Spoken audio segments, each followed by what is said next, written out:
Pulverize comes out on top of the Xiaohu combo. SFM being very aggressive but will not go down.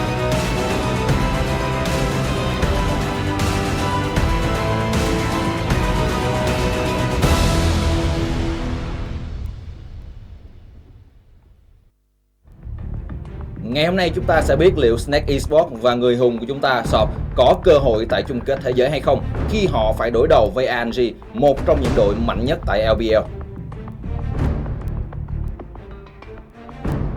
Và đây là cặp đối đầu BO3 sẽ vô cùng căng thẳng, vô cùng hấp dẫn và tôi tin chắc chắn rằng đây sẽ là một dấu chỉ mà chúng ta sẽ biết rất rõ ràng là liệu Snake Esports nói chung và SOFM nói riêng của chúng ta có thể có mặt ở tại chung kết thế giới mùa này hay không. Ở Việt Nam thì trong cộng đồng liên huyền thoại thì có lẽ Sọp là cái tên nổi tiếng nhất.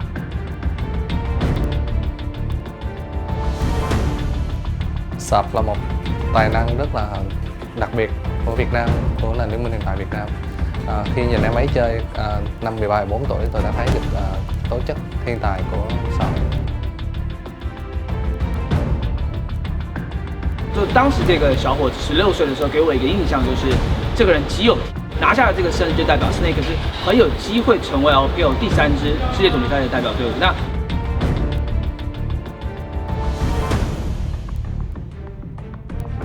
cái bài phúc thử này có thể nói là hơi bị khó nhằn đây.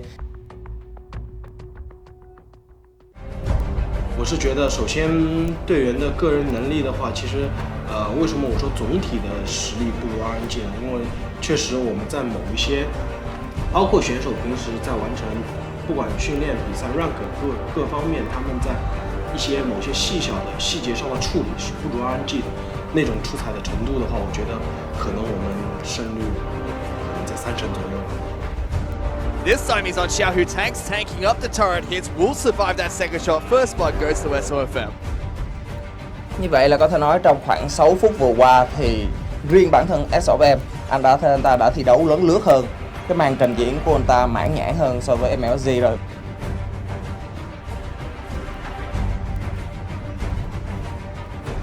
Sọp là một huyền thoại đi rừng ở Việt Nam. Mình đã từng đối đầu với anh ấy khi anh ấy còn ở Việt Nam và anh ấy thực sự đấy sao.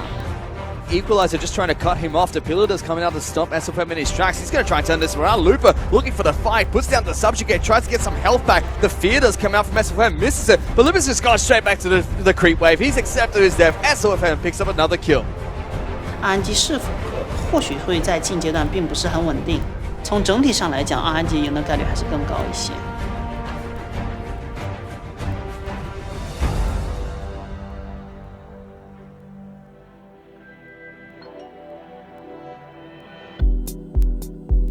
Thật ra thì ở ngoài thì Sọp nó không có, nó cảm thấy là nó rất ít cười, nó lầm lì lì, nhưng mà thực tế là khi mà quen với thân á thì nó hay giỡn và hay nói những câu rất là hài hước.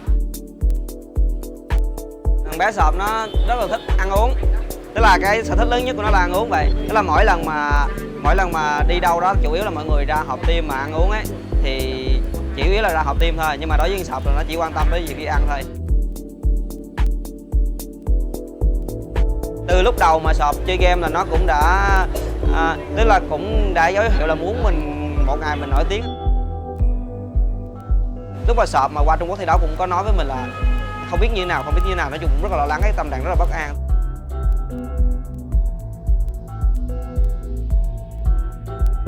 Dạ, chào bác biết mình không? Rồi, có nhớ rồi, tí đợt đấu bên Úc.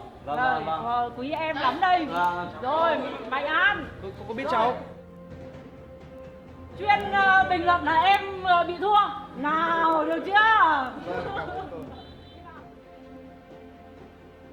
Mỗi lần có Duy thi đấu là lại cả gia đình là cứ quây quần. Mỗi lần Duy đấu là mọi người thì cứ không biết gì, nhưng mà cứ hỏi thế thằng Duy đâu.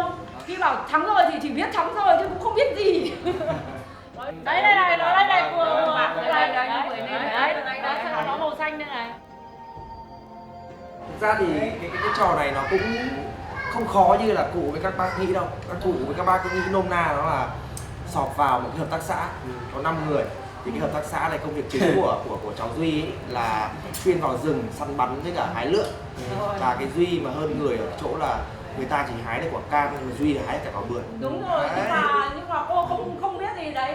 Cứ mỗi lần Mạnh An mà cứ bình luận là em nó thua. Cô chả biết thế nào cô nhớ là. Đấy là lý do vì sao ngày hôm nay cháu phải ngồi đây. SOFM in the meantime is actually duking out with MRG. Teleport's being popped, but that was a solo kill coming out from SOFM in the jungle.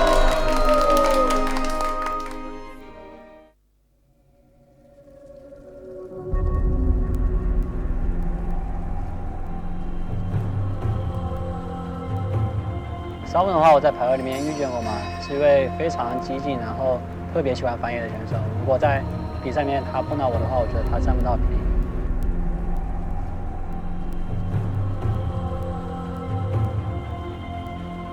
我们在整个 LPL 职业生涯中还没有击败过 Mata 所带领的队伍，因为 Mata 它的运营和智慧给我们带来很大麻烦，加上他们拥有着其他位置上都是非常顶尖的，比如说刚刚打上韩服第1的小虎，包括他们经验丰富的冠军选手 Lupa， 包括他们对明星选手麻辣香锅，这些选手都是天赋并异，而且训练的都非常刻苦。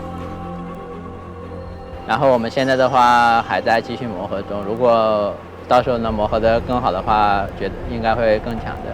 然后最重要一点就是每个队员每天都刻苦训练。Could possibly be, but for now, Martin actually getting caught out. Xiaohu just one-shots him up in the top side of the map. Charging around, looking to try and see if he can go through the pit. He's going to go in. Ult Sin doesn't get it as Victor finds the Baron pickup. Martin's keeping the rest of the team occupied. SFM goes down. Flandre gets delivered to the rest of the RNG lineup. He'll get taken down after going into stasis.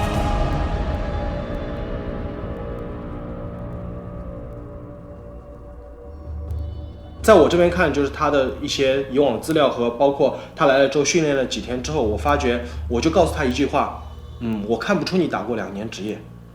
就我没有在你身上发现你打过2年职业，我只是觉得你在用自己的那种天赋，用自己的那种高于常人的那种操作在压制对手，你在压制别人，但是你不是通过那种团队化的运作去赢得比赛。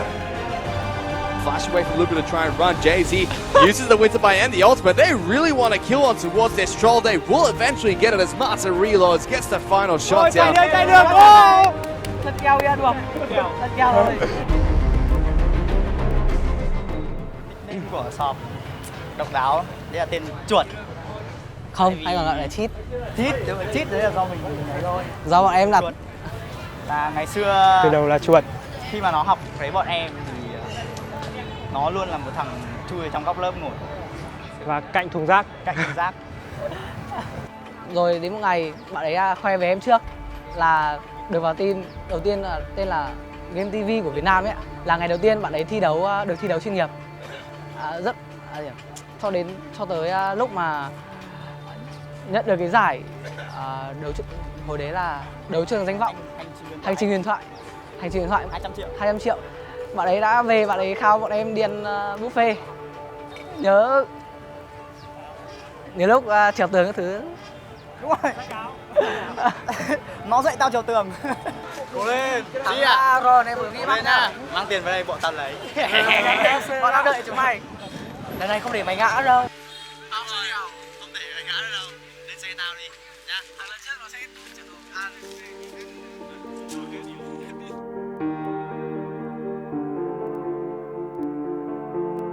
Tôi cảm thấy rất hứng thú khi biết mình sẽ đi Trung Quốc.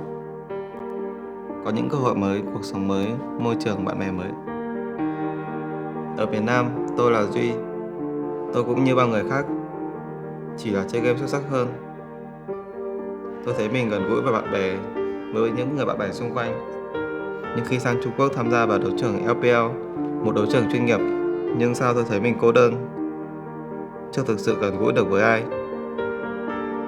Tôi đang cố gắng hòa nhập với đồng đội, phối hợp thật tốt với họ trong những trận luyện tập và thi đấu.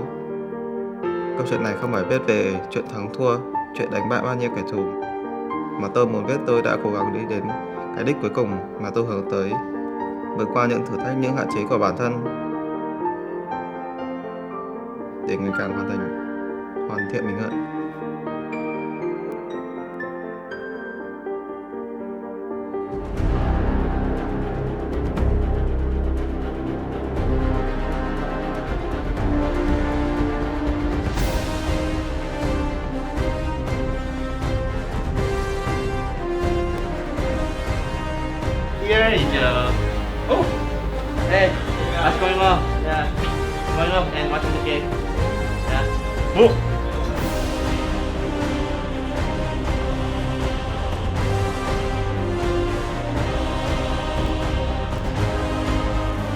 mind of MLSG might want to go for the steal. He goes in the pit. He gets the steal. MLSG outsmites SOFM. He will pay for it with his life.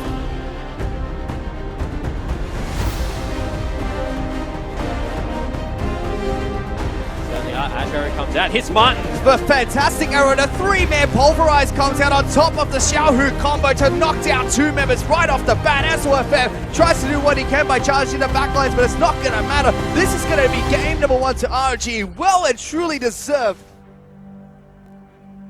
10 tiếng à? Nó xui rồi. Thì qua game 2 tôi nghĩ chắc cũng có thể gỡ được tới game 3 thì cái cửa thắng cao lắm.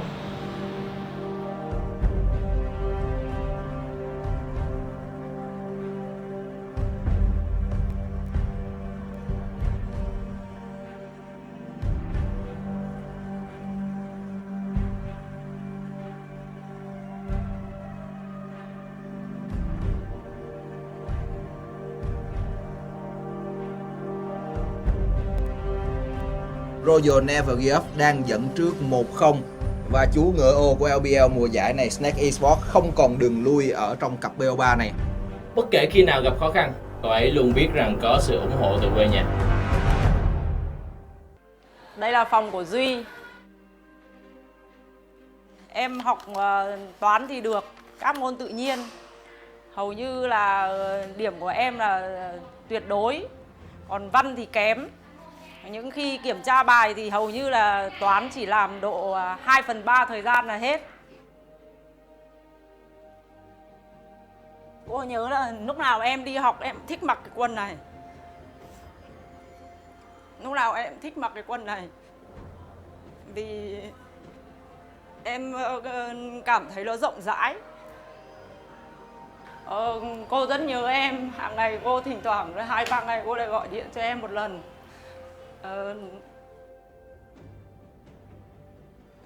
Dì rất nhớ em, nhưng mà thôi bây giờ thì phải chấp nhận.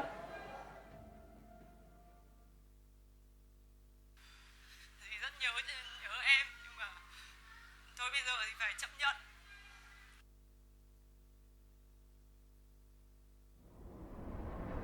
Thì không còn thấy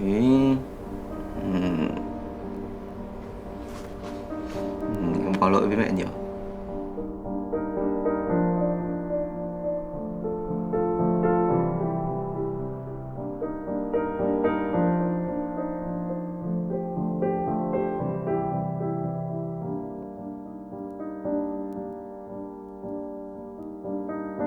Dạ, anh nhớ mẹ rất nhiều. Every child in Valorant has heard the tale before about the cursed mommy boy who felt his heart no more. So sad and lorn, the helpless lad, Amumu was his name. He ventured out. 因为他特别小，然后他上次离开学校已经过去了很久了，可能他很多社会意识上的那种社会关系的处理方面相对比较差一些，但是他现在能给我们看到的就是天真、可爱，以及非常的狂热。他的狂热，尤其是体现在对游戏方面，才获取了真正的成功。因为为了胜利，他可以不惜一切代价，他可以放弃所有的东西，他可以为了胜利做出任何事情。这样的选手才是最可怕的，才是最容易取得成绩的。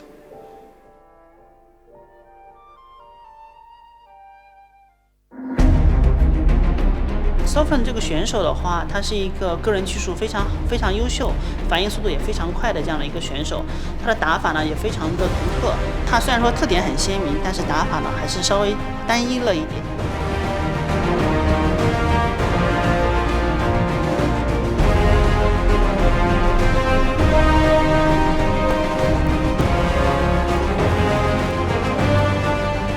Mặc dù tỷ lệ đóng góp sát thương của anh ta chỉ là 18% thôi, con số rất thấp, nhưng những mục tiêu quan trọng đều được MLSG kiểm soát được cho Angie, và như vậy anh ta lấy MVP. Và đặc biệt cái con rồng ngàn tuổi cuối cùng nó cướp khỏi tay SOFM thì đó là một kiểu như là một cái cục mốc ấn vô là tôi sẽ có được MVP của ván đấu này rồi. Nhìn trên giấy tờ cũng như trong ván 1, tôi nghĩ rằng Angie vẫn xứng đáng là đội được đánh giá cao hơn so với Snake Esports. Snake sẽ phải thể hiện một khả năng phối hợp cực kỳ ăn ý nếu như họ muốn giành chiến thắng. 在Sofen来的时候，我们跟他讲了很多关于我们俱乐部的纪律，包括如何成为一个职业选手。但是他之前没有这么好的职业经历。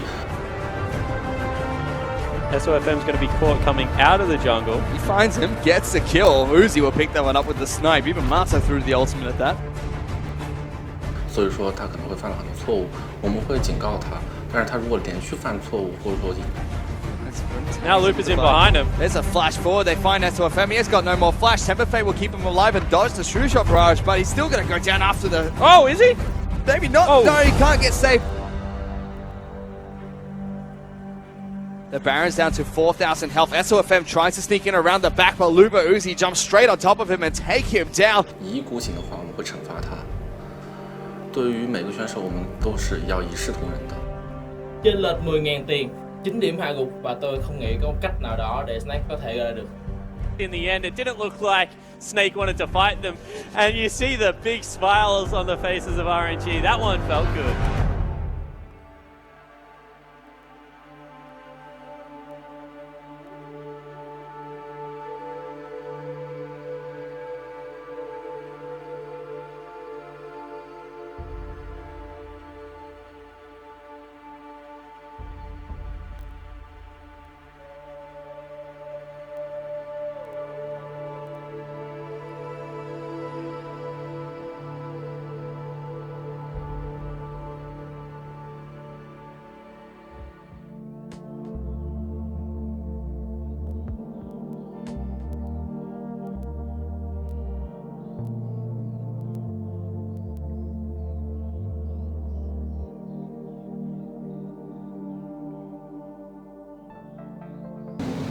就Sofen这个点的话，他首先两个外国人在那个赛后会议上非常的霸气，然后你跟他说他还说不清楚，然后问了半天，最后永远是两个答案，Sofen永远都是两个答案。这盘我们阵容不好，别人打也没帮我，现在这双半少了一点，然后但是也没有说出个自戳一梦来，就是OK，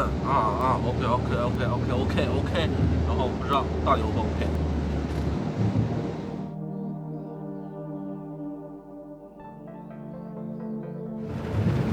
其实现在挺烦的，就我们明明比赛前研究了很久，就商量很多计划，但是就得到的结果就这样，就不想再说。我觉得Sofen今天打的挺好的，但是大家没有就是说打得像一个团队，像一个整体这样子，就更像是单兵作战。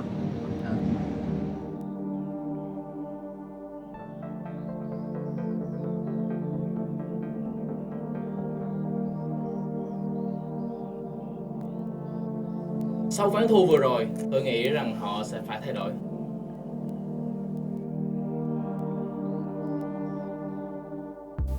Our enemy team always snake ourselves. No team can always win. Can't. Everybody always need to lose. But who is number one? Who is the best player? Who is the best team? Best team can lose. To learn how to lose is secret to success. So we need time. After 1 month, everything change. Our teamwork will better. Em nghĩ lần này thua không phải là quá tệ. Nó thúc đẩy em và những người trong team sẽ hoàn thiện mình hơn và cố gắng hơn rất nhiều. 这是我觉得最独特的地方，而且现在大家也都知道了，他可以记住所有的野怪刷新时间，这些是能够我们发动战略进攻非常重要的点。所以Sofen是独特的、与众不同的选手。在现在看来，他确实也学到了运营，学到了如何收敛自己的那种风格，就是什么时候需要他的风格，什么时候需要他的改变，什么时候需要他更团队化一点。我觉得他在这个方面也进步很多。比之前刚来的时候更开朗呢，就是说大家也能够开玩笑或者怎么样。 일단 저는 계속해서 같은 미드 정글로 하고 싶고 그리고 게임에서도 딱히 싫어하거나 그런 게 없기 때문에 경기력에서도 서로 의지하고 좋은 경기로 나오는 것 같아요. 我觉得 Sofen 这个人就挺逗逼的，就可以和大家相处挺好的吧。然后就没事就喜欢偷我们东西吃，就这样。Ngôi nhà Game House này như là một ngôi nhà thứ hai của em, và em thấy mọi người ở đây như một gia đình lớn.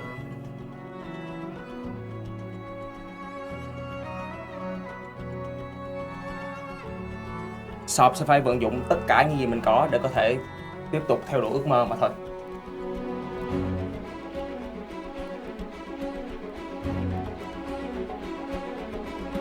Cuộc chiến của Shop là với chính bản thân mình để vượt qua những giới hạn mà ngoài sức tưởng tượng.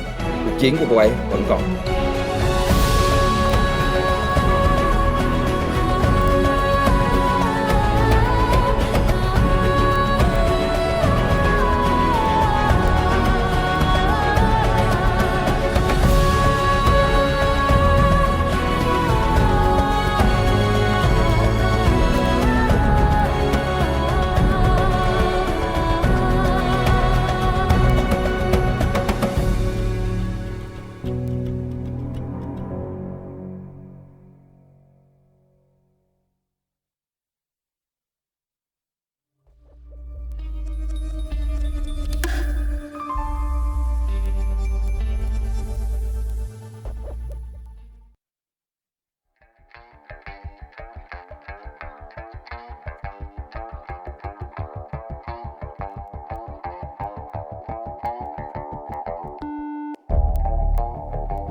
Good evening, ladies and gentlemen, and welcome to the English broadcast of the Chinese LPL. I'm Matthew Fish-Stewart, and joining me for tonight's broadcast is the lovely Indiana Frosker in Black. How are you doing today, Indiana? Always a joy to be part of the LPL, including the playoff run, as we are resuming them. Yesterday was the promotion relegation tournament, but we're right back on schedule for the playoffs quarterfinals, I believe. That's right, and tonight we'll have Snake taking on IMA, followed by Team W taking on Vici Gaming later on tonight. But, you know, let's kind of take a look at yesterday's matches, because we did have the summer promotion tournament for Next Split's 2017 spring tournament.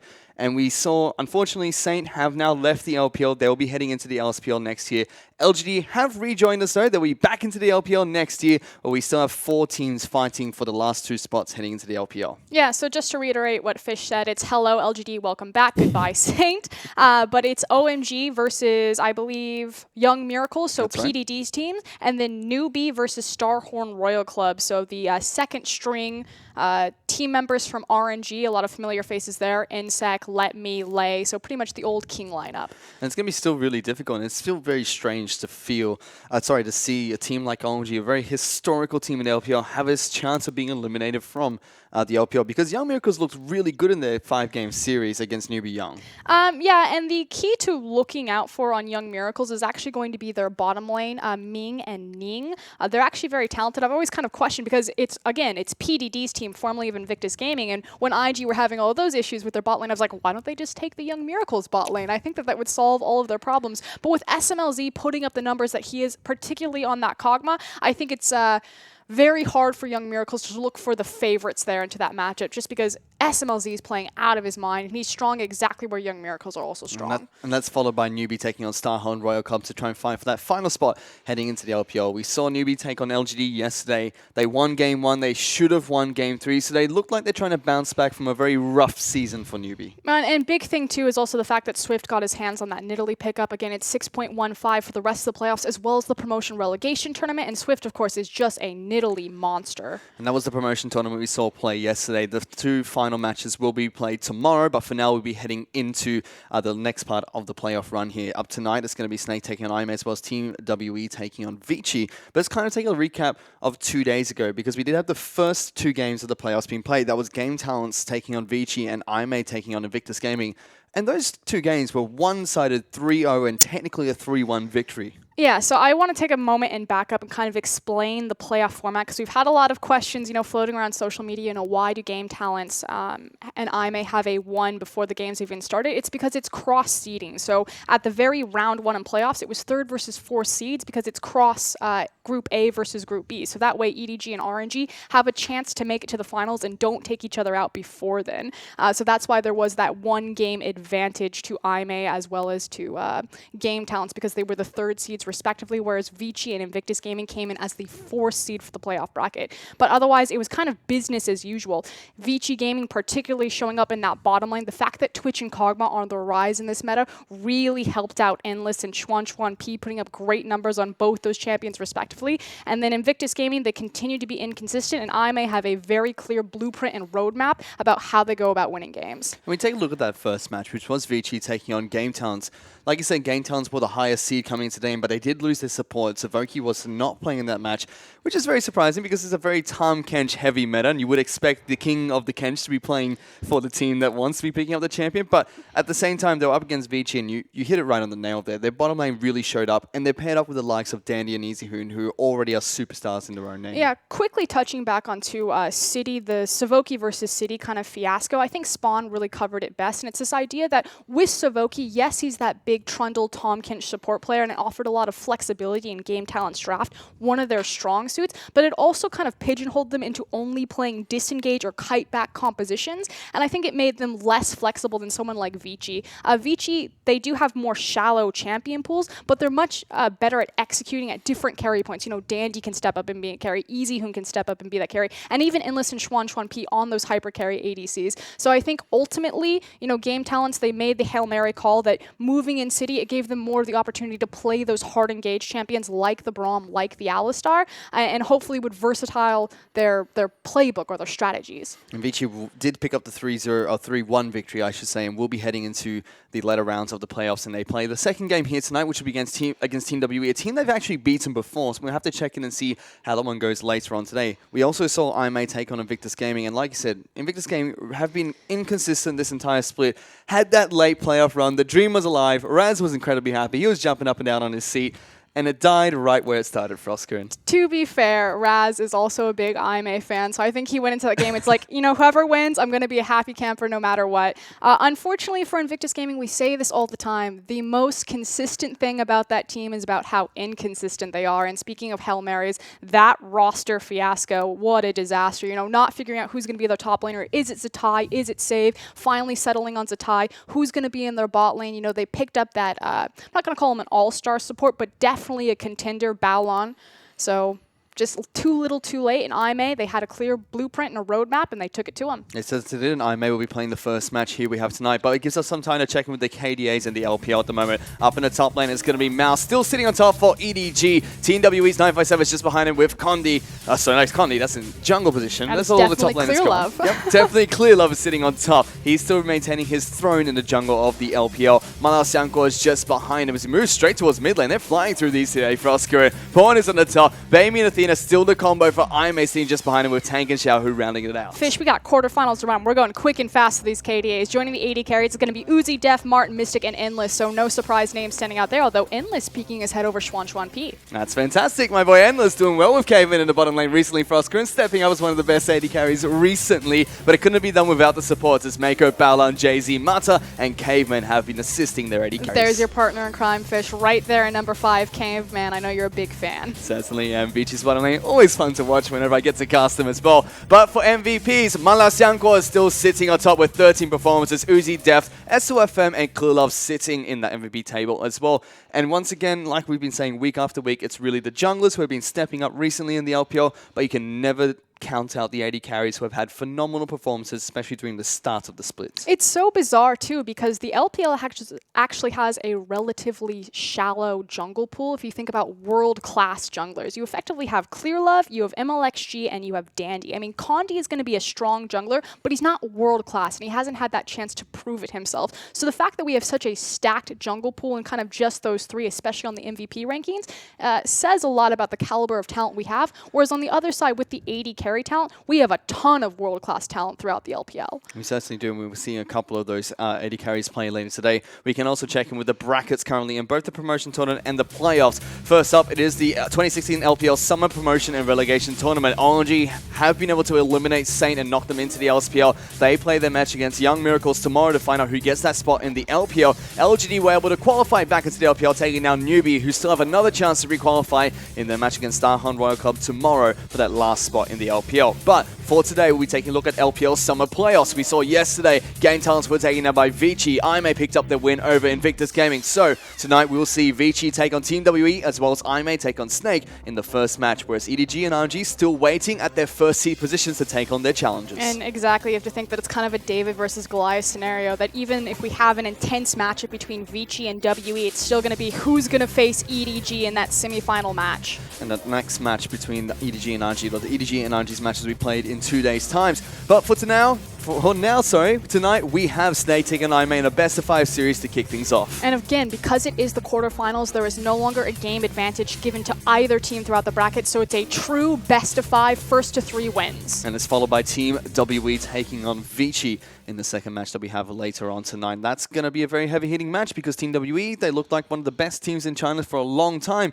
Vici were able to take them down recently, but the first match that we do have coming up is going to be Snake taking on IMA. For Snake, they're Flandre up in the top lane. SOFM will be heading into the jungle. Tank will be their mid laner of choice, as Martin and Tieto will be the AD carry and support for Snake Esports. And of course, there was a brilliant feature that just debuted on the channel about SOFM. If you haven't seen it, check it out on LoL Esports. SOFM, what a story. Coming from the wildcard region into a top 5 major region and really making a name for himself, starting out as that superstar. He's been a fantastic jungler. He's been playing from an incredibly young age. I've had the honor of being able to watch him grow and develop into a great jungler. It's fantastic to see him stepping up in Snake. He's been 10-time MVP performer for the team. He's been really stepping up recently. And he's flanked by a ton of talent on the Snake Esports roster, with Tank in that mid lane, the Korean player for them, and then Flandre in that top lane. And Flandre, it's kind of one way or the other. He's either going to be a superstar or he's going to completely combust, but he's starting to pick it back up. They've even got Jay-Z now as a support, who has been slowly starting to adapt to SFN's playstyle, assist him a little bit more in the jungle. The team in general,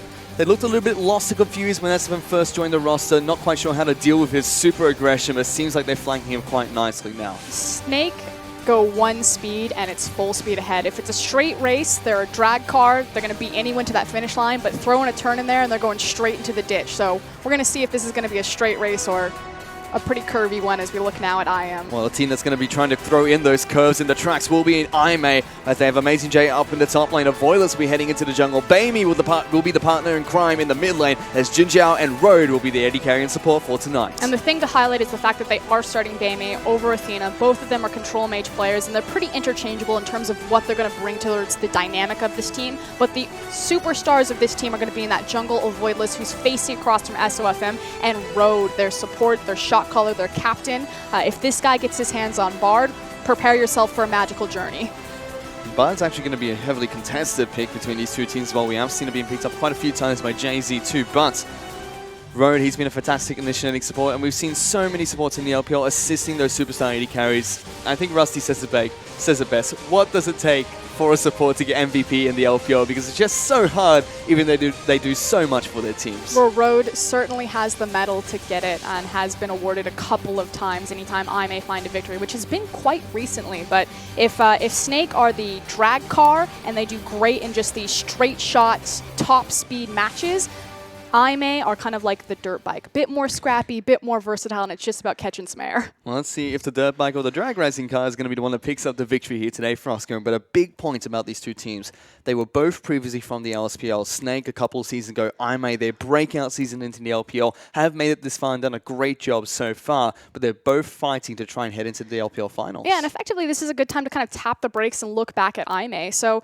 we have this scenario where they were the LSPL auto-promoted team, formerly known as EDE, EDG's sister team. They go into Group B, the much tougher group out of Group A and Group B. They manage to take third, which is already a huge success right there. They go into the playoffs and they go through 2 legacy players in Zatai and Kid, as well as an OG and title Victor and Rookie, and now they're moving into the quarterfinals. So win or lose here, I may need to pat themselves on the back because they've made one hell of a ride. They certainly have. Snake on the other side, they've been in the LPL for a couple seasons now, but still doesn't really feel like they're the LPL team yet. Everyone just kind of thinks they're still from the LSPL. Exactly. It's time for Snake to finally get out of their 4th place curse. They have never won over 4th or 5th in the LPL playoffs. So Snake, it's nut up or shut up. It's time to grow up and prove that you are an LPL team today. Well, let's see if they can do just that, because we have head into Champions League for game number 1 between Snake Esports as well as IMA, and the bands have already come flying through here, as Shen will be the first band that comes out from Snake. Twisted Fate and Elise follow through.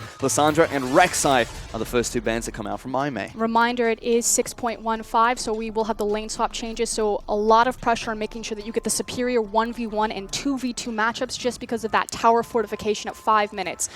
Big thing that we've seen so far in the LPL, 0 lane swaps and a lot of hard CC being taken. We see the final band coming out from IMA is going to be Nidalee, a champion that has been changed quite significantly.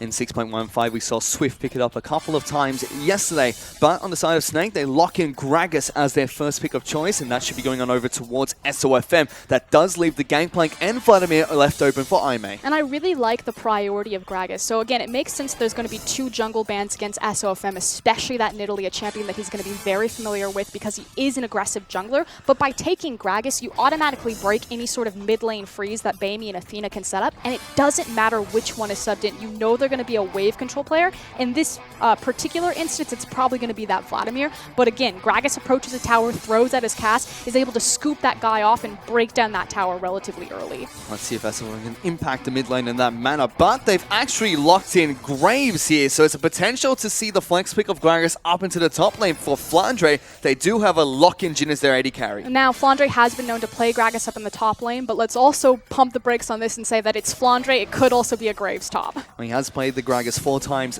this year up in the top lane, SLFM has been playing the Gragas quite a lot in the jungle as well, but has played a similar amount of games on Graves. But we'll check in with that later on in the match to see where they take these two picks to.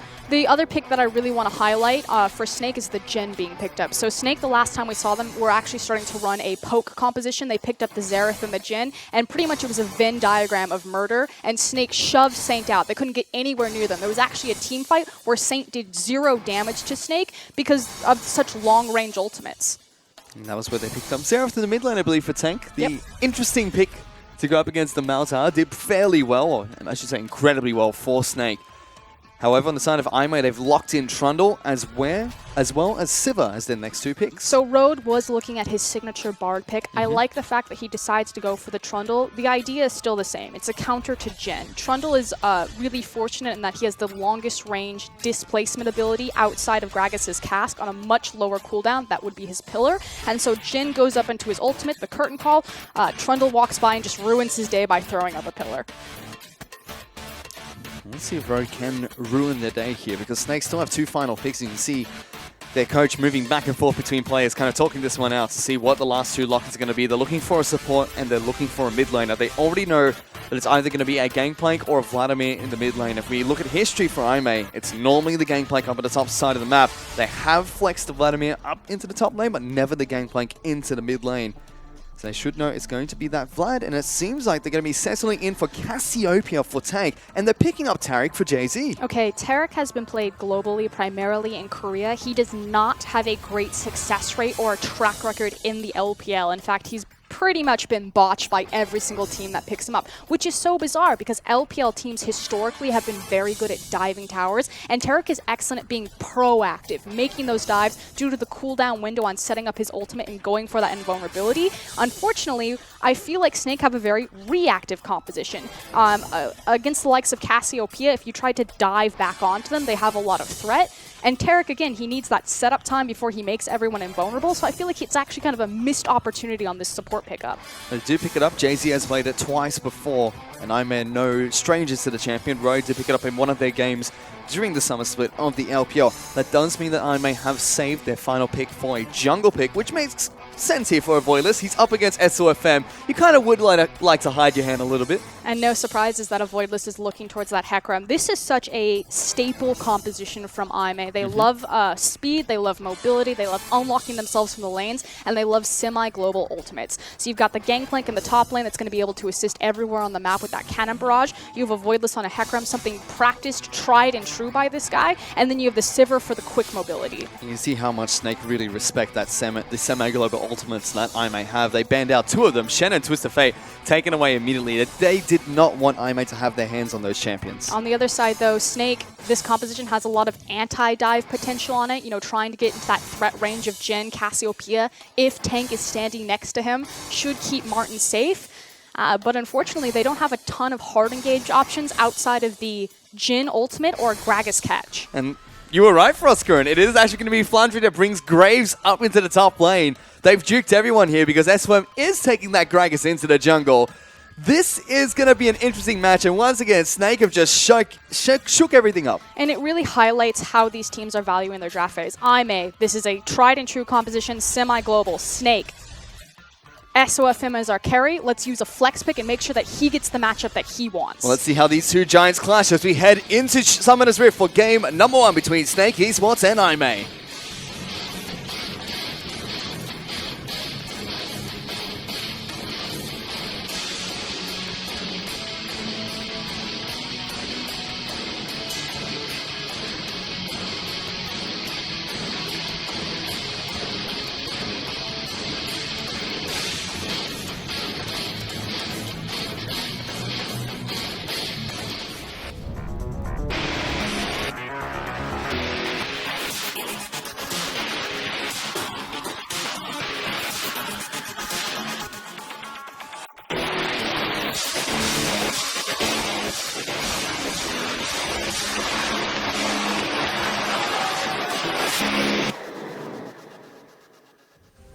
We are on to Summoner's Rift for game number 1 between Snake Esports and Aimee.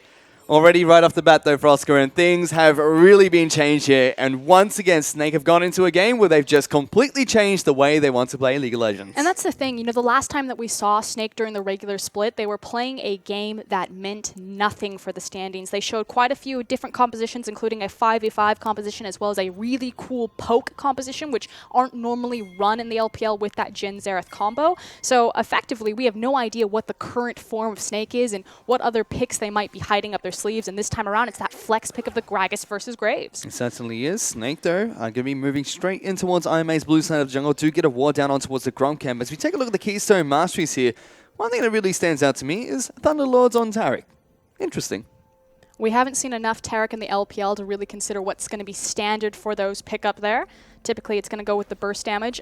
Indicative is the fact that Jhin took the Deathfire Touch, which tells me that he wants to go for the 2v2. Again, 6.15. You should have elongated lanes, and we shouldn't be looking towards any sort of lane swap or unlocking until past tower fortification at 5 minutes. This is Jinjiao is cheeky. in so much trouble. He's going to get taken down incredibly low. There's that Thunderlord's proc, immediately exhausted there by Martin. He flashed over the wall, gets first blood with the crit shot. Jinjiao already used his heal during that engage. A very early kill for Snake's bottom lane. And this is something very similar to what Splice were actually running in Europe with the Scion support in Jhin. But hold on. Meanwhile, they're still looking for a fight up on the top side of the map. But Voiles has already hit level 2 off of taking the Raptor camp, so SFM is in trouble. Has to smite the red buff to try and get a little bit of health back. Now trying to go toe-to-toe. Flandre has to try and dash away. Here comes Bamey. He's ghosting up here. SFM, he goes big, picks up a return kill for himself, but just has to try and run away from the Vladimir and the gangplank. The parlay comes out. The transfusion will come in for Bamey, and it's a 2-for-1 trade in favor of IMA. But the big thing is going to be the teleport cooldown now burned by Flandre, so TP advantage at least for Amazing J. We're going to see if he uses it bot lane. Shouldn't, because he's the gangplank, so it really should just catch him back up in his own lane, as well as SOFM being the primary benefactor of picking up a kill there, so has an item lead, whereas Avoidless only got an assist. And unfortunately, it seems like with all the early game chaos going on there, Frosker, we have a couple of technical difficulties to start things off. But my goodness, bottom lane already really aggressive. Snake get a very clean kill on towards Jinjiao in the bottom lane. But when Snake did go for that aggressive jungle invade with Gragas body slamming on the wall and the quick draw coming out from Graves, they were immediately spotted out by a ward that was previously placed down by IMA. And this is something that's actually really risky. So on 6.15, Papa Smithy on the LCK brought up a really interesting idea that there's no lane swap. So there's no reason in level 1 to place out those lane swap wards to look for the deep invade. So it should just be a defensive fan, which means that you know where the wards are going to be. You saw kind of the cheeky over-the-wall scenario that they were trying to formulate there, but it's just like Snake trying to come out 6.15, have a really cheesy level 1, you know, standing in the bush, making sure that they can find the first blood down there with Taric and Jhin, then trying to make a really bizarre route pattern around suspected wards. It's just a little bit curious. It certainly was, but week in and week out, Frosker, I just can't believe that SFM just gets even more aggressive and tries to invade even deeper than he already has before. Normally, he, takes a couple of camps, then moves into the enemy jungle and tries to take camps there. This time around, he wants to take it right off the bat. It did go a little bit south, though, for Snake, because IMA picked up 2 kills during that fight. Well, they also thought that they had the superior 2v2, even if it came to an all-out brawl. Unfortunately, Vladimir also got an initial rotation, and they started tanking the red buff. But again, the fact that it's Graves, Gragas versus GP and Hecarim, it takes a lot of setup time for GP. He's really reliant on his cooldowns level 1. He's not in a great position, especially compared to Graves. So I understand the mentality of trying to go super aggressive, of trying to make that really over-eager play. Incredibly smart coming out from IMA, though. They took the double jungle onto the Raptor camp, took that down really quick, got level 2 for the Hecarim, most importantly, and then went for that level 1 fight against a very weak SOFM and a very weak Flandre. But quickly touching back on the Taric versus Jhin lane. So what this reminds me of is Splice in Europe actually ran a Scion support with a Jhin in a very similar fashion where effectively you stand in the bush. And what Scion does is he charges his knock-up, and then you just kill them pretty much with the Ignite and the 4 bullets from Jhin. And it's literally the same thing, just with a Taric stun. Well, Jay-Z and Martin have already been able to pick up first blood in the bottom lane and see if they can continue their dominance down there later on in this match. For now, SOFM does revive and head straight back into his jungle. Picked up double jungling items for himself. As Road taking a lot of damage in the bottom lane, Martin still has a lot of bullets available, but the pillar will separate him from his death. So all eyes should be on SOFM since he does have the item advantage in that jungle, and he is going to be the primary carry and facilitator for Snake. I mean, coaches and players alike have said of SOFM, he's a selfish player. He puts himself first. As long as he gets ahead, then he can start moving around the map. But because he's so good at that, he's still an asset that is widely sought after for professional teams. And that was pretty much summed up during his documentary. The biggest criticism and the biggest praise coming out from his coach was exactly that.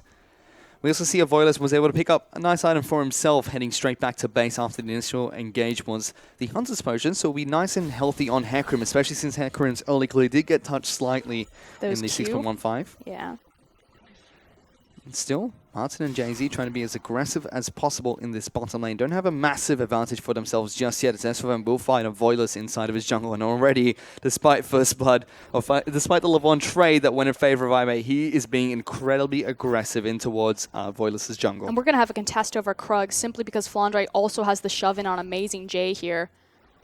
Again, trying to expose this 2v2, meanwhile bottom. They're trying to fight. Martin's been jumped on by Road, has been exhausted. Jin Zhao's just jumping on forward. Will try to take down Road. Road will eventually fall, but only dies to the Taric. It's a 1-for-1 trade in the bottom lane. And in the end, it is advantageous for IMA simply because Jin Zhao's left standing, so he's able to pick up that experience. Although bad news bears because Road was the benefactor of the kill. Wanted to point out just small intricacies there. Brilliant play by Martin to hold on to his crit until after the exhaust had worn off and set himself up for the crit W to make sure that he had a 1-for-1 trade on that Trundle. Unfortunately for Martin as well, it was Road that picked up the kill as well as JC. So just the supports picking up a little bit of gold will give Jin Zhao a bit more breathing room to farm up in the bottom lane as well. We saw on the top side of the map, Flandre being really aggressive on this grave, was able to force Amazing J back to base and has used his teleport to get back to lane. So teleport will be back up and available for Flandre first in the top side of the map. And expect to continue to see these junglers clash, especially SOFM being the aggressor and that carnivore jungle invading Avoidless at every chance he get. And it seems to be the top side is where the push is going. And Flandre has made his way back up to the top side of the map, picked up a couple of long swords for himself. It's Amazing J.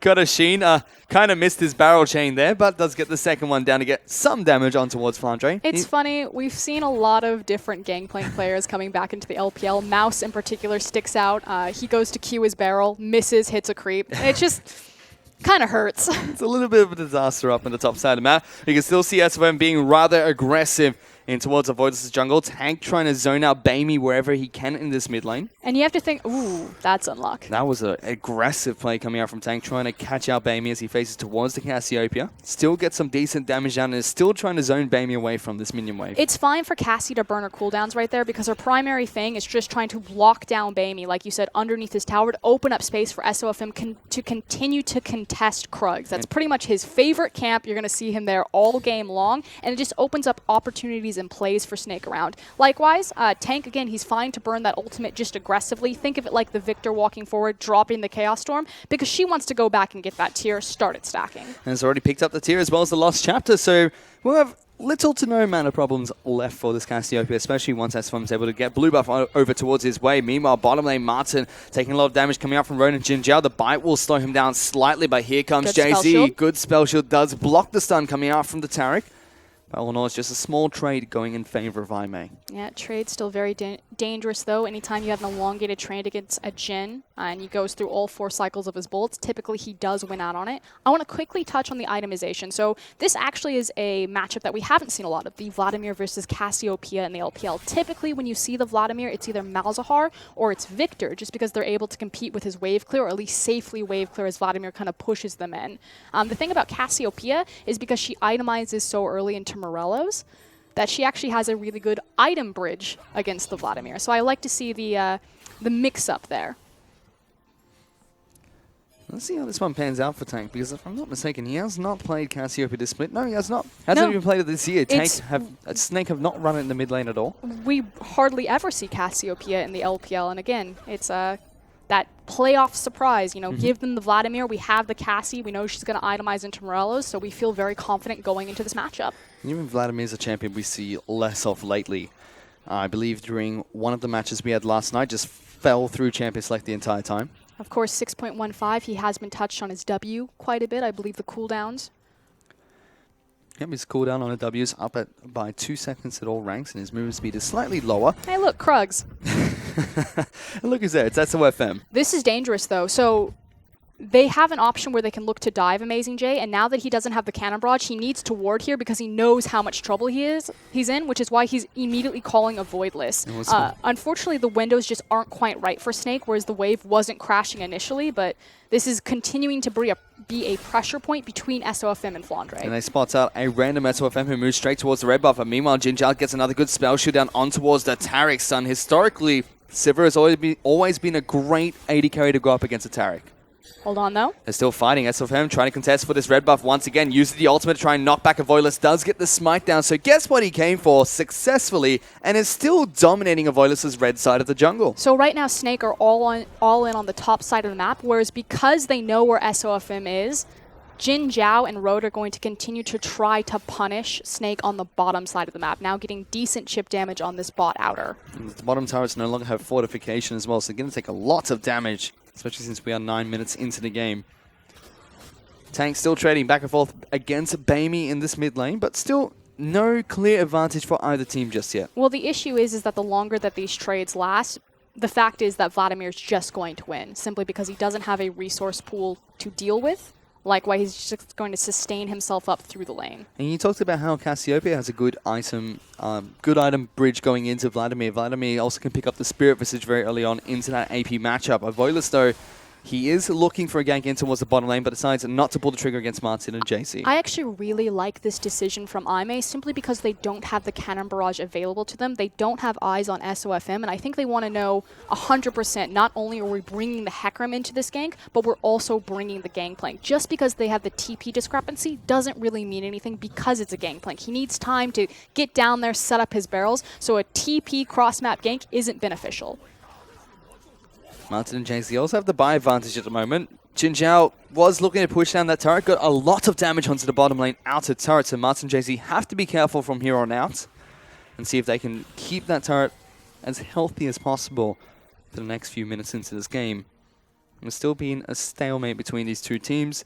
No real advantage forming anywhere on the map. Top side of the map, we do have like a CS lead for Flandre, but he is playing Graves, champion you would expect to do fairly well into a melee matchup. And really, the matchup has been fairly well neutralized. Amazing J doing a good job with his cannon barrage cooldown to keep him safe. But hold on, Tank could be in some trouble. There's some noise behind him. No, he's covered. He does have SOFM as well as Martin just behind him, and he's free to push up this lane as he pleases. Still just throwing out Twin Fangs every single time Vladimir gets closer and closer to him.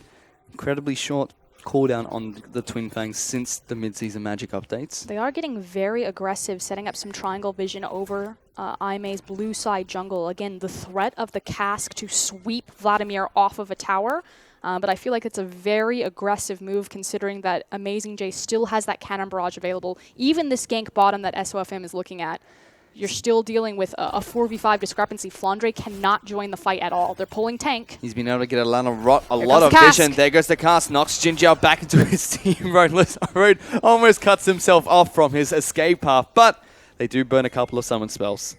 Going to continue to aggress this using SOFM. Here comes the Curtical, looking to try and slow down Road and Jin Zhao. JZ's down here as well, does get the stun down. Thunderlords will come up, but Martin gets the crit shot. Cannon Barrage comes out to try and stop the dive, but still Snake get the pick of the bottom lane. And communication just not there for Aimee. The Cannon Barrage coming way too late.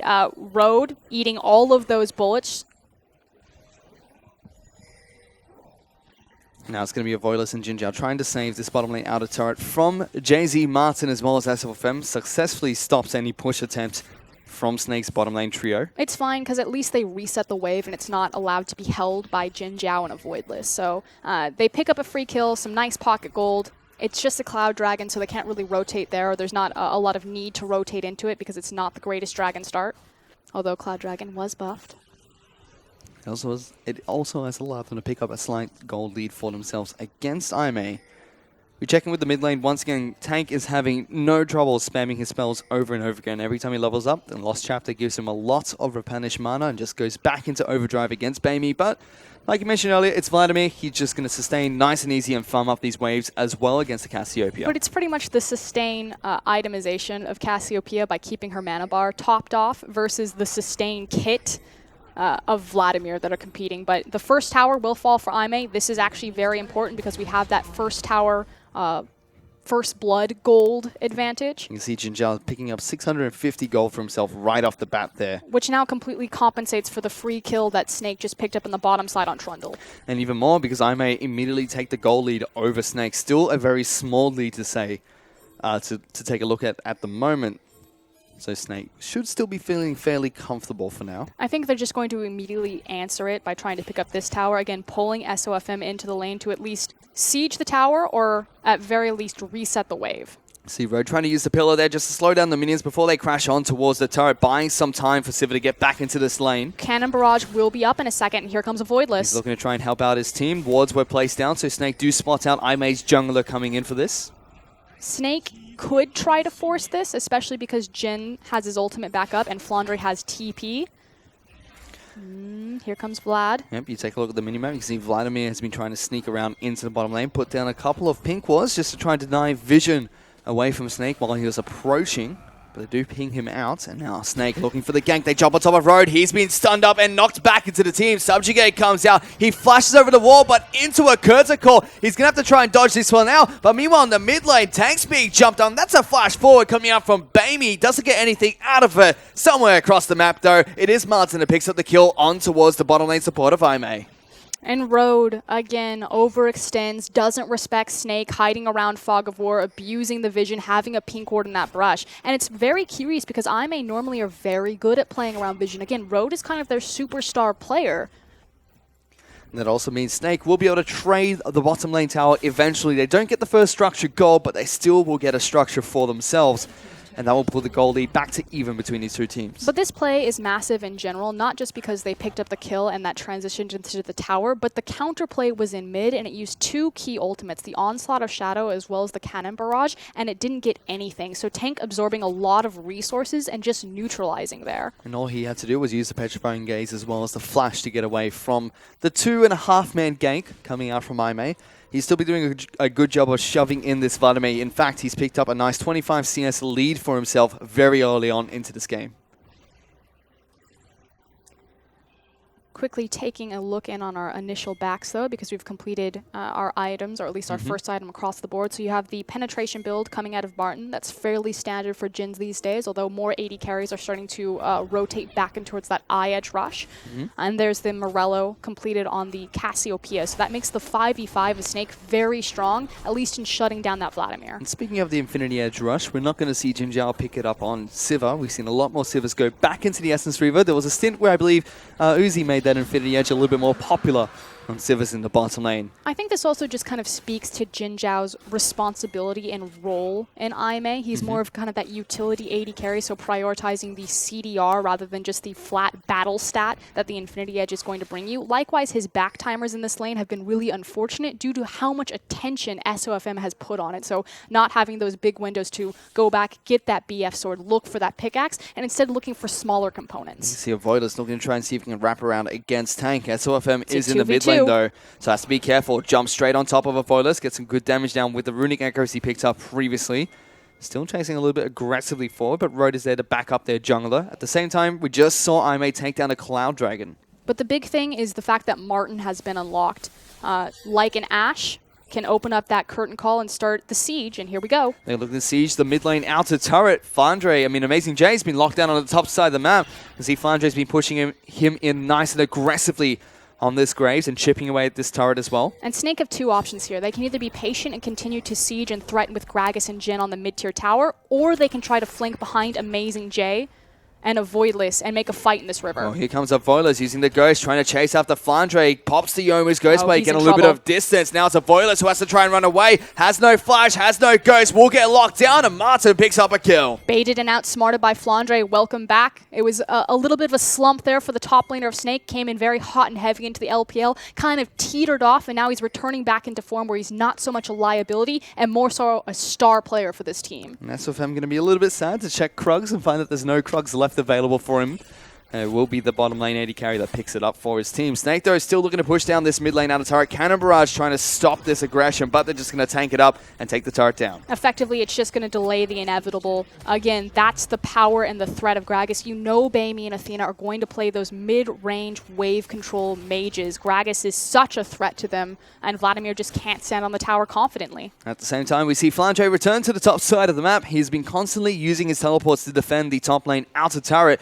IMA have finally swapped their AD carry and support to the top lane as well. And you have to think that that's a massive miss on execution for IMA. They like to play these very global compositions, and the fact that they weren't able to use the Cannon Barrage, hold Big on. fight though. Road going to get locked down again. He's ignited, not going to get caught by the deadly flourish, but here comes the curtain call. He's trying to dodge out the bullets, gets hit by the second and third. The fourth is going to be blocked by Jin Zhao. That will connect to deal a lot of damage. Here goes Flandre diving deep into the back line. JZ pops the invulnerability. The cancel of a teleport will come out from Amazing J because SLFM shows up and the top lane out of turret falls and Snake get a pick onto the AD carry. Hold on, it's not over yet. Trying to chase down Road. The deadly flourish not going to lock He's him got down. Cask. SLFM's looking for it. Has the shield, flashes forward, doesn't get him, not going to be able to knock him back.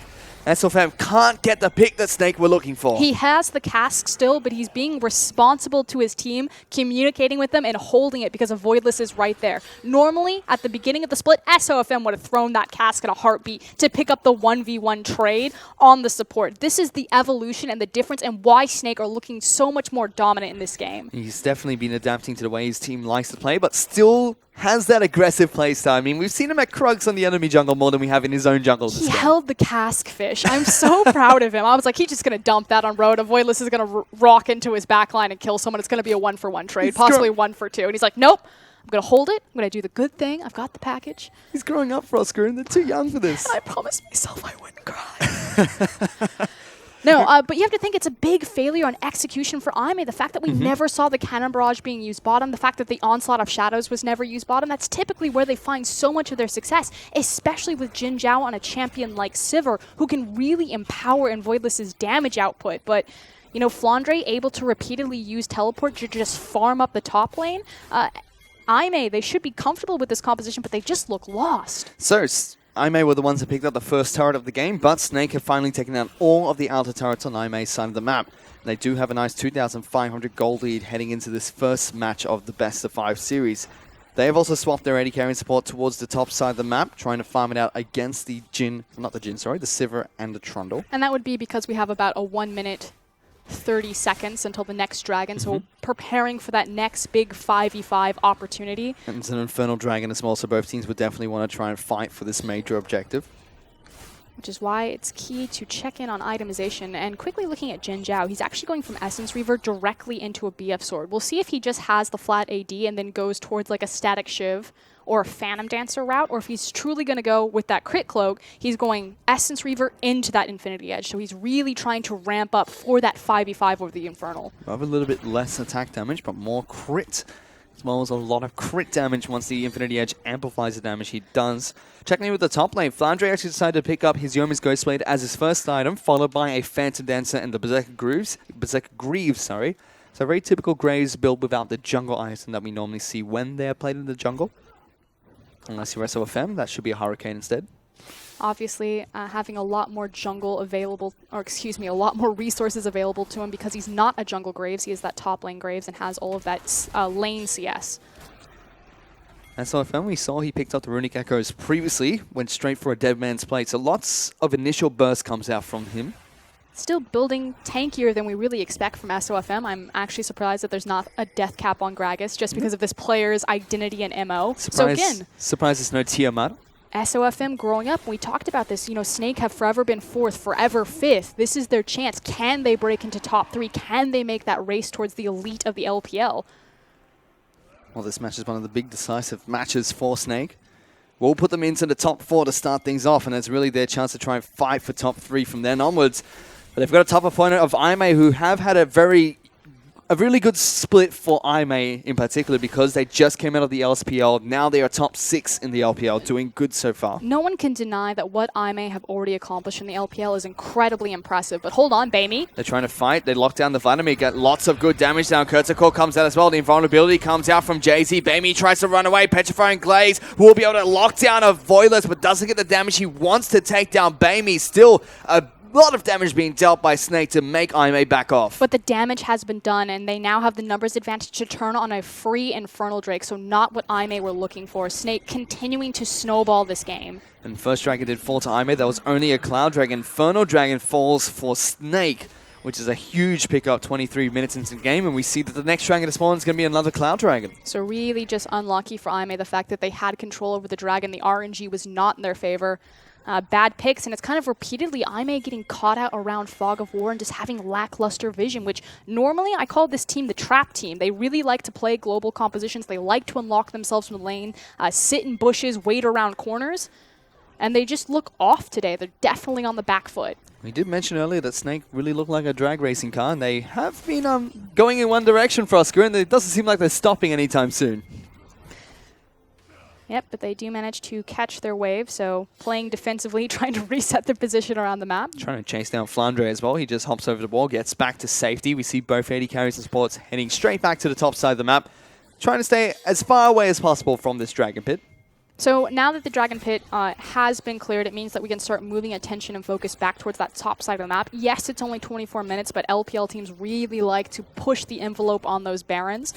So it's about Snake invading IMA's red jungle, placing down triangle vision, and trying to set up picks so they can rotate into that purple worm. Previously, when they took down the top lane out of the turret, they were able to push through and get some decent damage onto the top lane in the turret, so that's always a threat with multiple members of Snake on the top side of the map. Yeah, and that's the thing. It's not even just about, you know, if they get the advantageous pick and being able to rotate into Baron. They do have great shred because they have tank on that Cassiopeia, but even then, their composition is still just amazing at sieging, but here it comes. Looking for a fight. SFM tries to go in. Good pillar from Road, cancels his body slam. Again, great communication. The fact that Martin held onto his curtain call, said that this isn't the perfect pick. We don't need to try to force the slow into the cask. Wait for the next one. But SFM is still setting up good vision around the red buff of IMA's jungle, making sure that they are blind, and Snake have the proactive move to try and take on IMA in this first match. Someone will have to attend to that top wave, though, get it pushing. Road in a little bit of trouble. He's going to be forced to flash over the Raptor wall here. So summon the spell down for one of IMA's members. Some clever vision happening, though. Although I think SOFM, he had the oracles, and Jay-Z wanted to clear that. He's like, it's fine, I'll use my sweeper. They will also spot out another ward that's placed on the side brush of the mid lane. Tank and Martin take turns to clear that one out, and they're still maintaining good vision control over the red buff side of this map. Lots of wards being cleared up by Snake. Just being very patient, but there is that really crafty ward that sees them on the red buff. So IMA still trying to take their chances with this. Again, if they can get someone in a choke point, lay down a nice cannon barrage into the Hemoplague and get a nice onslaught of shadows, they have plenty of wombo combo potential. But we do see red buff getting stolen away by SOFM, so that seems like the main objective they were looking for. He heads straight up towards the Krugs and takes that one down for himself too.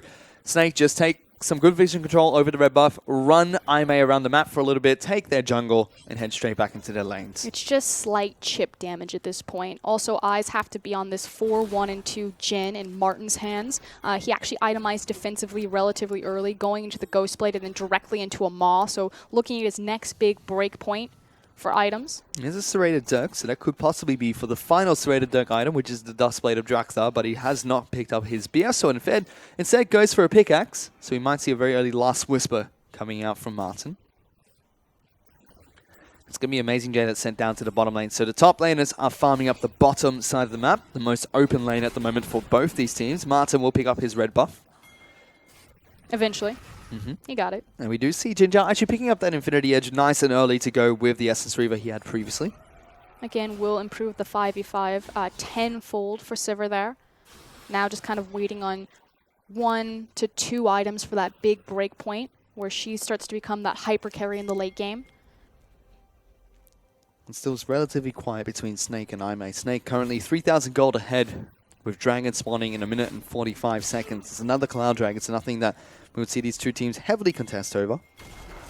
which means that it can be used as a pressure point, although hold on, SOFM's behind the mid lane. Yeah, Jin Jiao and Baimi are going to have to be incredibly careful. They both have their ultimates as well as their summoner spells, and they just walk away from the oncoming jungler. But they've caught out Road. He doesn't have his flash to get away from this. He's delivered back into the team. The stun comes out from Tarek to lock him down. Baimi, though, getting lots of damage down. The invulnerability will come out from Tarek to keep Snake alive for now. Kurtakol's being popped, looking to chase them down. Just slows down Amazing J to start things off. But Snake get the pick they were looking for, and they get good damage on towards the gangplank. And Road continuously being the sore spot for Aimee.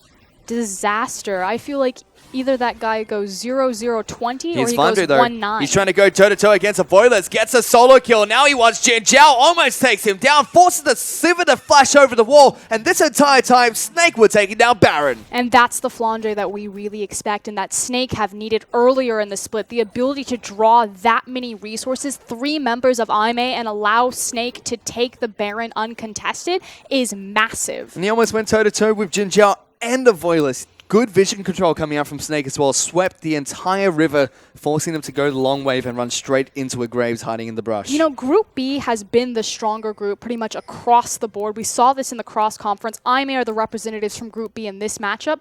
But right now, Snake are just smacking them around the map. They certainly are. You can already see Flandre. He's picked up 3 big items for himself. Has the Infinity Edge to go with that Phantom Dancer and Yomu's Ghostblade. Once Martin heads back to base, he should be able to pick up a couple of big items for himself too. But Snake looking to try and push with this Baron buff, and they have the eyes set towards the mid lane and the turret. And again, this is where Snake's composition really thrives. It's in these siege scenarios when Jin can open up his ultimate, where they can threaten with SOFM's Gragas. There's a cannon barrage. Tank is forced to flash away. Jay-Z is the target of choice. Dustblade does a bit of damage towards the Tarek, but the rest of Snake regroup. Now it's Baimi and Road. They find Tank. Use the pillar to try and separate him. Curtain call, locking down on towards the Vladimir. A good barrel comes out. Martin takes so much damage to the face. He'll get a double kill as he takes down the bottom lane of Snake. Now it's Tank and SOFM trying to run away. Baimi gets a big transfusion off, and Avoidance is looking to try and charge him wherever he possibly can. They still have Onslaught of Shadows. They can look to clean this up. But Road is dead. He goes down immediately. Tank picks up the kill. SOFM, Flandre, and Tank are looking for the 3-on-5. Avoidance goes down. Flandre's going to go over the top. Gets another kill. He's going toe-to-toe against Amazing J for the triple kill that comes out from Flandre. He is a monster on this Graves. Flandre, where have you been? Welcome back to the LPL, my friend. But that said, that should have been Aimee's fight. Snake made the core mistake. Again, their composition is so excellent when it's sieging, but again, it needs to be proactive. They need to be using the cask offensively. They need to be using the Cassiopeia ult against the anti-dive, the Taric ult, to run in proactively. When they were caught out to the side, that's where Aimee's composition thrives, in those tight AoE Venn diagrams of murder. But a Voidless went in deep, and he had no follow-up. And from that, Snake pick up a 7,000 goal lead for themselves off the back of a couple of picks, as well as a big team fight, 3-on-5 from the 3 members you just saw on your screen. And we can take a look at that again, Froskerin. Check out Amazing J. He pretty much saves this fight and turns it very heavily in Aimee's favor because he gets over the top into the backline, finds the Jhin, and assassinates him. A Voidless now comes in. This is a full health Hecarim. He has all his cooldowns. He's ready to go. This should be Aimee's fight. But a Voidless is going to go way too deep after the burst damage, and he's got 0 follow-up. Again, as soon as Amazing J has the casts or the barrels laid down, that's pretty much all of his damage. He doesn't get to follow up any of his kegs, and Flandre just goes over the top and rips through Aimee. Certainly did. 3 kills coming out from Flandre there. On top of that, we saw the Miasma being put down by Tank during that fight. Forced the Hecarim to try and run around. Didn't work. Got stuck by Petrifying Gaze. Gaze coming the petrifying gaze. Yes, turned him into stone. But there was no reason for Hecarim to go straight at the Cassiopeia like Just that. run over them. He was literally flanking. He's like, nope, 90-degree turn, head on. Apparently that's what Aimee are meant to do against Snake here, but they're just running straight down the line and straight through Aimee. And it's off the back of this Graves that's been picked up by Flandre in the top lane. Something we normally see in the jungle, was rarely seen in the top lane back when it was in the meta. But now Snake continuing to try and push down these outer turrets. No more Baron buff, but they're trying to brute force their way into the bottom lane. The turret will eventually fall, and Snake just continue to push through. And that's how that composition works, exactly like that. A good use of Miasma as well coming out from Tank.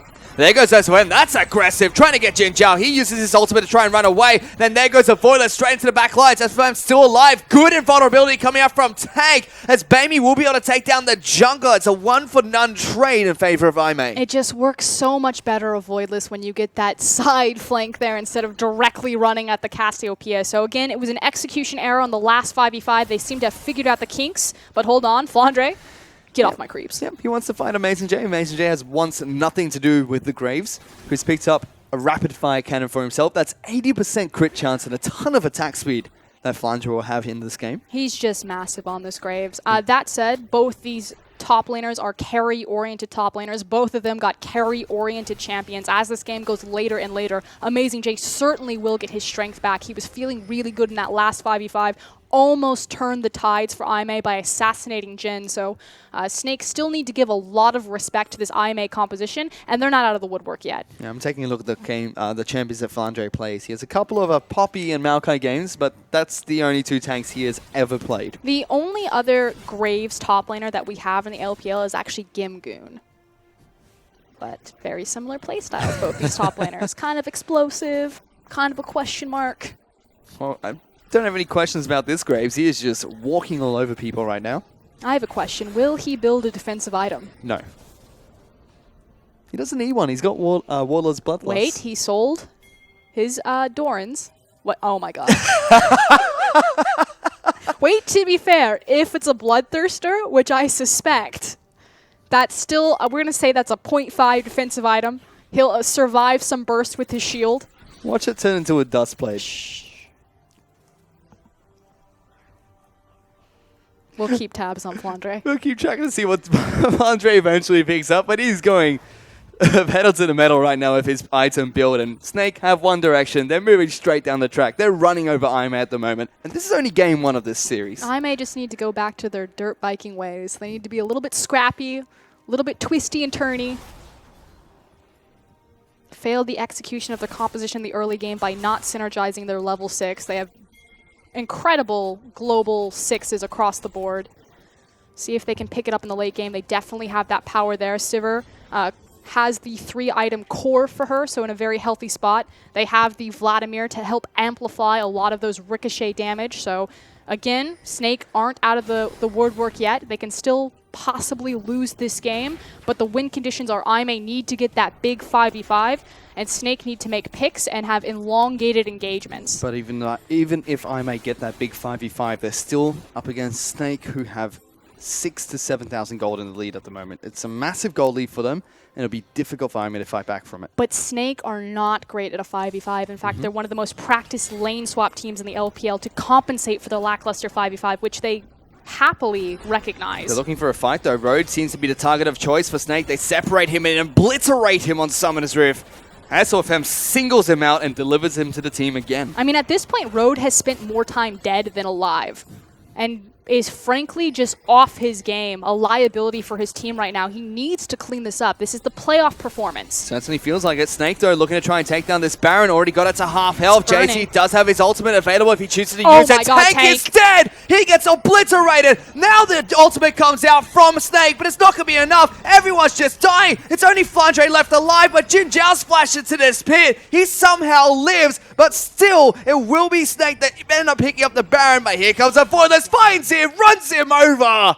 And what a big team fight coming out from Aimee. And it's only one member that survives with the Baron. The support Jay-Z makes it alive. So yes, they do get the monster objective, but that was the 5v5 that Aimee were looking for, and that's what I was talking about. This AoE damage is still massive. Tank was deleted, just removed from that arena. I believe he was crit 3 times in a row.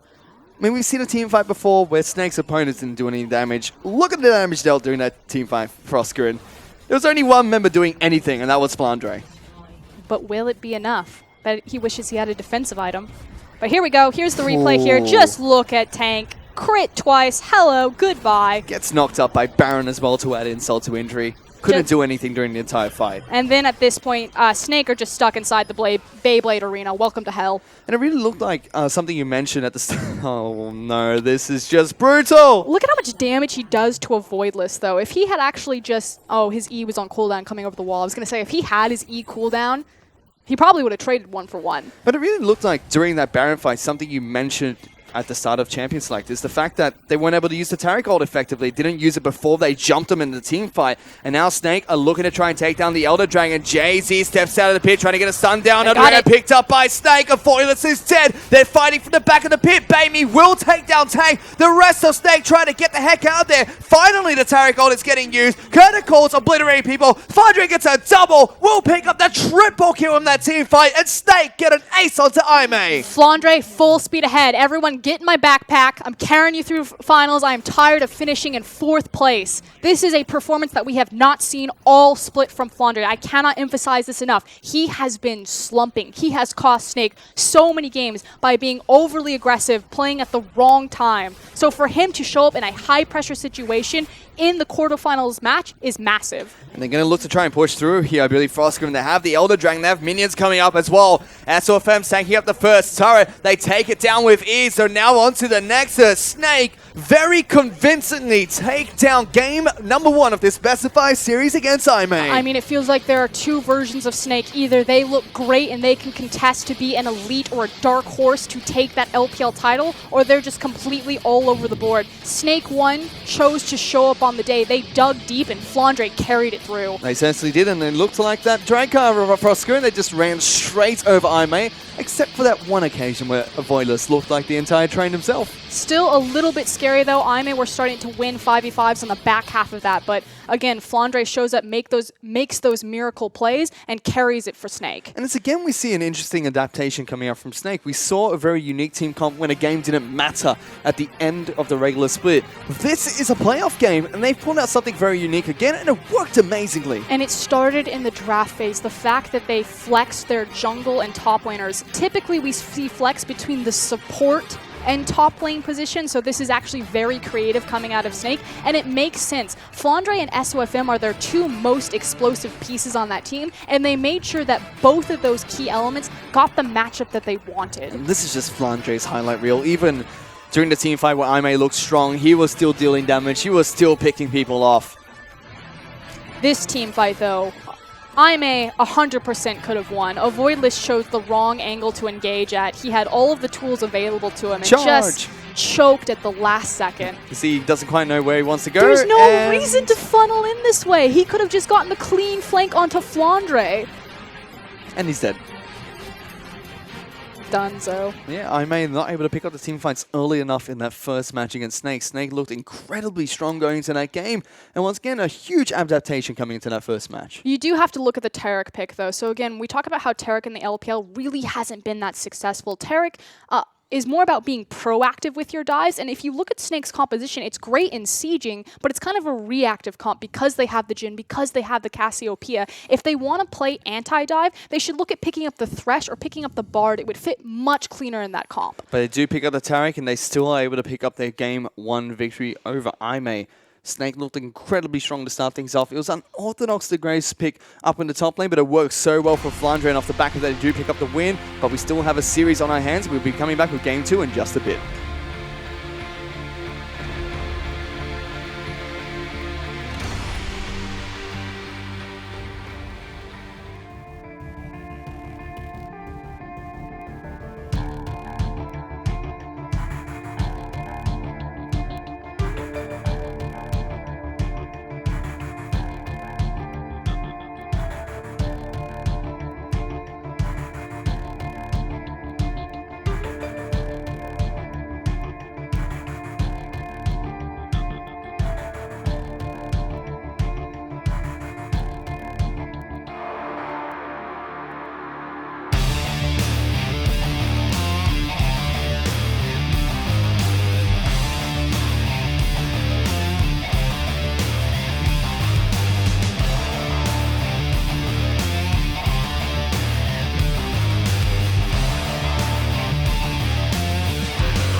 Welcome back, ladies and gentlemen, to the English broadcast of the Chinese LPL as we take a look at the MVP for that first match. It goes over towards Flandre on his 9-2-6 performance as a top lane Graves. And no one is surprised. Again, the only other player who's picked up the top lane Graves has been Gim Goon. So Flandre staying true to those hard carry roots and coming out on top for Snake. And again, this guy has been slumping pretty much the entirety of this split. So to see him return to form when it counts most, massive.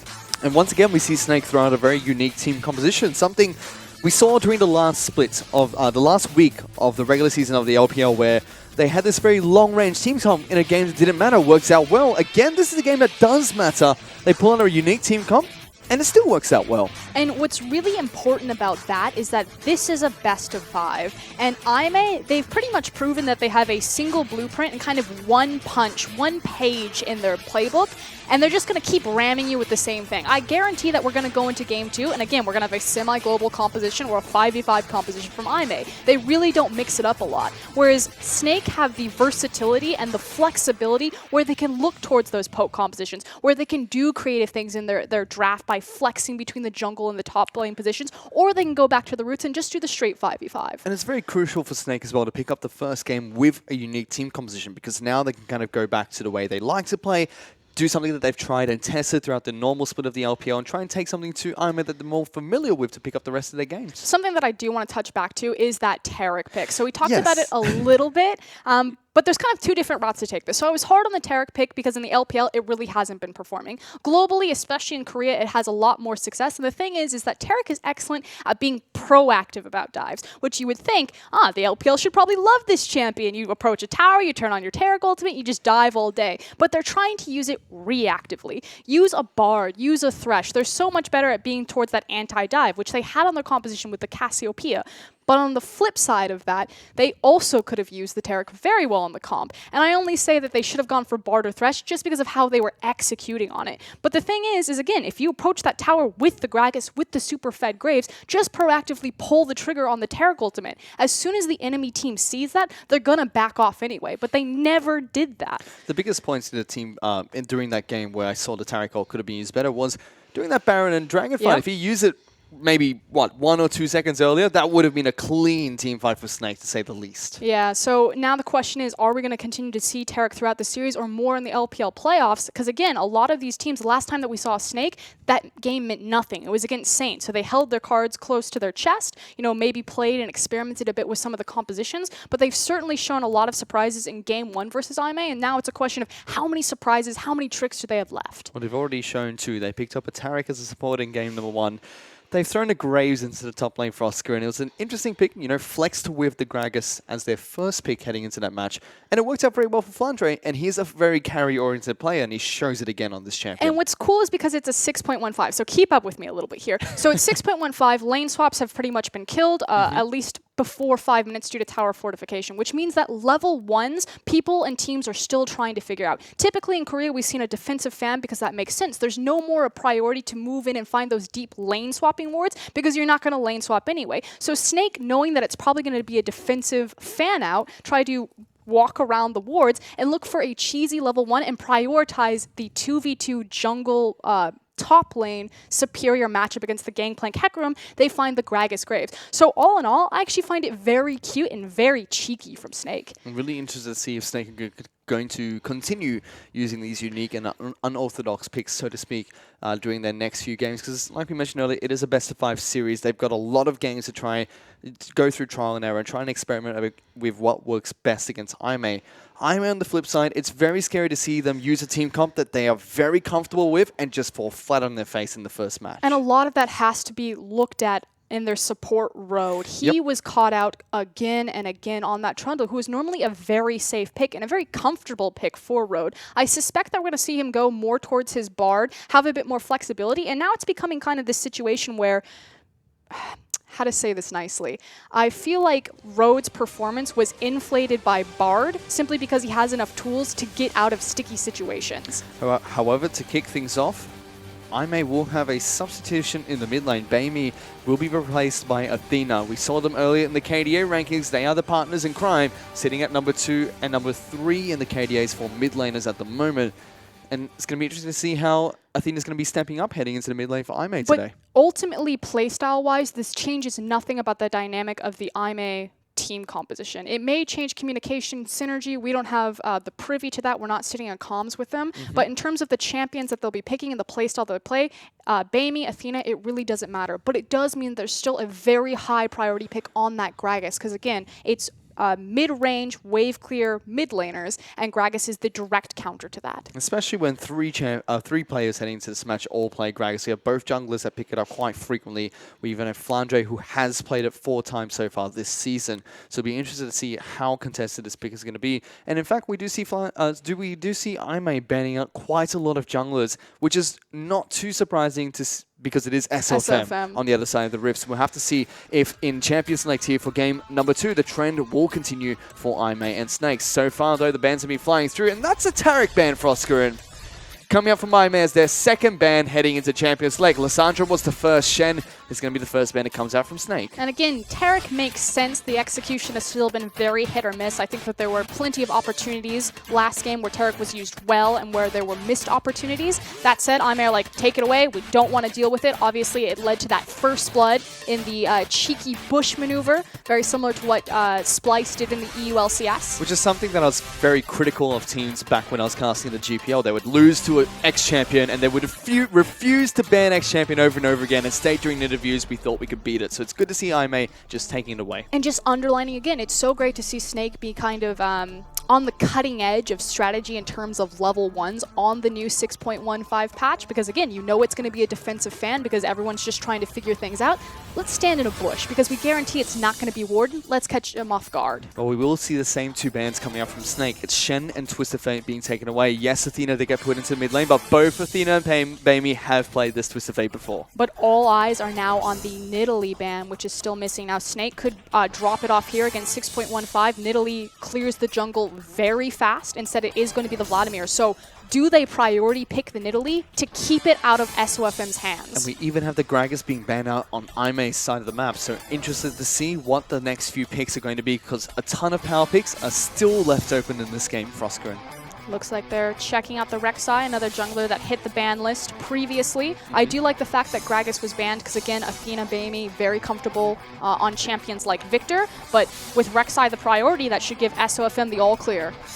He might actually lock in the Nidalee here coming into this match. Flandre has instantly locked in the gangplank. Shows that, yes, he can play the Graves in the top lane, but he will show Amazing J how to play this gangplank as well. Exactly. If you think that Flandre is a phenomenal Graves top lane that he displayed in Game 1, you should see his gangplank. It has pretty much been perma-banned away from him since he debuted it. He is the gangplank master of the LPL, and things are about to get gross. I mean, he's one of the carry masters as well. He plays a ton of carry champions. Yes, he has Poppy games and Maokai games in here and there. He has some pseudo-tanks, being the Fizz, being the Echo, but everything else he's played is just carry after carry. The great thing about Flandre is he had this reputation in the LSPL as kind of being the last standing great top laner that wasn't in the LPL. You have to think for a long time, the LPL had great top laners. You think about Going. That guy's cheekbones. I mean, he pretty much carried OMG's world teams on his cheekbones and jawline alone. Flandre had this reputation of being a Fizz one-trick. He was the super star all carry for his team. He comes into the LPL, his very first game, he plays Rumble. Had never debuted the champion professionally, and then he plays Maokai. So Flandre has shown that he will step up and be that team player, play what his team needs, and be a role player, but it's always comfortable to see him go back to picks like the Fizz, like the Gangplank, and like the Graves. Well, coming into this game, he will be picking up the Gangplank and trying to show if that's what this team really needs heading into the second match. We did get Karma being locked in instead of the Nidalee for Snake as well, a champ that we saw Wayless play to great success a couple of nights ago on LGD. On the flip side, we will see Aime lock in the June as well as Echo for the next two picks. And it makes perfect sense to go for the Karma versus the Nidalee simply because you're still kind of sussing out your jungle matchup there.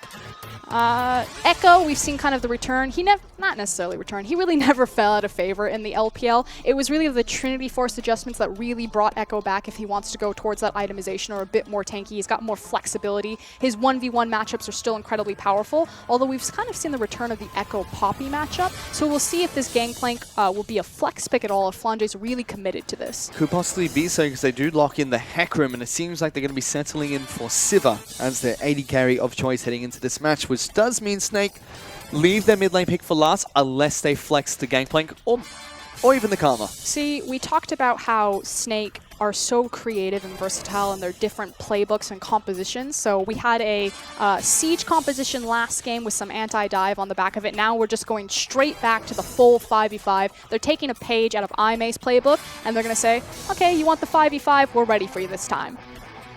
We're still waiting to see what Aime are going to pick up to round out their team composition. Still missing a mid laner as well as a support, unless the Echo is eventually picked into the mid lane. We have seen that in the LPL. We've seen Jin being picked into the mid lane as well. Not quite in the LPL, but other regions have decided that that champion belongs in the mid lane sometimes. Wouldn't say it's that successful, but it has been there before. Highly doubt that we will see Aime put that into the mid lane. Still waiting to see what they decide to pick up. It is Athena heading into this match. Not too much of a big difference between Athena and Baimi, but Aime do believe there is, and they do substitute them in and out of games from time to time. Alistar will be locked in as their support of choice, and Cassidy will be picked up for Athena in the mid lane. So taking an assassin into the mid lane as opposed to the Victor, which was available for Athena. Very comfortable in that champion. Likewise, things like the Varus and the Rise. But still kind of the same old from Aime. It's a very roam-heavy, skirmished, mobility-based composition. Again, it's kind of these 3v3s that they really thrive in, unlocking Road on that Alistar, unlocking Athena on that Cassidy, and trying to skirmish and find number disadvantages across the map. Still waiting for Snake to pick up their final pick. Normally on the red side, we see a mid lane being picked up last, but They do have the Karma picks, so they have a flex going into the mid lane. Could potentially be a support. 2 picked up by Jay-Z. You can see on his screens, he's been very vocal communicating with his coach, so it might be his champion of choice. A really good adaptation that I already like from IMA's comp is the fact that they have a much stronger 2v2 on the top side of the map between their jungler and their top laner. The fact that they have that echo there should alleviate a lot of pressure of SOFM continually evading a Voidless and punishing him on his camps. And we do see Jay-Z instantly lock in the Braum there. So it was a flex pick of the Karma, which will be heading into the mid lane for tank. Up against the Caston and Braum. Siva, a very, very punishing lane, and they're up against Jin and Alistar. This is one of the better Karma compositions that I've seen come out of the LPL. RNG have been a big proponent of taking that Karma into the mid lane and really setting the trend there. But a lot of the time is when you take that Karma, you lose a lot of damage potential in the late game. But the fact that it's flanked not only by the Sivir, who's going to really go off on late game, but also Flandre's Gangplank, I feel like they have a very healthy balance of everything. They certainly do. You know, when I think of Karma, I think back to LGD. Punish pulled it out to take down Vladimir's. Wayless has been dominating people with the pick. So interested to see how Snake are going to be able to use that champion in the mid lane. Aimee, though, going back to another tried and tested team comp, seems like they're going to take Snake to that 5-on-5, and Snake are more than happy to respond here today. It's now a question, can Aimee outmaneuver them? And that question will be answered as we head into game number 2 between Snake Esports and Aimee.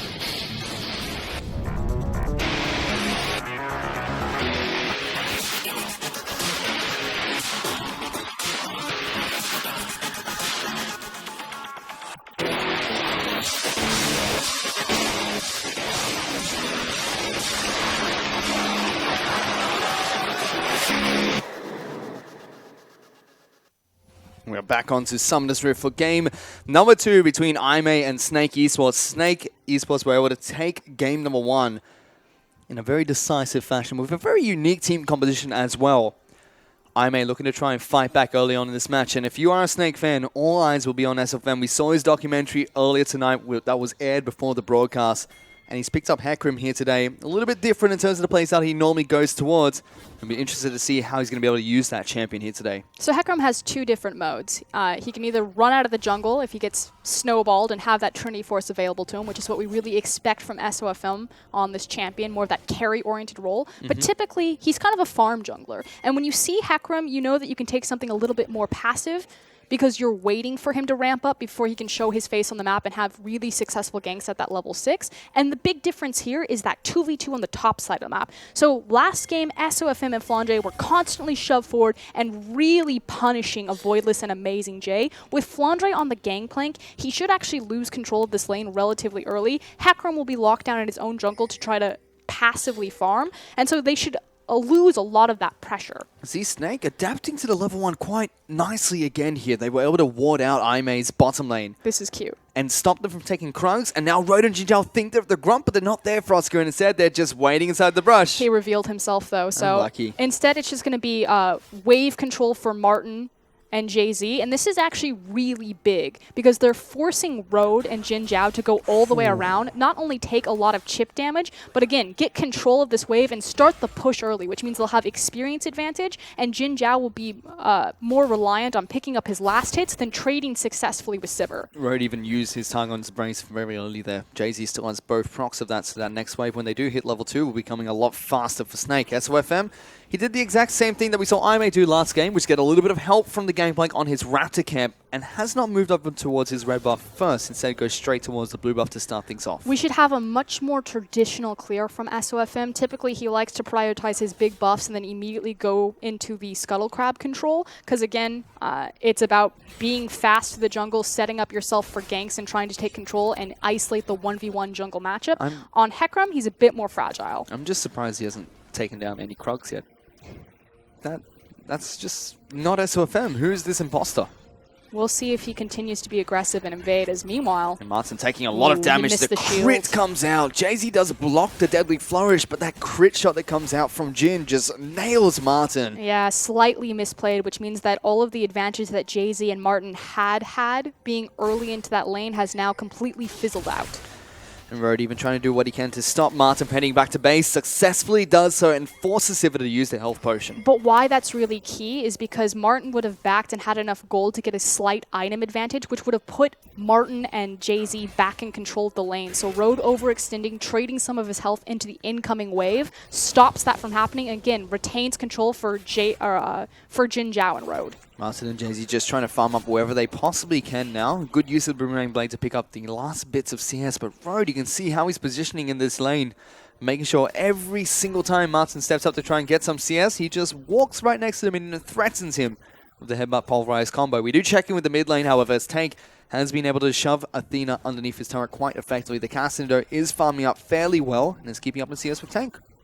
Snake's early game is much more reliant on Tank, really punishing his lane and finding the lead there. He has a lot of tools in his composition, in his kit, to continue to punish Cassidy, especially before that level 6. And there shouldn't be a lot of help coming from a Voidless. And then we see the adaptation coming out from SOFM. No early aggressive invades coming in, takes the Scuttle Camp down early, going straight back to his red buff, clears out his jungle nice and healthy. Went back to base very early as well to pick up his double jungle items as well as the Hunter's Potion. Yep, just a very traditional, slow, safe clear from SOFM. So it's nice to see a very young superstar kind of readjust, reassess, and put some patience on. That's the side of the map we have not checked in with yet during this game. Flandre is going up against Amazing J. They've just been trading back and forth. Flandre is very comfortable on this champion. Amazing J incredibly comfortable on the Echo, and you can already see that by the way he's been trading in this lane, making sure he always takes advantage of Flandre. He's able to take down the barrels and stay away from the range as well. Eyes on a Voidless though. He's moving up to the top side of the map. He's waiting in the tri-brush and has not been spotted out by a ward. There are a couple of pings that tell him to go back in towards the jungle of Aimee, but they don't know exactly where the Rek'Sai is. The best case scenario here is that they burn Flandre's flash. He's so close to his tower, very safe, although he is running a bit low on mana. But they don't have a lot of hard CC to lock down this gangplank. They're still looking for it. Amazing J pushing the wave out nice and slowly, waiting for Gangplank to make a mistake. But Voidless, a little bit impatient, decides he doesn't want to do anything up the top side of the map. Instead, he's looking towards Tank, who's going aggressive towards Athena. He has to be careful, but here comes a Voidless, gets the knockup. Will lock him down, but Athena does not have Rift Walk, can't quite close the gap and capitalize on the crowd control from a Voidless. The thing about a Voidless's solo lanes is they don't actually have a lot of kill pressure and before that level 6 mark. So for now, a Voidless should just stick his head down, get back into his jungle, rush that level 6, wait for Cassidy and Echo to provide that hard CC or burst damage to make anything of these lanes. And that was pretty cute coming out from Tank as well. Uses the Empowered W to get a lot of health back in that lane against the melee Cassidy. Pops his health potion, ball stays there.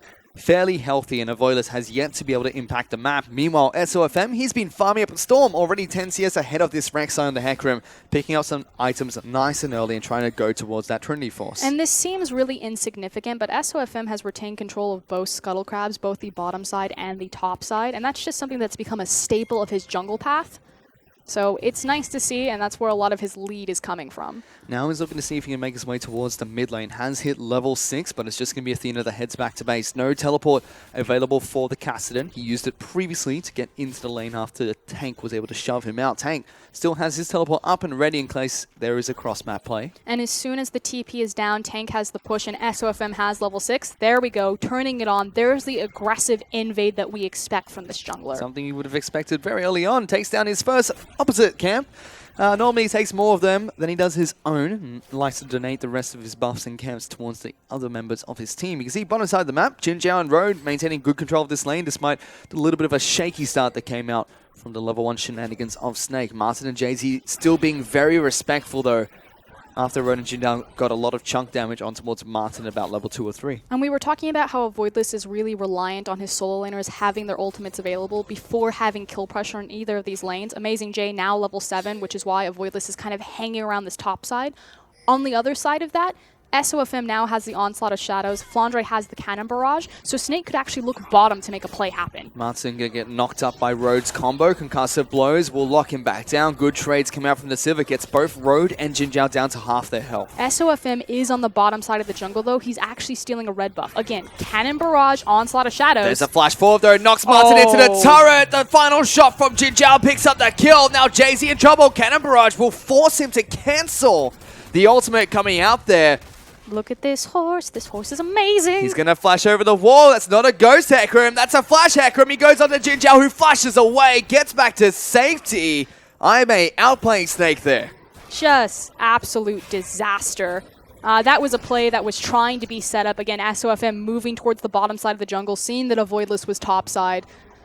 You have to know that the call was going to be a dive bottom, but just miscommunicated and misplayed across multiple members of Snake. And this is the thing. You know, they looked great in game one. You're saying, okay, this is the elite Snake. They came to play for the playoffs, but religiously, this team falls down. They've never gotten over a 4th place finish in any LPL final. They've been to 4 different splits. So many resources being used in that bottom lane. Heal and Exhaust coming out from their bottom lane duo. Flash and Ultimate from SOFM. Cannon Barrage from Flandre. And all they got out of it was losing their AD carry. Not even a single kill there. So Aimee put themselves on the board nice and early. Gold is still very even between these two teams. So Snake are not out of this one yet. As Road now rotates towards the top side of the map, looking to try and get some vision down on towards the red buff. And again, the priority is looking towards that top side, diving Gangplank, especially because he doesn't have his ultimate available to him.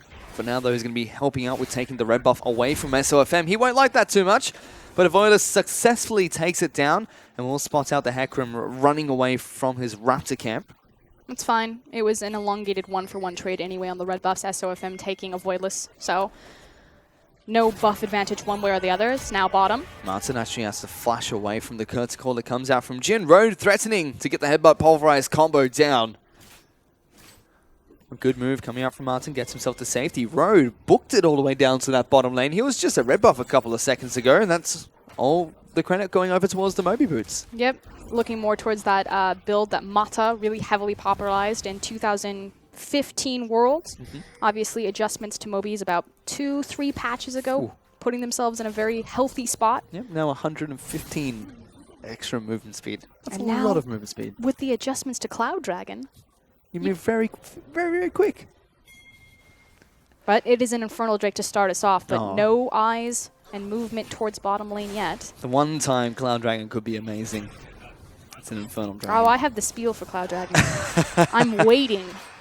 Well, Snake still being very respectful towards Road and Jin Zhao, making sure they farm up as far back away from this Alistar as they possibly can. What they're really waiting for is they were waiting for the rotation on the Onslaught of Shadows to come back up. Again, anytime Hecarim's in a composition, it does become very binary when it's locked down into its lanes. Now that SOFM has that power back available to him in tandem with the Cannon Barrage back up, the 2 ults in the top lane actually were traded interchangeably. We're going to have a play bottom. Cannon There's Barrage, one, there's 2. Teleport, 2 teleports, 3 teleports into the bottom lane. Jin Zhao will fall down first, though. So advantage over towards Snake at the moment. Voidless tries to go over the back. Amazing J will lock people down with the Paralock Convergence. They're looking to try and get a kill. They lock down the mid lane. A big combo coming out from Aimee. They trade their support, though. Now SLFM's the target of Voidless trying to get the damage down. JC, where are you going, buddy? Amazing J chases him down. The Cassidon picks up the kill in the bottom lane. And Aimee do trade 2 for 2. They could possibly look to continue to chase, although I think Martin should be in a healthy spot with this heal up.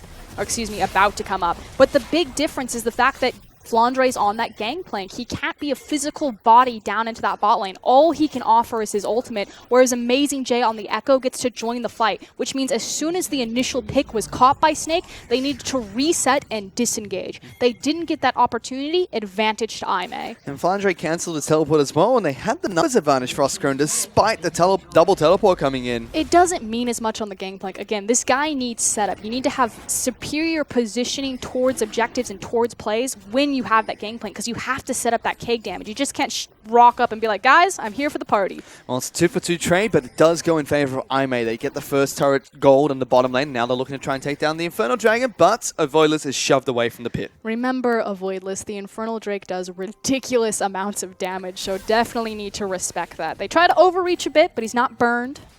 Yet. That was funny. Burned, infernal. Good No. pun, good You pun know for a what? second. I work hard, fish. I know. I'm a little bit slow. I'm sorry. It's okay. This is where you really need Raz. I make a pun I didn't even know of, and he picks it up immediately. He's pretty sharp. But top side. So Aimee did have superior tempo advantage by taking control of the bottom lane. Although, hold on. Amazing J in a bit of trouble, going to get locked down by He has 3 his members. ultimate. Jay-Z just tanking up the turret, trying to take as many shots as he possibly can. SFN goes He's back fine. in. They're still juggling He's aggro, not but fine Tank anymore. is down here now. They lock him down. Winter's Bite comes out, and Power Q will come out from Tank as well. But Athena's here. Jay-Z will block up a bit of damage, does get shielded up and trying to get locked down by Tank, but he's going to be able to jump away. There's he on the hunt. There goes SOFM. He's deep into the back lines. Athena has to flash and Rift walk away. Avoidless is the next target. Jay-Z even going back in, and it will be Tank that picks up the kill. Great team play from Snake. Oh, hold on, though. They might not be done. Athena's still trapped here. They're still charging. There goes the empowered shield. They Oh, lock it that down. He damage. goes in. It's a lot of damage, but it's not enough. Tank, no, Martin lives with a sliver of health. Jay-Z gets him to stand behind Braum. And Snake get 2 kills in the bottom lane, 3 kills in the bottom lane, actually, in fantastic style. 3 blinking red health bars. And in the end, Snake will actually even this up because they should be able to take down the bottom outer turret. But tempo advantage still for Aimee because they'll have a cleaner and quicker map reset. In fact, the outer bot tower still doesn't fall. So Aimee still in relatively strong standing despite losing that trade. And that was a player from Korea, Vietnam, and 2 Chinese players diving in the bottom lane with flawless communication. That was great to see from Snake. It's fine. The only word that you need to know, and you know this from mic checks, is go, go, go, go, go, go, go. That's pretty much would have been the call there. But they juggled the turret aggro fantastically. They also trade the bottom lane out of turret, which is great too, because we did see the top lane out of turret fall in favor of Aimee during that play. My favorite is when Gnar is on the field. EDG in their comms, they say big Gnar, little Gnar, little Gnar. Oh, so good. Meanwhile, Tank returns to the mid lane to go toe-to-toe against Athena again, who is farming underneath his turret once more. CS is even between these 2 mid laners, so Cassidy will be able to scale up quite nicely, but Tank does have 2 kills and 2 assists. Really early Morellonomicon coming out from the Karma.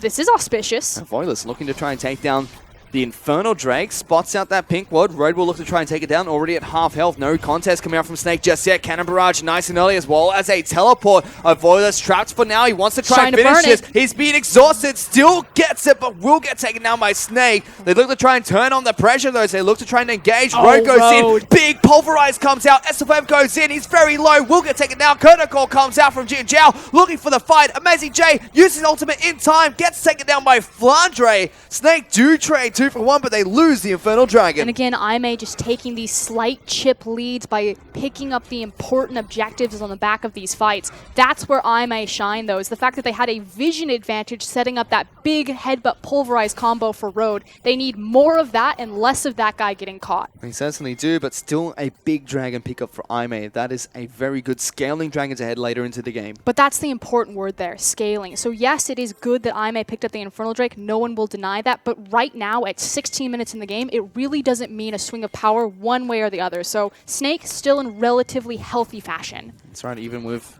the dragon being that important, very early on, it's only about 10 AP per player, based on how much they picked up. But Flandre, he's in trouble. Athena and Rhoda collapsing on him. They've even brought a Voilis up here. This is just depressing to watch for Oscarin. And this is the bigger concern. It's that now that the outer towers have dropped in both the side lanes, it's really unlocked Aimee's composition, which again is incredibly mobile, is incredibly scrappy. Looking to try and bring Snake down to their level and beat them at it, so to speak. Snake, can't quite go in that one direction that they were used to for Oscarin. Kind of getting derailed a little bit. Game 1 was a drag race. This time around, a bit more curves. We're heading towards the ditch. Yep, they're going to have to try and learn to drift. If not, they're just going to fall off the cliff here. But still fairly even between Snake and Aimee at the moment. Avoilus has been taking good control over Vision around the river for now. Athena picks up blue buff for himself as well. Has his Sheen as his next item, going towards a Lich Bane nice and early. Yeah, and speaking of big item breakpoints, you have the 2 Trinity Forces now available for Snake.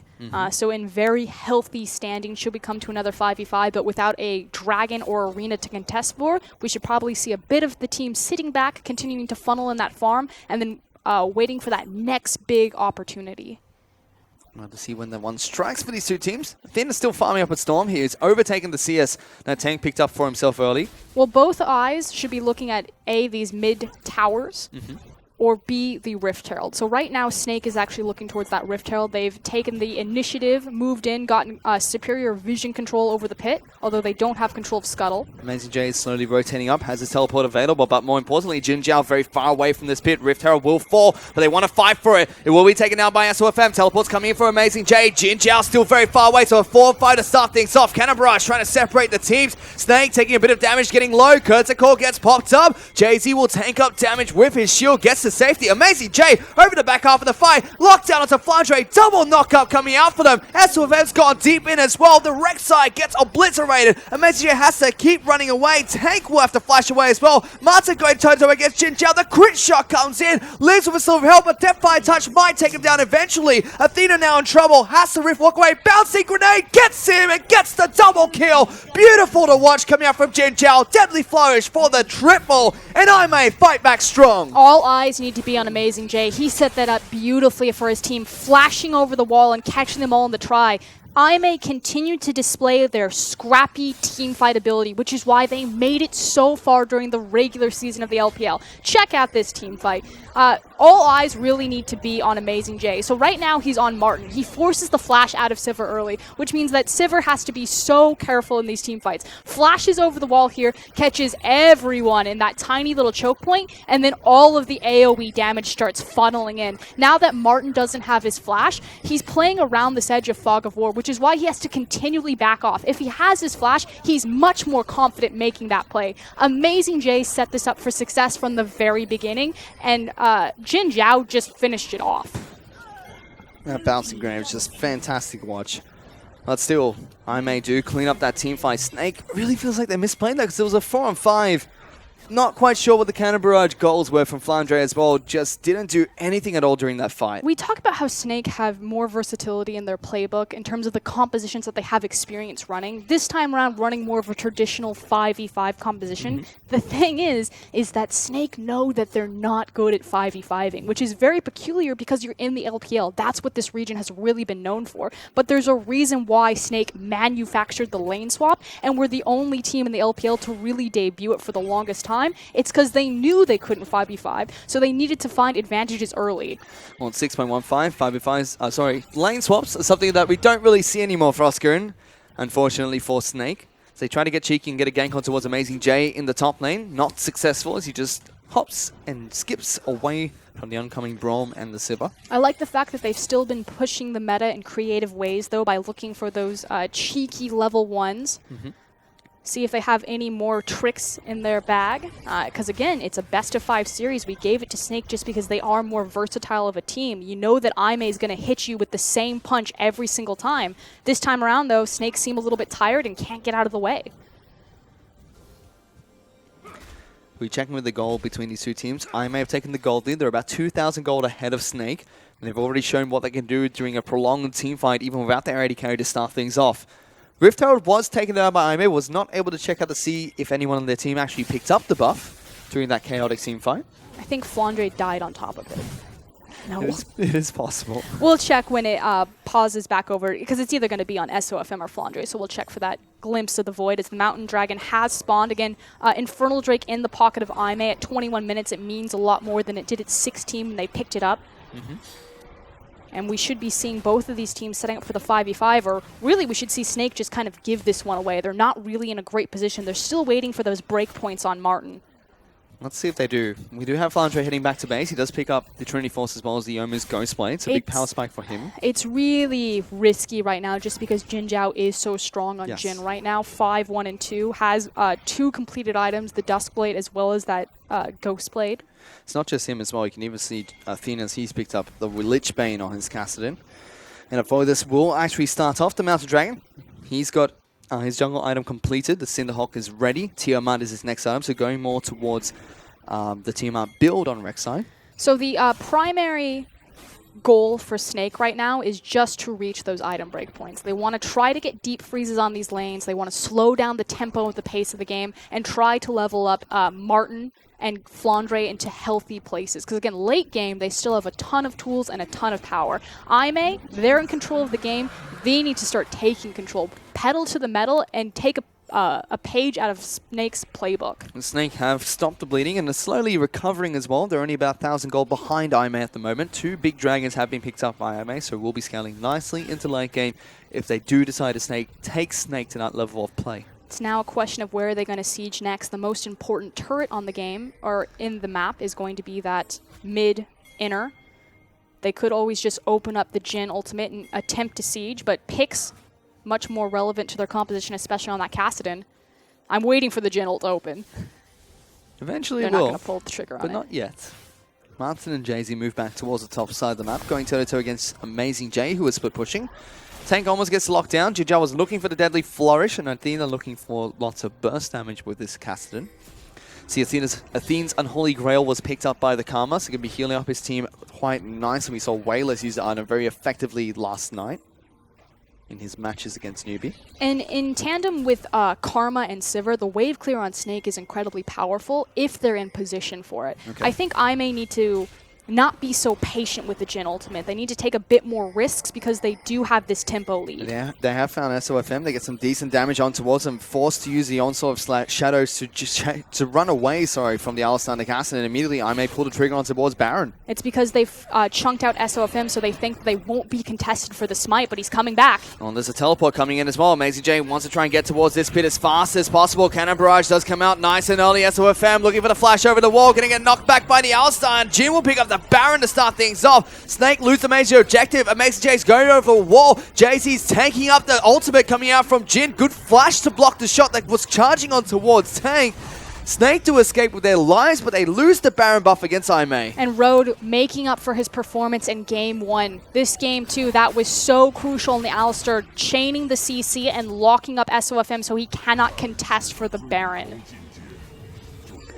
And you mentioned the Cursicle would probably be what is used to break the mid lane outer turret, but seems like Baron buff is all they really need for Oscar. And that was such a high-risk, high-reward play, though. And again, this is why Aimee, they finished third, but this is why I don't consider them an elite team in the LPL. The much safer play is to open up your ultimate and to siege on that mid tower. As long as you have good flanking vision, you should be okay, especially when you chunk out SOFM that hard. Looking for the Baron, that was a 50-50 smite, and if Roe didn't execute perfectly on that, they could have swung the game way back in Snake's favor. This time, it works out. Next time, maybe not.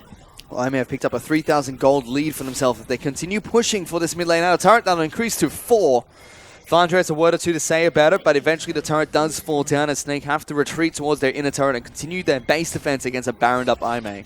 That's okay, though. They have a credible wave clear, especially against Baroned up creeps, because they have the Gangplank available. So again, it's really on Aimee making sure that they can catch Snake cheating through their jungle in between these 2 pressure points. You see on the bottom side of the map, Athena's actually creating a big wave there. There's the Cursicle you were talking about, Frosker, and looking for the mid lane inner turret. SFM gets comboed out by Road, and there's the Karma trying to keep everyone healthy with the shield, but they do just concede the mid lane in a turret, give it up and give it over to Aimee, who are still pushing for more objectives. And the reason they're able to do that is because Gangplank was bottom to match the Kassadin. Gangplank's the primary wave clear against the Baroned up creeps. 5,000 gold lead for Aimee. They're trying to push for more. Still a lot of time on this Baron buff, so they're more than happy to wait for mini waves to collapse on towards the base. We did have Athena split pushing on his Kassadin. He's got the Zhonya's Hourglass ready to keep himself alive. He does dive deep into the back lines. They pull the trigger. Road with a big pulverize to start things off. Jay-Z the target. The turret will fall. SFM goes in, but only hits the front line with his onslaught of shadows. And Snake will lose their inhibitor turret. They're still trying to chase on towards Aimee, but they've got a long way to run if they want to catch them down. They don't necessarily want to catch them, maybe some stragglers. They're and going speaking in. of straggler, Road taking a lot of damage, forced to use the pulverize to knock them back. Will run over the trap coming out from Jhin, which gets swept away. Flandre does get a pick.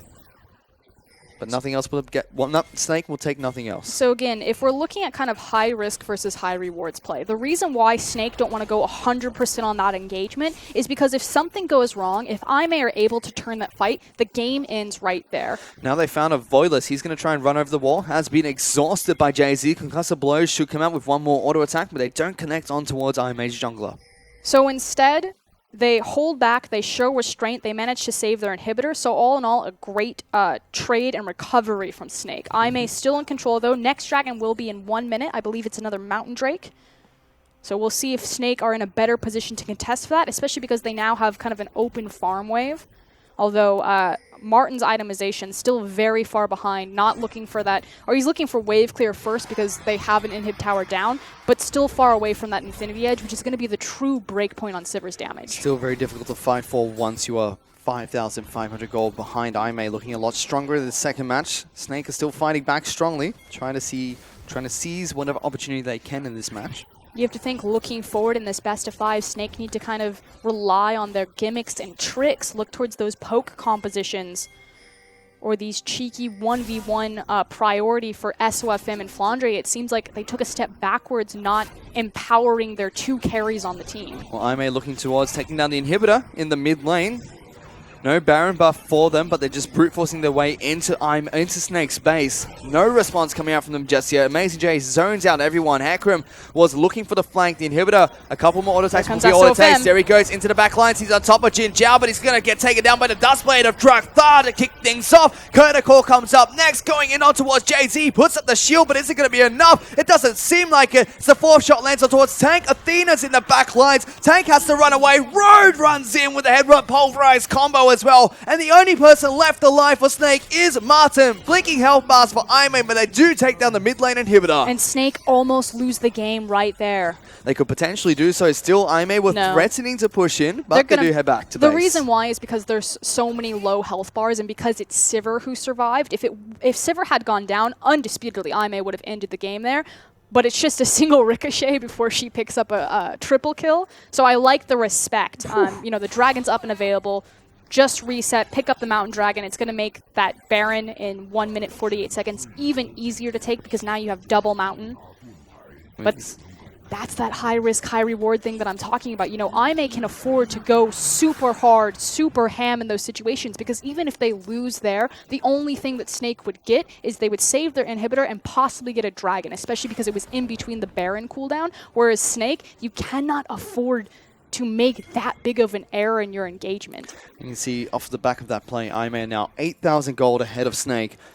Very brutal team fight that went in their favor. You can see the damage dealt. Martin was doing everything he could with those ricochets, trying to get them into the back lines, trying to make sure he can chunk out members of IMA's team. A few more ricochets would have been enough to take down everybody on IMA's lineup, but now his team is even further behind. A few more items would have made the big difference there. Again, that's a Sivir that was sitting on armor penetration, a Zeal, and an Essence Reverse, so still missing those big ticket items. Now has completed her armor pen all the way. We'll pick up the Mortal Reminder, trying to reduce the healing that comes out from multiple IMA members. But they're still in such a sticky situation. Baron's coming up in 35 seconds. They're desperately trying to make sure they get control over the pit. And it really all came down from SFM getting picked off and chunked out to the Baron buff that IMA picked up afterwards. And now this game comes later and later, and we saw in game 1 that the longer the timer went on, the better IMA really looked. Goes back to Snake really struggling in their 5v5s, which you talked about the 3 different languages coming into their team comms. It's really a big test for Snake now. It still is only the second game of this best of 5 series. IMA looking to fight back nice and strong. Snake still holding on, trying to see if they can get the miracle win they're looking for. I mean, LGD were able to pull it off yesterday against Newbie in their Game 3 match to pull it back from a 10,000 gold deficit very late into the game as well. Snake are not out yet, but it's definitely a dire situation for them at the moment. And IMA have shown that they would prioritize the Baron before their sieging capabilities on the composition, although they could find a pick here. They pull the trigger, they knock Jay-Z back into the team. He's going to get obliterated before the fight starts. Teleports are coming into the brush next to the Raptor camp, but SOFM's being jumped on. The Kurtakor deals a lot of damage. The crit comes out as well. He's running for the heals, but IMA have 5 members strong, chasing on towards Snake. Flandre eventually joins the fight. He already used the cannon barrage to try and dissuade IMA from continue chasing, but now they go straight back to try and take down the Baron. And the big thing is that SOFM A needs to heal, but B, his flash is down as well as the onslaught of shadows is down, which means he has that much farther to run if he wants to 50-50 contest this smite. That's 2 mountain dragons. This Baron is burning quick. He's not there in time. The rest of Snake wanted to try and contest for it, not going to get close enough. IMA pick up the Baron with this major objective, look to go back to base to pick up one final shot before they try to push in towards Snake's base. And Snake survived the initial onslaught of the first Baron, but can they survive the second one? Not if SOFM continues to get caught here. Well, there's a teleport coming to the mid lane from Athena. Road gets a big combo on towards the Hecarim. He's going to get locked down by Athena, and in a perfect position for IMA to take down the top lane in a turret. Night and day performance from IMA. Again, we congratulate them coming out of the LSPL as Edward Esports rebranding to IMA, picking up a new owner. They've now got Whites, who owns the organization formerly of Starhorn Royal Club in their 2013 run.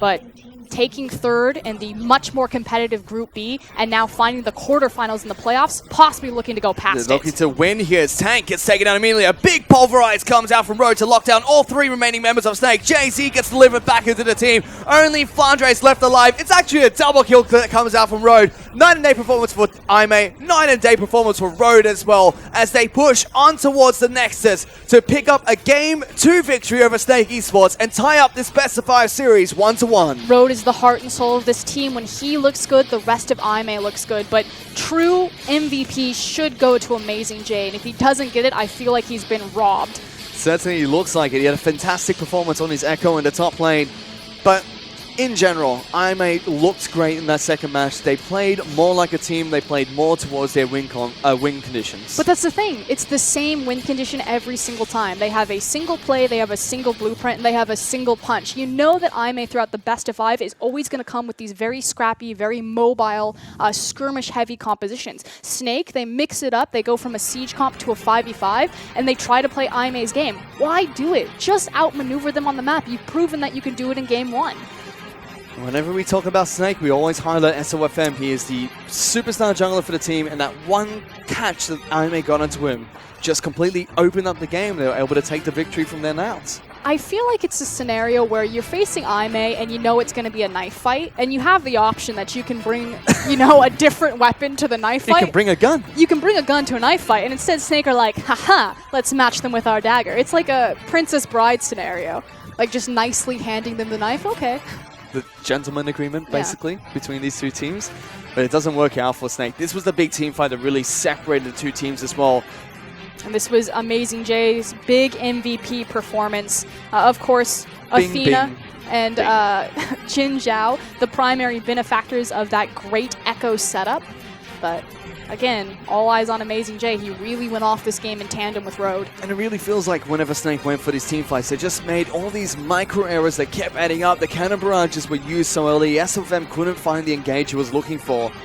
And it really just shows that IMA are that stronger team fighting team, and it was great to see that they were able to execute that this time round. No, it makes sense because IMA have actually been together longer than the Snake roster. Yes, they've had a rotating roster between their jungle and their mid lane before really definitively settling on a voidless over midi, constantly rotating between Baimi and Athena. But again, it doesn't change the identity of the team that much.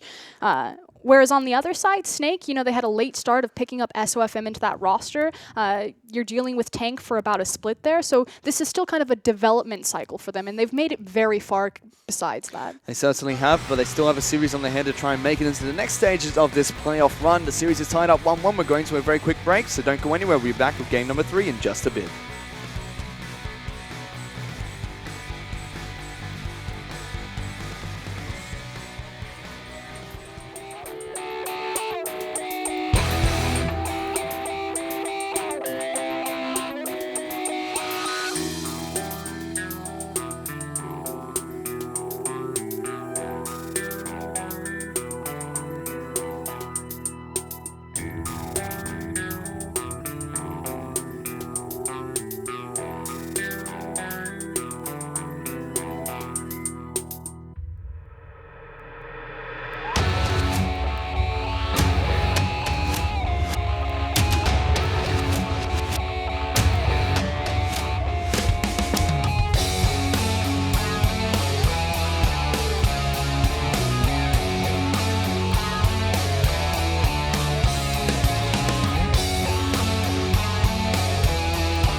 Welcome back, ladies and gentlemen, to the English broadcast of the Chinese LPL. As we take a look at the MVP for that second match, it will be Amazing J in the top lane that picks up the MVP performance. Fruskin, you look very happy with that pick. This means that I don't have to tilt myself off the desk. You know, Spawn said it the other day. I'm going to echo his sentiments. The LPL has been much more consistent this split about hitting the right MVPs, including looking at those supports. And yes, Road did have a good performance this game, but Amazing J set them up for so much success. He certainly did. He had a great performance on the Echo in the top lane. It is his most played champion this split. He's phenomenally good on the champion as well, and he had some great highlight plays. And I'm glad that we immediately open up into this Baron play, because this is where it really started. Not only did he force the flash over the AD carry, but then flashes over the wall to catch a bunch of members in that choke point and set up Road for some great follow-up displacement. Certainly did. Set up his team for success, and IMA definitely succeeded as they took game number 2 away from Snake. And now the series is tied up 1-1, and it's a best of 5 as well for Oscarin. Much more definitive fashion, like you said, but it's this idea that you know exactly what you're going to get from IMA. They're going to play the same champions. Like you said, Amazing J, this is his most played champion. You know that the Echo is a possibility that will come out, and you just have to wonder why Snake decided to kind of mix up their playbook into IMA's strengths. Which is interesting, because something we were talking about during the break, we really feel like Snake should just stop going for these team fighting team comps, because you look at how they played game 1, they picked up the very unorthodox team comp, especially with Graves up in the top lane, and it did so well. This time they try to ram their heads into IMA, it doesn't work. Or even if they want to go for these 5v5 compositions, it's to not take away power from SOFM and Flandre. They like to play a very fast-paced game. They're the 2 hyper carries for the team that can really go off. So prioritize them getting the superior matchup, which is what happened and was really cool in that initial game 1 champion select. You know, using the flex pick between the jungle and the top lane to make sure that both their carries got the matchup that they wanted. In game 2, yes, they got the big pickup of the Hecarim, but it effectively puts a timer on SOFM and any proactive plays that Snake can make around the map early. And we also mentioned the fact that, you know, Amazing J, he picked up the MVP here today, and he did really well on his top lane performance on Echo, but a big standout to compensate, to complement the Echo performance was also Road on the Alistar, was playing fantastic on the champion. Not only did IMA have a night and day performance in that second match, but Road, he played out of his mind in that second game and really showed why he's a big playmaking support for the team. We kind of talked about or alluded to a little bit this idea that maybe Road is buffed up simply by his champion pool. He's a big Bard player, and Road, he either does phenomenal or it feels like that guy is caught out every single second. But obviously on a champion like Bard, you know, you can put yourself in stasis, you have your magical journey, you're very hard to lock down. It's kind of the same thing for Alistar. Alistar just kind of rocks in, he has his ultimate, you can't do any damage to him, he's invincible forever. So I feel like, you know, Road, put him on champions where not easy mode, because Bard is still a very hard champion to play, but kind of compensate for his innate weaknesses of he likes to go a bit too hero. Champions where he can go in and be the hero that his team really wants him to be? A bit binary. It's kind of one direction, it's forward. No, that just sums up the way they really want to play heading into this game. I mean, another point that we really had was the fact that IMA are really sticking to their guns going into the second game. Game 1, team fighting didn't work out. Game 2, maybe team fighting will work out this time around. Game 3, I'm pretty sure we're going to see IMA go team fight again. I kind of have a sneaking suspicion that IMA will go for that 5v5 comp, but also that Snake are actually going to pull out a poke comp. I know it sounds weird, but I have a feeling that we're going to see a Xerath. I'm pretty confident we will see the team fight coming out from IMA again.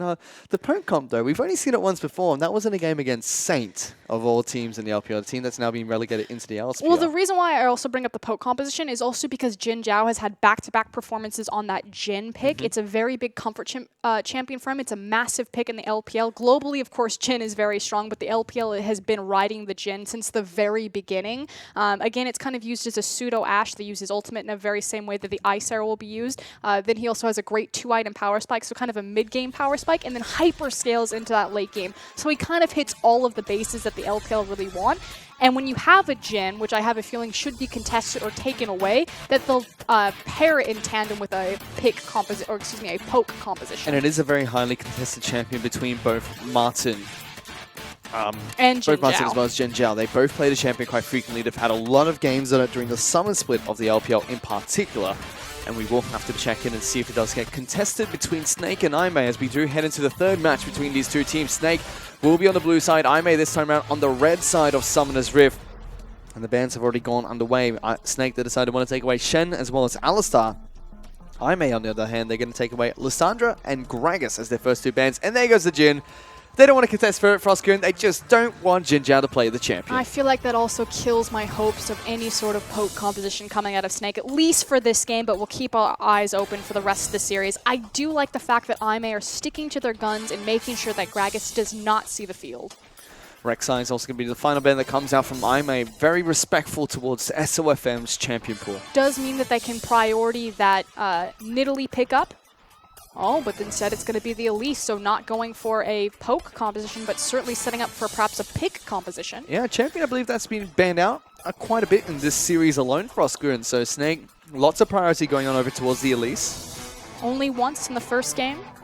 That said, Nidalee, Graves, Hecarim still available, so a Voidless in a very comfortable setup should he look across any matchup. Hey, well, we have seen Snake flex a Gragas pick. You know, throwback to Season 1 when... not Season 1. Throwback to when Elise was first released. It could be a top lane Elise. Who knows at this point? If you're actually going to go for LCS, though. Oh, you're going full Chris. I was going to go daydreaming and say it's going to be support Elise. Too deep? Too far back? Yeah, that's very far back. That's my history of NA LCS for you. Good game university. Woo! Who knows? It's probably going to go into the jungle for us with him. It's more aggressive. It suits his playstyle a little bit more as well. You can use that to pick to get into the jungle of IMA and also try and get his lane snowballing ahead to start games off. But IMA, they're going to be taking away Graves as their first pick, and Vladimir is going to be locked in for the team as well. So very similar draft rotation that we saw in game number 1. This should mean that Tank can go towards that Cassiopeia. He already showed that he's comfortable in that 1v1 matchup across from Vladimir. Likewise, Flandre looking back at Gangplank. Could definitely try to lock this one in here today. And Vladimir's a pick that really surprised me because it was pick or ban, first pick or ban for so long in the LPL. Now teams are kind of just letting it fall through pick and ban. This is what surprises me, is the fact that Ashe actually went through second rotation. You don't need to pick up your jungler in first rotation from IMA because you know that it's going to be an Elise in that jungle position, so you can hold that one. I think it was a much higher priority on the AD carry, especially because Jin was banned, and Ashe is kind of the second go-to. I feel like now Jin Zhao really only has the option of Sivir. He is a phenomenal Sivir player, but Ashe has great counter windows from Sivir. If she throws out her Hawk Shot and baits out that spell shield, it's an easy arrow, or even worse, you can throw out the volley, eat the spell shield, and then it's an easier arrow. It definitely would look like it, but I know this lane is one of your favorites of Frostgoon. The Mustache lane will be locked in for Snake, so very heavy in pick potential with their first 3 champion picks. I just always have to emphasize the Mustache lane. I came up with it. It's where I hang my hat, Fish. It's the one good thing. We know. I steal it from you whenever I get the chance to. Just a lot of CC and control coming out of the lane. Again, we're seeing a high priority on Braum, especially because Alistar is banned away, which means that Ro really only has the option to go into those mage-oriented supports. No surprise to see him look towards his Bard. He does have the option of a Karma, although Karma has been adjusted on the 6.15 patch. But he locks it in, so we will get to see Rhodes Brad. We'll get to see good old Bardo being picked up by Rode in this third match for IMA, and Sivir gets locked in as well. Wrong server, Fish, but it's okay. I wonder what Bard's Chinese nickname is, actually. That would be interesting. I would like to learn that. See, it's funny, in China, all the champions, they don't just translate their names, like Vladimir's not just translated to Chinese, they all have nicknames, like Annie is the Dark Child, Azir is the Golden Pigeon, so I'm very Kog'Maw's Big Mouth. I really hope that he's just called Bardo in China. That would really make my day. The Bardo. The Bardo. Okay. On the flip side, Snake, they've locked in their final 2 picks. It's going to be Twisted Fate that gets picked up by Tank, a ban that we've seen targeted towards Athena and Baimi throughout this series, and Na gets locked in for Flandre. And so again, Snake go for a very different composition. We had a Siege comp in game 1, we had a 5v5 composition in game 2, and this time around we have a pick composition. So taking that Twisted Fate, the Ashe Arrow, as well as the Elise, I may have to be very careful and very alert on the map at all times. Eyes looking at Road. This is your time to shine, buddy. Don't get picked off. Once IMA, once again, really sticking to the guns. Feels like they want to go for team fights for Frostgoon. Lots of mobility, lots of damage, and some decent crowd control coming out from their support. And the other thing that I really like is the fact that they have a strong 2v2 on the top side of the map again. So SOFM, his jungle pathing, you know, last game he took a bit of a back seat, had more traditional pathing, was more passive in his jungle, waiting for that big level 6. On Elise, a lot more immediate power, especially in the isolated 1v1. Graves versus Elise, it's really just about who uses Fog of War better, because either champion can win that matchup. On the other side, Flandre gets Gnar. He's a phenomenal Gnar player, which gives him so much power in that top lane, other than that Gangplank. But Amazing J is going to be picking up his Echo again. He had an MVP performance in game number 2 on the champion. Heading into game number 3, it's definitely something that Snake will be pretty intimidated by. Have a feeling, though, that it's going to be 3 people, or at least a 2v3 on the top side of the map, especially with Tank having that Twisted Fate. Big thing about Vladimir is that he doesn't like to pick up the teleport. Instead, he has the Ghost, so he will not be able to follow Tank around this map. And again, it's another adaptation coming out from Snake. They go for the pick team composition, trying to pick up individual members of IMA before they can get into that grouping 5-on-5 stage and try and dismantle Snake through great 5-on-5 play alone. I was trying to write down the team compositions, and I see Bard, and I automatically just wrote Road. It's like the same thing with Marn and Rumble. I'm like, oh, he picked Rumble, writes Marn. They just go hand in hand. They're so synonymous with each other. Well, let's see if good old Bard can take to Summoner's Rift here today and get IMA their second win in this Best 5 series over Snake Esports.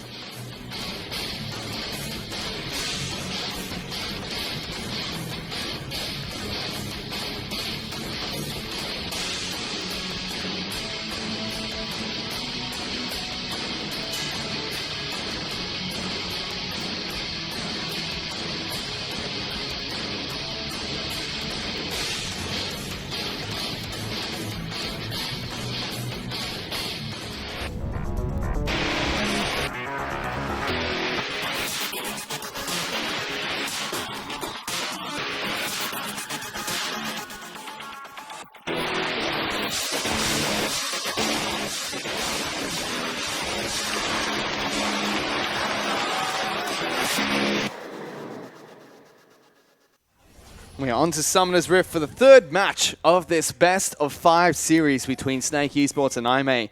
Game number 2, IMA fought back and tied this one right up. And Snake, once again, they've adapted their team composition. IMA sticking to their guns once again for Oscar, and they really want to look for these big 5-on-5 team fights. Yep, but we'll see if Snake have adapted their level 1 again. We've seen some cheeky plays from them in both games. This time around, IMA seem to have caught on.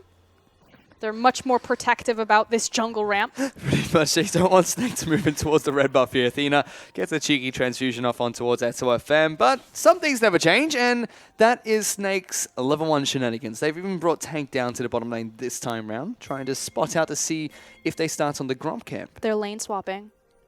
No way. Ooh, I'm excited now. IMA are going to be lane swapping in 6.15. Okay. So we'll see what they actually do with it. It could be that they just get an initial hard shove, try to bounce it off the tower, and then try to beat Snake in a tempo advantage before a quick itemization and rushing bot to match the 2v2. It also looks like they're going to try to put SOFM behind, waiting for a very delayed invade. They will be spotted out.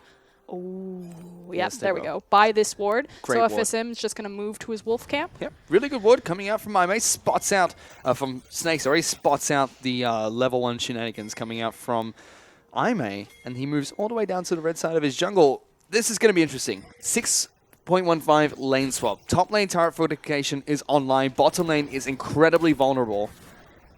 Damage will be reduced by 50% to start off this game. Which means that if I may continue into this lane swap, that Snake have an inherent advantage because of that fortification difference. So we'll see what I may choose to do here, if they're going to stick it through and have a very traditional lane swap where they try to pull everyone to the top side, build up waves, and just try to brute force the tower down, or if they're just going to try to bounce the wave and find an initial Cole or Doran's Blade advantage before matching the 2v2 bottom. And it looks like that's what they're going to do. Immediately, I may just push out the top lane.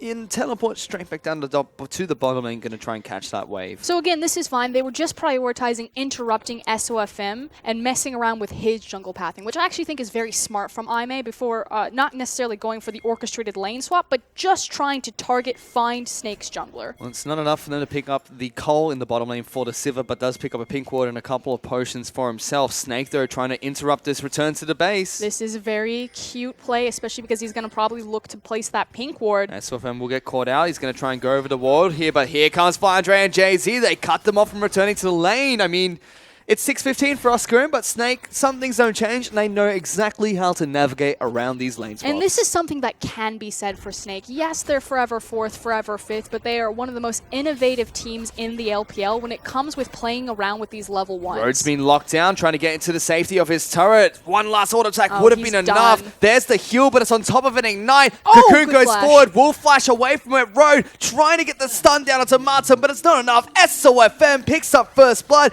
and even a teleport into the bottom lane from Amazing Jay. Disaster strikes for Aimee. They tried so hard to put down SOFM, even attempting the initial point of a lane swap, or technically it was really just a delayed invade on the Elise, but in the end he ends up with the first blood. They end up matching the TP discrepancy. In fact, Flandre gets a lot more time with that creep wave, and SOFM will pick up the enemy blue buff. Aimee tried to be cheeky. They tried to execute a little bit of a lane swap. Snake just responds so well. That was beautiful to watch. They were just all in on it too. The fact that Jin Zhao bounces the wave and he doesn't pick up a Cole or Boots or anything, he just, I mean, he didn't have the gold, but he just picks up the pink ward because it's about putting the importance of finding SOFM. You know, we're going to defensively pink our own jungle, and we're going to find that guy on the map.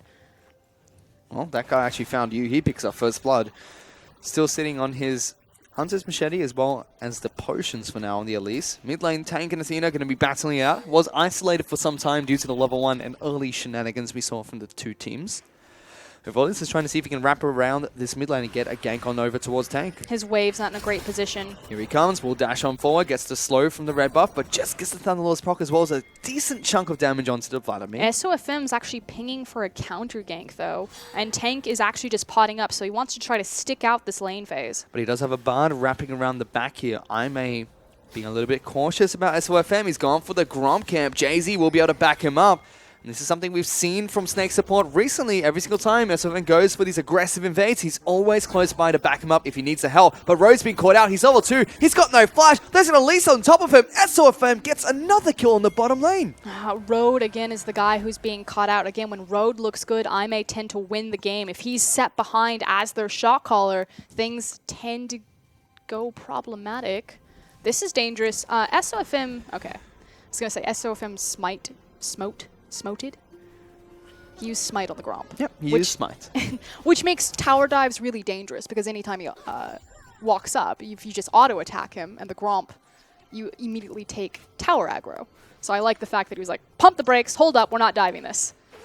Jake's actually very adamant that a jungler should almost never smite Gromp because of this. Jake's is very adamant that supports should be smiting Gromp. It makes perfect sense. For supports to smite Gromp? No, he plays support Alistar with Smite, but the idea that smiting Gromp makes tower dives much less likely with the jungler having that buff. And they did also see Avoilus in the bottom lane trying to keep Jin Zhao company while he awaited the return of his support. Round SOFM 2. Still being very aggressive on the bottom side of the map. I don't think I've seen him towards the Krug camp this time around. Instead, he's very adamant about helping out Snake's bottom lane. Well, they are pushed forward, so needs to make sure that he's there in case of a counter gank. Tank. Noted that Tank is level 6. Now, Martin is not. He's about halfway to level 6, just under halfway. Here he goes. Rhodes still doesn't have his flash available. Tank and a flash on forward. He's been locked down. They are picking on this poor kid, Frostgird. He's only worth 220 gold. And we're back in a drag race scenario. It's a straight shot. Snake have their very clear-cut win conditions. Here's the right real now target. It's on Jin Zhao. They want Jin Zhao. Concussive blow is going to be locking him down. He lives to tell the tale. Athena actually takes down Tank. Turret aggro not going in their favor. Tower dive does not even pick up Jin Zhao. Okay, bit overzealous. A bit. We're still only level 5, guys. Calm down. Pump the brakes. Carthus ult, please. There's a slight bend in the road. The toboggan's going to sway left sometimes, Frostgird. With all of that happening, though, really the primary victor here is a Voidless, who's like, this wolf camp, it's mine. But he has a slight CS advantage on SOFM now, and by slight, I literally mean 1. Yep. But he was behind, so... 1 CS for Voidless. That's fantastic. Put it in the good column. Yep, put that in the good column. I think not good. It would be SOFM with 3 kills here for Oscarin. All of them going on over towards Road. If he is the key to IMA's success, this is not looking good. Well, SOFM is the hinge on which Snake's success often swings, as is Tank, who has his Destiny available still. This is pretty gutsy. Still going to try and take blue buff away from SOFM. Like Does how successfully get it. Road has just given up. He's like, I can't be in this lane. It's too dangerous. I'm going to roam around, defensively ward the jungler. I want my chimes.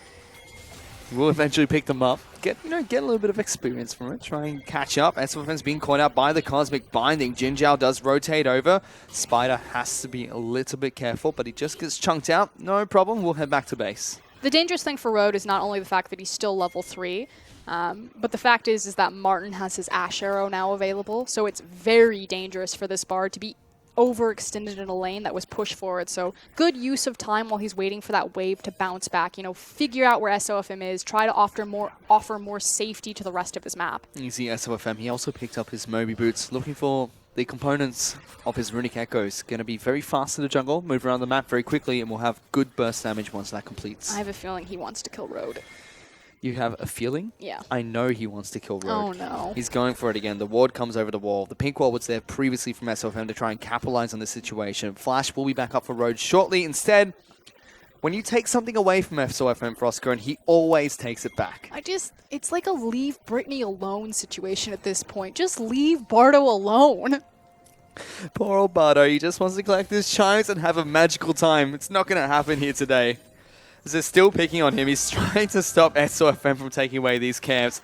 He's just keeping him occupied, keeping him company. Gromp camp is SOFM's this time around. Here comes a Voidless, though. Likewise, Vladimir does have the inside track here. Again, Tank does have Destiny. Okay, so the mid laners are not going to follow. Vladimir's just making sure that Twisted Fate can't collapse by standing in Fog of War. But again, Jay-Z always behind SOFM, something we didn't see when he first joined Snake. Now they're working a lot better as a jungle support duo.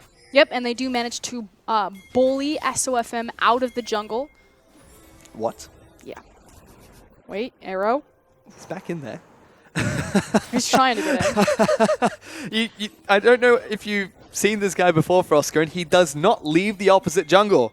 Can you see how many camps are open on his side of the map? I feel like he's that guy that is climbing in the window. Like, I may walk into their living room, and this guy's like literally got his leg and his arm, and he's just like peeking into the living room window, has their TV already in his back pocket.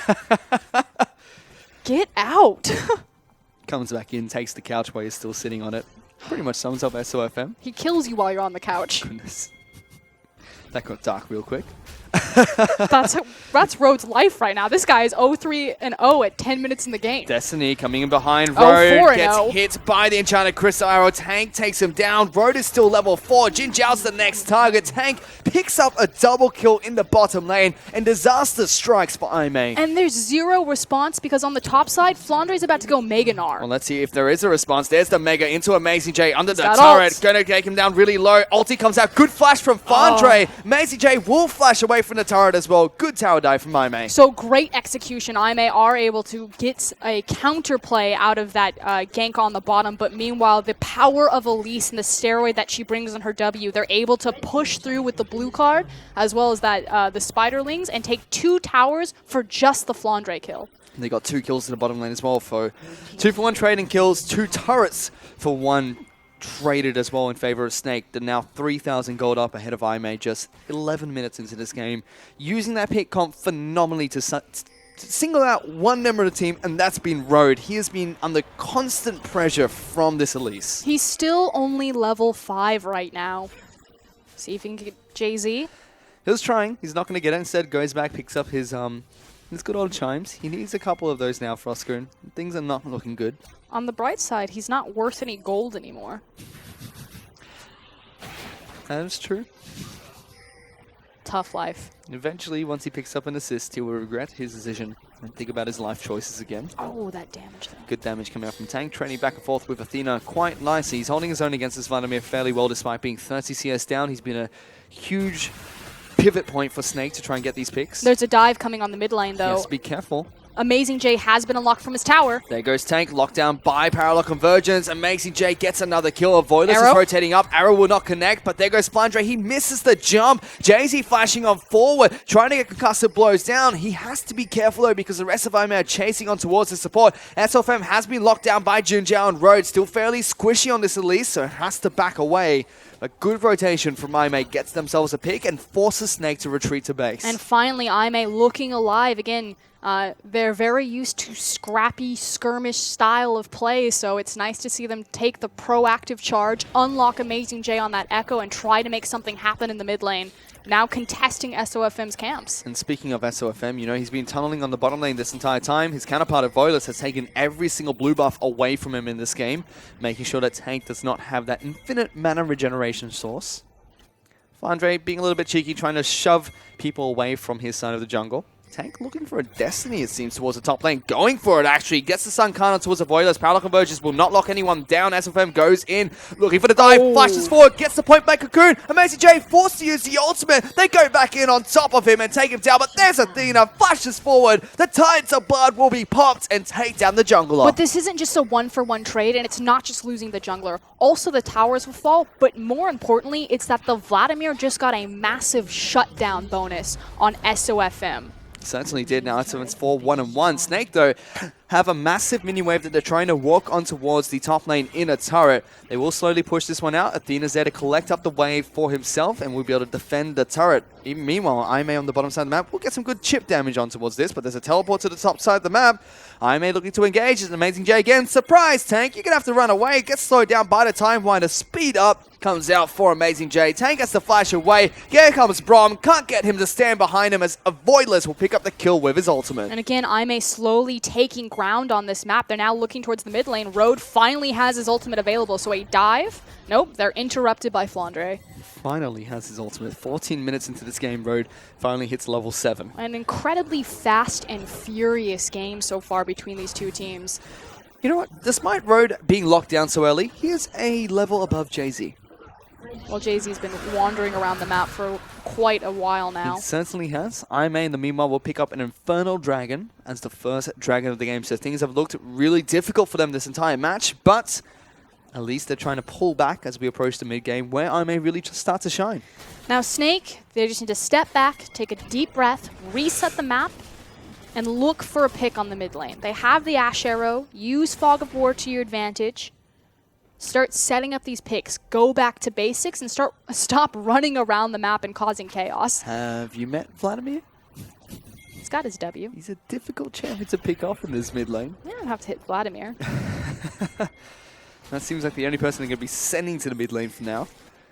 As Avoidless continues to clear out his jungle. There's an arrow in towards the jungle of IMA. Looking to lock down Avoidless. And there you go, Frostgreen. It wasn't the Vladimir. Instead, they go for the Graves. Next up is Athena. They were trying to lock him down. Jay-Z jumps forward, gets people to stand behind Brom. And now Snake look for the push. Still going to be relatively difficult to chip away at this tower, especially when you have Vladimir and Sivir standing in front of you. They're looking for the dive, though. Flandre doesn't have Meganar available. Yeah, that's not a good idea. All the rotation into the bottom lane could potentially what they're trying to cut off there. But everyone from IMA just stands strong. Tank almost gets knocked down by Athena. They don't have a lot of options on the map is the problem. There's no dragon in play, so it's not like the pick means anything of the jungler. They can't immediately rotate it into contesting an objective because the wave clear's still alive. There's no monster objective for them to take, so it's really just pocket gold. It certainly is. Now Martin's on the top side of the map. He's clearing out this top wave for himself. Picking up gold wherever it is safe for him to do so. Amazing Jake farming up the Krug camp. The rest of the team actually rotating towards the top side of the map. They will have Martin's arrow available as well as the numbers. Got what he came for. Got the Krug camp. Worth it. SFM finds Avoidless trying to rotate towards the top side of the map. Flandre as well as Martin getting some good damage on towards this turret. Road will slowly rotate up. And this is good chip damage because, again, they're moving around away from this Vladimir and Sivir wave clear. As Jin Zhao is pulled up into the top side, Snake are smartly saying, okay, the wave clear's here, now pick a different lane, catch them cheating through their own jungle. They have the Ash Arrow backup and available, so pick comp back online.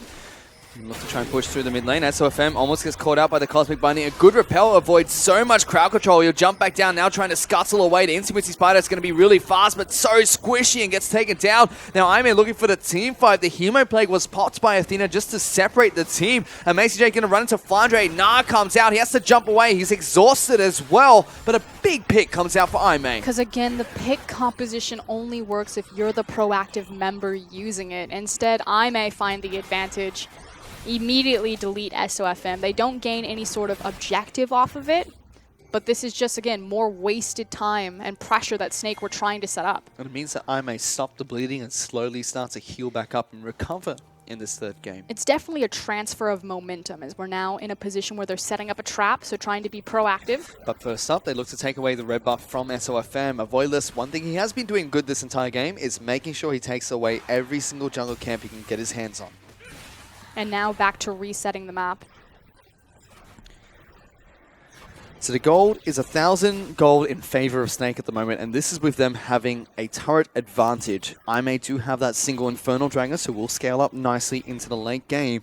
And Snake's team comp slowly feel like it's getting a little bit less effective as this game goes on. It's still effective if executed properly, which is like this. Which is what they're trying to do onto a Mason J on the top side of the map. But Cocoon will come out, lock him down. Another stun card to keep him locked down and stunned up. SFM gets another good pick on the top side of the map. We'll have to check in and see what objective they can take out of it. Again, it's making plays away from the Sivir and away from the Vladimir, so you can try to chip away at these standing structures.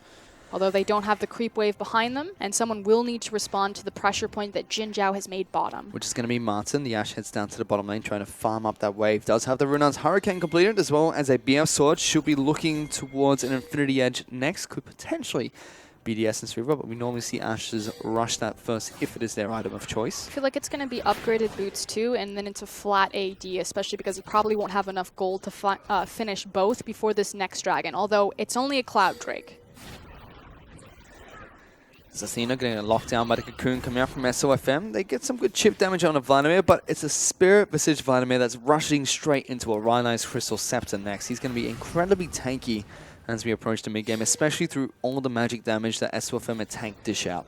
So right now, what's happening on the map is that the mid laners and the AD carries, respectively, are kind of taking turns in between their waves. Obviously, you never want your mid laner and your AD carry standing next together unless a play is happening, simply because then they have to split their resources within the lane. So Jin Zhao farming top, Athena farming mid, and we're just bouncing waves back and forth, trying to get to those item breakpoints. So a very calm section of the game. Certainly are. Martin now trying to farm up the mid lane. Tank has gone back to base, picked up his Lich Bane, still has his finished Codex as well as the Negatron Cloak to reduce some of the damage that comes out from Athena and Amazing J.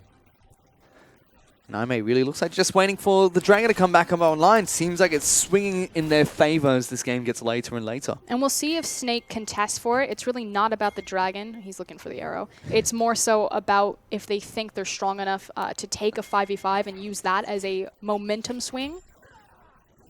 Martin does have his finished attack speed as well as the flat AD. There's the start. Tempered Fate locks down Tank. Jay-Z's going to get him to stand behind Braum. He's going to tank up a lot of the damage. Tank was looking for the Sun card, and Teleport does get cancelled by Amazing J. And that's two big ultimates down for Aime right in time for this dragon to spawn. Here's the arrow. Oh! Doesn't connect, but they still go through. There's the Destiny. SOFM picks up that first kill. So they do get the pick they were looking for, and there's a Teleport coming out from Na as well. Aime, meanwhile, were able to take down the Dragon. Snake baiting out a Baron buff. A wall was placed down. Flandre jumps over the pit, clears out that Vision Ward. Aime, they're not taking this buff. They're just going to push down mid lane. That means Snake would have to try and stop this Baron, but they're still trying to wait for this one. Oh, Martin's in Vision. They spot him out, but Amazing J goes in. Big Hemo play comes out from Athena. So much AoE damage on towards Snake's team. Athena goes on a killing spree. Flandre is trying to stay alive. Martin gets a kill for himself, but now he's stuck. And it's going to be the ace that comes out from Snake. Disaster for Snake. A slight mechanical misstep from Martin, not inside the bush, just means that the rest of the cooldowns that Aime have up, they just dump on that one bush and run over them. They certainly do, and they pick up 4 kills. Not quite the ace. Aime looking so strong. This was Snake's game to win. They completely shut down that bottom lane. The reason why Snake were so aggressive thinking that they could contest the Baron, though, is because those two big cooldowns in the Tempered Fate and the On the Hunt weren't there. But just execution error. Slight execution error. And it was a 4v5 as well. They even went to try and start up the Baron. They were just lost because I may call their bluff. You know, they're like, okay, if you're really at Baron, we're going to take your mid lane turret. Let's see who pulls the trigger first. They take Baron damage. They can't stay in the brush properly. They don't know how to stand still, Frosker. And it goes back to this storyline of the LSPL teams. You know, we've seen so many LSPL teams fail. Xiaogu and Snake, they stand out to people because they're the few and far between. You have Game Talents, Masters 3, World Elite Academy, Energy Pacemaker, all Hyper Youth Gaming, and everyone who's watching this for the first time is like, who are those teams? Exactly. They all got relegated. The only two LSPL teams that have really ever become anything were Xiaogu, now known as Newbie. Guess who's in relegations?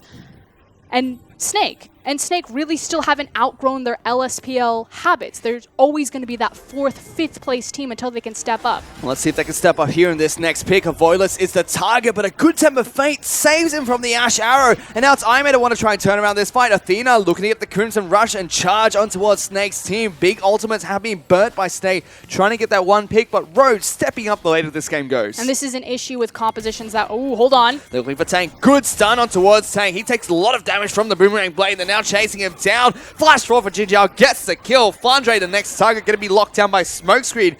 Has to flash over the wall. JZ uses the ultimate nice and early to keep himself alive. Will jump over towards Flandre, but they're just chasing them around the map and trying to take structures after. Rule number 1, never cheat in front of the enemy team. Tank mispositions and costs his team huge. And Imei, they take the gold lead for themselves. 3,000 gold up now, and they brute force their way through the mid lane to take down the inhibitor turret. That is a disaster. Losing so much pressure on the map. Fortunately for them, it's not a bottom inhibitor, so it's not that extreme a pressure point that Imei can now bounce between the Baron, but not where Snake want to be at 24 minutes in the game. Exactly that. The Snakes, their team comp just doesn't scale as well as the team fight that Imei have coming into this game, but they're trying to force down this Baron. They've already started this one up. Athena is in the pit. They do have Amazing Jade going to deal with the bottom lane that's pushing on towards this inhibitor. Does have a teleport available if he needs to pull the trigger. Pink Ward is in the back of the Baron pit. Snake decide they don't want to clear up this ward. Instead, focusing on taking down the Baron. 3,000 health. Now down to 2,000, but they go for the fight instead. Athena's going to be able to take down their support to start things off. Tank, he's exhausted. Athena's in the back lines. Heals up so much. Trying to run away from Martin. Will survive. And Snake are just getting obliterated. There's only Tank left, and thank you very much for the leash, says Imei, as they take down the Baron buff. Teleport has to come out from Tank as well to get back to safety. And what a catastrophe for Snake. Bad to worse is what just happened. What a disastrous call from Snake. There was no way they had the damage to burn that. Gonna take a look at the replay here. Again, the biggest issue is the fact that Snake think that they can do this quick enough. Again, it's only 24 minutes in the game. They don't necessarily have an objective burning composition. I may literally wait for Snake to lose pretty much half their health across multiple members, and then just steamroll and run them over with the On the Hunt ultimate, turn to the Baron at, 1,000 HP and finish it off. I'm going to quote an old school support player elements on this one. Desperate Baron never fails, but unfortunately in this situation it has failed for Snake. They give it over to Imei, they get the 4 kills in that team fight again, and now it's just swung completely in their favor. 8,000 gold up ahead of Snake Esports. And Imei looking really strong again in game number 3. And you have to think that Snake and Snake fans alike just flashing before their eyes every time right before the finish line. Snake have had 2 back-to-back second-place finishes in the LPL, have looked so good. They're the only LSPL success story left. But they always get into the playoffs and just immediately tank. It seems like a lot of teams get the playoff buff heading into it, Frostgrim, but not Snake. It's the playoff debuff. As Imei looking to push through the bottom lane inhibitor. If the damage was dealt in the mid lane, they're definitely dealing more on this bottom lane. Inhibitor will fall down. SFM can't do anything except protobelt his way into the team, dealing whatever chip damage he can at the moment. But Snake, they just don't have any way to fight back right now. And they only have a single inhibitor left to their name, with 2 pressure points that Imei can play around, as well as plenty of time left on this Baron buff. You have to think that Snake are standing on their last leg. If they lose this game, it's set match for Imei in game number 4. And what a big story it would be for Imei as well. They're a team, fresh out of the LPL, previously EDG's sister team, EDE. Come into Group B, managed to take 3rd. Group B is undisputably the much tougher competition throughout the LPL. It's a team that's had a lot of criticism this entire split, looking strong in this third game as they do lock down Tank with the parallel convergence. He has to flash away from the fight just to kick things off. Amazing J being a disturbance in the backline. Here goes Athena on top of Martin. Hemoplague's going to pop this Ashe down as he jumps forward, gets the final transfusion. Destiny coming only into the base for Tank, trying to defend his team. All the inhibitor turrets are down. Aimee just pushing through towards the Nexus. And it looks like they want to just close out the game here, Froskerin. Vladimir was love tapped on 6.15, but still looks plenty strong to me. Athena just 1v3'd in that backline. He certainly did, and on top of that, all the Nexus turrets have gone down. Aimee, with a comeback after the disastrous start, are able to take game number 3 away from Snake Esports. And seem to have found their comfort with moving from Baimi to Athena in that mid lane. We'll see if they keep him from for game number 4. But Aimee are looking to close out and move into the semifinals. This feels like deja vu from yesterday, Frosker, and UB took game 1 over LGD. Looked like they were going to do really strong, and then disaster strikes. Same goes for here. Game 1, Snake open up, look really good with an interesting team comp, and then Aimee just stick to their guns and just walk all over them. I mean, this is past just being unlucky for Snake. This has happened too many splits in a row, and I feel like now it's just a curse. It certainly feels like one, Frosker, and like we were mentioning before that team fight, you know, every single team in the LPL feels like when it comes towards playoffs, they get a playoff buff. LGD is a big one. Invictus Gaming had it for some time. Every other team, including Aimee, looked like they got it too. But Snake, as soon as it gets to playoffs, that just drops off. And you have to think that this is actually just a really good stylistic match for Aimee. The fact is that they're not a very versatile team. They pretty much have one style of composition that they like to play. You'll kind of sub in a few champions, but it's going to be the same thing almost every single time. But they excel in the area where Snake are weakest, and it's in their ability to skirmish and team fight. And they take advantage of that fantastically. And it's a great start for Snake as well. This is where disaster Oh, goodness. No. I'm going to blame that on Braum. I mean, his childbearing hips are just too big. Just pushed Ashe out of the bush. Stand behind me. Why was nobody in the banana brush, Frosker? And that's, you know, separate your team. Can't get all hit by the Hemoplague. Don't bring logic into this. As Disaster. we now look at the Hail Mary Baron call, it was effectively the Desperation Baron at its finest, and this was really the nail in the coffin for Snake. And even to add insult to injury, the Vladimir lives while the rest of the team just takes down Martin in the back lines there. And Snake, they tried their best. They got so many picks onto Road. Road looked shut down in that game. That's not enough, apparently. But when you're expending so many key cooldowns on picking off the support that isn't worth any gold anymore, as opposed to hitting the AD carry, hitting the jungler, or hitting the mid laner, you're going to lose out in the long run. And that was really the key in the turn there, is that Aimee know that Ashe Arrow is down. Yes, they took our support, but it doesn't matter because we have all this power left. Exactly that. Snake try a pick comp. It doesn't work. Aimee stick to their guns and turn out strong in that game number 3 to make the series 2-1. But it's still a best of 5. It's match points for Aimee. Let's see if they can close it out as we go to the next game in just a bit.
Good evening and welcome back to the English broadcast of the Chinese LPL as we take a look at the MVP for that third match. It goes over towards Athena. He was 6-0-6 on Vladimir Frosker and he had a great game for IMA. Yeah, and he's been subbed in and been the stable mid laner throughout the majority of the series. We'll see if he closed the series out for IMA. Again, it is game, set, point for them if they close here, but otherwise, got the Vladimir, had a great Vladimir performance. Did Vladimir things. And if they pick up the win here, they advance further into the playoffs of the LPL. It'll be interesting to see how they play out later on the match. And this was the decisive moment. Oh, goodness. That, just disaster. The fact that Martin is not in the bush, which you're going to check that pixel brush anyway, but knowing for certain that you can just drop all of your AoE abilities, and welcome to the Beyblade Arena, the Hemo Plague, the Ricochet from Sivir. It must be a very satisfying feeling, you know, just drop a Hemo Plague on Fog of War and just know that you're going to hit 4 people on the other team. It was depressing to watch if you're a Snake fan, but beautiful execution from IMA. And that game started very differently from how it ended. Snake, they pinpointed the bottom lane and made sure they were able to pick up road time and time again, focus all their attention down bottom. SOFM was constantly there, and it was a very cute strategy that capitalized on a very early lane swap that came out in 6.15.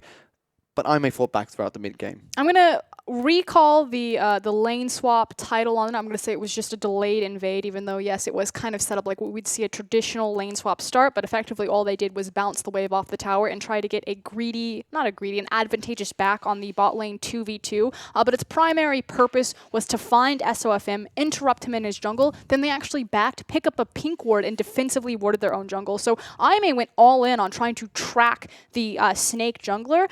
Unfortunately, Snake just continued to use their power point and repeatedly ganked the bottom lane, but the target selection is incorrect because if Bard is sitting 0-4, there's no reason to continue to kill him. You need to move it around, pick up the Graves, pick up the Echo, pick up the Vladimir, but didn't happen. And that's really why it feels like the play fizzled out for Snake, it seems. IMA, they had the team fighting team comp. We mentioned it during Champions League. They really have stuck to their guns throughout this entire best-of-5 series.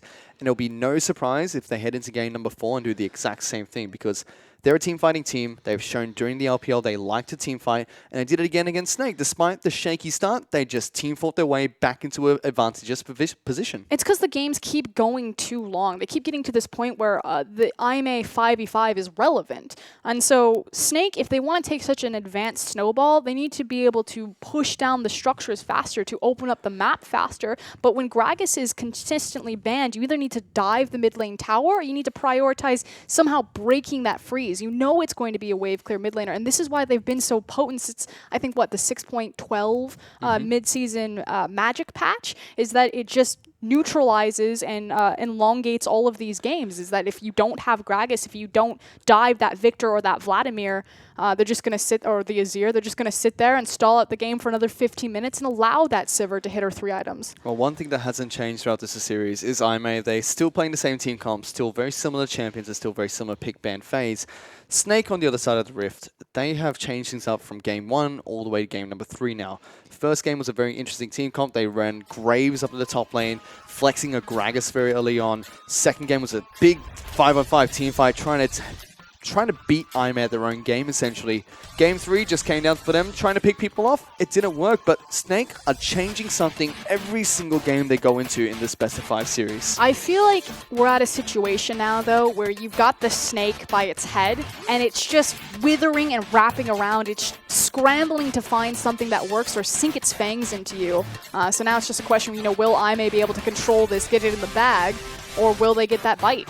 Well, they got bit once, and that was in game number 1. And, you know, once bitten, twice shy, Frostgrin. We'll have to see if that happens again here for Aime, because we're already in Champion Select for game number 4 between Aime and Snake. Aime, for this match, they'll be on the blue side of Summoner's Rift, whereas Snake, they'll be on the red side to start things off. Lissandra, Taric, and Gragas are the 3 adaptive bands that Aime have taken into later into this best of 5 series, where Shen and Vladimir have hit the bench, and Rek'Sai will be the final band that comes out from Snake. I like the fact that they're taking away the Vladimir and they're not allowing that, because again, Gragas is going to be consistently banned for the rest of the series. If you don't have Gragas to counter out that mid lane, then you should look towards Ashe, especially because Jhin has already been the priority pick, and Vladimir has so many tools where he just W's the incoming Ashe arrow, and you still can't break that freeze. By forcing them onto something else, it means that Athena will have to either take cleanse or he's eaten that arrow. But for now, they do lock in that Jhin, like you mentioned, so that'll be picked up by Jhin Zhao. Champion, Jhin was taken away from him last game. He showed he can still play Sivir. He's more than happy to play that very comfortable champion that he's played throughout many games for Aime across this split. Snake, though, really have to try and change something up. We'll have to see what iteration of their team composition they're going to be bringing out in this game, because the past 3 they've tried, only one has really worked. I'm still waiting to see what their next 2 bands are going to, next 2 picks, I should say, are going to be. The first 2 picks even coming into this match. It seems like they're settling in for an Alistar first pick, as well as a Gangplank being picked up in the top lane for Flandre. At the last second, it changes away. I was going to say... I've got you, Frostgrin. 6.15 Malzahar. No, Flandre going back to the GP. That means that likely we're going to see another Echo in that top lane for Amazing J. You have to wonder why he's consistently getting that champion.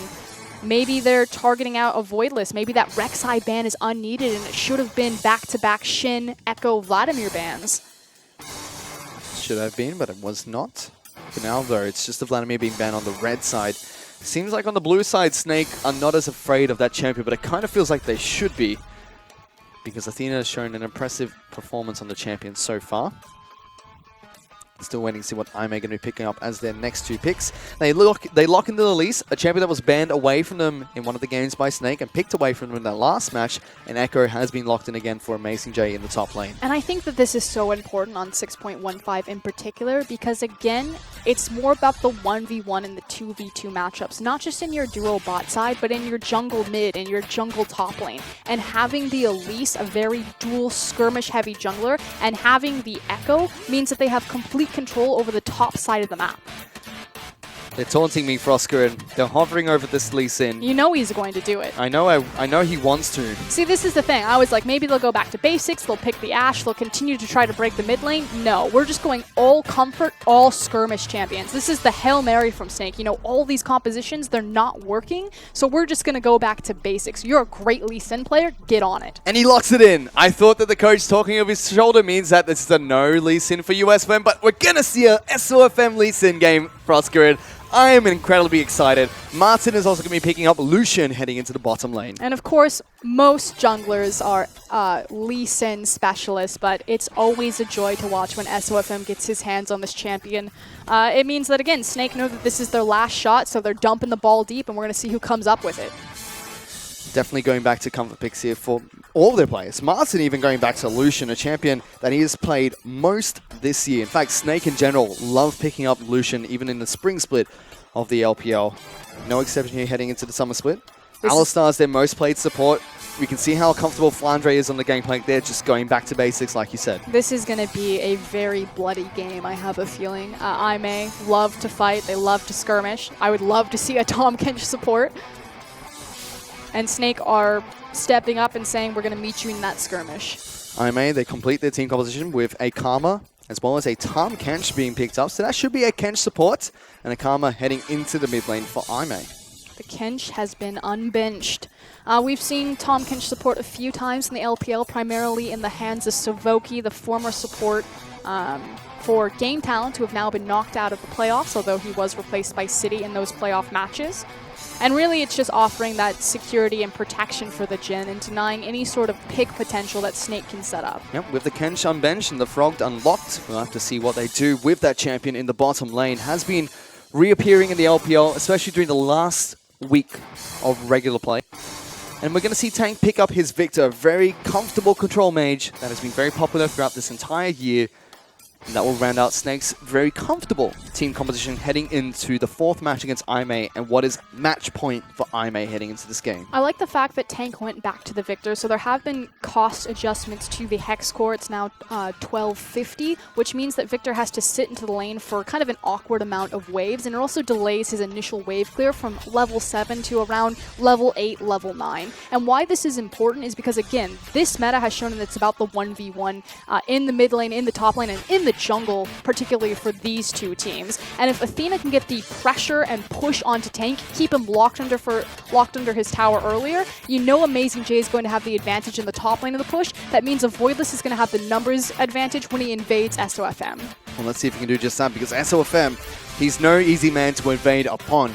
And he is on Lee Sin here today for Oscar, and one of his signature champions back when he was playing in the GPL in Vietnam. Let's see how these two junglers clash as we head into the 4th match between Snake Esports and IMA.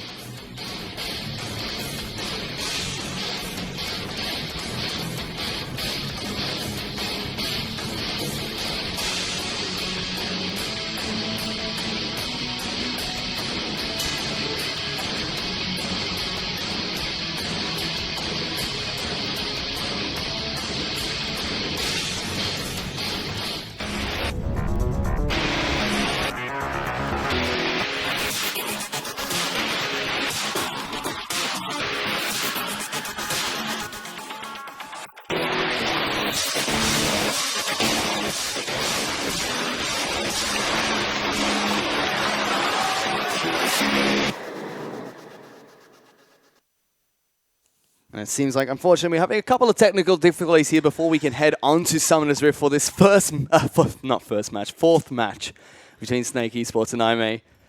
It's great. In between the pauses where it's just like, oh, how do you want to open it up? What do you want to talk about? And I'm like, just go ham, Fish. Like, this is the chance. I may have an opportunity that coming into the auto-promoted from the LSPL, they could make a run towards the semi-finals and their first ever LPL split. And a pause. Pump the brakes. Well, thank you, Frostgoon, for just running me through what I was going to say as we headed on to Summoner's Rift for this 4th match. But yes, we are in the 4th match of this Best of 5 series. IMA are at match point, Frostgoon. A win here puts them into the semi-finals. They will go up against RNG, potentially with a chance to try and take their sister team, or previous sister team, I should say, EDG, on in the grand finals if they win their matches here. But first up, they've got to take down Snake.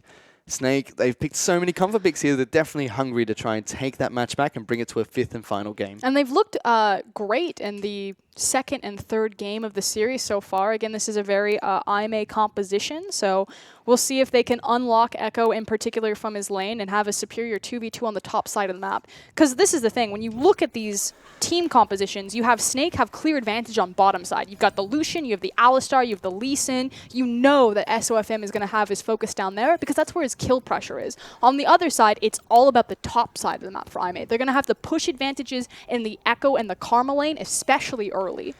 And Snake really feel like they've picked for comfort here for Oscarin. Lots of comfort champions across multiple players. There's this Oceanic jungler. His name's Carbon. He does that guy. He does these daily videos. He loves Kale, I've been told. He put one out recently about best of 5s and comfort picks. And it really talks about how best of 5 series, sometimes, although meta picks are probably the best way to go, some players, some teams just have to go back to these comfort picks. And Snake seems like they've done just that, digging deep to try and tie the series back up 2-2. Because they had a great start to this series, but it was just a catastrophe of Game 2 and Game number 3 that's pulled IMA back. And of course, if you want to check out Big Boss Carbon, we will have the OPL Finals this Saturday, so tomorrow. Check him out in his best of 5 against Chiefs Esports Club. But for now, we do have IMA starting on the top side of the map this time round with a Voidless and Amazing J, so no lane swap shenanigans coming in for this 4th match. Delayed invade, Fish. Delayed invade shenanigans. Delayed invade, not lane swap? Is it only a lane swap when they hit the turret? Exactly. Both junglers, like you said, starting on the top side of the map, so we'll see where SOFM decides to gank first and what his jungle path will be. So far, he started Krugs, so didn't go immediately towards red. Very small thing in this bottom lane is Jinzhao did get one of the small Krugs, so he will be able to hit level 2 a little bit quicker than Martin and Jay-Z if they get the push going in their favor. So we'll have to check in with that power spike later on in this game. Tank, though, that hits level 2 first in this mid lane, already looking to try and be a little bit of a bully against Athena. We've seen a lot more Karma heading into the mid lane since she became very popular since MSI as a support, and then slowly moved into the mid lane as well. Her big power point in this lane will be when she has all of her abilities available to her, so at level 3. Level 2, Victor will still be pretty scary, especially because it's hard to out-trade him when he has his shield and you don't. But as soon as that level 3 ticks over, Athena should start to get full control of this lane. Certainly should, and he's slowly pushing Victor in towards his turret, which is, you know, difficult for Victor, but he's more than happy to farm in the jungle. And this is what I was talking about, is checking in on SOFM's gank pathing. So Krugs, red buff, then immediately to blue. He's now on Gromp. Is he going to run into a Voidless as they contest for Scuttle Crab? A Voidless wants to invade. He's pulling his bot lane. He does. They're moving in towards it, but they see blue buff's gone. And they question their life choices. They do know then that SOFM is on the bottom side of the map, which is what you're alluding to. Yes, they do. And they back off in respect. Tank actually burn both his summoners. Both summoners against Athena at full health, so respectful, to say the least. But means that he's very vulnerable for the next few minutes. Probably got scared that the Elise was around. But it's something we see a lot of LPL mid laners hold on to a lot. I think in the LCK we see very frequently, you know, players use summoners very early to try and escape damage. He's still full health, to say the least, in this mid lane, so he can still hold on at least. And this is what's really smart about Athena. We said that he would probably look for the pushing power in this lane, but he's luring Tank in, knowing that he doesn't have the Ghost, that he doesn't have the Flash, which is also forcing SOFM to be around for the counter gank. And he's there, goes in, hits a minion only instead, just helps him out clear this wave.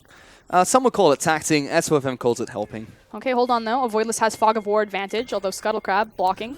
Stiff arm there. The good old Crab. They're still chasing down, going for the 2-on-2. Here they go. Tank has no summoners, can't get over this wall. Voidless is going to target him. There goes SOFM back in. Voidless takes so much damage, has to repel away. Will go back down. Doesn't go on top of Tank. It has to flash over the wall, but Road, he's been brought up into this lane. SOFM's trying to jump to the ward and flash away. Does get out of there safely, but he can't protect the Victor.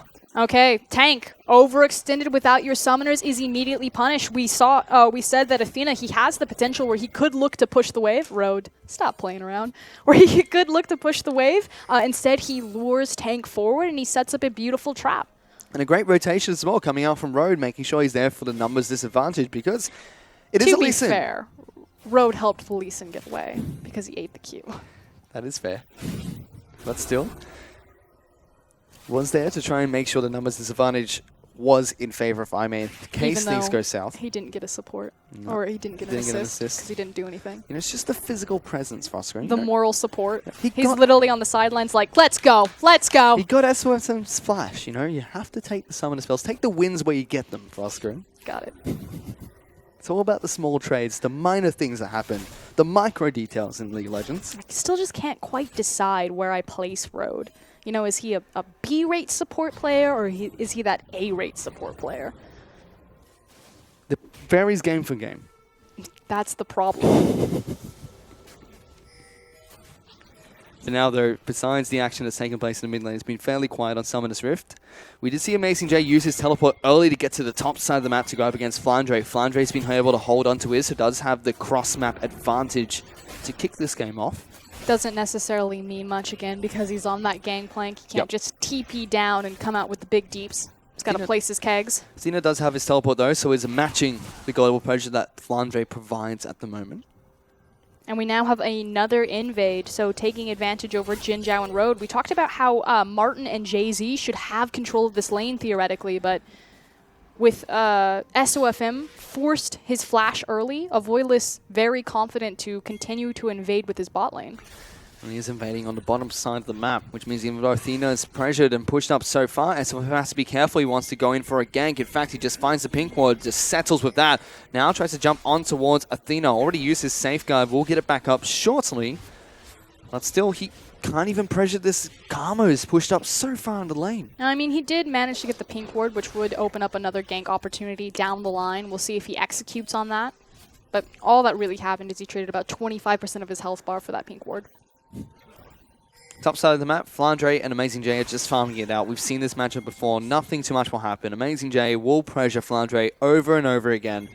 We'll try to assist his team as much as possible. Flandre just really wants to farm up. Really, the surprise, again, is the adjustment of Jin Zhao and Road having so much more pressure than Martin and Jay-Z right now. And that's even with Road leaving the lane for most of this game. He's been mid lane constantly, warding up wherever he can. Every single time that Jay-Z leaves his lane, Martin follows. He is very respectful to what IMA are capable of doing in a 2-on-1 matchup.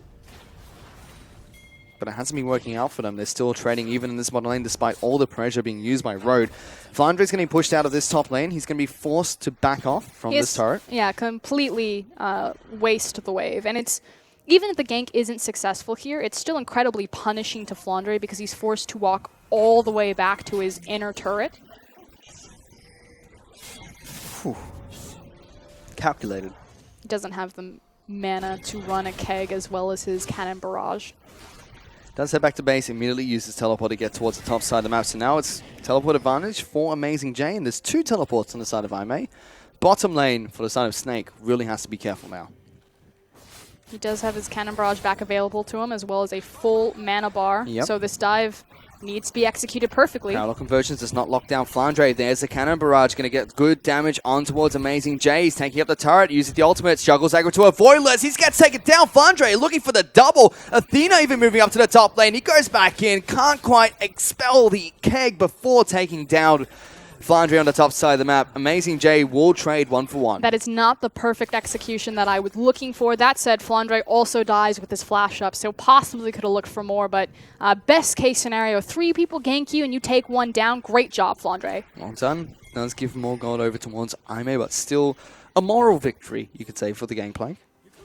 Although, hold on, we've got a bit of a scuffle over this red buff. They want to fight for it. Road finds SOFM. Teleports are coming in. That should be Amazing J that's trying to join in this fight. Red buff will not get taken down. No, SOFM's trapped. Jay-Z's going to try and keep him occupied. SOFM has to kick someone back. Flashes out of the Curtical, but Tank just gets obliterated by a 5-man death ball of IMA. And that is the primary problem with SOFM. Yes, this guy is a mechanical god, and when things are going his way, he can really excel. But to make an aggressive play across map like that, knowing that A, you don't have teleport, and B, you don't have cannon barrage, beautiful counterplay from IMA to know that they're stronger there. And they have been proving in this 4th match already that they know exactly what they want to do, sticking to their guns, making sure they only change small things in their playstyle, and have already very early on taken it to Snake in the game number 4. And I feel like this is the big difference between these teams, and what we've learned from them over the split is that Snake don't have their identity yet. You know, SOFM, Flandre, they have that superstar potential where they can pop off and everything can be around them. But Snake as a team really don't know. Is Tank our carry? Is SOFM our carry? Do we itemize completely around our top lane?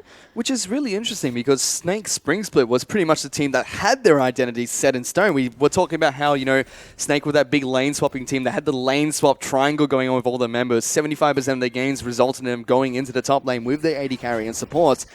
However, this split, they've just been trying so many different things. Yes, they brought on SOFM, but their identity just completely changed.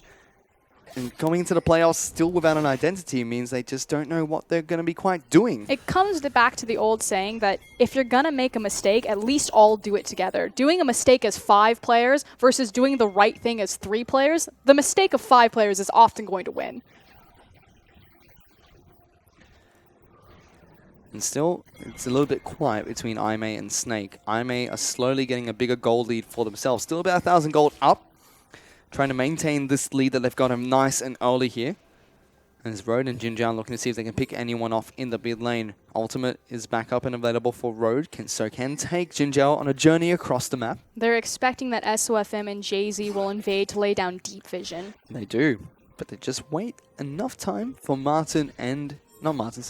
Jinjiang and Road to leave that.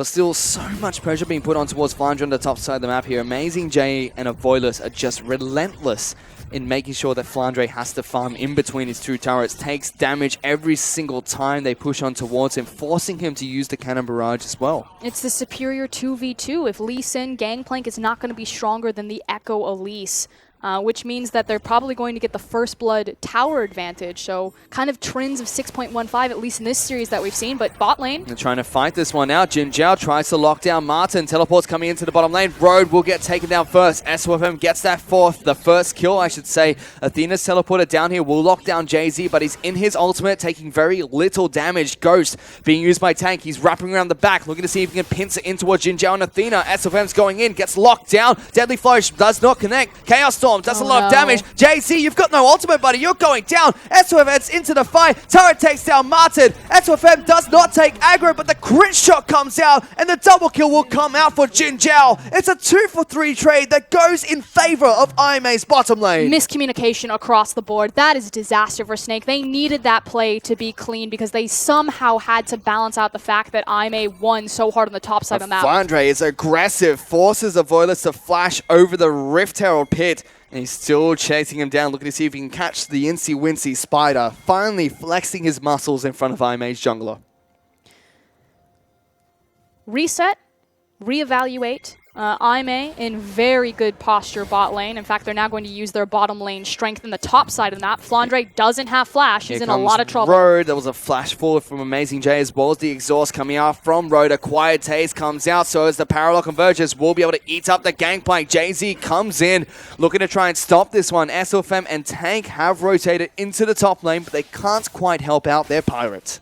And Snake are just consistently behind IMA this game. They got the advantage setting tempo on the top side. They tried to make the Hail Mary play in the bottom side of the map. Unfortunately, Jin Zhao ends up with 3 kills to his name. This Jin is now in a very healthy position. And they are now 2,000 gold behind IMA. IMA off to a great start, and we've already talked about this. This is the young LPL team. First split in the LPL and already looking to try and make it into the semi-finals. They've got 1 game left to get there. And mistakes like this, Flandre, are not going to help Snake out in trying to, you know, take that spot from them. I mean, fact of the matter is, even if IMA don't win this series, this is already a victory lap for them. You don't expect this much out of LSPL teams. They usually struggle with late game decision making and calls. They're coming into a league, the largest league in the world, that is stacked with superstar talent. EasyHoon, Dandy, Clearlove, Deft, Mata.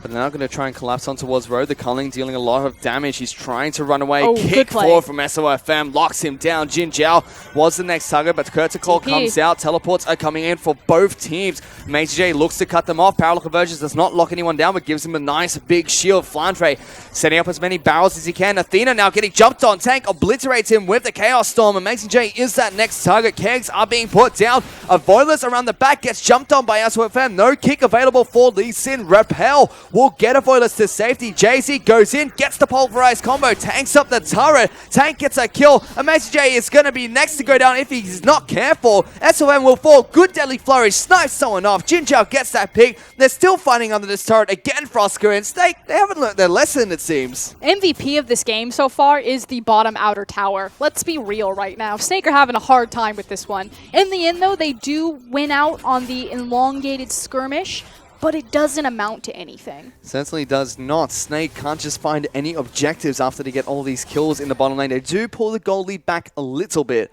It's now only 1,000 gold behind, but this is incredibly cheeky from Snake. Road, he's going to face check the brush. Takes a lot of damage from the kegs, but he turned around and fight. Martin, 1 auto attack was all it would take to be taking him down. Jin Zhao was hungry for that kill, but they don't quite get it. The power of Tom Kench. So again, Road picking up another champion that maybe compensates for his overzealous human ward nature. You know, why place a ward when I can just walk into it? Pretty much. But Snake, they've been trying whatever they can to get into this game, but it's just not quite working out. IMA are 2 steps ahead of them every single play they throw at the young LSPL, previously LSPL team.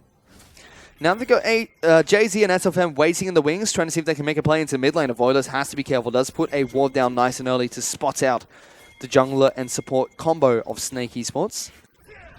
SFM really wants to clear this ward, but he's not a range mount. Not Here a range comes Amazing jungler. J. They're looking for it. Road gets locked down. There's the culling trying to pop this toad. Will take a lot of damage. SOFM flashes behind him. Tank, meanwhile though, getting taken out incredibly low. SOFM's on top of him. Great play from the Lee Sin. Gets the shutdown onto Amazing J. Jay-Z has to flash away. Is in his ultimate. Gets healed up. He's left with a sliver of health. Everyone moves forward to tank this one up. But Runic Echoes gets a kill onto SOFM. Flandre looking for a Voilets, and Athena has to eat an orange. He's caved for now, but will keep running back to the safety of his turret. And still very scrappy fights between Snake and Aimee. Snake are just head first running into the meat grinder that is Aimee right now.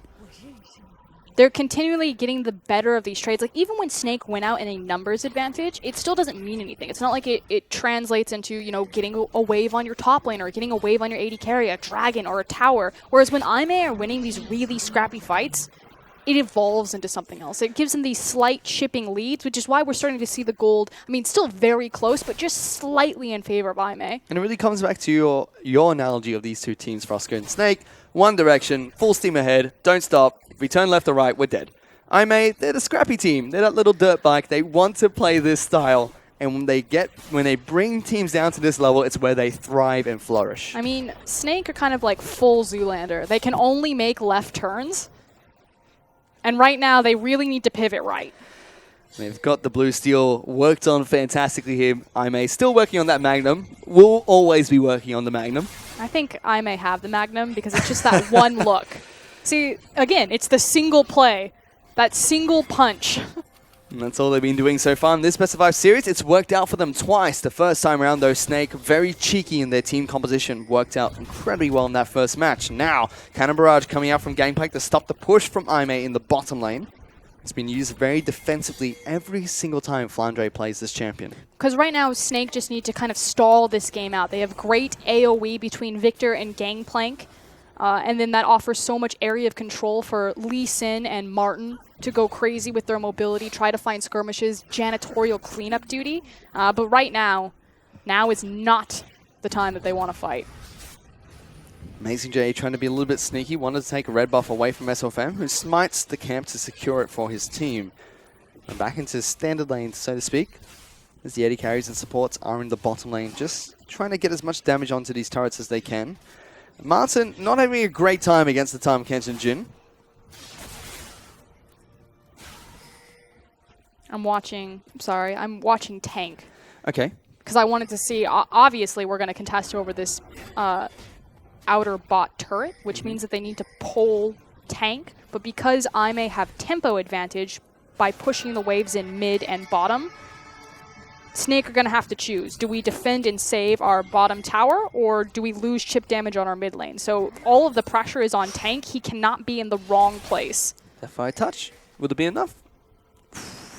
Martin. So risky from the Lucian. Almost gets taken down by the Jhin. But that does give Aimee a window of opportunity to take down the mid lane out of turret. Chaos Storm, too little too late. Amazing J, no one saw that. Everything's okay, Frostgrin. We're fine. It wasn't a flash. We're fine. It wasn't E. No, it was definitely a flash. Amazing J, hello, are you okay? But this is what I was talking about. Aimee, yes, the gold is still very close. It's only about a 3k difference right now, but Aimee have full control of tempo and the map. And they basically just made a 2-minute play where they applied pressure through both lanes, and they eventually chipped and pushed down the turrets. Meanwhile, Athena will pick up his blue buff, which is donated by a Voiless. I do want to quickly give props to Amazing J, though. Okay. He was the linchpin there for that play to be successful. And even though he didn't dive the tower or pick up a kill, it was simply his presence being there, threatening the dive on Victor while SOFM was helping the bottom lane that allowed them to be successful in that play. Which is why I really like the draft that Aimee have done this entire series. They played against a Taric that was picked up by Jay-Z. Next game, ban the Taric. They don't want to play against it anymore, even though it was a little bit flawed in that first match. But Amazing J had an MVP performance on Echo, and he's gone in every single game since, and he's been that pivot point for Aimee so many times. Just seems like Snake don't have a way to deal with it. But now, though, they're looking to try and lock down a Voiless. He will have the Repel available, does use the Locker to keep himself alive, but Jin Jiao across the screen just gets deleted by Lee Sin. That's very important because that's a lot of gold for Aime's composition. 4, 2, and 3 on that Jhin. Without him, it's very hard to fight, but they're going to try anyway. There goes Amazing J, jumping straight in on top of Tank. Gets some good damage down onto the Victor. Immediately uses his ultimate to get away from the play. And try to wind that one up, thinking it's going to be a hype moment. Amazing J's like, maybe not. But still, Snake just holding on and enjoying the ride, so to speak. It's tough for them. 2,500 gold behind as here's a replay. Even though we find the pick here and it looks good for Snake, again, Aime are still in control. It's SOFM using his incredible mechanics, brute forcing that play. But again, look at the map. All of the waves are pushing forward. Snake can't do anything off of the pick. They have to immediately reset and clear out their side waves.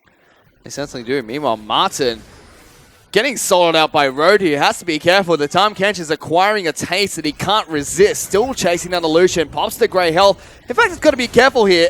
Martin just runs him around the map and picks up a kill. Meanwhile, Snake now collapsing on towards the weakened Aime. This could be good for Snake if they keep on chasing here. Flash is being burnt, but Jinjiao just nails SOFM with the Cursor Call and returns a kill. Jungler traded for support.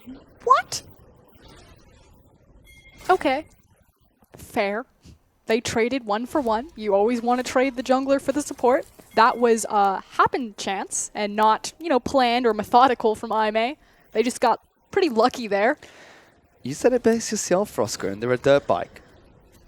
There's going to be bumps, you know, there's going to be hills, there's going to be turns you didn't expect, but as long as they get that sweet airtime, it's all good. Have you ever seen a dirt bike land on the top, like the apex of a jump? No, I have not. What happens is, depending on how hard you hit it, you will either just bust the shocks on the bike or you just bounce, and it's really painful for the body. That's why you always want to land on the back half of the slope. That's what happened there. They just landed right on top. Just... They still held on, though, which is the main thing. The wheel almost popped off. That's okay. It's still on. You know, it's still surviving. Put some duct tape on it. Take it to the mechanic later. Worry about that after you're done with your ride. Deep teleport. They're looking for a fight here. There's Amazing J. Teleport's coming in as well from Flandre trying to set up this fight. They've caught out Jay-Z and Tank. Tank forced to use the Ghost early to run away. They turn around onto Amazing J trying to start this fight off. Flandre just there for defense. Puts down the cannon barrage in a good position to separate Aime to start things off. Flandre incredibly low. Jumped on by Amazing J. Good ultimate used by the Echo, but now he's locked down. Jay-Z will get that first kill. SOFM wants to get into the back lines, gets the Sonic Wave, does not decide to take the Resonating Strike to follow up into the team. That was an incredible ultimate from Flandre, zoning out all of Aime, allowing them to take that fight. Here comes the curtain call. Gets one onto Flandre, has to be blocked by Jay-Z, forces the Alistar to use his ultimate. He will get locked down incredibly low. Oh no. Has to be careful. SOFM tanks up the Deadly Flourish, but now he's the one that's the target. Has to avoid all these traps as well. Flash forward, Athena throws the Q down, takes down the Alistar. It's a 2-for-1, a 1-for-1 trade again, and going in favor of neither team. But again, because Aime have control over these waves, Snake just have to run with their tail between their legs, reset their map, and Aime are able to trade 1-for-1 on a pick and pick up an objective on top of it. They continue to chip away a lead. And it comes back to the way they play. Very scrappy. They don't mind bringing people down into a level of chaos, and they thrive when that happens. They take objectives from it. Snake, when that happens, yes, they get an even trade, but they never get an objective afterwards, and I may just get these slow leads from it. But typically when you bring up, I always get slightly triggered whenever I hear the chaos style come out. Because typically when someone says chaos style, the only thing I think is, oh my god, they don't know how to play the map. Aime in this game, it's not super clean map play, but their creep wave control, especially on their side lanes, is rather impressive, and it's opening them up a lot of space and making it so they can take far more advantage over these slight victories. I'm gonna quote our friend Artie Frosco. Controlled chaos is what Aime are doing right now. That's exactly what Aime are playing like at the moment. And it's been going well for them. They're still 2,000 gold ahead. Oh, now approaching 1,000 gold. So somehow they still only have a very small advantage. But what's important is where their gold is. And it's on exactly the right members that you want it on. You want it on your top laner and you want it on your AD carry. Because it's just a karma in the mid lane. She's going to fall off late game. And yeah, it's nice. She's still doing damage in this mid game. But eventually you're looking at the Echo to be strong enough to dive the back line and threaten the AP and AD carry, and you're looking for Jhin to hyper carry you through it. Athena showing off a new karma build here, goes for the Ardent Sensor. after the Athene's Unholy Grail, that gives The true utility karma mid. gives 30 damage, magic damage on hit to whoever he shields, and also gives him a little bit of attack speed. Not great when you have a Jhin, who can't utilize those too effectively, but still good. Doesn't he transfer Yes, attack speed into 80? but very small amount. I've actually done this math before because I'm a Lulu support Ardent Sensor main. By the way, Max W, 35% attack speed with Ardent Sensor and the E on them.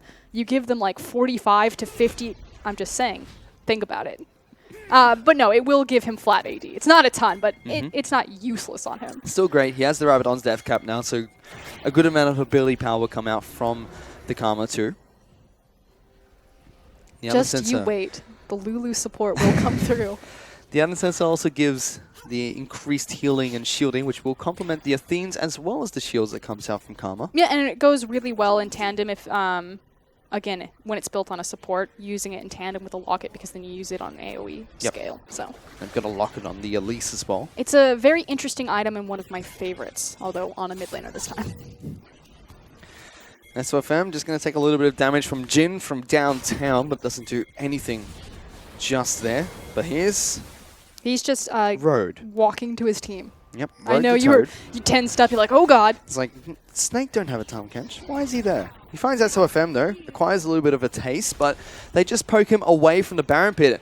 And that's how IMA won game number 2. You have to remember they chunked out SOFM and did exactly this. Okay, Flandre is on his way. He still has the Cannon Barrage, so they can be patient here, wait it out, let them chip more damage. IMA, you know, last time they almost lost a team fight, it was because Flandre got an excellent Gangplank ult that split the team apart, so I like the fact that they're respecting Snake. They're not just going to try to brute force this. But you got to be careful. SOFM is still very low. Snake trying their best to make sure that they can get him back to base. They know what happened last time round. They tried to stop a Baron when SOFM's incredibly low. IMA just turned around and fought them. They don't have any vision on towards this pit, and SOFM's gone. He's in the base. There goes the vision ward. They know it's time to start it. They started this one off. No smite coming out from Snake. They're burning it incredibly quickly. Okay, they have to fight. There's no smite steal. Snake have to fight. IMA, though, looked not to fight at all. There goes a Voilus, throws out the cocoon, does not land. Road takes up the damage. Not fight at all. That guy is ham. Road? Road wants it. He does, but he's not going for it anytime soon. Instead, mid lane turret will fall, going in favor of Snake. Curtical comes out, lands shots onto Jay-Z. Tank taking a lot of damage as well. Repel comes out from a Voilus. There's Road. He's now on top of an Alistar, trying to bite off a bit more than he can chew, but takes him down. Jay-Z is dead. A single pick for IMA to start things off. Disaster is that Snake need to reset a lot of their health bars as well as have a 4v5, although this time around, SOFM is in the area. He can look for the steal. Snake overall, though, got 2 towers for 1 pick. And he's full health as well, so let's see what he can do. Now Amazing Jane a bit of trouble, forced to use ultimate early, does dash over the wall. Baron now half health. No support for Snake. They're trying to run into the pit, getting poked out as they try to collapse. Flandre is here. Athena going to take a bit of damage. There goes Amazing Jane. They're peeling off. Road still taking the Baron, but does get away from the pit. He's incredibly low. They want the fight. Tank has to flash away. Laser's doing a bit of damage. S2FM jumps over to save his teammate, lands the Sonic Wave, but is holding on to his resonating strike, making sure he doesn't overcommit. Total success for Snake right there. Again, in the full Baron play over the last 2 minutes when I may have been pressuring this, Snake have gotten the mid tower as well as the bottom tower. And they only traded their support for that. And they turn Controlled Chaos into just plain old controlled at the moment. Snake trying to fight their way back into this game. In fact, they're the ones with the gold advantage now after they took down the mid lane outer turret. In fact, 2,000 gold in the lead already. Still really only a hair's breadth, though. Pretty much, because we are approaching 31 minutes into the game. IMA do have 2 Infernal Dragons picked up as well as a Cloud Dragon, so that will stack up very nicely if they head into the late game, especially with a Jhin on their team who converts everything he gets into attack damage.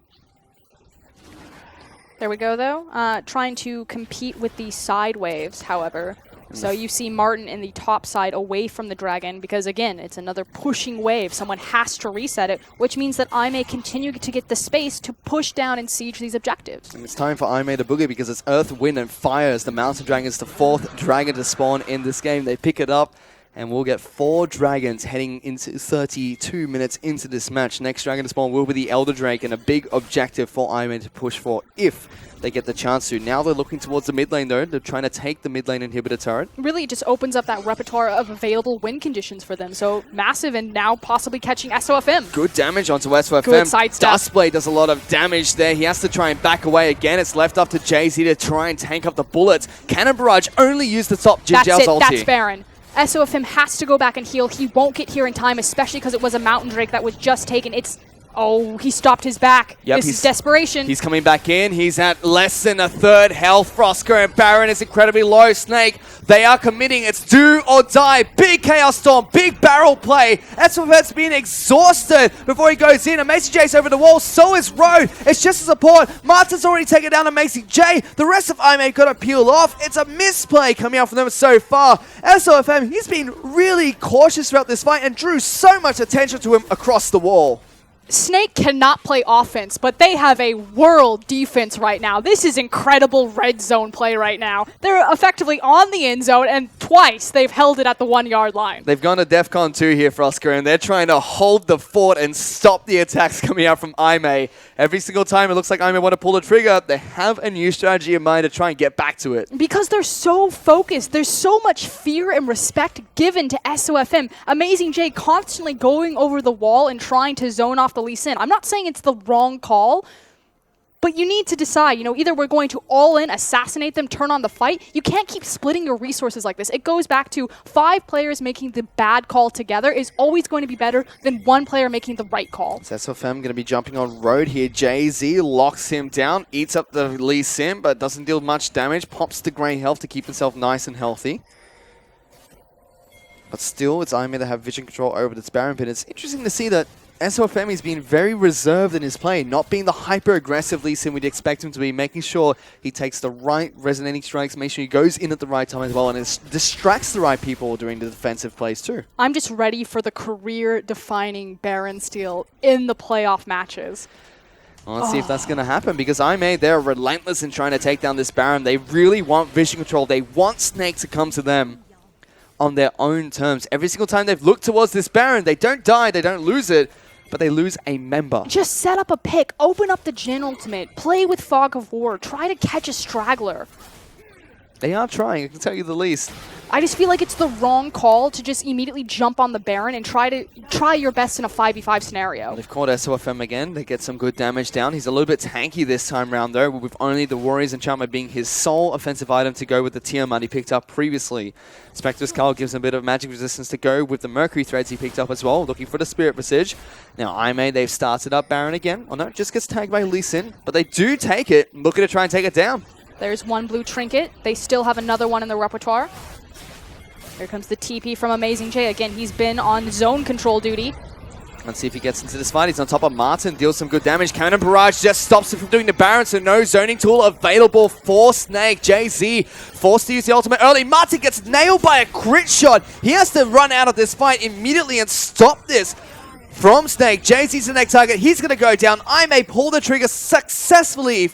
3rd time's the charm for Oscar. But that's what they need. They have such long-range control and poke potential that there's no reason that Snake should be able to group on them and find a successful 5v5. Don't be so stingy with the Jin ultimate. Just throw it out. They're going to go and start this one off. Amazing J went back to base. Have to see if he uses his ultimate to go back into this Baron fight. He does do just that, so he's rather healthy going back into this one. It's now jumping on top of multiple members of Snake. Flandre getting locked down. Athena gets kicked back into the team. SOFM jumps straight back on top of him. Not enough damage. Flandre has to run for the still hills. Alive. It's an orange. He is okay. Martin, though, Dustblade of Drakthar will pop him and pick up a kill. SOF now the next target. Dodges out, puts on his blue Slade shoes, will dodge the cocoon and live to tell the tale. But this is so scrappy from these two teams. That is 4-4. Oh my god. 4 back-to-back Baron defenses from Snake.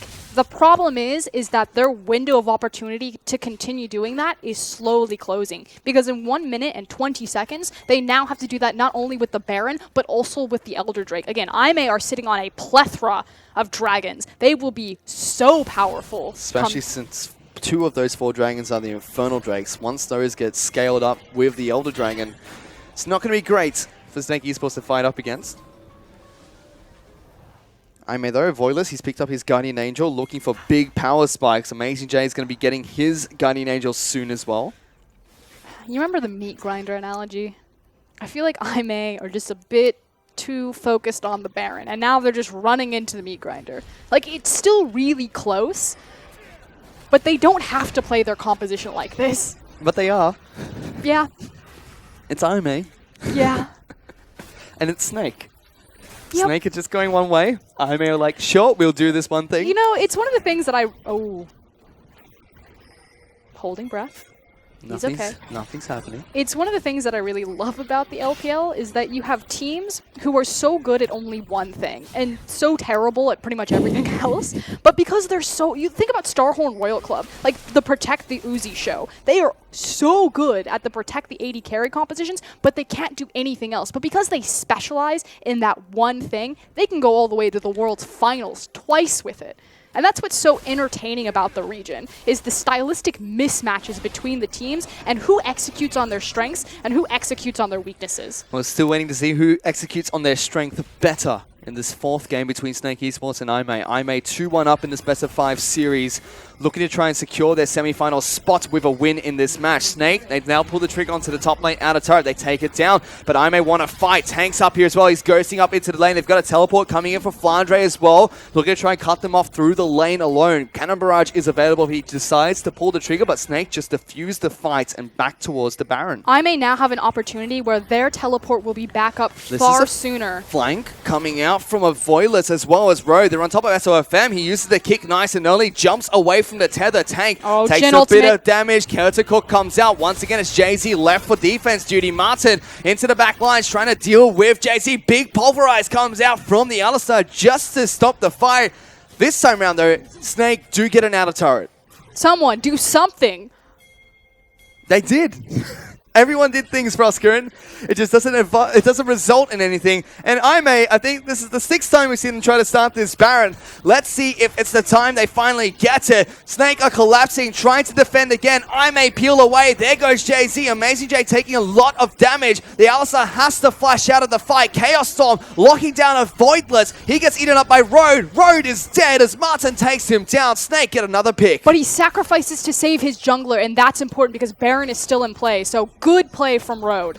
Certainly is, but Snake fairly healthy, now trying to clear out as many wards as they can around the Baron pit. They go back to base, Froskerin. Okay, let's reset here. There is no reason for Aimee to run into Baron 6 times. Their composition doesn't want to do that. You're against a Cannon Barrage, you're against a Chaos Storm.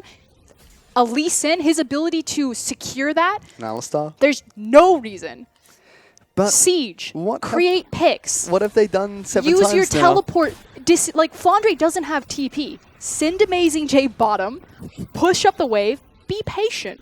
You will get what you want. Oh no, now it's Snake. They're the ones that start off this Baron. They're looking to try and take this one down. It's already a half out. Now Diamond are going to try and defend this one. Snake, they're going to peel off again. This Baron, he's an angry man, Froskerin. People are just disturbing him all day long. They're trying to collapse on towards a Voiles. Cannon Barrage just to lock down the Spider. The back half of Snake's team, though, they're taking a lot of damage from Road and Amazing J. Jin Jiao tries to open up with the Curtical, still chasing on forward. Jin Jiao will take down Jay-Z to start things off. Snake lose their support. Paralock Convergence comes down. He flashes into it. Flandre does get locked down for a brief second before he eats an orange, and he's okay. Aimee trying to pincer on towards Snake, but they've got very low members on their team. They just lose their support, and they back away again. I think I've seen this team fight before, Froskerin. I think if you check damage dealt to champions, Baron is maxed out. This guy is the MVP of the game. All right, we've got bottom turret MVP. Now it's Baron. What's going on, Froskerin? What are these two teams doing? Just trying to kill each other as we now have the 8th Baron attempt. Oh, Flandre gets a snipe with the K. That stops That was short-lived. Voiles now has to try and run. Good Baron. Good K comes out. SOF's in. He gets the jungler. Jin Jiao now has to flash over the wall. Dustblade does a bit of damage on over towards Athena as well. SOF's trying to hunt him out. But in the back lines, Amazing J trying to take down Flandre. He's on top of Martin next. Has the Frozen Fist to slow down both these members. Athena with the big double kill coming out from the empowered Q as well. SOFM, he's in the back lines. He's wandered off. He's going back to base. Jay-Z now to try and save a monolith tank. Pops his ultimate again. Deja vu for the support from Snake. Tank will eventually get it taken down. Athena is unstoppable. And Jay-Z tries to run away, but Jin Jiao picks him off. But what do they do from here? It looks like the pings are going. They're going to get the top inner turret.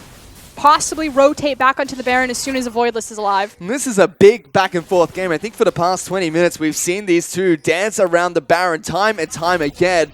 It's 70,000 gold to both these two teams. IMA pushing for the top lane inner turret. SOFM going deep. He wants to go 1-on-3 here, but I think that was a huge mistake. He still tries to take him down, flashes away. Crit shot comes out from Jin, and they take down Snake's jungler. And that is surely going to be the Baron. With the jungler dead, a Voidless back up. IMA can just look to collapse on this, and now it becomes Snake. Can they stop this in time? Their only option is to force them off of it or fight. There's no smite steal. Well, here comes Rhodes. Uses the ultimate to get towards the Baron. I think this is the 10th time the big purple worm has been disturbed in his home. He's angry, Frostgrin, but finally IMA will let him rest as they take him down. Cannon Barrage comes out, hoping for the miracle steal, but it doesn't connect for Snake.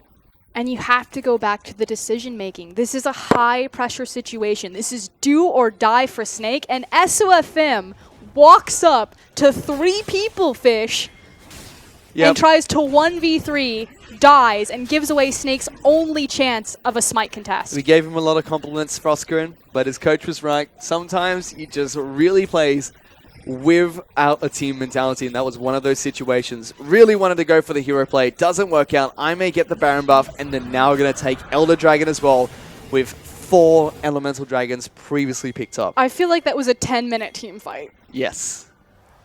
We made it, though. We got the Elder Drake. That is the Pokemon badge collection, if you will, for IMA.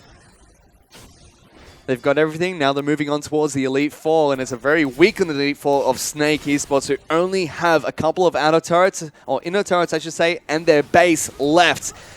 2 minutes more Baron, and about a minute of Elder Dragon for Snake to deal with. It's gonna be so difficult. You can already see how fast these turrets just get melted, especially with all the damage Jin can do late game to these turrets. The mini crits will obliterate them. Mid lane has been broken. It's now, can Snake survive this Baron and the Elder Drake? Obviously, for the 90 seconds, they're not going to approach for a team fight, but what will IMA get in that duration? So far, it's a 4,000 gold lead. SOFM there on your screen. He's made a couple of big mistakes throughout this best of 5 series that have costed his team crucial plays. You know, Snake are such a hit-and-miss team. They have an incredible ceiling, but they also have a really deep gutter. Certainly, IMA, though, looking very strong in the latter half of this best of 5 series. They're pushing for the base, Frostgrin. And that's something that's very interesting, is IMA collectively are actually much more consistent than Snake. Well, they're going for the dive. Amazing J's deep into the back lines. Gets a lot of damage on towards Martin. Uses the ultimate to get out of the turret range. Now that turret's going to fall down. IMA break the base again. Moving on towards the next inhibitor turret. SOFM, what are you doing back there, buddy? There's a lot of IMA members looking to fight you. Amazing J will fall down. Guardian Angel does get popped. The inhibitor still being worked on by the Jin. Athena takes that one down. SOFM looking to try and collapse into the back lines. Gets the Sonic Wave onto a Voidless. Decides not to follow up with the Resonating Strike. But IMA, they got what they came for. They've taken 2 inhibitors down. And they're looking to reset, get their items, and try and finish this game. Yep, suddenly Snake in a very bad spot, which was a very back and forth game. Almost completely even on gold lead, has now swung wildly in favor of IMA. Although this deep, pretty much everyone has 6 items, 5 to 6 items anyway, so the gold difference really doesn't mean that much, but the map control certainly does. It's about 80,000 gold where that comes into play. So IMA are there. You can look at their items, check in with them. Everyone except for their jungler and support has those 6 items. Even Elise has been able to pick up her 6th item now. You take a look at Snake's side of the map. Their jungler is still sitting on a Tiamat. Their support still sitting on a couple of items left to go. But it is well and truly late game now, and the Baron buff that I may have picked up as well as breaking the base is what separates these two teams. And we talked about this issue of consistency. You know, you look at Snake, they've got huge power, incredible flashy maneuvers, but it's very hit and miss. Will they land the skill shots? Will they be able to execute on their incredible mechanical ceiling? Whereas IMA, they have a true identity. Yeah, it's only 1 speed. But Snake is setting up a Death Rush Yeah, no, you don't do that, SOFM. Don't show yourself. He's trying to convince him that it was just Lee Sin standing in the bush, which is why he ran away, so he would walk in and place a ward or think that it was safe, because why would Lee Sin run if he doesn't have someone behind him? So, still a good play. Was a bait. Mind games don't work coming out from IMA, and now they're going from Snake to Snake. Now IMA pushing for the top lane inhibitor. They do have minions slowly crashing in towards Snake's base. That turret already down to 50% of its health. It's Snake's playoff dreams that are left on the line here. IMA are at match point, and with a win here, they will be able to go into the top 4 of the LPL on their first split coming from the LSPL.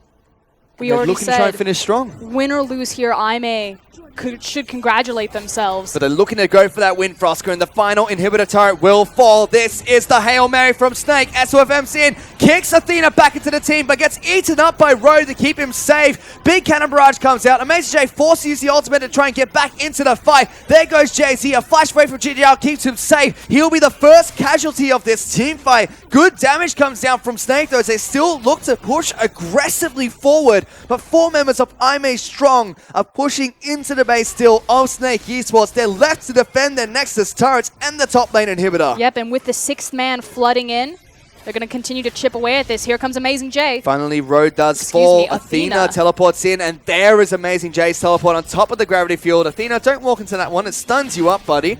But he eventually learns that one, and now Snake, all their inhibitors are gone.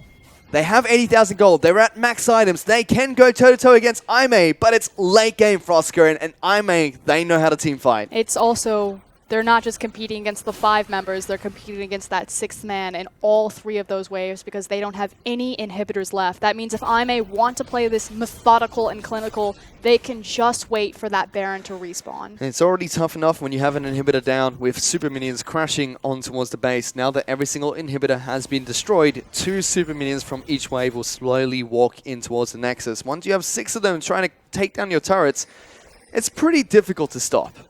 That said, we are coming up onto the point of the game where if Snake can manage their waves appropriately, it just comes down to that single kick. That one pick. The death timers will be so punishing that a poor team fight, even at this far of a disadvantage, can win you the game. 6 items for everyone on Snake and IMA except for the supports. Jay-Z, of course, a little bit more behind than Road, but it's still 6 items on everyone. Crucial. Speaking of Jay-Z, he's been caught out. Cannon Barrage used defensively does absolutely nothing. Jay-Z will be the first casualty of this team fight if they go for him. Martin, though, takes so many shots to the face, forced to flash away. Flandre has to do the exact same thing, but support is dead. From the side of Snake, Avoilus is going to tank the entire Chaos Storm, but lives to tell the tale and still has a Guardian Angel available. And that was Snake's one opportunity in play, their tiny window where they could leave their base. They do have an inhibitor back up in the mid lane, but they now need to quickly go back and tend to their super wave super waves, which means that IMA will get the free Baron. And they move straight towards it. No contest coming out from Snake, not even a Cannon Barrage available to try and steal it this time round. Full items for everybody on the side of IMA, 92,000 gold. Inhibitors are slowly coming back up for Snake. But with Baron buff, it's going to be really difficult for Snake now. To come so far, Fish. This club, I mean, Snake have gone through a barrage of roster swaps, particularly through their mid lane. They went through Baka, they went through Yu, they now have Tank. He is the jewel of their composition right now. The organization really loves their mid laner. They speak very highly of him. They picked up this all-star, very young jungler of SOFM. And they thought that they had found all of the adjustments and the formula to finally break this 4th curse. Well, Snake are putting up their final stand here. Tank does get locked down. He's at half health. There's the curtain call from downtown. Martin tanking so much damage up, trying to lifesteal wherever he can. Inhibitor does fall. Amazing J goes back to base. Does have his ultimate to rejoin the fight. Uses it immediately with the Home Guard's boots. Moving on towards the next inhibitor. Bottom lane inhibitor has fallen. Mid lane is down. Top lane is still down from that last push of IMA, and they're walking Baron buffed minions in towards the Nexus of Snake. Snake have to act right now. There's only so much longer that they have before they've got 3 waves pushing on them. Teams have come back from these situations before. 2 Nexus turrets are all that are left for Snake and keeping their playoff dreams alive and trying to advance into the semi-finals. They're putting up a defense here. Let's see if it's going to be enough. SOFM and Jay-Z are on top of a Voidless. Curtain Call again, looking for Martin. He's healing up in the fountain. Tank incredibly low. Flandre is the sacrificial end to tank up that final crit shot. Deadly Flourish does not find the victor. First Nexus turret will fall down first. Amazing Jay is going to dive into the back lines. SOFM's the target. There's so many super minions for Oscar. Aimee, they're brute forcing their way in. Snake have to go now. It's too little too late if they're going to try and defend later because they're on top of Amazing J. First target going to get kicked away. SOF's demons in the back lines. Big shields come out from Athena. The jungler is dead. Snake are trying to do what they can. Jin's got a triple kill as he chases for the Penta after taking down 4. Tank's the only man left. Jin Jiao's still alive. Going for the Penta. Doesn't get it, but it doesn't matter because Aimee in their first split in the LPL managed to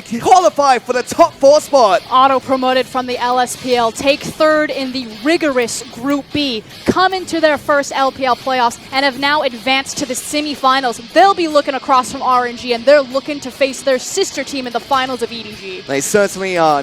There's been a lot of criticism about Aimee throughout the entire split. Are they a top 4 team? Are they a top 3 team? Well, for now, they have qualified for the semi-finals. They will go up against RNG in 2 days' time to try and qualify for the finals. But regardless, for a team that has come from the LSPL to a top 4 team in the LPL in 1 split, truly an impressive performance from Aimee. And pretty much we've destroyed all of the Group A teams. The only Group A team that's left now is EDG. Pretty much that, and Aimee looking to try and take down RNG from their own group, the team that finished first in their group, and that's pretty much all that's left standing from them and heading into the grand finals. That was the first match that we had here today. Snake, though, they looked great in game number 1. It seems like they fixed a lot of the errors. It seems like they found a new and interesting playstyle to play around Aimee's team comps. It didn't work for them in games 2, didn't work for them in game 3, and game 4 things just fell apart slowly but surely. I mean, unfortunately for Snake, I hate to say this over and over, I probably sound like a broken record, but they truly are the Team Liquid of the LPL. They are the curse of the LPL. They are forever 4th. They have never gotten off over a 4th or 5th place finish out of any of their LPL splits. And the thing is it's a completely different team. Like, they've changed their AD carry position between Crystal and Martin. They've changed their mid lane position 3 different times. They've changed their jungle position 3 different times. And they still can't find this secret formula to carry them past it. And we talked about this at the beginning of the night. You know, when you think of Snake Esports, people still bring up the LSPL dream, that they're the last standing kind of bastion of hope for the LSPL teams. But they've been in the LPL for 2 whole seasons now. When are they going to shed that identity? When are they going to grow up and be that elite team? Because right now, they're still just below a relevant talking point. And unfortunately, falling down here again with all of the adjustments, that's not going to change anytime soon. And it really feels like Aimee's a team that's starting to take their place as that elite LSPL team coming from the LSPL into the LPL and performing well because they just took down Snake. They took down the people they were looking up to coming in from the LSPL, moving into top 4 in their first split. A phenomenal victory for Aimee, regardless of where they finish from here on out. Exactly. Take the victory lap. You guys did great. Aimee have proven that they're at least the 4th best team in China right now, advancing into the semifinals, having that chance and that shot to go for that finals run, or possibly look for that 3rd to 4th place finish in the losers bracket of the tournament or the playoff run. But the caveat there is the fact that, yes, Aimee are the LSPL promotion team, but they do have a ton of LPL experience. You have Amazing J, who was the former top laner of EDG. We saw him at the World Stage in 2015, where he took over for the group stage for Koro. You have Jin Jiao, as well as Road, who have both performed in EDG's bottom lane as sub-rotations. You have Athena and Baimi. Both of those players have been on EDG's primary roster. So, yes, they're coming out of the LSPL, but they have a bit of a different experience mixture there. They certainly do, but they've done well so far during this split of the LPL. They have a big challenge up ahead of them, though, Frosco, because it's RNG, probably the 2nd best team in the LPL. They have been challenged. Definitively the 2nd best team in the LPL. They have been challenged recently when they came back from cross-conference. They did get taken down by a couple of big teams, but they're still a very strong, very solid team, and they've just improved tremendously since picking up Uzi coming back from MSI, where they had a great performance as well.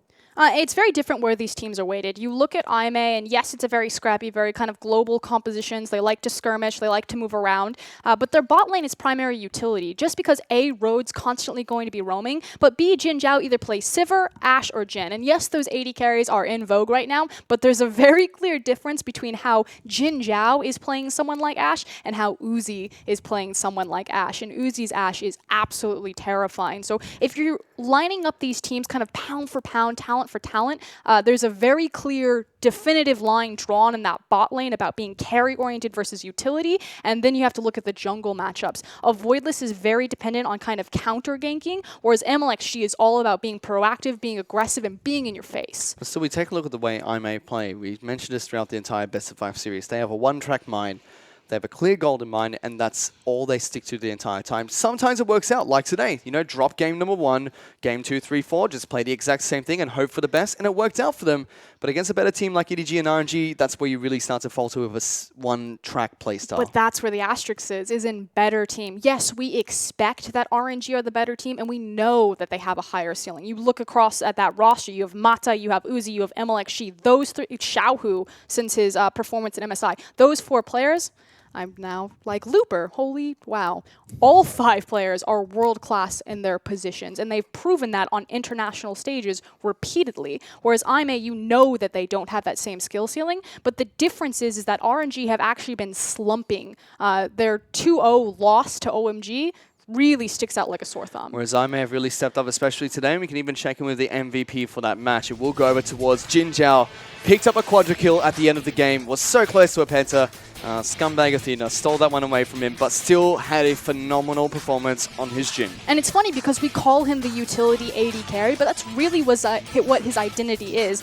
You notice that teams like Vici have started to move towards that more carry-oriented AD carry with the Kog'Maw, with the Twitch. LGD and EDG have also been riding that boat, but I may continue. They like to have utility on their AD carry position, and Jin Zhao is phenomenal enough a player that he can make the utility hyper carry. And the Jhin really works out for him because we talk about Martin being more of a janitorial-based AD carry. The way he plays their team fights is really simple. He stays 2 screens away from everyone to start things off, opens up the Kernel Call, nails key targets with great crit shots at the end there. And allows SOFM and Flandre to clean it up. Yes, just walks straight back in and tries to take down the rest of the players, but still not quite enough there because on the flip side of the map, there's Jin Zhao, and he just looks strong every single time. I wish that IMA would actually give more responsibility and power to Jin Zhao. I like the fact that the last game they did priority pick that AD carry for him. I think it's very important to their playstyle, but I would love to see them open up a Kog'Maw or a Twitch composition, especially because Amazing J is such a phenomenal Shin player. And we saw also Snake that last match against IMA. They pulled out a lot of very comfortable champions. We had the Gangplank for Flandre, SOFM got his Lee Sin, Tank was back on the Victor, more of a control mage matchup, and the bottom lane got their 2 signature picks, but it worked well for them to start things off. They were always 2,000 gold ahead, but they just couldn't close out the game. I mean, you can go back and forth all day on compositions, on where it worked and where it didn't. Truth be told, both teams really failed at key moments to execute on their compositions or how to use them correctly, but the biggest difference between that game came down to flash versus consistency.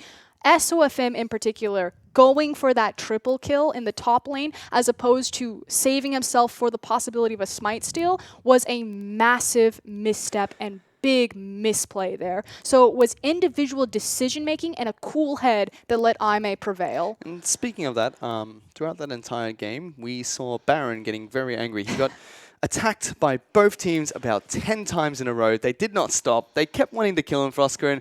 What was going on there? Because you say teams, but really it was IMA. It was only Snake that kind of made the Baron error about 2 times. And again, the issue is that IMA's composition versus Snake's composition on a tight corridor like that, again, it's Cannon Barrage, it's Chaos Storm. You can go into the Alistar, start piling in all those Venn diagrams of death, but there's no reason for IMA to go anywhere near that pit against all of those big circles. So I don't know why they kept tunneling into it. They should have just used the Jhin ultimate a bit more liberally, tried to find a pick, and then rotate into the Baron, but just head and meat grinder. I tell you what though, Frosco, and thank goodness Raz has a break today, because if he was casting this game, he would be absolutely triggered by the plays that were going on between IMA and Snake during that final game. But you know, we talk about it all the time. One of the greatest things about the LPL is that how to explain this?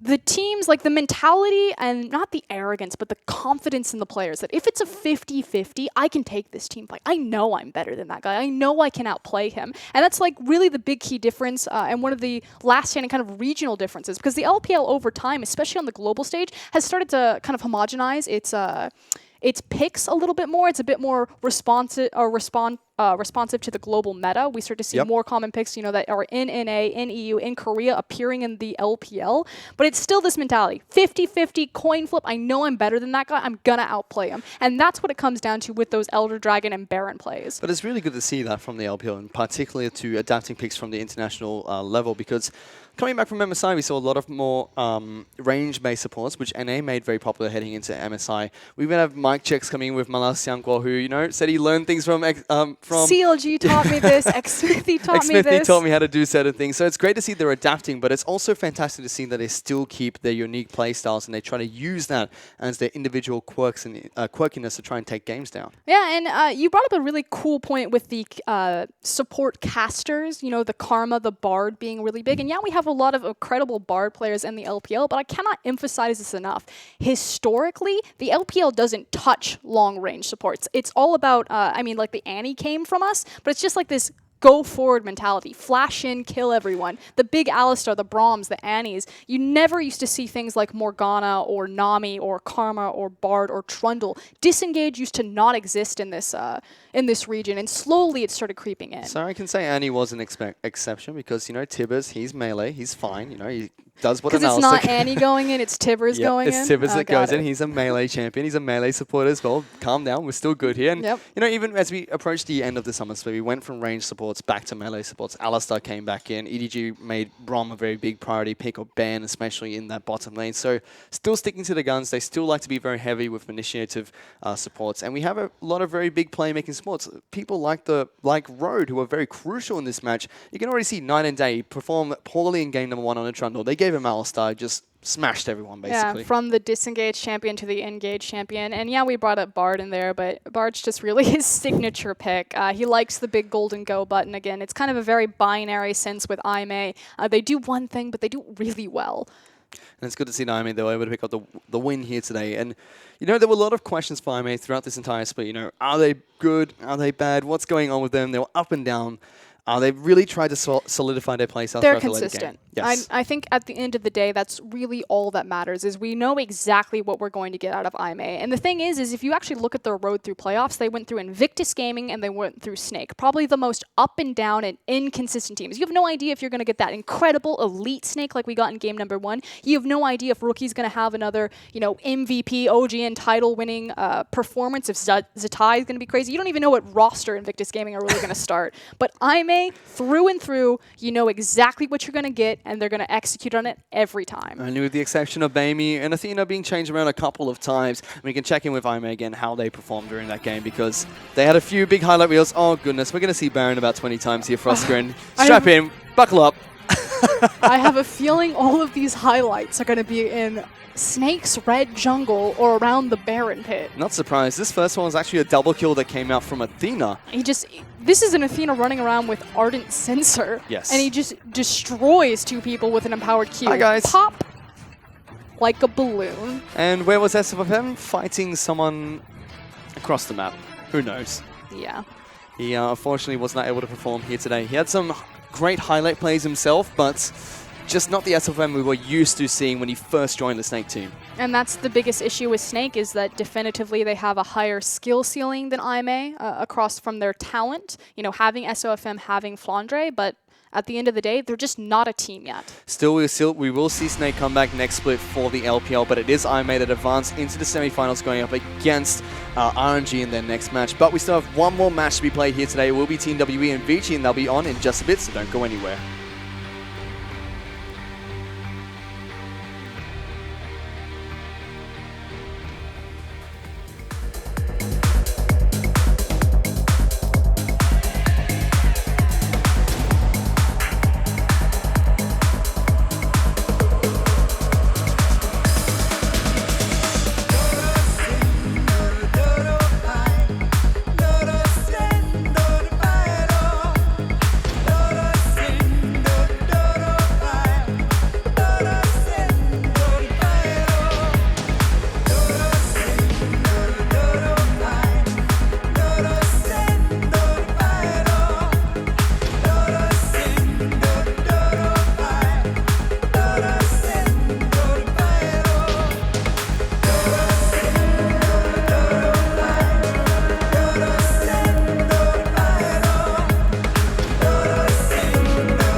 Good evening, ladies and gentlemen, and welcome back to the English broadcast of the Chinese LPL. I'm Matthew Vici, and still joining me tonight is the lovely Indiana Frosker in black. We just went through a fantastic best-of-5 series, Frosker. Baron was MVP in one of the games, so was a bottom lane outer turret. It was getting real here, Frosker, and stuff. Everything was just happening all at once. Yeah, and we were talking about this a little bit upstairs. You know, you brought up Carbon, how he makes his daily videos, a professional player in our oceanic domestic region. And he brings up this idea that, you know, come into a game like that and you see everyone just insta-lock their comfort champions. You have SOFM on the Lee Sin. In particular, you've got Tank on the Victor. It's kind of just like a reset mentality, you know. It's an uphill climb. People are probably very frustrated, especially being that far down and out after winning game 1 definitively. And it's just kind of that, you know, regroup, take a deep breath, you got this. Yep, it certainly was. Snake were trying to pull it through. They took it to a very long, prolonged game. Both teams had 90,000 gold. Everyone had 6 islands, but IMA were the ones that pulled through. It was their time to shine. They took it to late game, where IMA do really shine because they're great at team fighting, and they were able to take themselves into the semi-finals. So congratulations to them. A team coming from the LSPL, first split in the LPL, and now they're top 4 in the region. So they should be pretty proud of themselves. Yep, but the victory lap is not over yet. They still have to face RNG. But if they beat RNG and if EDG win their semi-final matchup, they will have the chance to face their sister team in the finals. And that'd be incredibly exciting to watch. So we'll have to keep track and see if that's going to be the case here in the LPL. But we only have 3 teams locked in for that spot. So far, it's EDG waiting for their opponents, and it will be RNG taking on IMA. And speaking of the opponents, it is going to be between the two teams we'll see playing in this next match. It is going to be Team WE taking on Vici. And these are going to be some pretty long games, I can feel, Frosker. And these two teams, they like to stall things out wherever they possibly can. I feel like I always get the Vici versus Team WE games. No, let's back up. So I have a love-hate relationship with Team WE. We've been courting for a while. It's starting to get a little bit serious. And sometimes I absolutely love this team. Their bottom lane, the Korean imports of Zero and Mystic, respectively, can be absolute fire. You know, I'm ready to say it. Mystic, he's in a region that's stacked with 80 carry talent. You've got Deft, you have Imp, you have Uzi.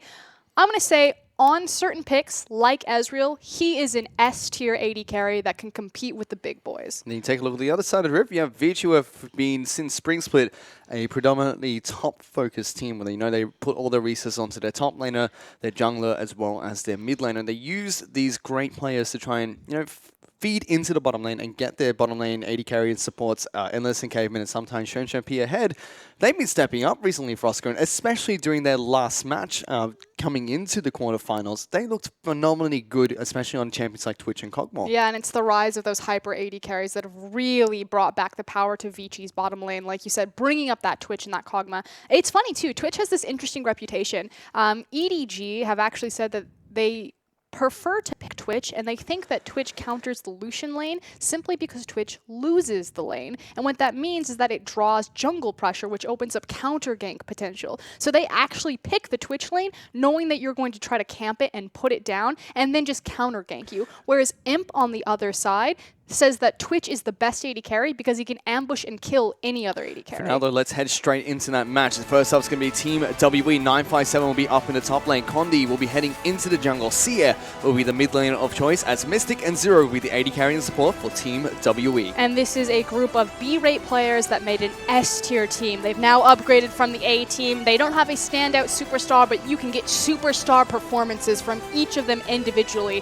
957 is an incredible AoE team fighting top laner. He controls space like the best of them. Condi, son of Baron, will get those high-pressure smite steals. Shea has defined himself as more than a Twisted Fate one-trick, and Zero and Mystic are probably the most underrated bot lane in the LPL. They can play with Deft and Mako any day. And I've always liked to look up to Mystic and Zero because they play in a way that is incredibly team-focused. They know that if they fall behind, their job then is to just suck it up and try and get back into the game the later on it goes and just find resources wherever they can. If they start to win, they know it's their time to turn on the heat and push for victory in the bottom lane to try and fill out the rest of the gaps for the rest of their team. The concern here, though, is as Endless and Xuan P and Vici in general moved more towards that Kog'Maw, that Twitch, like EDG have started to do, will Team WE also follow that path? They put Mystic a lot on Sivir, but he hasn't touched any other hyperscaling ADC. And speaking of Vici, we can check in with their lineup for today. It's going to be Lung up in the top lane. Dandy will be heading into the jungle. Easyhoon will be their mid laner.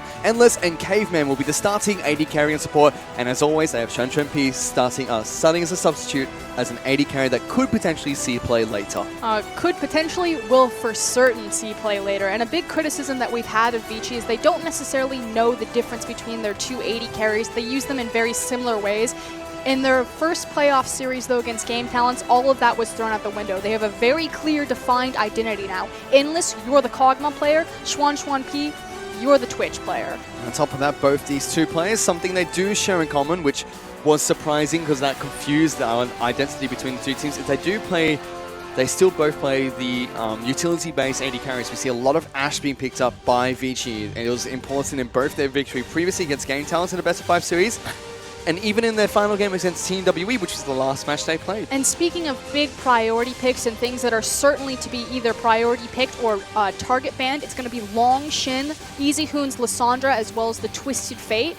And like you said, one of those AD carries should probably hit the bench as well. I don't think that there's any way that you target out Dandy, but Nidalee has kind of re-emerged on that ban list, so we'll see if maybe that's a directed pick. And last match we really saw the battle of the tank against carry player. We saw Aimee taking on Snake. This time round, it's two big old tank players up in the top lane. 957 for Team WE famously brought Rammus into the top lane for the LPL last split. Now he's been playing a ton of tank champions. You know, occasional Irelia here and there, but loves his Maokai every single time. Then you take a look at Lung on Vici. Nope, plays Poppy, plays Trundle, plays Echo wherever he can. A big pillar of support for the Vici team and a big tank player up in the top lane. And that's the kind of the key word, is kind of that pillar of support. They are incredible spines for this team. Against 957, he reminds me of 2014 Koro. He's very much about controlling space in front of him, great in team fights, and Long is in a very similar boat on those champions, like you said, the Poppy, the Echo, as well as the Shen. Well, to start things off already, Team WB recognize that Endless is pretty good at that Kog'Maw for Oscar, and they take away that champion immediately. They also ban out the Lissandra that Easyhoon had a fantastic spring split performance on, and occasionally pulls it out during the summer split to devastate players. I'm 2 for 2. Is it going to be the Shen? We'll have to check in this in a bit. For now, though, Vici, they take away the gangplank to start things off. A champion that neither 957 or Sia have played so far in this split. Well, that's because it's always banned against them. I have no doubt that 957 is a phenomenal gangplank player. Again, it fits definitely in his wheelhouse, that control of area with the cannon barrage as well as the kegs. Jin is going to be the second ban that comes out from Vici. Team WE waiting for that final ban. Give me the Shin. It's going to be Shin or Hecarim, I think. Instead, it's going to be a Vladimir being banned out here. They don't want Easyhoon to get his hands on that champion. See, and this catches me off guard because Xie is such a phenomenal Vladimir player himself. He was the first LPL mid laner to debut it, although it has been perma-banned away from Easyhoon. That said, most recently, when Team WE did get their hands on the Vladimir, they lost to Malzahar. They certainly did. Malzahar has been love-tapped, though, and he's now not as strong as he used to be or as oppressive as he used to be. And there's that Shen being instantly locked in for 957 as their first pick. Yeah, so they don't ban it, but they will have to priority pick it away. That said, 957 still very comfortable on Shen. He's going to have the exact same identity that has already filled his responsibility on this team. So now what if Vici second rotate? Typically, you want to secure your jungle matchup here, as well as your support pickup, or you can just hide everything and pick up a top laner. Let's see what they lock in first here for Vici. We did see the Kog'Maw being banned out, and like we mentioned earlier, Ashe is a champion that both Endless as well as Shunshuan P share in the champion pool. And it's something that Mystic has been less likely to pick up. Again, it's usually either the Ezreal or the Sivir. He has played it before, but it's not a staple of Team WE. Still waiting to see what they lock in first, but Karma will be locked in here for most likely Easyhoon, but we have seen Caveman play it a couple of times. Ashe is the AD carry of choice to go over towards Endless since the Kog'Maw was taken away. You have to think that that means that either Alistar or Braum are going to be taken away, and I think it's actually, like you said, going to be Easyhoon picking up that Karma. He's very comfortable on the champion, simply because Caveman is such an incredible Braum player. Karma really isn't in his comfort zone. Now, the Team WE, they get two powerful picks of choice, and knowing that Vici have only shown their bottom lane, so they could be trying to use that Karma as a flex pick, try and save a last pick for either Easyhoon or Endless. I mean, yep, or Caveman. You know, Jake echoed this the first day of playoffs in game talents versus Vici, and I actually think he's correct. And so I'm going to reiterate what he said, which is EasyHoon has a shallow champion pool. And I think that's absolutely correct. Not that EasyHoon can't play multiple champions, but his effective ones are Lissandra, Ryze, and Azir. And on the 6.15 patch, we haven't seen the Ryze come out, so we don't know how teams are taking to the changes. Azir has kind of hit the back burner, and Lissandra is almost 100% taken away from EasyHoon. And I pretty much sums up the most played champions he has.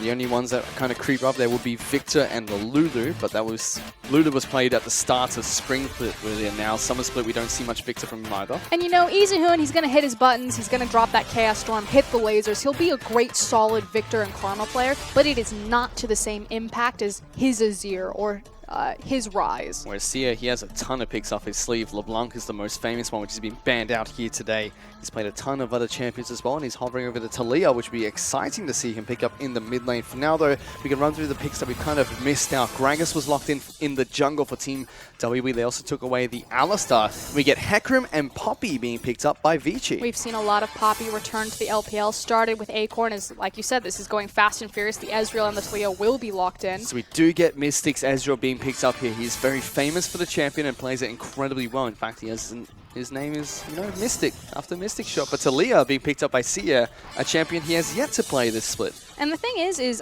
Twisted Fate is available, and Talia actually fills a very similar role that Twisted Fate will with that global presence of pressure. On 6.15, she's actually been tapped in her ultimate cooldown. It's been extended a bit. Before it was a bit over-tuned. But I'm just curious, he must really value the pushing pressure in his lane, knowing that it's a Karma going into that mid lane, which is why you would prioritize Talia over Twisted Fate. And Vici round out their team comp by picking up Tahm Kench as their support of choice. So unbench the Kench, and he'll be heading into the bottom lane to support Endless's Ashe. Makes sense. Offers a lot of mobility and protection to an AD carry that otherwise doesn't have it built into her kit. But so far, it's pretty much a tried and true composition coming out of Vici. Dandy, really famous on the Hecarim from his playing it in top lane days. Of course, now he's returned to the jungle. Still looks excellent on that champion. We'll have to see how he uses this one heading into Summoner's Rift for game number 1 between Team WE and Vici.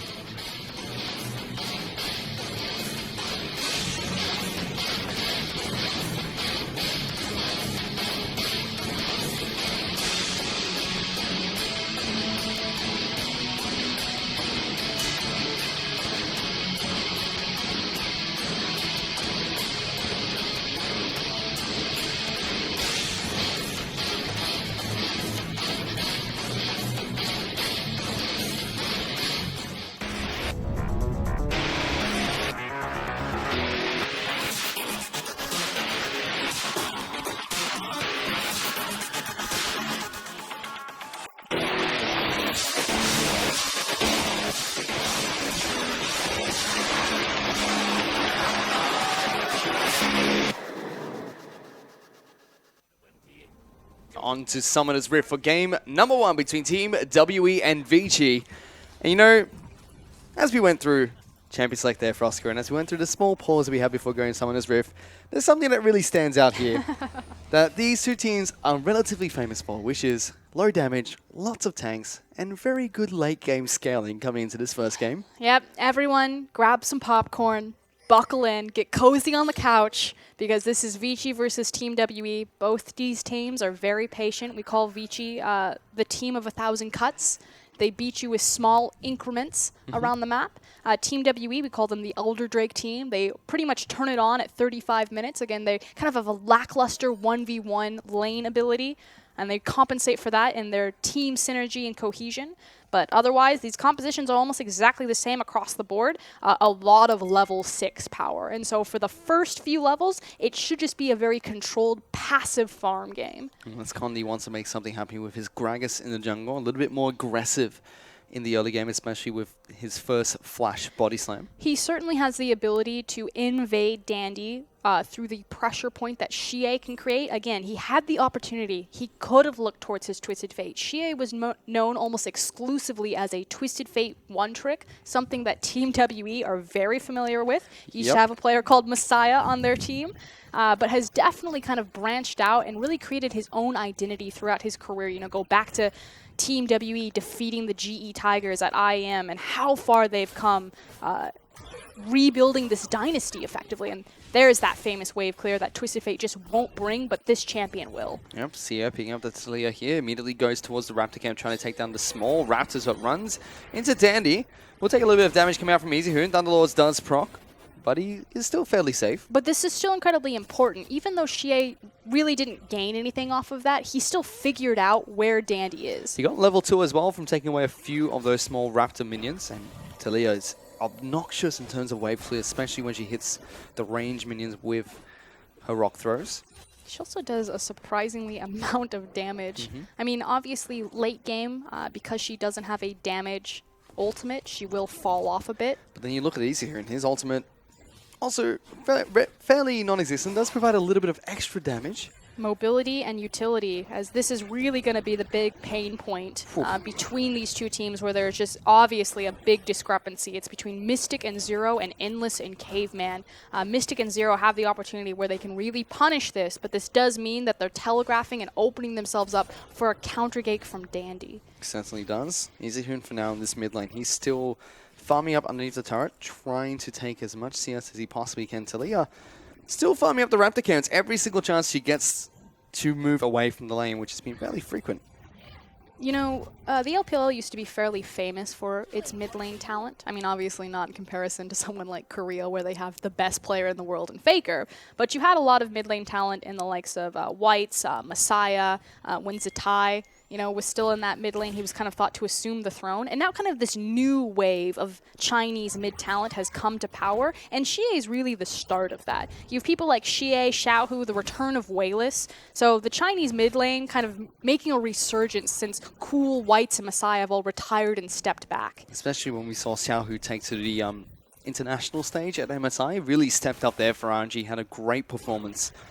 And the rest of the Chinese mid lanes have really been looking good so far. Endless still getting comboed out by the Alistar in this bottom lane. Every single time Caveman has his W up, he will eat him and save him from that damage. But that time around, Endless will take a little bit of poke, and it's just been back and forth in this bottom lane for now. And again, Caveman's a phenomenal Braum player, taking the Kench, but using it in a very similar way, which is to neutralize a lot of pain. But speaking of pain... Yep, it's Kondi and Zero trying to rotate into the mid lane. Easyhoon has to be careful, does have Flash available. Ooh, there goes flash. Zero for the Flash Headbutt Body Slam combo. Flash Headbutt Body Slam. Flash Headbutt Pulverize combo.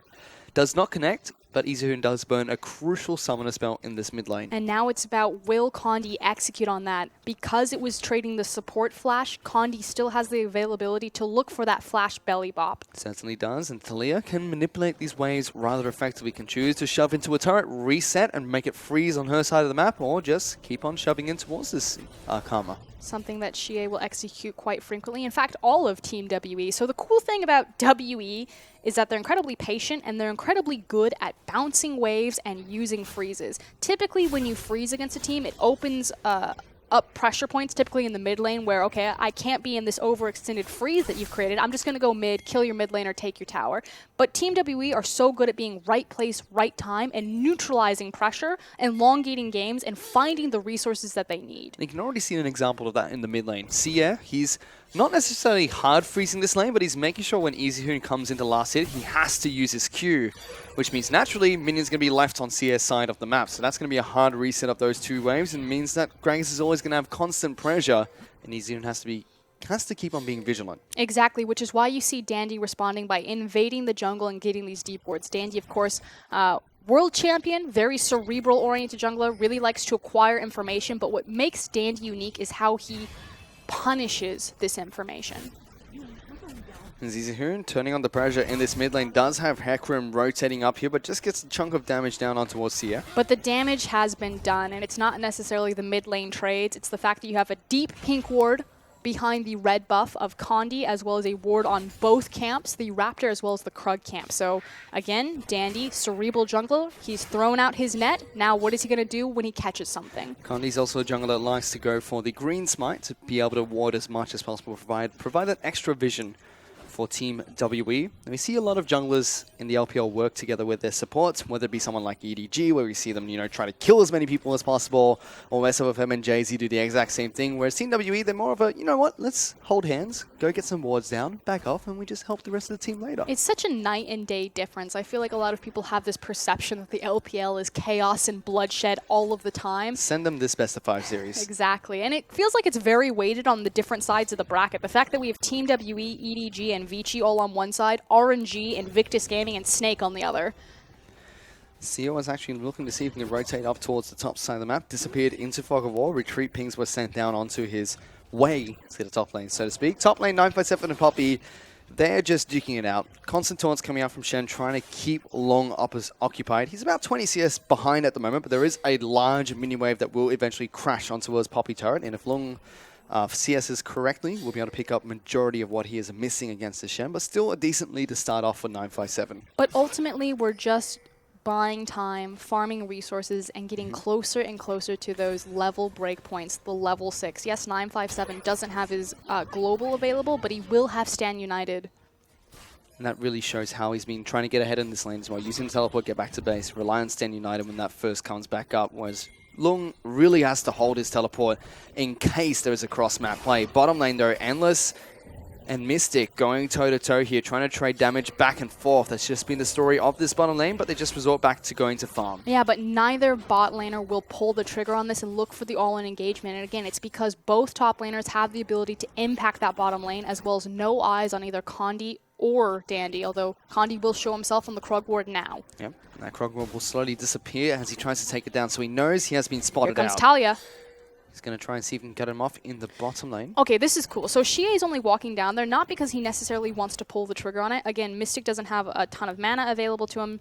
He really only has his tier, so not a lot of battle stats. But it's because he knows that Easy Hoon and Dandy are on the blue buff. And so he's expecting that there's a possibility that they rotate bottom and look for some sort of dive or some sort of play. So just stepping into Fog of War, being aware, but just, it's fine. If they don't pull the trigger, we're not going to force anything. And that's pretty much the epitome of both these teams. Patient, collected, methodical.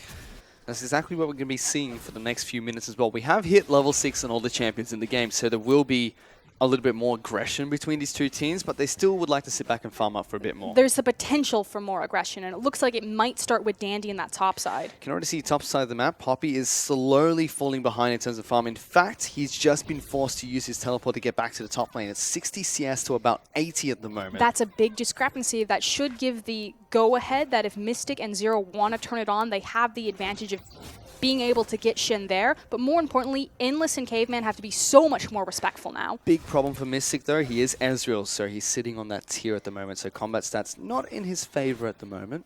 We'll have to see if they do work around that one. That's a lot of work around in the mid lane. Sia, he's been keeping himself busy. It's really about Xie because, like you said, Ezreal is really only sitting on the tier. It's now about Xie. We have the TP advantage or the global pressure. Push up as fast as you can and see if we can start threatening with a rotation, which is why it's key that Condi just smote the Raptors and is starting to clear out kind of that flanking vision to catch the Talia on her path down. Speaking of Condi, he's got his Runic Echoes picked up on the Gragas, so a small power spike, whereas we will see Danny go for the Triforce. That'll take some time for Hecarim to pick up that item. Mid lane, Lost Chapter's been coming in for CS, who will be nice and topped up in terms of mana. Every time he levels up, he'll get a lot of mana back as well. Whereas Athene's Unholy Grail is looking to be the first item that comes out from Easy Hoon. We see this from him every single time he plays Karma. And Long still training with 957 in the top lane. Still 20 CS behind. Sia once again looking for a pick in the bottom lane. It is really important. 957, if they want to make this play, actually needs to back up away from Long, but Zero's in. Flashes in, gets the headbutt, pulverize. Not just the pulverize first, looking to try and headbutt Caveman back, but it's flash for flash in the bottom lane. Actually very rare for Team WE to not be completely on point with that. Yes, Condi was in the area. And it doesn't seem like Team WE just going to use that trade, so to speak, of summoner spells to push in the bottom lane minions on towards the turret, hopefully get it back in for Ezreal, who's been farming up for quite some time, 107 CS at the moment. Just trying to see and make sure he can stop Endless from freezing this close to his turret. Gets a lot of damage down. Mystic actually going toe-to-toe. If that Mystic shot connected, he would have been taken down. Tahm Kench now going to join the fight. Brings Dandy along with him. Exhaust used on towards the Ezreal. Sandy United going to keep Mystic alive for a while longer. Caveman eats up the Hecarim, trying to keep him alive. Zero in trouble now. Teleport does get cancelled. And Vici, off the back of that play, pick up first blood on Dandy. Huge miscalculation from Team WE. And the reason why the Stan United was so delayed coming in is because 957, you know, it was a reactionary play. It wasn't something that was proactive and methodical, which is very unlike Team WE. He had to get very far away from Long. You can see Long even cancels it, uses his ultimate, charges it up, knocks Shen out of the Stan United, so we can't get into the bottom lane and get the taunt to save Alistar. But Mystic was so close, using the stun duration to send out his true shot barrage. And that final Mystic shot just being an inch off to take down the Ashe. I like to call it bicycling animations. But Endless, good reaction, uses the Enchanted Crystal as soon as Arcane Shift was used by the Ezreal. Here comes Caveman and looking for a flank on towards Seer. Easy Hoon's flashed in, trying to lock him down. Seer still has his flash, so waste of a summer spell coming out from the Karma. But momentum and attempt from Vici. So take note, Dandy did get the first blood. So in a pretty good standing from that Hecarim. Again, he has a very hungry build, especially coming out of the jungle where he doesn't have a ton of resources or gold to effectively itemize into that. Always nice when you can get your jungler on a snowball, even better when it's a Hecarim. So he'll be able to bridge that gap very well. Condi has a good power spike now with the Runic Echoes, and will probably just go for a straight tank build after this. We can take a look at Mystic's build. He's picked up the Sheen, looking to try and complete his Mana Immune first up to get that little bit of extra damage to kind of bridge the gap before he picks up his Iceborne Gauntlet. Big danger zone is the fact that Team WE's bot lane have neither of their summoners available. Big key one's going to be that flash, especially because Endless has his arrow backup. So this is a bit of a sore spot for them on the map right now, which means that Dandy could use this Tahm Kench, get into the lane. Definitely could, but it seems like both teams being fairly respectful for now. Ashe has gone back to base, picked up a BF sword for herself, and now looking for a Zeal item, which should be a Hurricane. Dandy threatening mid. He's going to look to try and jump onto CS. Still has his flash available, but does get locked down. A big seismic shove comes up, but Dandy's still going on forward. Condi tries to flash in to save his mid laner, but suddenly there's a Tahm Kench collapsing as well. He gets taken down, and Vici get 3 very early kills against Team WE. And Vici came into the playoffs at the 4th place seed, and right now they're pretty much running the 2nd place seed in Group B around the map. I mean, you take a look at Vici's previous games. I mean, 3-0 against Game Talents, technically a 3-1. Before that, the last game in the group stage of the LPL was against Team WE, and they picked up a 2-0 very decisive victory. And yes, you can look at this team and say, well, of course, they have Dandy, they have Easy Hoon, but when Vici really shine, you expect greatness out of these two, but it's when Caveman, Endless, and in particular Long step up, that's Vici's ticket into a deep playoff run. And although it might not look like they're stepping up so far, Long 20 CS up in the top lane, Mystic was 20 CS up in the bottom lane before the engage that he had against Endless. So they have been playing well so far. We'll have to see if they really step it up as this game progresses. But like we said, these two teams are late game focused teams. So really around 35 minutes is where we start to see who is on form and who is not. Yep, certainly being able to deny 957's TP pressure in the bottom lane, although Team WE, they're trying to find the counterplay. They pulled Talia into River, but Endless and Caveman have the great heads up and fantastic communication across from Vici. Easily back up and diffuse all of that pressure. This Long still trying to hold on this offside of the map, like you said, has diffused the pressure coming out from 957 so far. Sacrificed a lot of CS for it. But he's fairly comfortable in that. He's on the lollipoppy. Later on in the game, he'll throw down the candy and make everyone cry. It'll be delicious. That's what their tears taste like. Not for Team WE. But yep, as we expected. They're just going to be farming back and forth here, and nothing too much will happen between these two teams, especially with all these big global spells up and available to Elia's Weaver's Wall. You've got the Stan United and the teleports coming out from both teams. And it doesn't help that the initial dragon spawn was that Mountain Drake. Obviously really only beneficial around the 15 to 20 minute mark when you want to start unlocking and pushing down this outer ring of turrets. Also a very hard dragon to burn down quickly in these lower levels. One of the tankiest dragons in the game. The tankiest dragon, other than the Elder.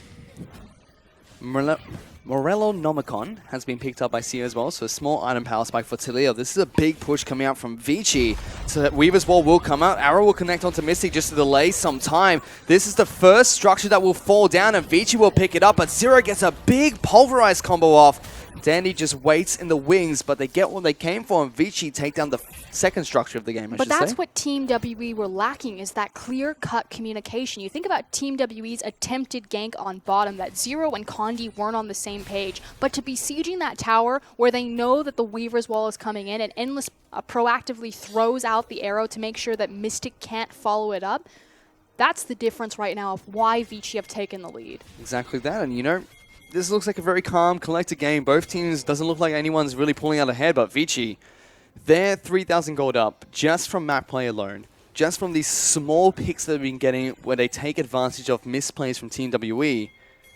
And they're looking strong already in this game, looking at a completely different Vici from what we saw at the start of the even spring split. Vici are actually one of the most inconsistent teams. They have the record in the LPL of most split series, which a lot of that goes into their long-term development of players like Endless and Xuan P.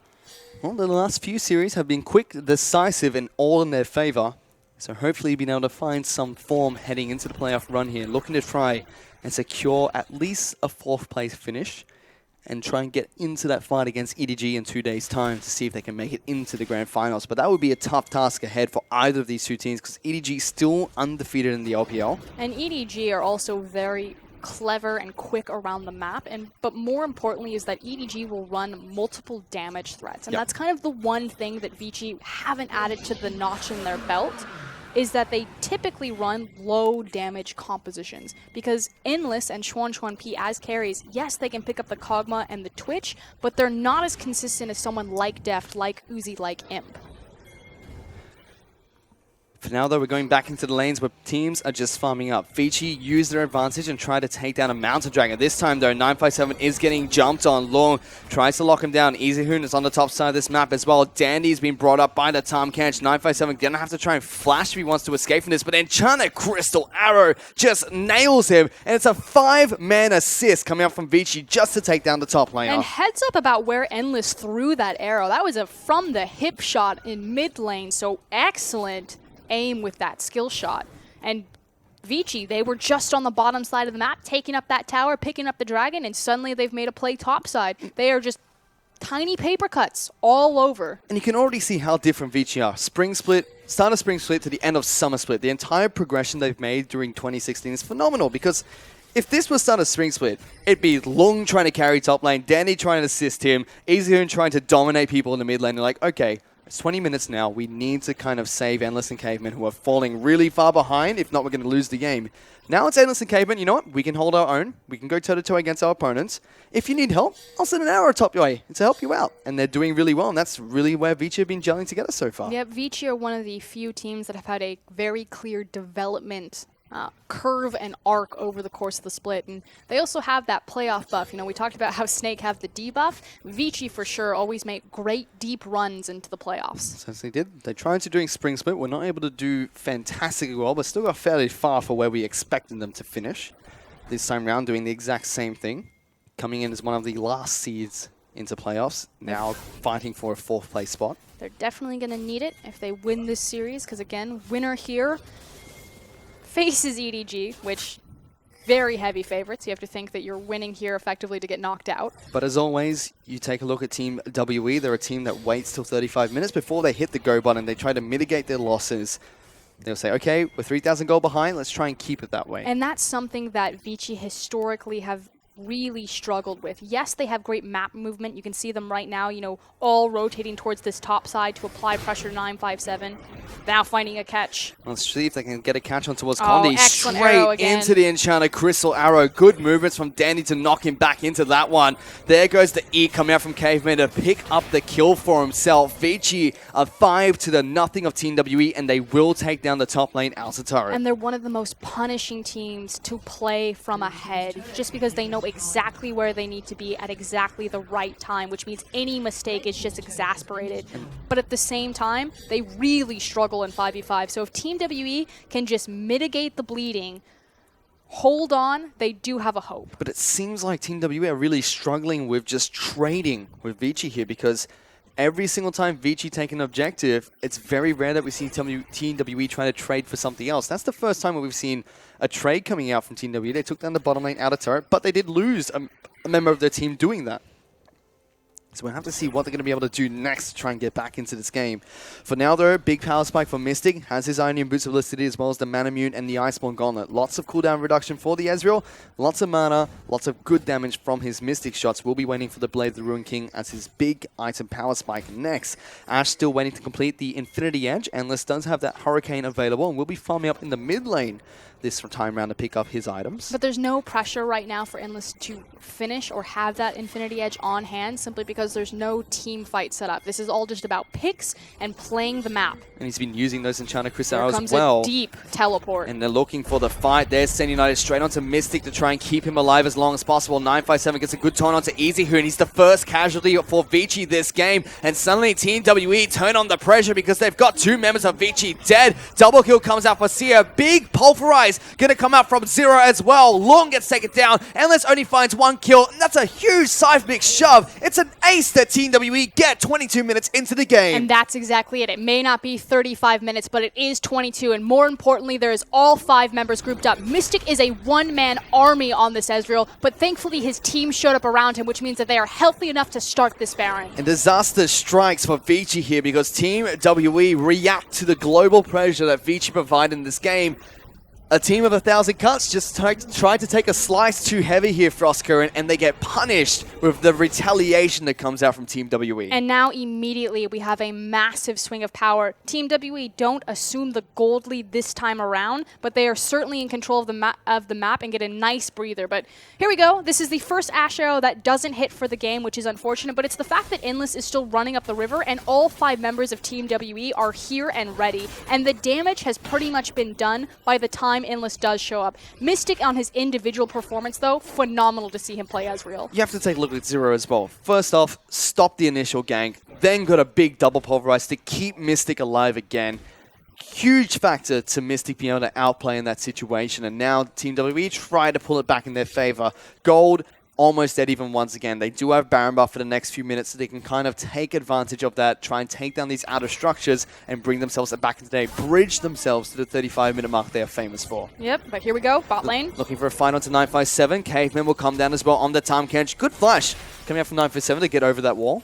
Very Draws seamless. a lot of resources, should mean that Team WE get that mid-outer tower. Again, they're that much closer to assuming the gold lead. They have a free 1,000 gold standing on the map between them. That's the top lane outer turret that's still left. 957 actually being sent to the top lane now to deal with the split push. Team WE, they're in an Elder Dragon team, Frostcurrent, and they look to try and take some Elemental Dragons for themselves. Mountain Dragon was previously taken by Vici, but the second Mountain Dragon will be taken by Team WE, and now it's an Infernal Dragon that will spawn next.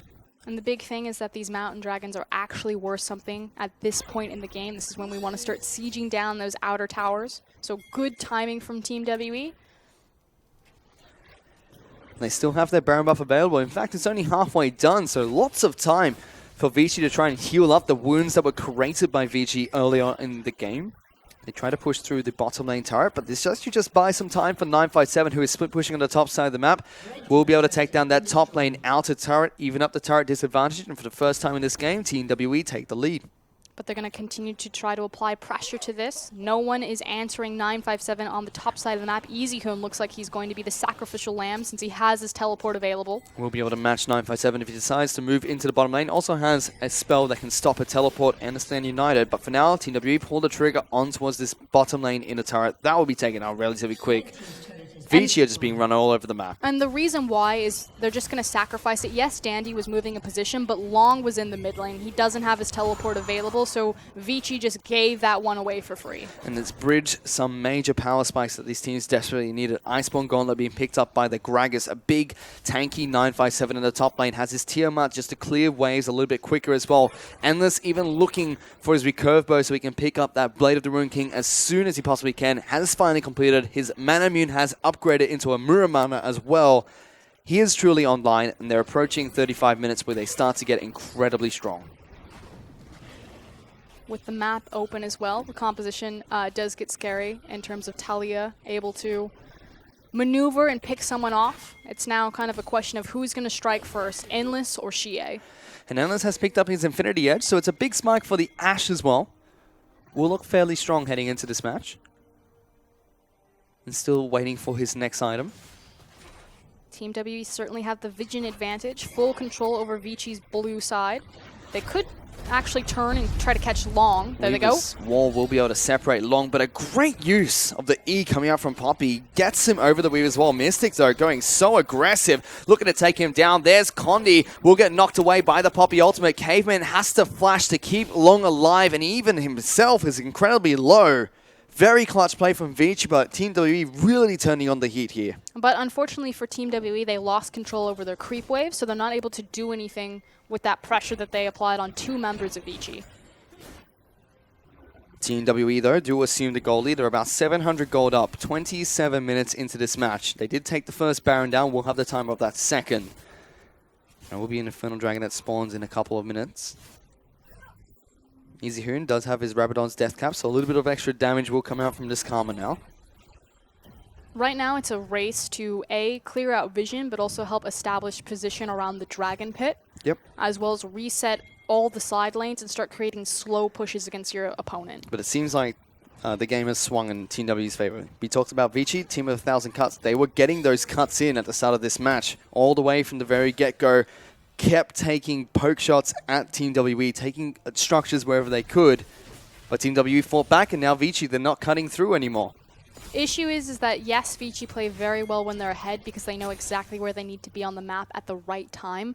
But where they stall out is their individual execution because their talent isn't that impressive across the board outside Dandy and Easy. They're looking to try and lock down 957. Dandy goes over the top. It's a very tanky Shen they're trying to lock down. Endless can't even get in there. They used a lot of global ultimates to collapse on top of him. Even the Ghost and the ultimate coming out from Dandy, and Sia's just split pushing on the top side of the map. And again, it's that execution where they really struggle to find picks from behind. Meanwhile, Team WE, all those resources. There's an arrow, lands straight on top of Sia, will lock him down for some time, but it's too little too late because Vici will lose their top lane in the turret. And they're continuing to bleed and hemorrhage around the map. They tried to make a play. Unfortunately, it was minimized and then countered. And it's good timing for Team WE as well as they pick up a 2,000 gold lead heading into the next Baron, which will be back up in a minute.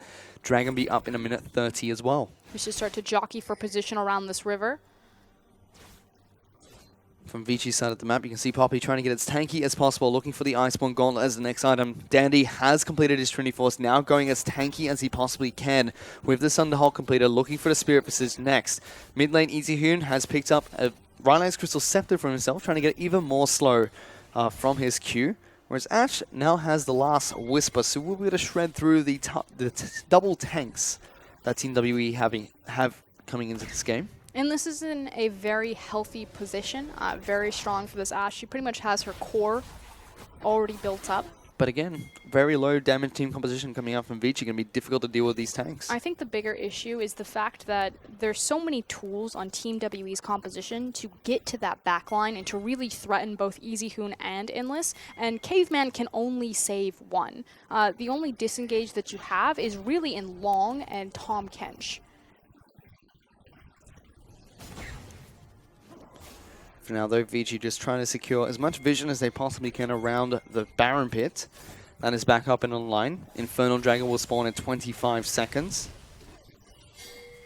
Team WE definitely looking a lot stronger as we approach 30 minutes into the game. Condi has been jumped on by Dandy. Vici looking for a pick. Zero now looking to try and turn this one around. There's the Sten United on top of the Gragas. He flashes in, tries to separate the team. A good save comes out from Caveman, keeping Endless alive. They turn this one around. Long knocks the Alistar out of the fight. Vici still kiting back, trying to make sure Endless is in a good position to get good damage off.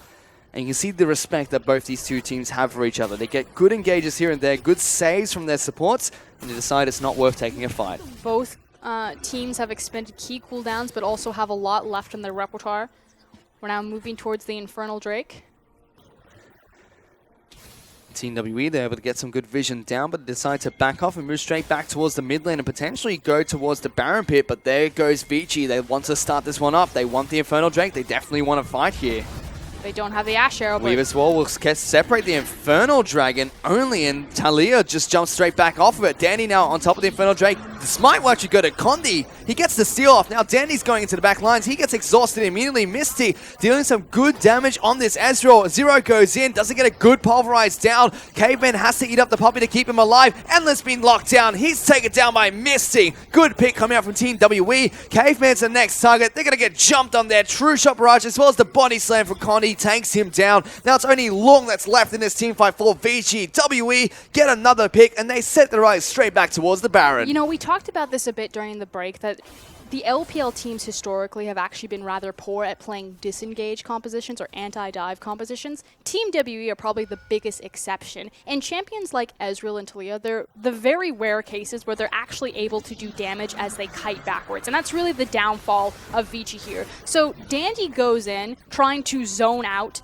Shie and Mystic here, and then is just immediately obliterated because Ezreal and Talia are both able to output massive damage as they kite backwards. You see 957, yes, he's a huge tank player. We always say that he's a big pillar for his team, but when you want him to make those big clutch plays, he is ready to do just that. We saw his Shen, big flash taunt, straight onto an out of position Endless, and Mystic follows up nicely, communicating with him to pick up the kill. And that's back-to-back 5v5 advantages and wins for Team WE that snowball into Barons and retain their lead. It's pretty much been Vici Gaming for 90% of the game in control, but just these slight instances, the worst timing possible, Team WE get back in. And look at the time, Frosco, and it's almost 35 minutes into this game. Team WE, that's normally where they start to turn on the heat and start to push for the win. And they've got the Baron buff. We can expect them to be in Vici's base once that 35-minute mark hits, and they're about 5,000 gold ahead as well. I just want to take Vici and Team WE and put them together, but then I would have EDG, so... Well, that's the team that they're fighting here today to go up against in a match from 2 days' time. This best of 5 series determines who heads in to the match against EDG. They're like... Hold on, I'll wait for this analogy. I think they're a bit keen. No, they're still waiting to move to the bottom lane. You've got some time, Frosco. No, they're no definitely time? keen. We had time for a while. No, they're definitely keen. Now we've got no more time. There goes the seismic shove. Does not connect onto anyone from Vici. Mystic still trying to poke on towards Easy Hoon. Does shield himself up and mitigate some of that damage. They're just trying to wave clear. Oh, Mystic. Oof. And just got half health. And stop the minions from crashing on towards the bottom lane inhibitor turret. Alistar trying to heal up Mystic wherever he can. Does have lifesteal available, so as soon as a wave shows itself, we'll be able to stop this one. Weaver's Wall comes out. There's a Tam Kench. Vici looking for a flank. Talia's take it down immediately though. Easyhoon gets the first kill in this fight. Misty still kept alive and healthy, not being touched by anyone from Vici, dealing a lot of damage in this back line. The rest of Team WE just soaking up damage for him. His arcane shift forward. Easyhoon's the next target. Mystic's going in. He's got another kill for himself. It's only Easyhoon and Long left alive, and a big flank from Vici, but still a big team fight from Team WE. And Team WE's damage mitigation as well as their target selection continues to be first class in the LPL. They are such a phenomenal team fighting team.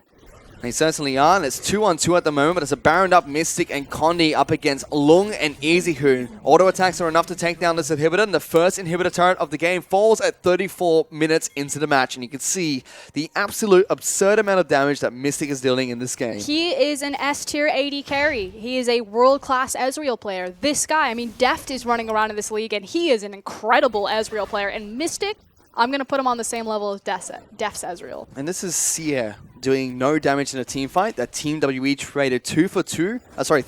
He got the Weaver's Wall in. That split the team fight, though, which was big. And picked up the inhibitor as well as the inhibitor turret. So Team WE, if they can get the Talia in the fights, it's going to be even worse. But here's the problem. I want Vici's map control, and I want Team WE's 5v5 to come together to make EDG. So this is my analogy. You ready?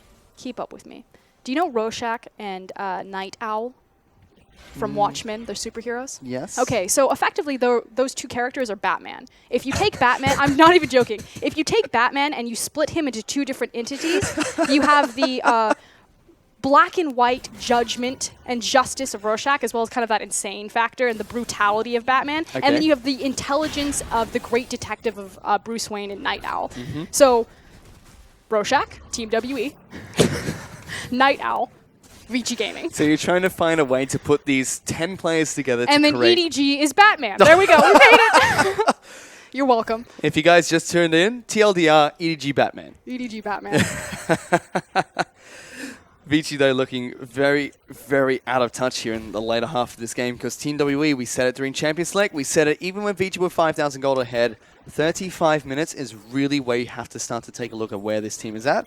And we're past that, Frostkern. Elder Dragon's coming up in a minute's time, and they look incredibly strong.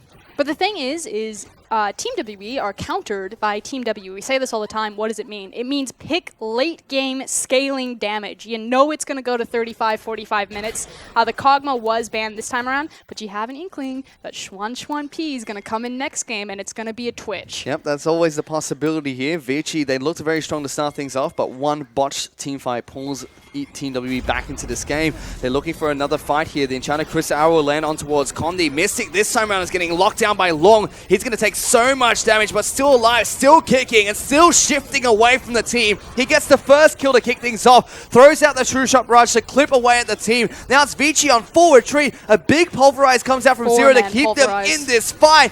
Mystic is still chasing on forward. Long's the next target. He tries to keep himself up, but Sia picks up that kill, and Team WE kite and protect their KD carry with perfection in that team fight. They are so good at disengage compositions.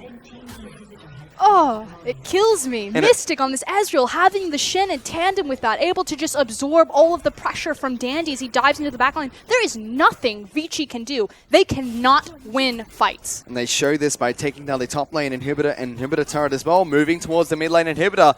Once this one falls, it's almost going to be lights out for Vici because they have lost all structures protecting their double Nexus turrets.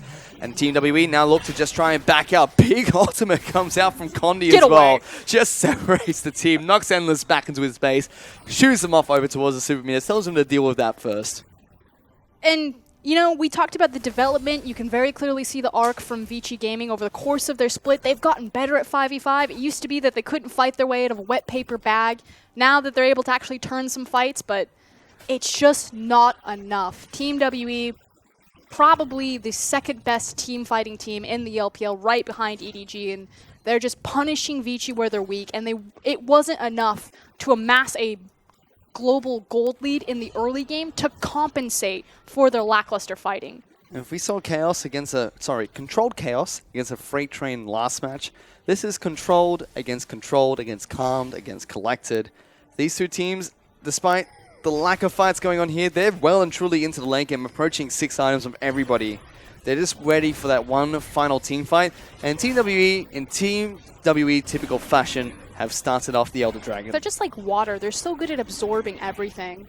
You throw an arrow in there, you throw a horse in there, it just gets absorbed, it moves around, it flows. Yep, you put water in the cup, look. It becomes the cup, and Team WE become the Elder Dragon as they take that one down and now push towards Vici's base.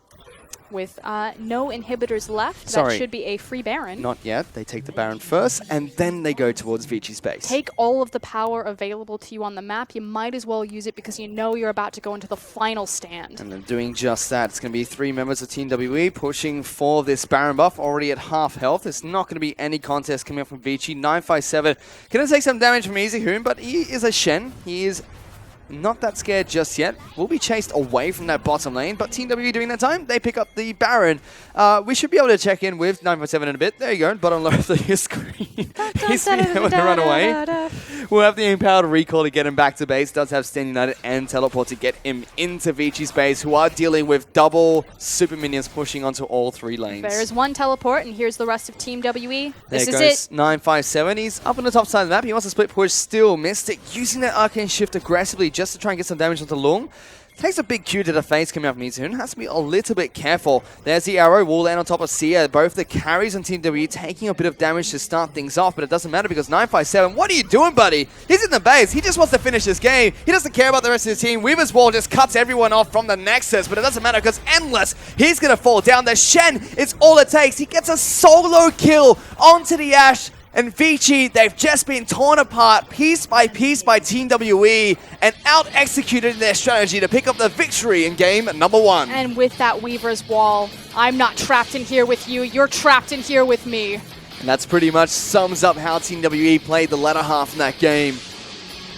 And Vici, they're not able to pick up the win here. They look so strong at the start of this match. They were getting about 20 of those 1,000 cuts they were looking for and started to look like they're going to ramp up. But one swing too many, and the retaliation from Team WE is just too great for them to handle. Good counterplay from Team WE, and it kind of goes back to this idea that Team WE counters Team WE. You need to look for the hyper carry potential. The Kog'Maw was banned away last time. They need to get their hands on a Twitch, on a Jhin, on a Sivir. Anything that can ramp with Team WE and can outfight them. Exactly that, Vici. They picked up the Ashe this game, a champion that we do see Endless and StrengthMP both use whenever they're playing the match, but it wasn't enough in this game. He just was not able to deal the damage he dealt, he was needed to in later on in the match. But still, Team WE, the way they peel for Mystic is just phenomenal to watch.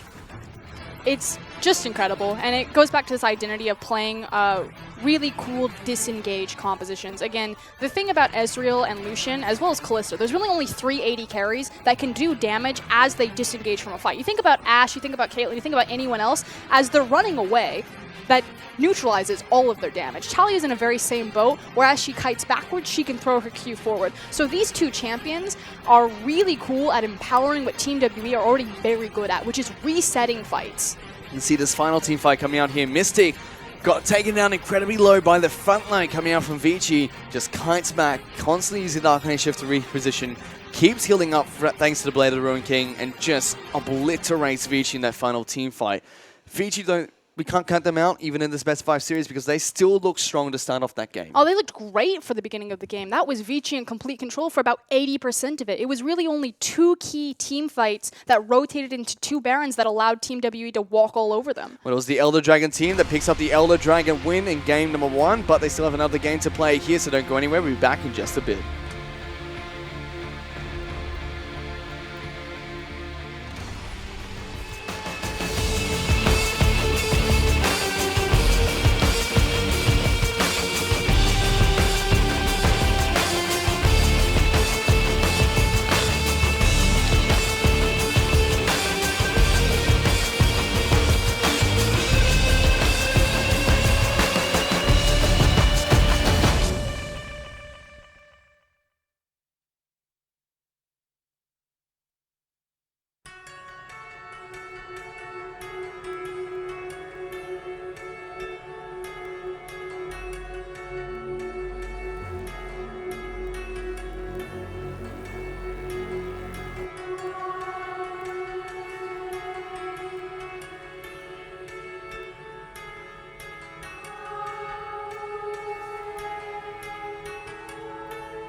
Welcome back, ladies and gentlemen, to the English broadcast of the Chinese LPL as we take a look at the MVP for that first match between Team WE and Vici. It was a long match for Oscar, but it's going to go on over towards Mystic on his 5-0-9 performance on Ezreal, 37% of his team's damage share. I'm on point with tonight's MVPs. I think I'm 100% so far, but definitely deserved it. He made my life really easy because he's playing Ezreal. This is his core champion. The guy's named Mystic after all, and he can compete with any of the legacy players in the LPL if he's on this champion. He certainly can. He has been up at the top MVP performances, has been one of the top MVP performers in the LPL during the summer split. I was a little bit surprised that Zero didn't get it, especially after this play. He was fantastic in Elsa, and I'm kind of with Rusty now. What does the support have to do for Oscar in order to pick up the MVP performance? Because Zero played out of his mind. Yeah, and that's the cool thing about Zero. So if you've ever read any of Zero's interviews or watched any of them, he's a very peculiar type of player. He's incredibly sarcastic, he's very cheeky, he likes to get those snippets in there, and he kind of has a more lax or relaxed approach towards the game during the regular split. You know, maybe a little too relaxed, some would say, but come playoffs, Zero definitely steps up and kind of returns to that form of, you know, I made it to the 2014 World Championship, and this is why. Yeah, when he really shows it, especially during that match day. He had a phenomenal game on Alsa. He has been partner in crime with both with Mystic, I should say, sorry, in the bottom lane for quite some time now, and he's been playing really well for Team WE. There's only 2 stages in the LPL where you can accurately judge Zero's skill cap. In the LPL playoffs and when he's facing across from Uzi, because he will put that guy in the bin every chance he gets. He certainly does. He tries to do that whenever he can. I believe they did take him down last time they faced up against one another. He's very vocal about that. I think it started with a screenshot from Zero where Uzi asked him to duo after leaving because of course Zero and Uzi used to be teammates there, but when Uzi left the team, Uzi messaged Zero, you know, can I duo with you? And Zero just straight-faced, stone-cold killer, I have a new duo partner now. Savage.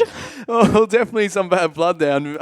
Unfortunately, if they do pick up a win here today, they will not be able to go up against RNG in the next match. They have to take down EDG first, but it would be a fantastic final to watch if it was Team WE taking on RNG in that grand finals. I mean, that's just chump change. EDG are just, you know, a step in the way to taking down Uzi. That's the true target here. That's going to be Zero's motivation to get into the grand finals now, knowing that he could potentially go up against Uzi. But first and foremost, they do need to get through Vici here. So question is, what do we adjust going into Game 2? You know, we already saw a really fantastic Game 1 out of the previous series where Snake came out hot and heavy, looked great to take the series, and pumped the brakes, drove off a cliff, and ended up in a ditch.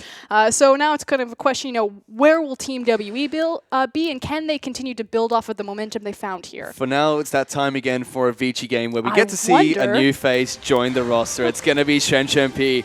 Surprise! Surprise, everybody. He's back. He's ready for his Game 2 close-up where he decides to put on a nice performance. And let's see if he does get that Twitch game here. For all of our viewers who are tuning into the LPL because it's the playoff stretch, Vici do this every single time. They start with Endless. He's the Kog'Maw player. They switch to P, which means instead of a Kog'Maw ban hitting the bench, it should be a Twitch ban. And it's interesting to see if he's going to be picking up that Kog'Maw instead, because we haven't seen Endless play the Twitch.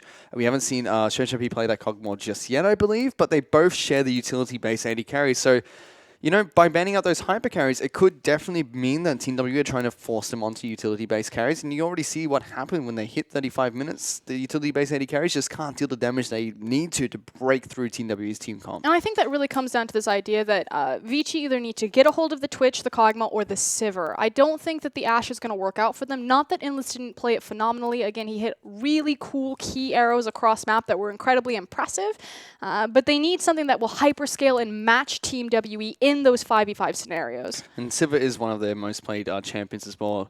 Just below Lucian this year, I should say, though. During the summer split, they've been focusing a lot more on towards, you know, Shen P's Twitch, going a lot more towards the Ashe, and we are into Champion Select for that second match. This time around, Vici will be on the blue side of Summoner's Rift. Gangplank, Talia, and LeBlanc are the 3 bands that come out from Vici. Get it out of there. Team WE, they know what's up. They know it's not Endless anymore. We see you, Shen P. They get a Vladimir, Lysandra, and a Twitch band coming to this game.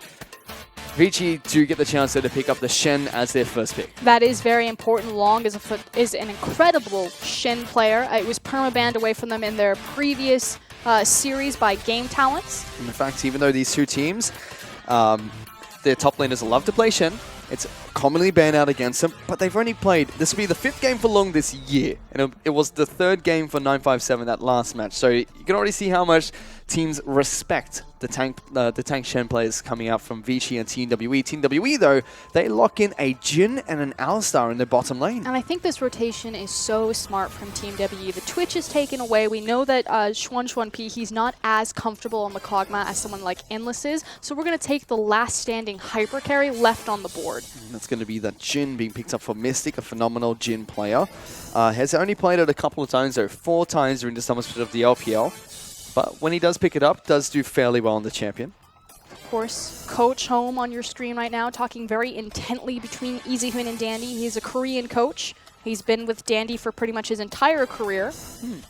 Often regarded as one of the best coaches in the scene. Has the Samsung organization under his belt. Well, let's see if he can help them out to a victory here in game number 2. They were definitely needed to try and fight back in this best-of-5 series. For now, though, they do lock in Gragas. That should be a Gragas heading into the jungle, but I've seen stranger things here today as Braum gets locked in as their supportive choice. Back to comfort for Caveman, so not taking the Tom Kench this time around. We'll have to see what Team W decide to respond with. But once again, we're going much more towards, you know, lots of tanky frontliners, lots of slow play, lots of reliance on late game and level 6 play. I think, you know, I've seen this story before, Frosco. We're going to see it all series long, so just buckle up, fish fingers. I've got my seatbelt ready. As Rek'Sai actually does get locked in for Condi here, and they will be playing Gnar up in the top lane for 957. Okay, so 957 has just recently debuted the Gnar pick, not in the LPL, but in himself picking that up.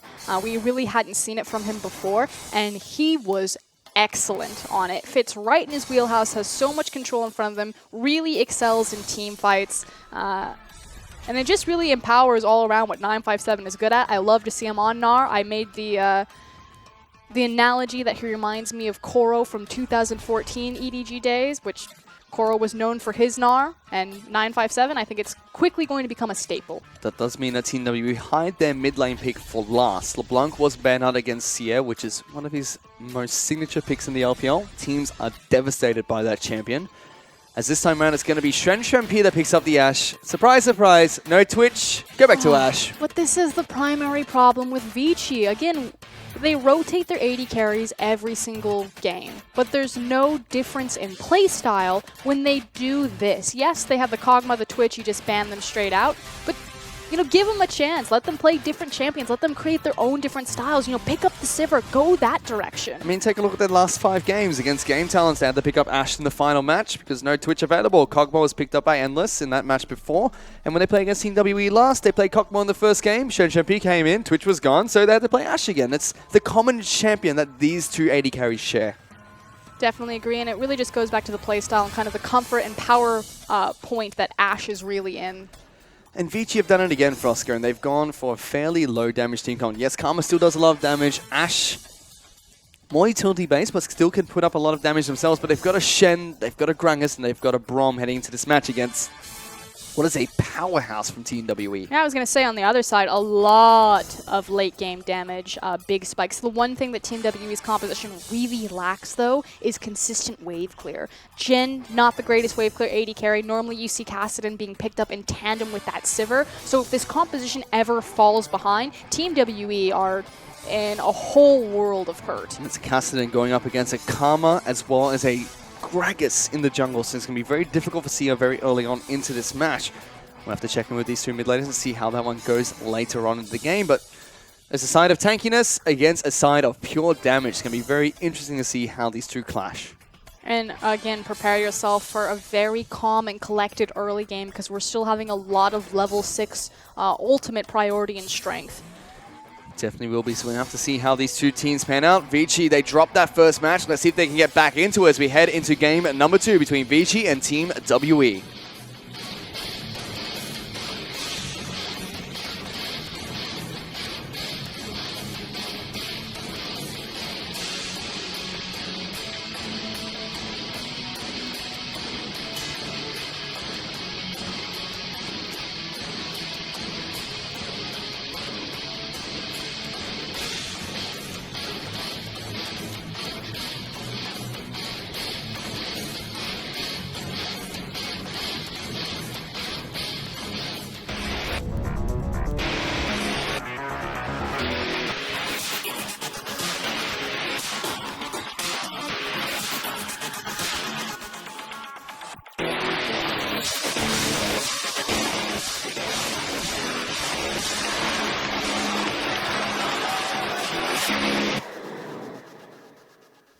We're back onto Summoner's Rift for the second match of this best of 5 series between Team WE and Vici. Currently, Team WE lead 1-0 after a comeback in game number 1.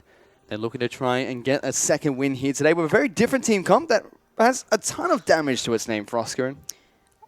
Yeah, but again, the threat is that if they ever fall behind, they're going to be in a world of hurt because they lack a ton of wave clear. Again, normally we see Sivir in tandem with the Cassidy to help compensate for that, but with Jhin and Cassidy both, Vici, they've already proven that they can run a very clean and concise 20-minute game. See if they can improve that to 35 minutes, and more importantly, Team WE cannot afford to fall that far behind because they don't have a lot of stalling options if they do. Yep, that was just Rek'Sai and dancing around the rift. Break Still dance. going at it. Whereas Dandy and Lung, they are running around in circles. You can see it on Condi's face right now. Like, that's the perfect example of Team WE. Again, go back, read these players' interviews. Their characters across the board, especially Zero and that support. Oh, that guy. He's just so sarcastic and so flat. I love it. Well, if he does pick up an MVP performance in their final match, if they do win, they will get another classic Zero interview coming up for that game. But for now, we are heading into that second match. It's going to be the AD carry support starting on a camp at level 1, no lane swap. This is 6.15. We have finally seen a lane swap in this meta, Frostgurn. It lasted all of 20 seconds. You know, we suspected that, because you're playing around the 5-minute tower fortification, that when you have someone like Braum and Ashe or Sivir, you know, someone who has big game-changing gank ults, that you would standard lane and then you would time your first back.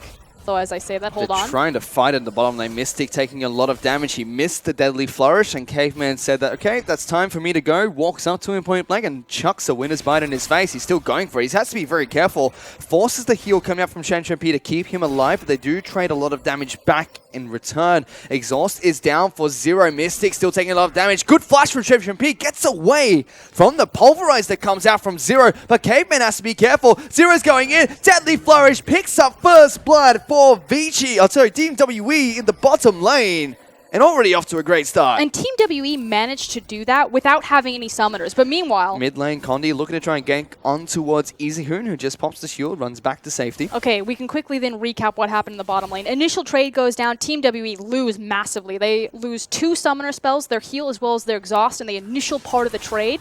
Vici tried to push it, but they flash forward into the incoming enemy creep wave. And at this low level, you just got dominated by minions. And it's very similar to what Mystics tried to do very early for Team WE last game, where the flash from both Caveman and Shanshun-P avoided the pulverize from Alistar, which was great, but the winner's bite was just an inch away from getting that last tick of damage and needed to take down Mystic. And unfortunately, Caveman pays the price, gets taken down, and now Jhin has a 13 CS lead over Ashe very early into the game, and an experience advantage as well. Yeah, and that's what's really punishing is not only the experience advantage, but the item disadvantage. We now come back to lane with a serrated Dirk. Whew.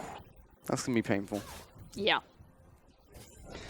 Speaking of painful, this mid lane, Sia taking a little bit of harass coming out from EasyHoon. Still yet to use their potion. Started with a Dark Seal. Top side of the map, 957. Just gets jumped on by Ashen. Decides to hopscotch his way out of it. I remember what we were talking about. We had the idea or a theory that come 6.15 that the bottom laners would attempt to time their initial backs with the level 6. Yes. And then instead of going back into the bottom lane, actually walk up towards the top side, use, you know, the on the hunt if it's a Sivir or the Ashe arrow if you're an Ashe. Yep. And then pick up the first blood on the top tower as well as the first blood kill gold on the enemy top laner, which means it's like a 1,000 gold power swing initially. Now that Ashe and Caveman have fallen behind, that's completely out of the cards. Exactly, that Team WE. They're just going to want to try and pressure down this mid lane as much as possible. If they do leave, that's going to be their turret getting taken down as well. For now, though, Team W doing a really good job. They've frozen this bottom lane quite well, forcing Ashe and Braum to go and farm the Krugs. Oh, really? Team WE froze a wave? Surprise. I'm shocked. I am shocked as well. It's not like they do this all the time, Frostgurn. It's almost like they've got 2 freezes going, which now means that when you freeze a wave, it opens up space for Dandy that he can punish you, but if your bottom lane's already behind, he's only coming in to even out. That's rude. To even out the lane. There we go. Yeah, that's reportable. Mid lane, Castellan was almost forced to go back to base. He's now 15 CS behind, so despite the freezes in the bottom lane and in the top lane, there's a big CS discrepancy that's going in EasyHoon's favor. Sia does have his teleport available if he wants to teleport back into the mid lane, though. And slowly we are seeing Mystic being forced to shove out this wave, so Shenshempi and Caveman will eventually have some breathing room, and there's that teleport. He wants to get back into the lane. EasyHoon has hit level 6, so a slight CS advantage for him as well. No, it's not slight. 20 CS advantage for EasyHoon, as well as a small experience advantage over this Cassidy. Big thing, though, is the fact that Xie is getting closer and closer to that safety level 6. He expended a ton of mana. Yep. He's trying to be rude as well, and that's why, kids, you don't BM. You lose all of your mana bar, and then you get counter TP. Now you're just at 25% mana. What you gonna do? Get punched in the face. Here it comes. Yep, there's EasyHoon charging him down. Does get the lockdown. Yeah, right Oof. in there. Give him the old LeBlanc treatment. Hit him with the chain. Slap him with the Q. That's painful. But this is Dandy's handiwork, which is what we're looking on the screen right now. So again, if Team WE are going to choose to deep freeze all of their waves, which they did for a time period, it opens up space for Dandy, the enemy jungler, to take advantage, to move in, to lay down that very aggressive vision. Again, though, it's kind of a question, what does Dandy do with that vision? Because Vici, you know, they're not like RNG. MLXG is a very aggressive jungler. He wants to look for the 1v1 kills. Dandy's more about, you know, setting up and supporting his staff and his side lanes, and he's really not in a position to do so. So I kind of feel like he's taking the advantage because he can, but it's a bit all for naught. Pretty much. We even saw him trying to get an event going on over towards Condi. He loses the Raptor Cam Smite. Was not expecting that coming out from Condi. EasyHoon still being a big powerhouse in this mid lane, though, constantly shoving against Sia, making sure he has a difficulty farming. Cassidy has hit level 6, but he is completely out of mana. In fact, he goes for a Hextech Gunblade first. Not Gunblade, sorry, Hextech Revolver. Very early on, so no mana for this Cassidy, just lots of damage to start this game off. And he's going to continue to be abused in this lane, and he's missing out on a ton of CS as well as a ton of experience, as EasyHoon's actually going to burn 2 waves into this turret, and because Xie has no teleport, there's no response. And EasyHoon's going to be able to get some good damage on towards that mid lane outer turret as well. Now, Shenshempi and Caveman, they're the ones that are trying to get a freeze going, trying to make sure they can get as many minions as possible before it slowly pushes back towards Mystic and Zero's side of the map. No sign of Dandy moving down towards this bottom lane yet. Historically, does not like to pay visits down here. Said we'll wait until the rest of the team decide they want to teleport into the lane and assist them. Well, they have that possibility now. Again, we've talked about how these compositions really have big go buttons designed for them on their level 6. We actually see Long sitting by his tower just waiting for 957 to shove the wave in. As EasyHoon still goes toe-to-toe against this Cassidy. Sia's only been in this lane for a while after going back to base, and he's already at a third of his mana. Still 25 CS behind. Good taunt from Long. Gets 957 on the turret, but a big Gnar comes out. Gets a lot of damage back down in return. He was just out of range of the turret aggro. You want to talk about reportable offense. That turret. I mean, he pretty much like licked it and didn't take any damage. Well, we've already got an MVP turret. We can get one that gets banned as well, Frostgrin. That was the bottom tower. Top tower really stepping up for the team this time around. On the same team as well. Here we go, though. Dandy manages to steal the blue buff, so Prince of Thieves living up to his name and really taking it to the Son of Baron. That's going to hurt. That's blue buff taken away by Cassidy. For Cassidy, sorry. And now it's coming into the dive. He's got no mana. He's going nowhere. That's a dead Cassidy. He tries to flash over the wall. Even Long's being sent down into this lane. He's just running around the map. He will be eventually met by the bottom lane as well as a chance of crystal arrow to the face. That's just rude. And again, another disastrous early game from Team WE. Not as extreme as it was, but in these individual 1v1 lanes, especially the mid lane, EasyHoon is just putting Xie in the bin. There's a teleport going into the mid lane. It's actually Gnar that's trying to join this one. They're taking up the turret for now. He's just looking, trying to defend the turret that's being pushed by the rest of Vici. Might be able to do something if he teleported a little bit earlier there, but just saves the mid lane out of turret. Team WE are still in the lead thanks to the small CS lead they have on the top side of the map as well as the bottom lane, but a 30 CS advantage for EasyHoon is a little bit scary.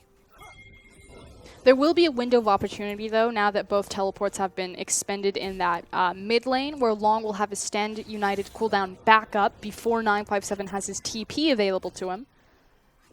So we'll see if Vici makes something happen. Historically, that's kind of been their stick. But a good spot for Team WE regardless. They are even in goal, and it's only 10 minutes in the game. It's exactly where they want to be, and they want to be like this for the next 20 minutes for Oscar. Again, though, if this composition falls behind, they're going to lose a lot of structures very quickly. And the first structure is even more punishing than it's ever been before. 6.15, it'll give you that first blood tower gold. Exactly that. Especially when they've been trying to freeze waves on the top and bottom side of the map, means that they're only going to be relying on that mid lane who has been pummeled underneath this turret. But still even, exactly where Team W want to be. As long as they're not behind, they're very comfortable and they know how to mitigate their losses, which they're doing fairly well in this mid lane. CS only going down once, has lost a lot of CS for it. It's not too surprising. He's up against Easyhoon. Really good laner himself. Has been playing very well for Vici since he joined the roster. I mean, Pawn said it himself, who's played against both Easyhoon and Faker. Again, Pawn. Pawn has said that Easyhoon is the better laner and that he would rather lane against Faker than Easyhoon because he's frustrating to lane against. You can already see that coming out from Sia. 30 CS down, and it's just growing and growing. Oh, good damage. Yeah, report that guy. Not doing anything again. Danny this time around making his trip up to the top side of the map. Ward was placed down, so 957 can get the heck out of dodge and get back to safety. He does know. So they're trying to set up some sort of 2v2 scenario. Rek'Sai's moving up to the top lane as well. Shenchopi and Caveman looking to try and bake a pick towards the mid lane. Here comes the arrow. They're going to be spotted out by a pink ward. Xie, run! Poor pink ward. He was just a casualty. Oh, but here comes Dandy. Just a casualty in the crossfire. He's surrounded. Pulls Condi, forces him to hold Kassadin's hand, but again, no wave clear. Sia tries to rift walk away from all that damage. A little bit too late.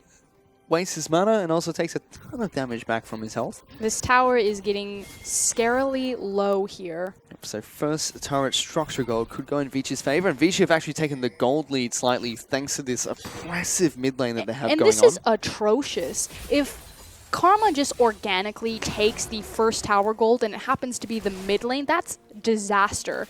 Not only is that a big free gold swing, but that's such an important point of the map to pivot all of your control around, which would just open up so much opportunity and so many plays for Vici. And it's surprising that Team W have opted into this because they had the last pick. They picked Kassadin into the Karma knowing it was a mid lane matchup. And it just hasn't worked out. Even more surprised to see that Sia is going for a late Rod of Ages. Went for the Revolver first.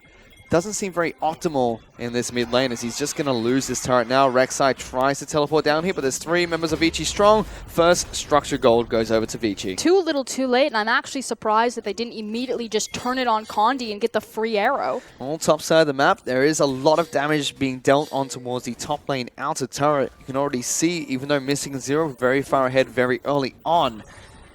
Strange MP has been farming up at Storm. He's only 10 CS behind that Jhin. And he's been rotating around the map. Got his blue suede shoes already laced up and ready to go, though. But Sia now does a nice bit of damage from this Kassadin. When he does have mana available, Easyhoon has to be careful. Exactly, and that's the caution that you see from Easyhoon, not willing to chase or to follow up on that damage. And again, Kassadin does suit their style, scales well into the late game. Team fights well. Mystic as well picking up a Jhin, a champion that scales incredibly well late.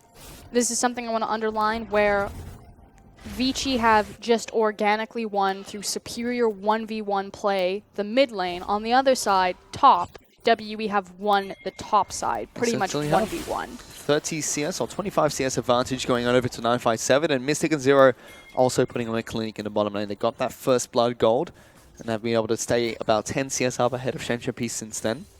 Credit to the Ashe, has been able to farm up a Storm, but still waiting for the components of her Zeal item, where Mystic, he's picked up that Yoma's Ghostblade, he's ready to go. And speaking of itemization, checking in with 957, although hold on, Xie might be in some trouble, forced to flash. He's going to have to flash away from Easyhoon and rift walk out of that one. A little bit too aggressive from the Kassadin. 957 choosing to itemize into the Black Cleaver as opposed to the Frozen Mallet, which is typically what we see, especially if a Gnar is going to engage in split pushing. Especially against the Shen. Yeah, because it gives them so much control in an elongated lane to really chase Shen down and do that damage, not through the Black Cleaver, but through the Hyper Procs. Still, though, we'll be able to help Mystic out. He's going for a flat armor penetration build, so that Black Cleaver stacks onto the front lane will help him shred through them. Condi's also does mostly physical damage, especially early on in the match. So let's see how 957 utilizes that item effectively, or if he can use it effectively. He's still split pushing on the top side of the map, giving Long a hard time on this Shen. And it's because Team WE have so much information that majority of, in fact, all of Vici's players are on the bottom side of the map. So it gives 957 the right to be this far forward, although he's about to get interrupted. Yep, Easy Hoon trying to move up to the top side of the map. 957, get the heck out of there, buddy. You're just a small little Gnar. You're too young to die. And he will be able to hop away from the queue. Does take a little bit of damage for his troubles. But right now, 957 is compensating for his team having lackluster wave clear. So Team WE, they need to stall out the game. They're the 35-minute team. Well, they can't do it by just freely clearing waves, but they can cause 957 to maneuver and herd people around the map. They are at 15 or 16 minutes here, so close to halfway, Frosker, and we're getting there. And they're still dead even against Can they Vici. hang on? They're still dead even. It's 26,500 gold to both these teams. And Sia's actually starting to look good in this mid lane. He's catching up in CS, now 25 CS behind only with a wave pushing for himself. Does have that Rod of Ages now too, so that will stack up slowly and get him a little bit more health, mana, as well as ability power. And that Hextech Revolver will help him add a little bit of burst damage once he does go for team fights. Vici need to make a play. Unfortunately, they're behind in itemization in their side lanes. Well, they did burn the ultimate coming out from Alistar, so if they wanted to make a play bottom lane, it was available. But it's 957, it looks like it's going to be jumped on here. Dandy trying to get on top of him. Condi uses the Rek'Sai ultimate to get closer to this top lane. This top lane turret has taken little to no damage. 957 is very comfortable up here. This is what Vici need to be doing. They just need to execute on it better. You have Easy Hoon. He's clearly won the mid lane. You have complete control over that pivot point. You need to start applying pressure. Start snowballing, dropping these structures. They're going pings. They're going for a flank onto Caveman and Easy Hoon and Shen Shen P in the bottom lane, I should say. Here comes Gnar. 957 slows down Shen Shen P. There goes tons of damage coming out from the crit of the Jhin ultimate. But Lung's down here. They've locked down 957. He doesn't go into Mega in time. Now it's Mystic are looking to try and turn this one around. Sia will get down to this bottom lane, but Shen Shen P lives to tell the tale. And Vici reacts to the collapse nicely and are able to stop Team WE from getting ahead. Oh, good flash out of Mystic. Good double flash coming up from both Mystic and Sia, or Riftwalk, I should say, from Sia to get to safety. Does mean that Vici get the pick and also take down the bottom lane out of turret. Again, this is exactly what Vici need to be doing right now. They have the clear lead, they're in control of the game, but they can't just sit back and let Team WE freeze the waves, force the pressure. And here's that lack of wave clear taking effect for Oscar, and it takes them so long to get the minions off of the turret. And it just gives Vici all the time in the ball to try and poke out and get some good damage down. Dragon has not been looked at yet by either of these teams, but it could be now because it is a Mountain Dragon and Vici want to try and take it. Exactly, because Vici need to be mobilizing into full siege mode. Likewise, you're going to take a free objective when it's given to you, and it will give them a lot more Baron secure. Certainly will, and especially with the lack of wave clear that Team WE have, having the Mountain Dragon means you can poke in and poke out of the turrets, take it down as slowly as you like to, and get even more chip damage off of it. Easy Hoon still doing what he's done this entire game, which is make sure that Sia has the worst time possible on Summoner's Rift. It's got Condi above him, though. But there's no mana for this Cassin. He's going to be no careful. health for him. But here comes Zero looking to try and get the flash. Does burn the flash away from Easy Hoon with no Summoner spells being burnt by Team WE. But still, even though Team WE made that proactive play and Vici countered it very nicely, pick up an extra turret, pick up a kill for themselves, they're still only 1,000 gold behind. We see this from Team WE all the time. 1,000 gold? Yeah, sure, no problem. This is why they frustrate me. Doesn't your desktop background have a Team WE logo, Frosco? Just because I like pain. I don't understand how a team, I do understand why. They're just so good past 30 minutes. But before 30 minutes, it's not that they don't know what to do, because they do. They're very good at minimizing damage, at stopping the bleeding around the map, but they just don't care enough. They're that 50-50 team. They have the confidence that if it comes down to that single team fight, that they're going to roll correctly every time. They certainly feel like it. We call them the gamblers of the LPL. Well, Team WE and Vici are both congregating up on the top side of the map. It's only really Cassidy is down on the bottom side, up against Long. So a little bit of an easier task, you could say, for Sia to split push against the Shen, but still Especially because the Shen hasn't itemized against all of that magic damage, so Xie really putting the hurt on Long. Certainly is. Has picked up his Sorcerer boots as well, so we're moving around a little bit faster. And now we can talk about the possibility of a 1-3-1. It was always possible with this composition, especially because Gnar itemized for split pushing, as well as having that Cassidy there. 2-for-1 combo for Dandy Day. Is able to take down the turret, the tunnel, as well as the trap that Jim placed down. Team WE are still looking to defend this top lane turret. They've got no caster in here, and they've definitely got no wave clear from the 3 members that they split up on the top of the side of the map. But there's a really deep ward behind Vici on the top side of the map, and the only reason I point that out is of course because Team WE are running a double teleport composition. Still a little bit of time before 957 is back up. Then he might just look for a Mega to go down, but they're already pulling the trigger in the bottom lane. He has to get the heck out of there, as there's Easyhoon. The changes to teleport, catching Sia by surprise. He does not expect him to show up right behind him and gets taken down. A very quick and swift pick coming out from Vici. And it's brilliant to gank the teleport knowing that 957's TP isn't just up and available yet. So make sure that you're ganking the guy that's going to get 0 support. Exactly that.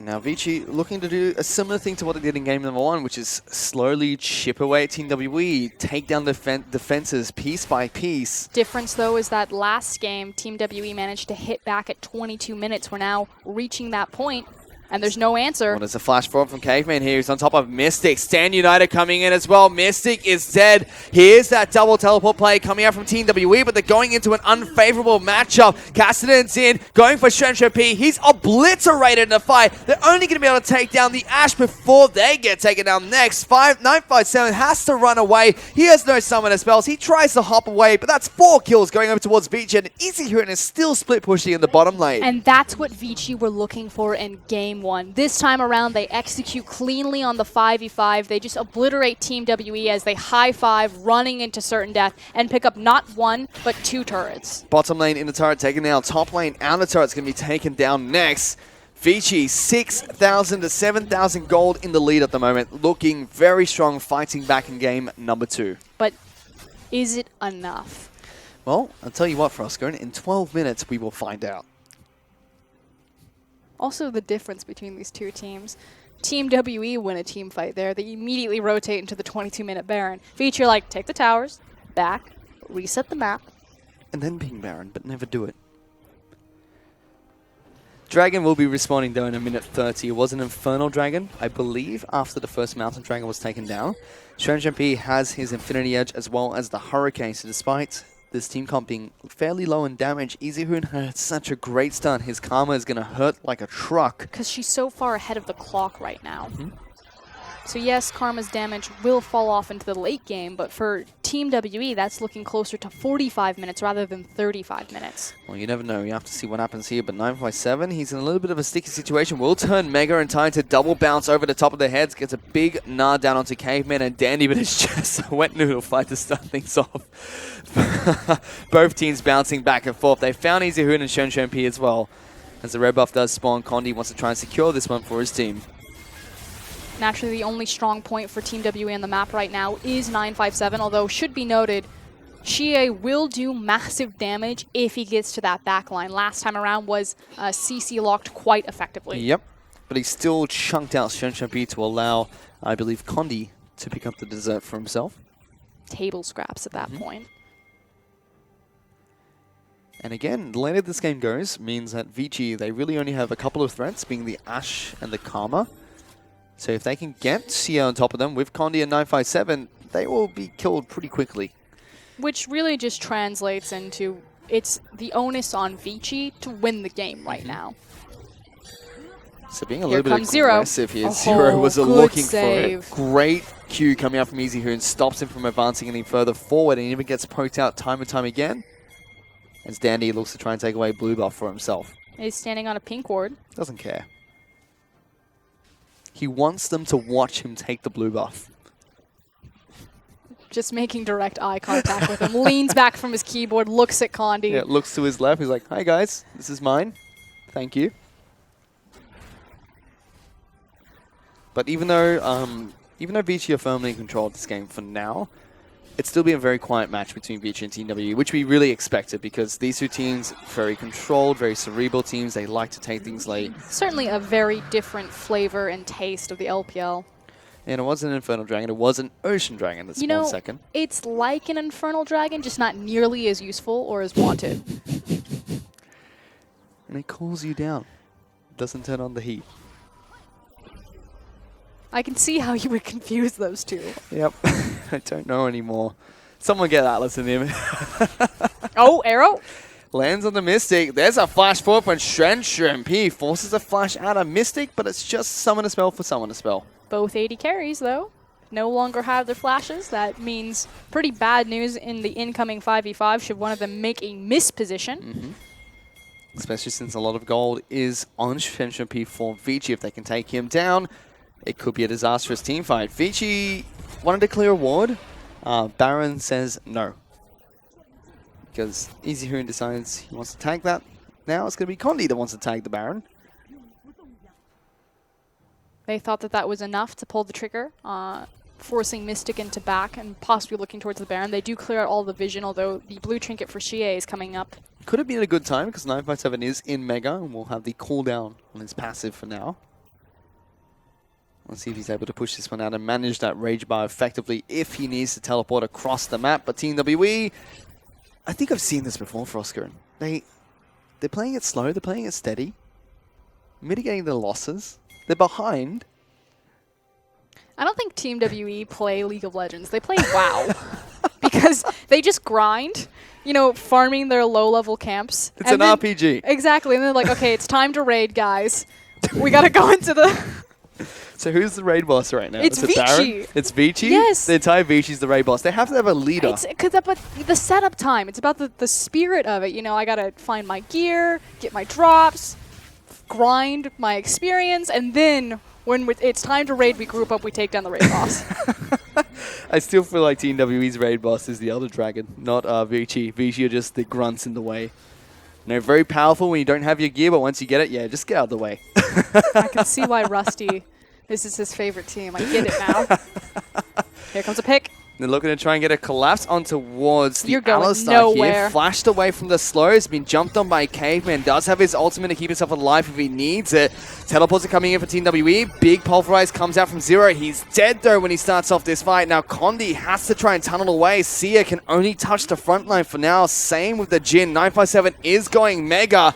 Looking for a good chance to jump into the team, but can't quite get it as he does transform. They're still fighting this one though. Oh, Look. good flash. Good flash into the back lines. Mystic is locked down, but untouched for now. Lung's actually getting taken down. Team WE, they've got to go for the back line though, because Easy Hoon and Caveman, Easy Hoon and Shren P, I should say, are dealing a lot of damage. Condi has to retreat. Mystic's got to run away as well. There is a flash available for Dandy, but he doesn't pull the trigger. All in all, it's a 2-for-1 trade in favor of Vici. But the front line is dead from Team WE, which means that Xie and Mystic can do nothing but watch their teammates and their structures falls. Vici, again, still in full control of this map and are getting closer and closer to that 10k gold difference. They certainly are. It's 52,000 gold to 44,000 gold. 8,000 gold in the lead at the moment. Vici, as they set their eyes towards the Baron, just seems like they faked it and tagged it with the last bit of vision that came out from that ward, trying to bait Team WE in towards this pit. Condi misses the Prey Seeker, but will not be punished here as he puts a ward down immediately to stop this from being taken down. Vici instead settle to take a red buff for themselves. Yep, not pushing their luck, being very respectful. Again, this is something indicative of Vici. Again, if this is Team WE, they're immediately on the Baron. They're burning that as quickly as possible. But Vici, that paper cut style, That's just one pick after pick. That's one Trinket Ward being used already. They don't have vision over towards this Baron, but Condi trying to spot people up, does have the Tremor Sense available. So if Danny keeps moving around here, he will know that he's not quite in the pit. There's the second Trinket Ward being used, so now it's very difficult for Team WE to try and check this pit. It's do or die now for WE. They're gone. That's all they wanted. They only wanted those trinket wards, and now they've set their eyes on the Baron. Half health already. Condi is son of Baron, though. He's going in, gets hit by the Enchanted Crystal. No. Good. Comes He in. got He it! did it. Son of Baron steals the Baron for Team WE. He comes out strong here despite all the efforts from Vici to keep him out of the pit. A lifeline has been thrown for TWE to get back into this game. He face tanks an arrow and still manages to come out on top. That's against Dandy. That's not any jungler. That is a world-class jungler. The Prince of Thieves himself. And Condi gets the Baron. Oh my goodness. Knocked by the arrow. Knocked out of his tunnel coming from the knockback of Gragas' ultimate. Doesn't care. Just flashes in there. Get me in there, kids. I'm ready for this Baron. So Condi picked up the nickname Son of Baron because in his first debut split as Team WE's jungler, he was picking up these high-pressure situation smites, particularly on his Lee Sin and particularly, of course, on that Baron pit. This split, he's actually been very hit and miss. We've actually poked a lot of fun at Condi. It's not so much been the Baron, but it's been the Elder Dragon that he's been able to secure. So to turn it on in a high-pressure situation in the playoffs, the quarterfinals for Team WE, this is what it's about. And what a lifeline as well. I mean, they're not close back in terms of the goal lead. They're still 7,000 gold behind, but this gives them so much opportunity to take down these structures they need to get the gold they want to try and get to 35 minutes in the game. Once the Baron expires, we're at 34 minutes for Oscar, and so it's perfect timing for Team WE. But Vici, they want to fight. Just turn on him. Dandy is trying to kite around the back lines. The barrel doesn't slow anyone down. Sia is actually trying to hunt him down as this Castor, and Dandy fairly scared on this Gragas. He might be a big tank. Can't take on all members of Team WE just yet. Is a big nuisance for them, though, and trying to stall out as long as he can on this Baron so Team WE aren't able to shore up this gold deficit. They're continuing their push in this mid lane. They want that mid lane in a turret, but good wave control from Team WE. I mean, Vici. That's the brilliance coming out of Dandy. He distracts them, he pulls them back into the mid lane. They're not able to siege into that inner mid tower. Meanwhile, Long is getting two side waves shoving in. So again, more and more of that Baron timer is being wasted just resetting the map. It's just a breather and nothing more. Well, there's Dandy in the back half of this Mountain Dragon pit. Takes a little bit of damage. He wants to try and take the dragon down. Team WE, yes, they have Baron, but there's still 6,000 gold behind here for Oscar, and a team fight has to be clinical for them if they want to take Vici down. It's past 30 minutes. That's exactly where they shine. Well, it's going to be Jin that picks up the Mountain Dragon. A big pulverize will come out from Zero to try and deter them from heading back. There's the Kernicle, just slowing down Vici, not looking for an engage here.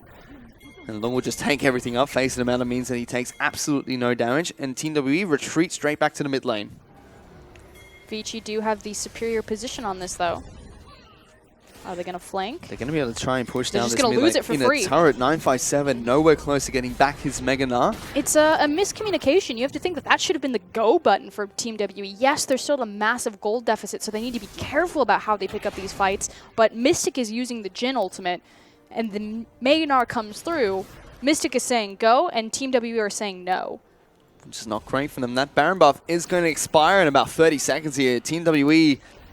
They got a Mountain Drake off of it. Yep, and a turret. That's about it. You know, they were about this far behind previously, so Vici's still farming up a Storm. It is 35 minutes into the game, but like you mentioned earlier, they might have to just wait for 45 now. And continuously giving away those early games. You have to suspect that either Vici or Team WE, whoever moves on past this series, if you're looking across from EDG, you can't afford to have this many glaring weaknesses. Vici, their early game is strong, but their late game 5v5 is so lackluster. On the other side, Team WE will give away everything on the map to a fault as long as they get their creep gold. Well, good news for Team WE is the fact that they've got lots of armor penetration on Mystic, as well as 957 trying to disrupt the front line with that Black Cleaver, so they can try and take down this heavy tank team. And we'll have to see if Vici's lack of damage does show up later on in this match, because Team WE definitely not lacking that. And they now have CS split pushing on the top side of the map. And it's Xie in particular that is actually very massive. Certainly is. He's got caught up in CS quite nicely. I mean, we're approaching late game, so it doesn't matter too much. It's his P? priority of penetration in particular that's really helped him get through his lackluster early game and given him a good solid spike into the mid turning point of late game. So the fact that he itemized not only a very early Void Staff, but in tandem with that Abyssal Scepter, which has kept him so in line with this game. Still has his revolver, which tilts me a little bit. So he can shoot things. It doesn't. What? It amplifies your auto attack. How does it shoot things? It's a revolver. But it doesn't shoot. It makes you punch stronger. That's like taking a gun to a knife fight and just clubbing them with the back of it. I think that's just styling on someone. If you ever have to resort to a pistol whip. Oh, but for now, these two teams are back to doing what they do best, Frosco, which is farming and waiting and playing a very patient game. Onus is on Vici. They're not farming. They're trying to find a play, and Team W are actually just running away from them. They're like, we don't want to do anything right now. Can we come back when we have 6 items, please? But how frustrating must that be? Vici, you know, trying to find the perfect team fight, trying to set things up, and it's just like weaseling out of it. Well, Vici, they're now 9,000 gold ahead, so they're slowly running the map around Team WE. This is my favorite game to play whenever Vici are in a game. 9,000 gold difference. Is it enough? Can they team fight with the 9k advantage? Well, you never know. We'll have to see how this next team fight takes place between the two teams. Lots of gold is on Shen P. He's almost at 6 items. That window of opportunity is closing for Vici. They need to be proactive around the map because the closer we get to that 80k mark, the less that deficit's going to mean. Even 70,000 gold with the last items being picked up are usually defensive-based items. Especially because everyone pretty much has their primary cores running around. You're really just looking at Kassadin for a big power spike now. Shen P picks up a flat power spike versus the penetration. Shen P picks up a Zeal as his final item, so going for the 80% crit chance. But still, Team WE sitting back, they're relaxing, they're trying to take as much time as they can to regroup and recuperate. But Elder Dragon going to be coming up in a minute 50. Baron's up in 20 seconds. Now it's time where they have to be proactive. 36 minutes. Mega Knight actually being popped there by 957. We've seen a lot of teams, when they're in a split push situation, take advantage of that passive cooldown because it is a big factor to when Na can and can't fight. And it's perfect timing because Baron has actually come back up and is online. And they pull the trigger. Shen P starts this one, but they tag it and run away. It was overzealous. Tap the brakes. Slow down. They did manage to pop 1 blue trinket, although the next one is available on Xie. So 957 has picked up quite a few items here. He now has his Guardian Angel, 1 item away from 6, same as Lung. So the top laners are dead even. Junglers, fairly even as well. 957 was not the suffering member here for Team WE. He was really looking at Xie in the mid lane as well as Mystic. Although Mystic's certainly on clock, Xie itemized well to put himself back into the game. Again, you're just kind of looking for that flat AP, kind of last push for his damage output. Still 9,000 gold lead for Vici, 37 minutes in. Elder Dragon's up in 30 seconds.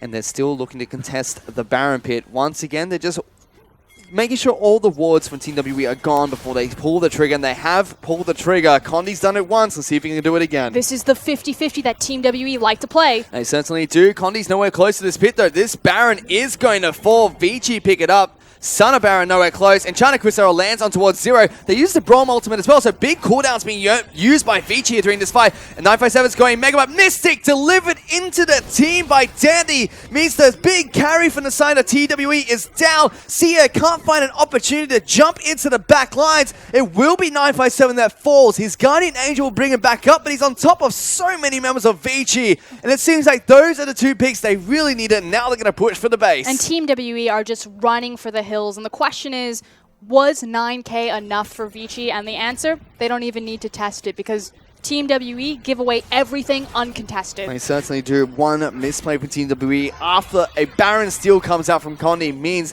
the base has been broken by Vici. Condi has a thing to say about this. He has been pulling minions away from the base. Which means that the push stops here, but that's still an inhib down for Team WE, not the position that they want to be as we take a look at this replay. So the Baron has already gone down, burned very quickly. Zero is immediately forced to use his ultimate to cleanse the Ash Arrow, but the big issue is right there. Dandy hand-delivering Mystic and instantly deleting him. It's then followed up by the fact that Xie has already pieced out of this fight, and 957 finds a lackluster and too little too late Gnar ultimate. Which means Elder Dragon is taken down as well. Vici will pick that objective up, and now they've got two major objectives, 10,000 gold, and a base left between them and victory in this second match. But we're still going to be here for a while, Froscarin. We knew we were going to be here for a while. Yep. I mean, 10,000 gold, a Baron and Elder Dragon, but Gromp is the objective for Dandy. He gets it. He knows what he wants. That's the main thing. I feel like Vici is a scenario where if you can practice your golf commentating, excuse me. Dandy, setting up nice on the Gromp here. It's a straight green. He's looking for the... I don't know. I don't watch golf. Want 6 items on everyone from the side of Vici except for Karma, who is looking for the Leandri. I can't do words now. Leandri's Torment is going to be the final item that gets picked up by Karma, whereas Team WE fairly far behind, can't quite get their 6-item power spikes, if you could say that yet. So, if Vici keeps stalling this one out... This is... I'm not even going to take itemization here, just because we're so deep into the gold, even though it's 12-3.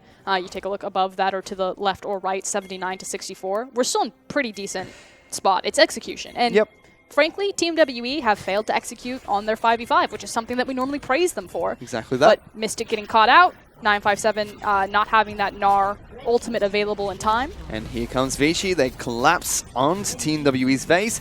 They take down the bottom lane inhibitor as well as the inhibitor turret. They still have a little bit of this dragon buff available, so we'll be burning through Vici if they get anywhere close to their team. Still need a wave on the top side of the map to push for that final inhibitor and inhibitor turret. Just slowly suffocating Team WE. We talked about how the window was shutting for Vici to be proactive, to take the onus to end the game. What is it, Fish?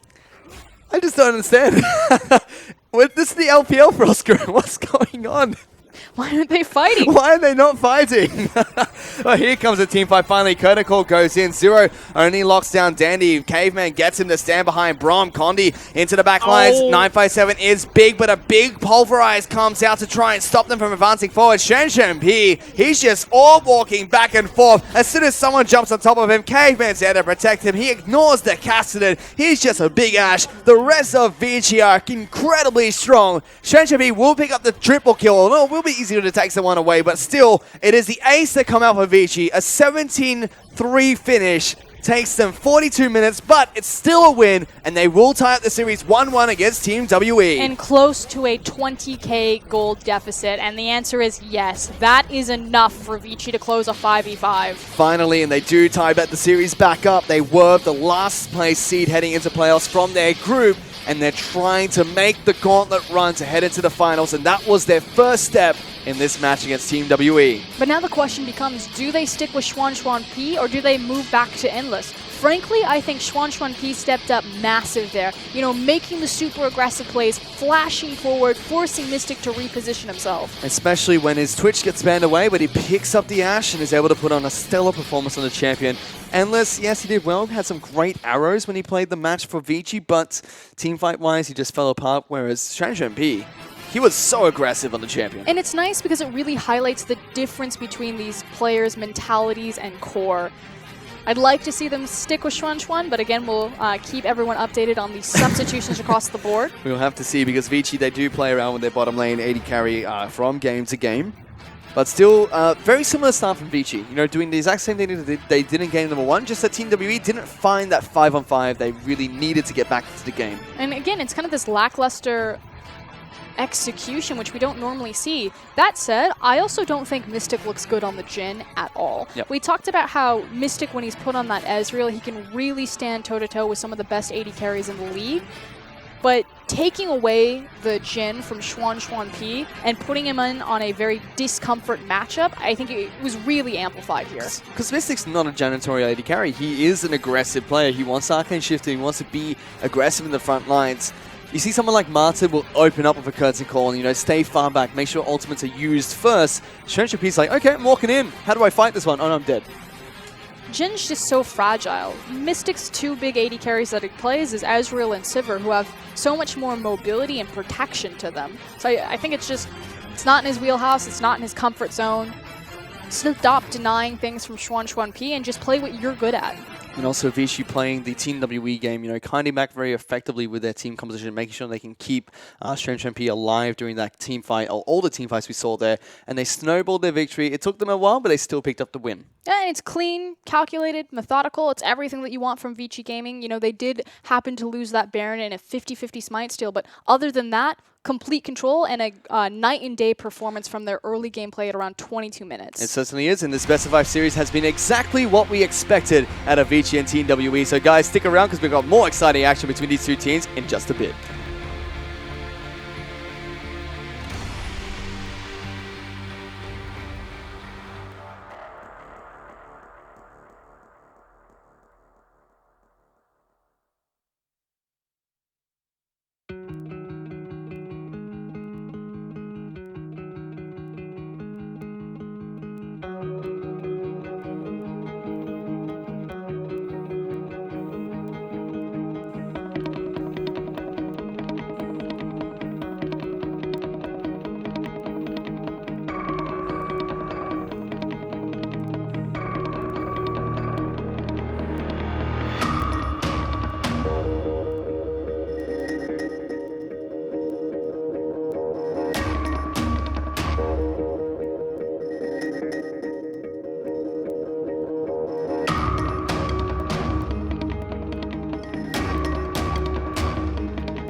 And welcome back, ladies and gentlemen, to the English broadcast of the Chinese LPL. We're about to take you guys through the MVP of that last match. It goes on over to Shen P on its 9-1-7 performance on Ashe as an AD carry. 94% kill contribution as well as a 33% damage share. Those are pretty outrageous numbers, and it's nice to see Xuan P continue to kind of be the highlight above Endless. Certainly is. Endless has been stepping up lately, but Xuan P, every time he substitutes in for Vici, he's just a proactive playmaker, and that's what Vici really need. I say this all the time. Vici needed a faker, and they got an Easy Hoon. Not that Easy Hoon isn't great, but they need someone to step up and say, I'm the carry. They need someone to step up and say, let's finish the game now, because it takes them an awful long time, even with a 10,000 gold ahead, have Baron buff, have an Elder Dragon.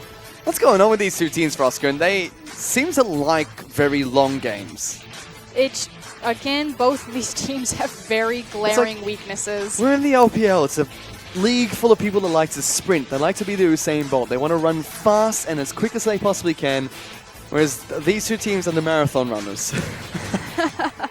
The cross country of the LPL. You can run 100 meters quickly, but they will just make laps around you once they get past the 400 meter mark, and that seems like what these two teams do every single time. I think it's pretty indicative of the compositions that both these teams run as well. Again, Vici have found a ton of success on champions like Twitch, like Kog'Maw, although both those champions have been perma-banned away from them, depending on which AD carry is filling in that slot. But it's kind of that same mentality, that slow, methodical, clean, you know, they have to amass these big leads through small increments of just, you know, chip a wave here, steal a buff here, take this little tower, move into the dragon. It's not these big swings of power that Team WE are known for, but only when the clock strikes midnight and they're ready for those big 5v5s. Otherwise, Team WE, they don't have that superstar talent that someone like Vici has. They don't have the Easy Hoon. They don't have the Dandy. So their lackluster 1v1 ability shows in their lane phase. They like to sit back, farm it out, and wait till the A team drops in. But unlike the last series that we saw tonight,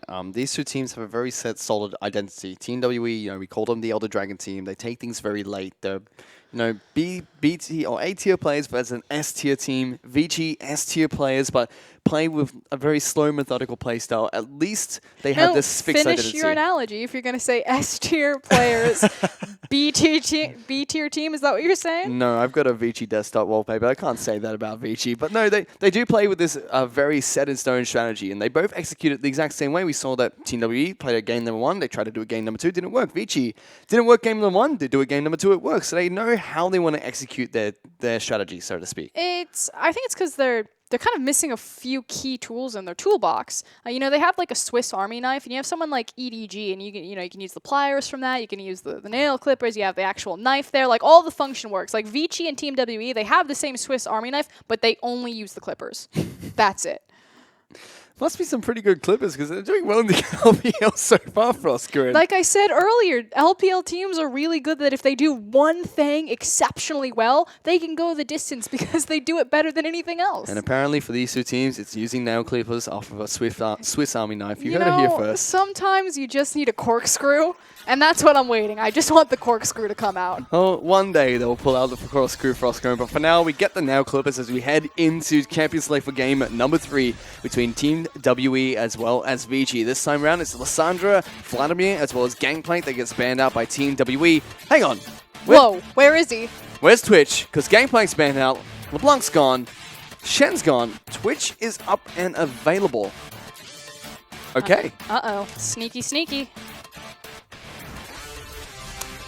Alistair is the priority pick. I actually like this. So Team WE, we talked about how Mystic is moving or was used as a denial pick last game. You know, picking up that gen. It's not a champion that he looked very comfortable on. It's not something he's known for. So I like the fact that Team WE, you know, screw it. Vici are going to do their game. We're going to do our game. We're not going to bother, you know, taking away or denying them. We're just going to play our best champions. We'll give you your best champions, and we'll see who wins out. Seems like, and it seems like Team WE, they value the Gragas ban over the Twitch ban heading into this match. It's good to see that heading into best of 5 series. Even from the last split we saw between Snake and Aime, that teams are adapting their pick and ban phase based on the outcome of the previous matches. It's the fun thing about tournament brackets is that you kind of have a mini meta that... Hello? Are you okay over there? I'm fine. That forms within the best of 5 series itself and the tournament bracket. Fish is losing his mind. I don't see the Twitch. The Twitch is banned out here. Where is the pick of Twitch? Vici, they're probably not going to even pick it up here. They just won on Ashe. They don't need to go for that Twitch, but it's an option. It's an arsenal. It's the corkscrew. I killed him. They're now looking at Karma. Hour 8. We're still waiting to see what Vici are going to be picking up as their first 2 champions here today. First up, it still seems like they're going to be picking up the Karma here, which is not even going to be a flex pick. Shown straight away to be the pick going into mid lane for Easy. He's playing this twice now in the mid lane, and they'll have Brom as the pick of choice going over towards Caveman. And, you know, we questioned Easy Hoon's champion pool earlier in their series against Game Talents. You know, we called it shallow in terms of his effective champion pool, and it seems like Karma's kind of been his last bastion of hope when he doesn't have that Lissandra available. Ryze, of course, being not patched out, but certainly kind of a question mark with his changes on 6.15, and Azir hitting the back burner. He has been playing well on the champion so far. I mean, a few LPL mid laners did pick it up. I think Punish was one of the first few. He picked it up to try and take it against Vladimir's in the mid lane when Vladimir was a very popular mid lane pick. Wayless brought it back, one of his unique champions he's brought back into his champion pool. I mean, she has great wave control, she has great wave clear, good mobility, great CC on her kit, she's a great utility option, she's effectively the new Lulu. So you remember all those days when Lulu was picked every single game? Yep. Hello, new Lulu. Yep, sounds like Easy Hoon's champion because that's all he picked during the spring split. As Talia does get locked in as a mid lane pick of choice coming over for Sia again, and Siva will be their AD carry of choice heading into this match. So again, Shea really prioritizing that wave control. That's an instant lock-in of Rek'Sai. Danny picks it up, and we will get the Twitch coming in for Shen P. So they get the hyper carry, and they're ready to take it on to Summoner's Rift. But again, they knew that the Twitch was going to come out. Mystic very comfortable in the matchup, picks up his Sivir, so it's Team WE still saying, we'll give you all of the champions that you like to play. You know, Dandy's on the Rek'Sai, Easy Hoon got his Karma, Xuan P's on the Twitch. It doesn't matter because we picked up the Sivir. Still waiting to see what Team W are going to be picking up as their last 2 picks coming into Champion Select here.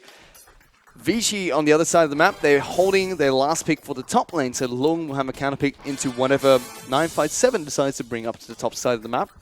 Looks like it's going to be that Aurelia would certainly make sense. Again, if you have a hyper carry, it's still a low damage composition across the board for Vici. If you can get the Aurelia fed ahead of the clock, get her into that backline, there goes all of Vici's damage.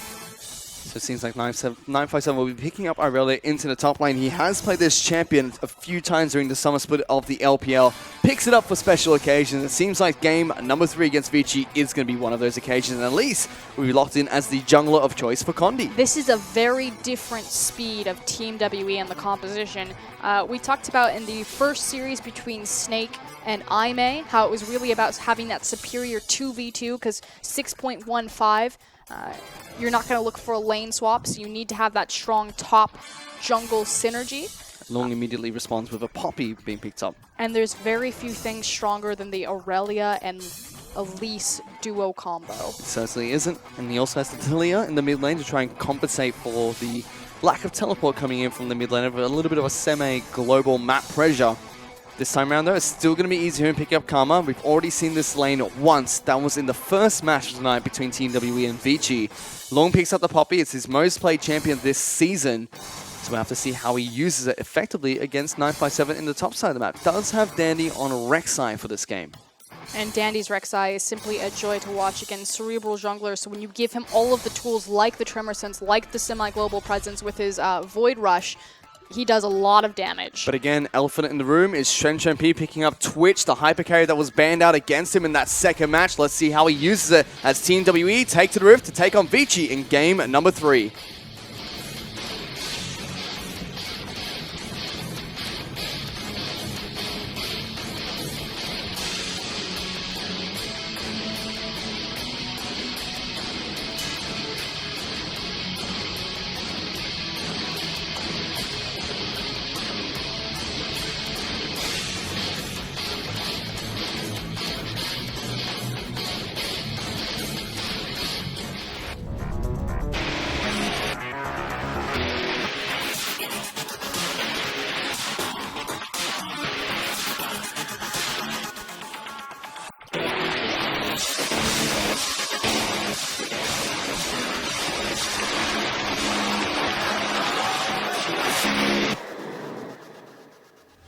We're back on to Summoners Rift for game number 3 between Team W and Vici. The series has been tied up here for Oscar, and it's been 2 very long, drawn-out games, which we really expect from Vici and Team W because they like to be very controlled. They like to, control the chaos that is in the LPL at the moment. I have a feeling we're going to get quite a different speed and look from Team WE, though.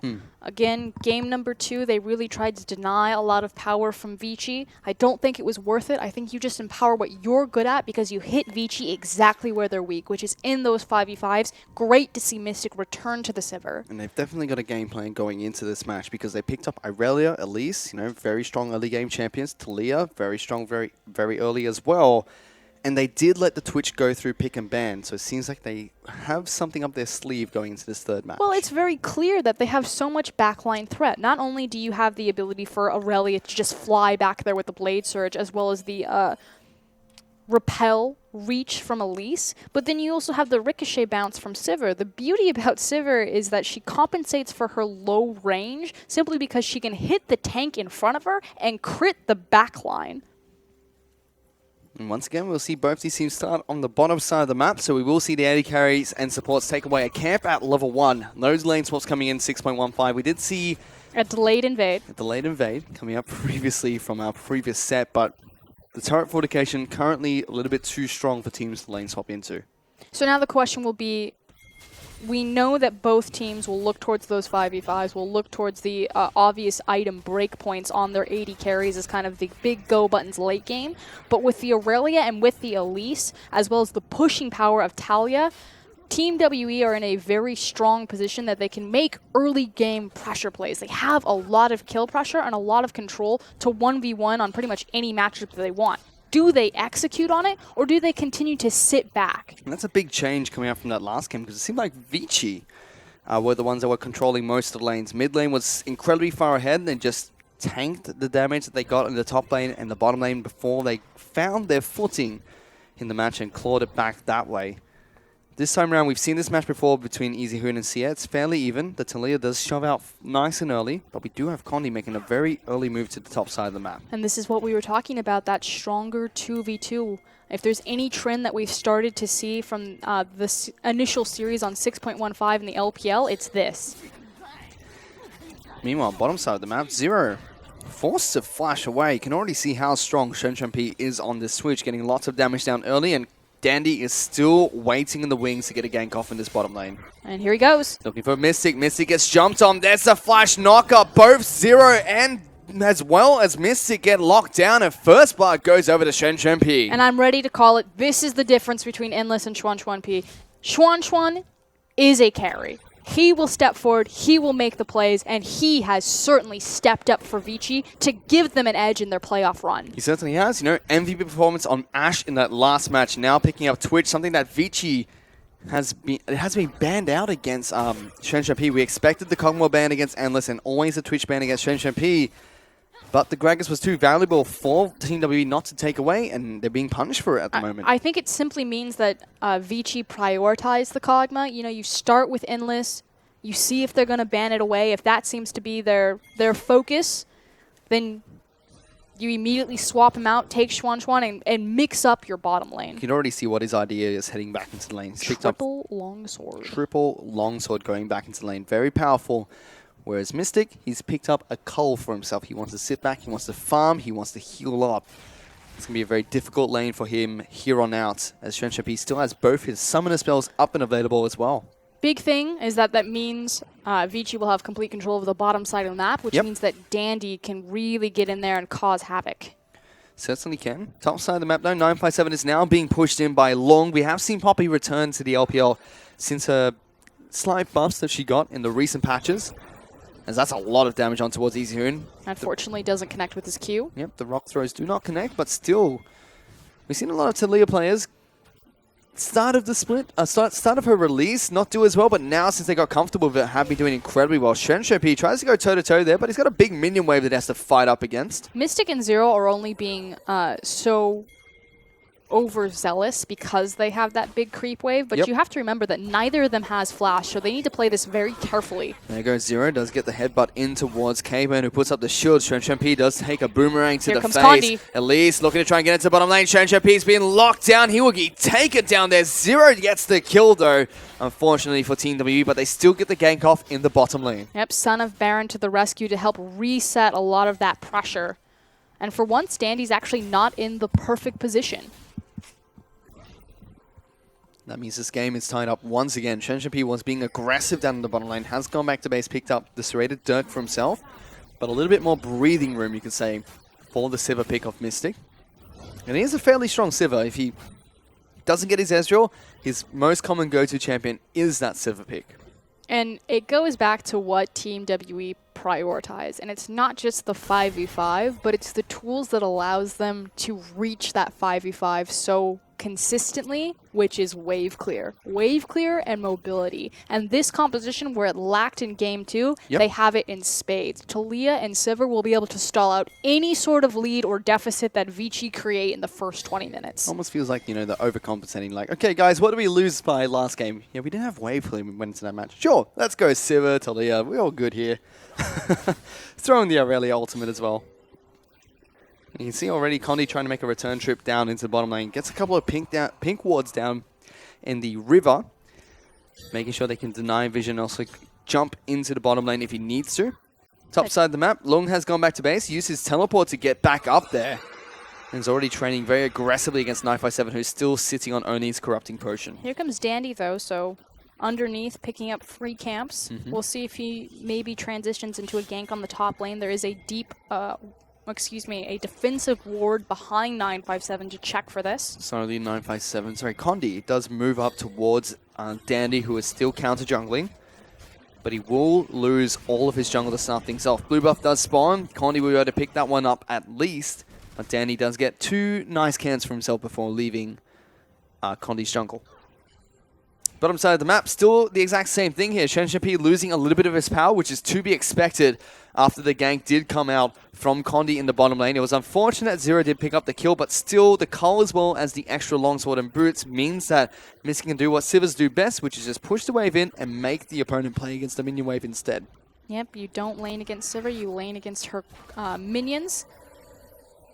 But, you know, we talked about earlier in the night kind of the different viewpoints of LPL teams on Twitch in particular as a pick. EDG say that Twitch is a great pick because teams will try to counter him because he loses the lane, that they'll try to camp him and it opens up so much potential for counter ganks.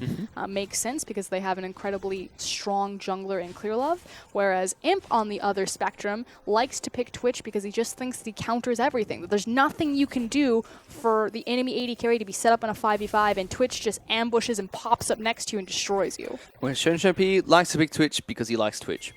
Yeah, he's just a Twitch man.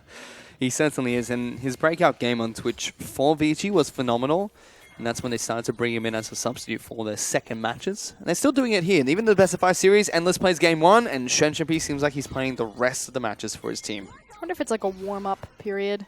Again, I still think it's kind of a testing ground. You know, Coach Holmes starts Endless, and he's like, are you going to ban the Kog'Maw? You're not. Okay, play Kog'Maw. You're probably going to ban it now. Put in the Twitch main. Well, here comes Shenshempi trying to go aggressive on towards Mystic, but a good knock-up combo comes out from Zero, allowing Sivir to put some good damage back down in return. Dandy is creeping in towards this bottom lane. Condi is nowhere close, so Mystic and Zero do have to be a little bit careful if they do overstep their boundaries, but Shenshempi takes his time to head back to base, because Mystic and Zero have healed up quite nicely. Lots of sustain comes out from the outside, as well as Sivir, since she does have the Cull as well as the Duran's Blade. Yep, and Condi's work of evening out that lane has certainly paid off because Mystic and Zero looking in a much better shape, although this is a 2v2 mid. They're looking for the gank here. Dandy is going to be jumping straight on top of Sia. Condi actually gets locked down by Easy Hood instead though, so split focus coming out from Vici's mid laner as well as the jungler. Flash being burnt by Danny, Ghost being burnt by Sia. But still, everything fairly quiet in terms of amounting to any kills. A lot of action, but just slight missed execution or good counter reflex. Meanwhile, we checked in with the top side of the map just then. 957 doing incredibly well on this Aurelia. It's about 20 CS up already ahead of Lung. Lung went back to base, picked up the Balmy Cinder for himself. 957 building towards the Trinity Force as his first item. Dandy trying to make his way around the backside of this jungle. Will try to creep over towards the lane, but does get spotted out. 957 has to be careful here. But the pressure from the Elise does make sure that Rek'Sai has to go back to the lane. And now Dandy's presence here is simply to reset this wave and make sure that 957 can't get a freeze with Condi in tow. And does do exactly that. 957 going to be trying to freeze up the wave here, but it's a teleport coming into the top side of the map. Very aggressive coming out from Vici. Does eventually get cancelled from EasyHoon. Strange in the bottom lane, looking to try and go the jump onto Zero, who just headbutts a minion and gets back to safety. But still, aggressive move from Vici doesn't pay off. Oh, it was also in response to the fact that Xie was moving on Talia, looking for the Weaver's Wall up into the top side, which now means that there is a discrepancy between the global presence of these teams. So we'll see if Xie will execute on that, or if it's going to be the classic Team WE where they just sit back, buckle up, and continue to farm. I'll tell you which one is actually going to happen here, Frostgrin. We've seen it so far in these two matches, but teleports are back up and available for both Lung, and 957s will be up soon. Weaver's Ball, like you mentioned, is available for Sio, so there's potential for him to use this ultimate, because we did see Team WE use it very proactively to get back into the game when they were very far behind in that first match. Although it's going to be very hard for Xie to get down there unnoticed, because check out the litter of wards that Dandy has left in his wake.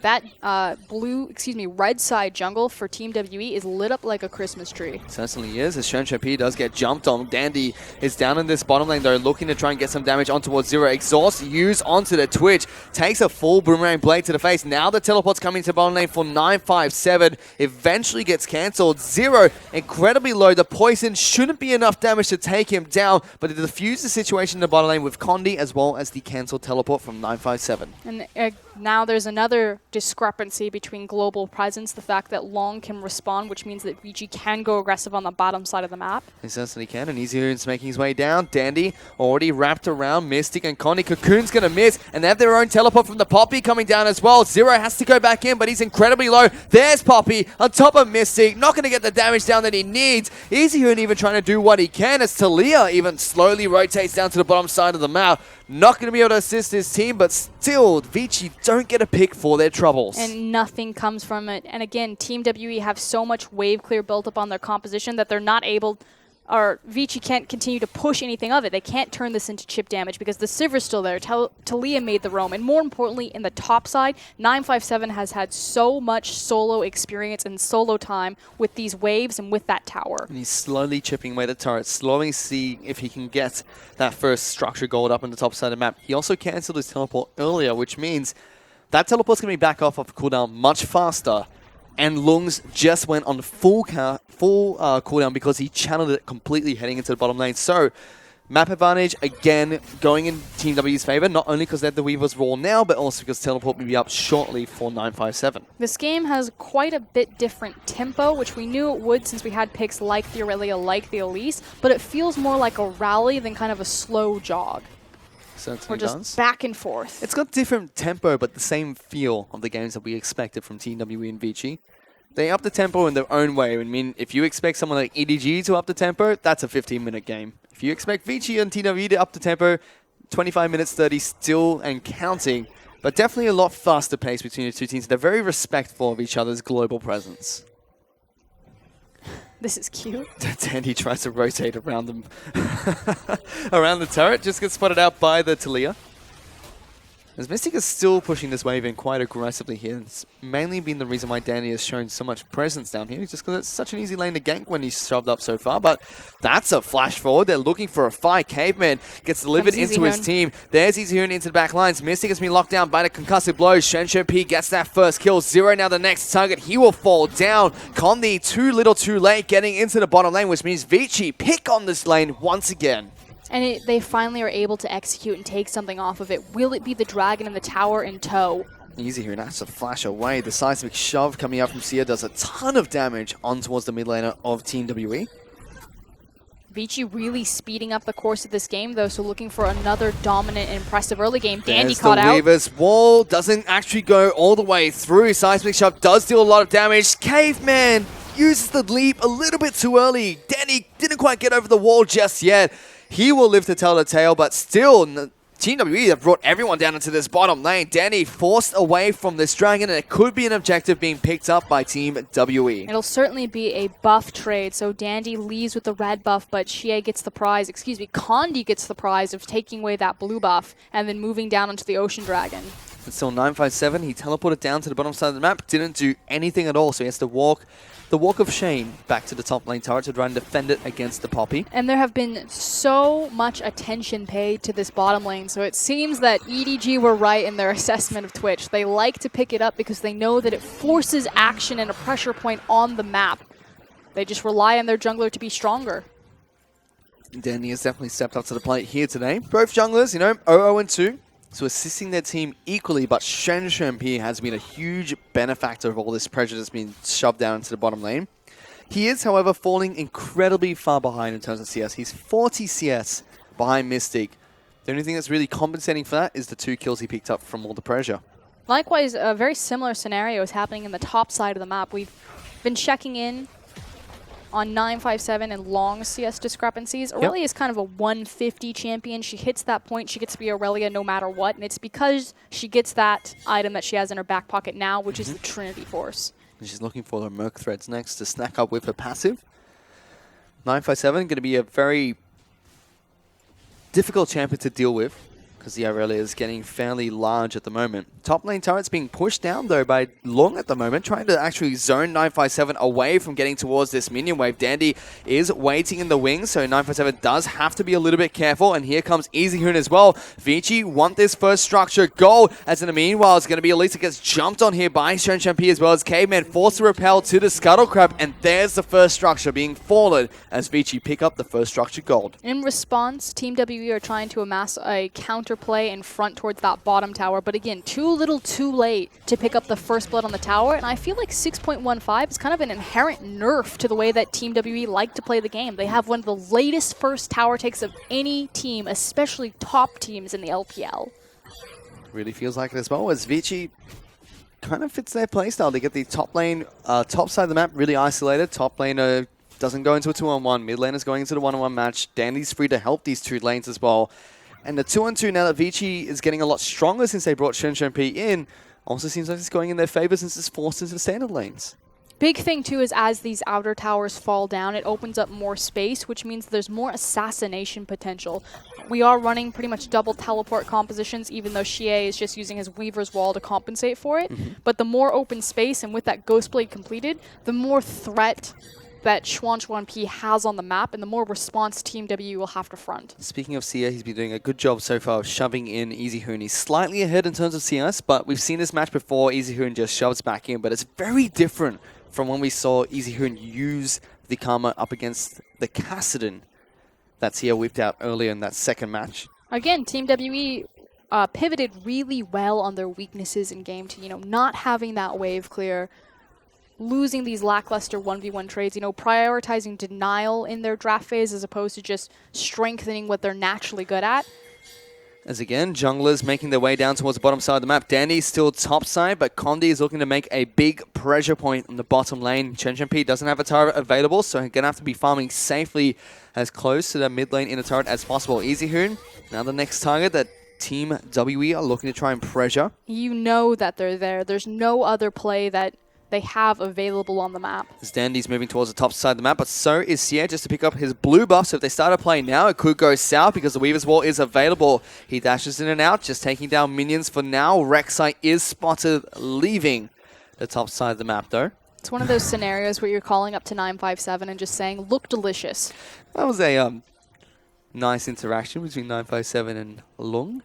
Puts up the W, so he can't dash in for the cannon creep, so just uses the ultimate. That's fine. I'll farm up the wave anyway, boys. Mystic's back down into the bottom lane. He has been farming up at Storm. He's still 40 CS ahead of Shenshempi on Twitch, who has yet to pick up his Runan's Hurricane, which should be his next item pickup. Mystic does have that Essence Reaver, so starting nice and strong. We'll have the Zeal soon to get the extra cooldown reduction to assist his team. Xie just rudely contesting Dandy's Raptors at every possible chance. And you saw this last time he picked up the champion as well. His second game on Talia, they didn't play it at all during the regular split of the LPL, and they picked it up twice already in this Best of 5 series. She's really been hit and miss throughout the LPL. Rookie has been the primary proponent of picking up Talia. To not a lot of success, but I think that's more indicative of him being on Invictus Gaming rather than Talia's inherent strength. And Talia has been played a lot more,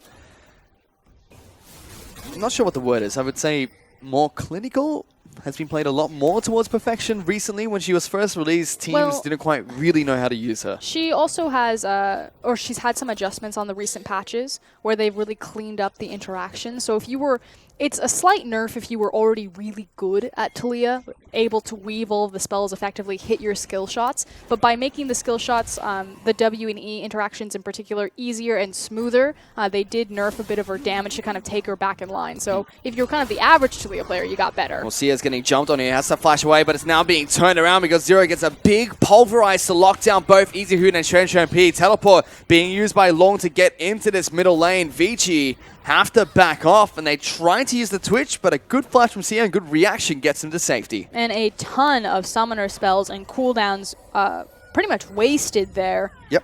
It is going to be Team WE with superior positioning on this mid tower, though they're still dealing with the collective wave clear of that Carmine Rek'Sai. And they're still trying to push through here. Dandy doesn't take any damage at all from that cocoon as the shield comes out from Easy Hoon, keeps him nice and healthy.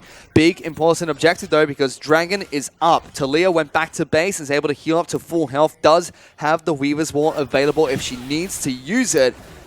And now Team WE trying to get as much vision control as possible. Winter's Bite connects onto Zero, does get tagged up by the Q coming out from Karma. Now Dandy looking to try and get into the back lines. 957 does get locked down by the Braum. There's the Weaver's Wall, locks in 3 members of Vici with 5 of Team WE. Long getting combo. Dandy has to flash away, so does the Poppy. Pops the ultimate, the helicopter knocks the Talia out of the team fight, but still, great Weaver's Wall means that Vici have to back away from this objective. And that's the 5v5 execution that we expect from Team WE. So took a bit of a break in game number 2, but came back to life in game 3 and now looking for more. Dandy has to try and get over this wall, successfully does so, does get locked down for a little bit, but still 2 Ocean Dragons being picked up by Team WE. A team with so much wave clear can just sustain themselves if they want to just keep sieging against Vici. Exactly. They did have the initial inside track there on that mid tower, but are unable to continue to snowball objective control. This is a much cleaner early game from Team WE. It certainly is, and they're looking a lot stronger heading into this match. Vici,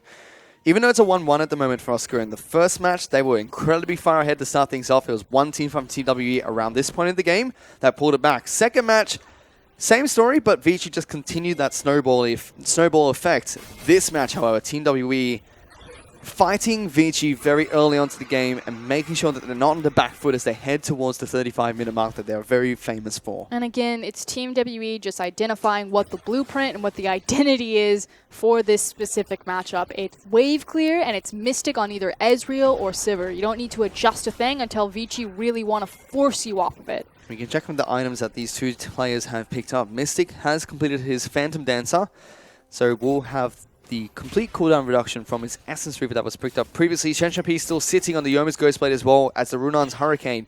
So big power spike for Twitch, but not as huge as the one that Sivir gets at this stage in the game. And now we're just really waiting for that last Infinity Edge.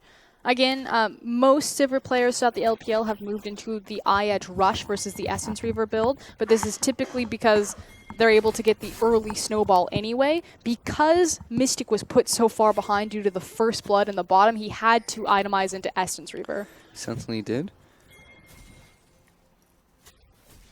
And still will give him good cooldown reduction to help out the rest of his team, especially with that on the hunt, which is already on a very short cooldown reduction for cooldown, I should say, for Oscar. As Vici looking to try and get a flanking play off on towards this mid lane, very deep into Team WE's territory. They could find 957 though, but someone will need to respond towards the top side. Weaver's Wall comes out, 957 just runs straight past Long. Dandy gives chase with the Poppy. He just needs to stall time, because if they continue to chase him, it would give the all clear for Team WE to either turn on the Baron or just push through and try to siege an inner. But still, they take down the top lane out of turret for free. Weaver's Wall cuts off Vici from trying to take down the mid lane outer turret. Seismic Shove does not connect on Easyhoon. Good sidestep comes out for him, but does get stunned up by 957. He's dead! Obliterated by Mystic at the start of this team fight. Now it's Caveman and Dandy trying to defend their mid lane outer turret, but Team WE just brute force their way through Vici. Get a pick as well as the mid lane outer. And we said that this was going to be a different tempo game coming out from Team WE. You could see it reflected in their champion select, and we're getting pretty much just that. At 25 minutes, they're 10 minutes early to the punch, and they just took 2 towers for free. In the past minute, they've already taken down 3 turrets. They get a pick as well, and they've just outplayed Vici across the map. Well played to Team WE. They're now 3,000 gold in the lead, and it's only 25 minutes in this match. And again, Vici play so well when they're ahead, but they cannot play from behind. They don't have the superstar talent throughout their roster, although they do have assassination and pick potential, and that's what they're really going to rely on. So yes, Dandy and Easyhoon, they kind of set the standard and the bar of expectations for Vici, but all eyes really need to be on Xuan P. He's the guy that needs to step up here. But again, like we said in Champions League, it really feels like Team WE know that this assassination potential is coming in from the Twitch because they let it through willingly in the draft phase. They've changed up the way they would normally draft for this game with Twitch in it. We've seen every single time Xuan makes his way to the mid lane, they have a reactive play to try and shut him down and blow his summoners for trying to be the assassin. Now he's still trying to farm up his next item, does have his BF sword available. And on the flip side, Mystic is 1 component away from the Infinity Edge on Sivir. That 14-25 rush, who will get there first? Because that's going to be the next big breaking point when these teams go nuts. It certainly is, and Rans talked about this quite a lot last night. You know, Sivir, once she gets 6 items, that's a win condition on its own because it's such a powerful champion. See, I'm going to shorten it just slightly. I agree with Raz. I think Coach just has said it as well, that the 500 CS Sivir is definitely a win condition in any game that she's in. But I think it's 3 items, really. Once Mystic gets that Infinity Edge, it's going to be incredibly difficult for Vici to deal with him. Especially with all the threats. It's 3 items as long as you're on clock. If you're behind clock, then you also need the added penetration from a Last Whisper. Well, they're on clock right now. Team WE definitely doing really well early into the game. And they're still looking to try and increase that lead. Once again, the Baron dance has been started between Vici and Team WE. Xuan goes invisible, was looking to see if he can get an assassination. Now Caveman going in. Condi, the first target. Concussive blows does not land. Lung, he's incredibly low. What are you doing, buddy? As the first player from Vici gets taken down, and the frontliner at that, Weaver's Wall, just locks everyone in there with Team WE. Xuan gets Seismic shoved back. Zero's gone in. His Alistar has been on point this entire series as he gets a big knock-up. Double kill comes out for Condi, and the only man left alive is Dandy. He puts his head between his tails and runs straight back to his base. Full speed ahead. This is why Team WE came into the playoff gauntlet free-seeded into the quarterfinals, because they were the second-place team. And they're pushing on towards the Nexus turrets here for Oscar and looking to try and take 1 down at least. 957's tanking it up. Dandy now getting locked down, gets stunned up, gets taken down. Ace will come out from Team WE. This could potentially be it. They're looking for the Nexus here. Team WE finishing a game before 35 minutes. I do not believe this, Ross Curran, but they're able to take down Vici at 28 minutes in this game and pick up the Game 2 victory in this best-of-5 series. We said we could smell something fishy in the draft phase, you know, picking up the Aurelia, taking a very aggressive jungler in the Elise pick, and they sped this game up. They certainly did, and you know, they banned out Twitch in game number 2. Xuan picked up the Ashe, had a phenomenal performance, MVP performance for Vici. They let it through in game 3, like, sure, we can deal with this pick, and now Vici, they have to be worried because it's match point. And Team WE are looking strong to try and make it into the next plays of this gauntlet run, and Vici, something just disappeared because even in the game they lost in this best-of-5 series to start things off, they were ahead all the way to 22 minutes in the game. It was just a different story in this third match. Again, this is the 2nd place in Group B versus the 4th place in Group B. Vici coming in and barely scraping by with their playoff spot, and there's a reason why. Team WE, I like the fact that they changed it up. They said, give them what they're good at because we know we're better anyway. We've proved this all split, and we're going to prove it again in a best-of-5. And these two teams fought against one another recently. Vici had their final match of their group stages against Team WE and picked up a victory. Now it's just flipped on its head. Team WE looks so much stronger. But the difference there is the last time that Vici picked up the 2-0 over Team WE, that match meant nothing to Team WE. They didn't have to win there. They just kind of sat back, rested on the laurels, didn't show anything, held their cards very close to their chest, and now have come out very explosive in Game 3 of this set. And one play that really stands out for me from Team WE is going to be Zero on that L side. Said it in the first few games as well, but he has been playing phenomenally. Win or lose for Team WE, he has been a fantastic support throughout this entire Best of 5 series so far. Zero is probably the most underrated support player in the LPL. People often forget about him just because he's flanked across from greats like Mako, like Mata in that position. And he's been here since the beginning. You know, people always think about the Korean migration as being when Dandy, when Easyhoon came over. But Zero and Insec were the first, you know, Korean exchange students, if you will, to join the LPL. And Zero has really stepped up. He deserved to be in that final of the 2014 World Championship. And today he's reminding everyone how he got there. Exactly that. And he's a big reason why Mystic's been able to pick up as many MVP performances as he has for Team WE so far. And off of the back of that game, Team WE are now at match point and looking to try and take another match to try and take it on against EDG in a couple of days' time. But we'll find out if Vici can fight back in just a bit.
Welcome back, ladies and gentlemen, to the English broadcast of the Chinese LPL as we take a look at the MVP for that match. It will go over towards CA in the mid lane on Talia.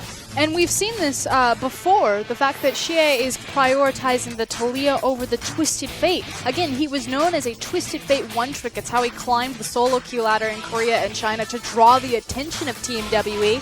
But, you know, prioritizing the wave clear that Talia brings. Again, though, Frosken, what does the support need to do in the LPL to pick up an MVP performance?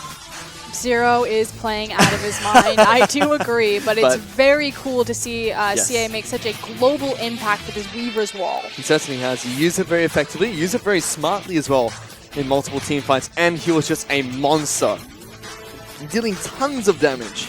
This one in particular, when he cuts off Xuan P and traps him in that tiny little corridor. Yes, Zero will follow this up with a fantastic multi-man pulverize, as you see there, but you know, it's all CA. Yep, that's a Zero highlight. That's the CA MVP. It's a Zero highlight. But still, yes, CA did have a very good game on Talia, did fantastically. But the entire Team WE are looking very good, especially in that game. And it comes back to the fact Team WE and Vici are very similar teams, very cerebral. They like late game. They get there a little bit differently. Vici like to go through a few different cuts, whereas Team WE like to mitigate the damage dealt to their team. But it really feels like, and it really shows not only in seeding, but also due to that last match, that Team WE just feel like the better team at doing just that. Team WE, they just... There's a reason why they came in as the second seed. They're pretty much just better at Vici at almost everything. Maybe not necessarily the strong map rotation play, but they're definitely good at identifying the correct objectives and what objectives are there to trade. Team W are actually very good at trading objectives back and forth on the map, although we haven't really seen it a lot this series. For now, though, it seems like we're going to have another face stepping onto Summoner's Rift here. It's Endless. Welcome back. He's coming back in to play for Vici. They've had Chun P for 2 games. They want Endless back in now. Wow. Let's see how this one pans out. The Hail Mary there, you know, it's not working out with Xuan. He was definitely, a big carry potential in game number 2, although game number 3 was certainly targeted out. And it kind of goes back again to that mentality that EDG take when they pick up the Twitch. Again, they like to carry through their AD carry. They like to carry through their jungler. They know that if they pick up the Twitch, it's going to draw a ton of attention to that bottom lane. And Clearlove just sits back, he sets up a little tent, and he waits. Dandy did something very similar, but unfortunately, Team WE were just faster on the rotations. And it really feels like, once again, we see another iteration of why Team WE just look a lot stronger here. They drafted to counter all that early game aggression that we saw from Vici, especially since they did so well with it in game 1 and 2. They draft better, they're better at team fighting. Again, it's simply just the map rotations that Vici are superior on. Otherwise, Team WE have the edge in everything. You know, we talked about how these teams, they're like Swiss Army knives, and they're really good at kind of these individual things, and they don't really fully use the Swiss Army knife. Well, we finally had the corkscrew show up. Mystic went back to the Sivir. He's got the Ricochet going, and this is what we wanted. That was the secret formula that Team WE needed to push themselves over the line. You're already the better team, so just play what makes you great. So you're telling me in that third game, they popped the champagne there, they're ready to go, they're ready to celebrate? Mate, they just cleaned up Vici in a 28-minute game. I mean, they're going to the set point match. This game's going to end before 35 minutes. Let's go. Let's go, Team WE. That's an impressive prediction coming out there. I was already shocked by a 28 minutes coming out from Team WE. And you don't think it's going to happen twice here? I think that Vici are on the last leg. I think swapping into Endless is going to be the Hail Mary. Again, he's the big Kog'Maw player. He's either going to play Kog'Maw or he's going to play Ashe. Just ban the Kog'Maw, or even better yet, pull exactly what you did last game. Let the Kog'Maw go through and just counter it out. And that's exactly what they're doing, Frostcone, because there is no Kog'Maw ban on the table for either team. Vici, they take away Gangplank, LeBlanc, and Talia, whereas Lissandra, Vladimir, and Shen are the 3 bans that come out from Team WE. Instantly, though, Vici lock in Gragas for Dandy. Gragas has either been priority picked or banned away, so this is the first time that Vici will get their hands on the pick. Gragas really excels against mid-range mages, so someone like Karma, although she has more protection than someone like Victor, as well as immobile AD carries, the likes of Kog'Maw, the likes of Ashe. So if you know that you're going to run a Kog'Maw in your composition, you better pick up Gragas. We'll have to see what Team WE pick up as their first 2 picks here. This time around, they are on the red side. And no one is touching Zero's Alistar. Nobody. He has had fantastic games in the Champions. Even in the matches they've lost, he's looked great. And it seems like they're going to be getting him the Alistar again here in this pick. And they also take away The karma from Easyhoon. So finally forcing Easyhoon onto something else. He doesn't have the Vladimir, he doesn't have the Lysandra. What else do you have up your sleeve? Here comes Azir. Here comes Rise. That'd be an interesting one. Oh, I'm ready. I would like to see a new Rise. Teams have not been picking it up lately since his replay. I'm just intently looking at Coach Home as well as Easyhoon on your screen right now. Just trying to see Rise. He's like, you know, if we play the Rise right now, no. We'll see. It's probably going to be Victor, in all honesty. We'll have to check in to see what champion he decides to lock in. He has played a couple of games of Twisted Fate as well. Malzahar was picked up too. Even though it has been nerfed quite significantly in 6.15, teams have still been playing the champion. But there you go, Froskerin. Hovering over the Victor for now. Ooh. Not anymore. As Bard does get locked in as a supportive choice. And it will be the Victor eventually for Easyhoon. I was so excited to see Easyhoon take the Twisted Fate. Is a little bit curious to see Caveman on that Bard. He hasn't played this champion in quite some time, although he's actually surprisingly very good at it. He likes the responsibility of being that primary engager. Again, big champions in his wheelhouse and his comfort zone are things like the Braum, so he's going to play Bard in a very similar fashion. Yep, it's his most played champion after Braum and Alistar, and he's been playing a lot of Braum throughout this series, so it makes sense that he's gone to that champion. And once again, 957 will be getting Irelia up at the top lane, and Mystic, welcome back to the Sivir. And no surprises there. We're not going to see any more Jhin. Mystic is good at 2 champions. He's good at Ezreal, and he's good at Sivir. That's what works for him. Give Endless, give Xuan P whatever they want, because Mystic's just better. Which means Team WE on the red side will be hiding their mid lane pick for last. They do know it's a Victor. We've never seen Victor played in a different position. We've never seen Alawi played in the LPL. That's interesting. I've seen Alawi played quite a bit internationally. I would love to see Alawi be picked up. Always has the possibility.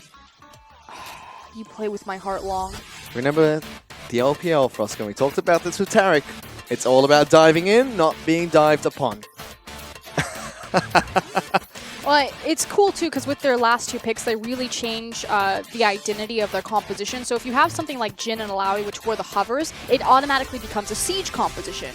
Simply because Alawi is actually surprisingly good at sieging. She can threaten with her W underneath the tower. If she grabs the vessel, you pretty much force everyone off the tower because the tentacles will spawn around it. You open up the Jhin ultimate. By picking Echo and Ashe, it's much more about a dive pick composition like you were saying. Which means Kog'Maw is not going to be touched here by Endless in the 4th match of this best-of-5 series, and we will get Echo up in the top lane for Lung, a champion he's very comfortable with. What's curious for me is the fact that they swap Endless and Xuan P. Endless has definitely shown that he's the more passive of the 2 Vici AD carries, but Caveman goes for the more aggressive support choice here. Normally he would take the Braum and they would just neutralize lane or something like the Tom Kinch.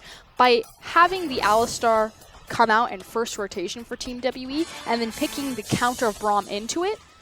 Hang on, is that Clear Love? It's that's Gandhi. an emblem being locked in for the son of Baron here. Team WE throwing everything in the kitchen sink at this champion select, trying to take it to Vici nice and early. Oh, they're definitely preparing their warm-up for EDG. Like I said, it's about to take the victory lap. You know, better get nice and comfortable with the Evelyn because we know that it's something that EDG like to run.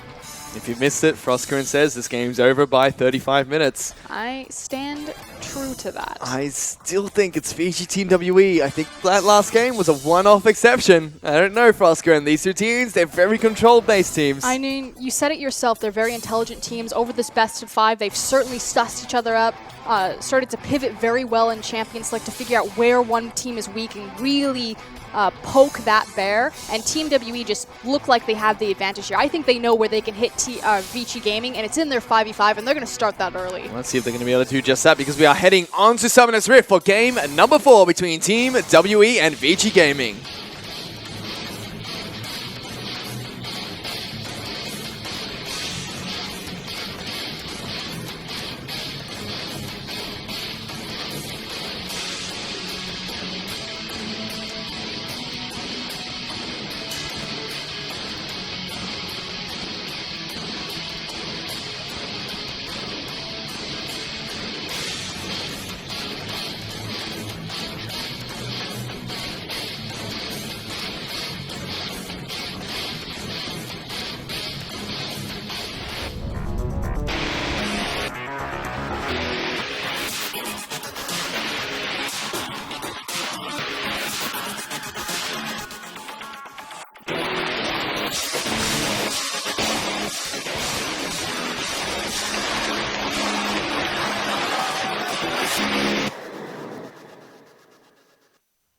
onto Summoner's Rift for the fourth match between Vici and Team WE. Just like that last game that Team WE had to take down Frosco, and they've done another interesting draft here. This time round, Condi has picked up Evelyn heading into the jungle. Okay, this is why the Eve pick is really cool, because he's against Dandy specifically. Dandy is a cerebral-based jungler who is really dominant with his vision. He likes to invade, he's been doing it all series, placing down deep wards, making sure that he keeps track of the enemy jungler, and then abusing the information that he collects. With Evelyn, obviously that's much harder, because you have to find her out of stealth, which Dandy does do a good job. He's a good jungler, he knows that the way to counter out Eve with vision is actually toward her camps, because she has to come out of stealth when she clears them. But this is just going to minimize a lot of the vision control and vision impact that Vici rely on. And this is 6.15 as well, so you can't just lane swap to try and mitigate the damage Eve can deal. Instead, you're going to have those standard lanes. It also do something cheeky. Forces pretty much every single one of Vici's lanes to play passively unless they know for certain where Condi is. You take a look at the champions Team W have, especially in the solo lanes. Irelia and Karma, two champions that do shove up quite hard. As Caveman and Endless now move in towards the Grom camp, trying to stop them from taking Grom by level 1, but a good ward spots them out, so neither AD carry or support takes a camp to start things off. We talked about this a little bit in Champion Select, or alluded to it. This idea that, you know, Caveman, he takes the counter matchup by having the ranged mage support against the melee Alistar. And it's a little bit suspicious just because Endless is a bit more of the passive AD carry. You know, why wouldn't he take the aggressive matchup when he has Xuan P? But Crepo talks about this a lot. Bard almost always should expend his level 1, trying to keep the enemy team at level 1, making those invades instead of trading camps, simply because the longer everyone's at level 1, the stronger Bard is. He did a good job of doing just that. Immediately stands right behind the mini wave and zones out Team WE's bottom lane. And now it's complete control for Endless and Caveman, at least until Alistar is level 2, level 3, although he's probably going to have to take his Triumphant Roar in level 2 just to build Mystic back up. So it's definitely now a waiting game for Team WE's bot side. Not looking good already. Vici, very firm control of this bottom lane. It still is a Sivir though, so eventually Mystic will ramp back up. He'll be able to farm up nicely and make sure the mini wave goes in his favor. But Caveman, he is a monster. He's just slapping Meeps on towards the Sivir all over the place. And a lot of people forget that Caveman is a phenomenal Bard player just because he's so often relegated to playing the Braum, to playing the Alistar. But this is probably the first champion that really stood out for me on Caveman, where I took a step back and I said, wow, Vici did do a great job in their development program, getting their bot lane up to speed. You have to think, when you're flanked with talent like Easyhoon and Dandy, eventually something's going to rub off. So far, though, Team W have been able to do a good job of making sure they don't fall too far behind just from the Braum level 1. It was a potion being used by Sivir, so Ashe does have the advantage there. But is now farming up and life-stealing quite effectively as Sivir. Caveman and Endless do need to be careful here. It's going to alleviate a lot of stress and pressure off of Mystic, simply because they saw that Condi was on the bottom side of the map. So there has to be this suspicion that Condi could possibly look for a gank. 957 walks back into the parallel convergence, gets stuns up.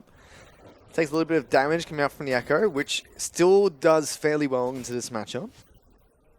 957 will have to be a little bit careful. Mid lane, we saw very early trading coming out from Sia on this Karma, but Easyhoon is on Victor, so can be obnoxious as Condi walks around the ward placed down by the Gragas and is sneaking into the mid lane.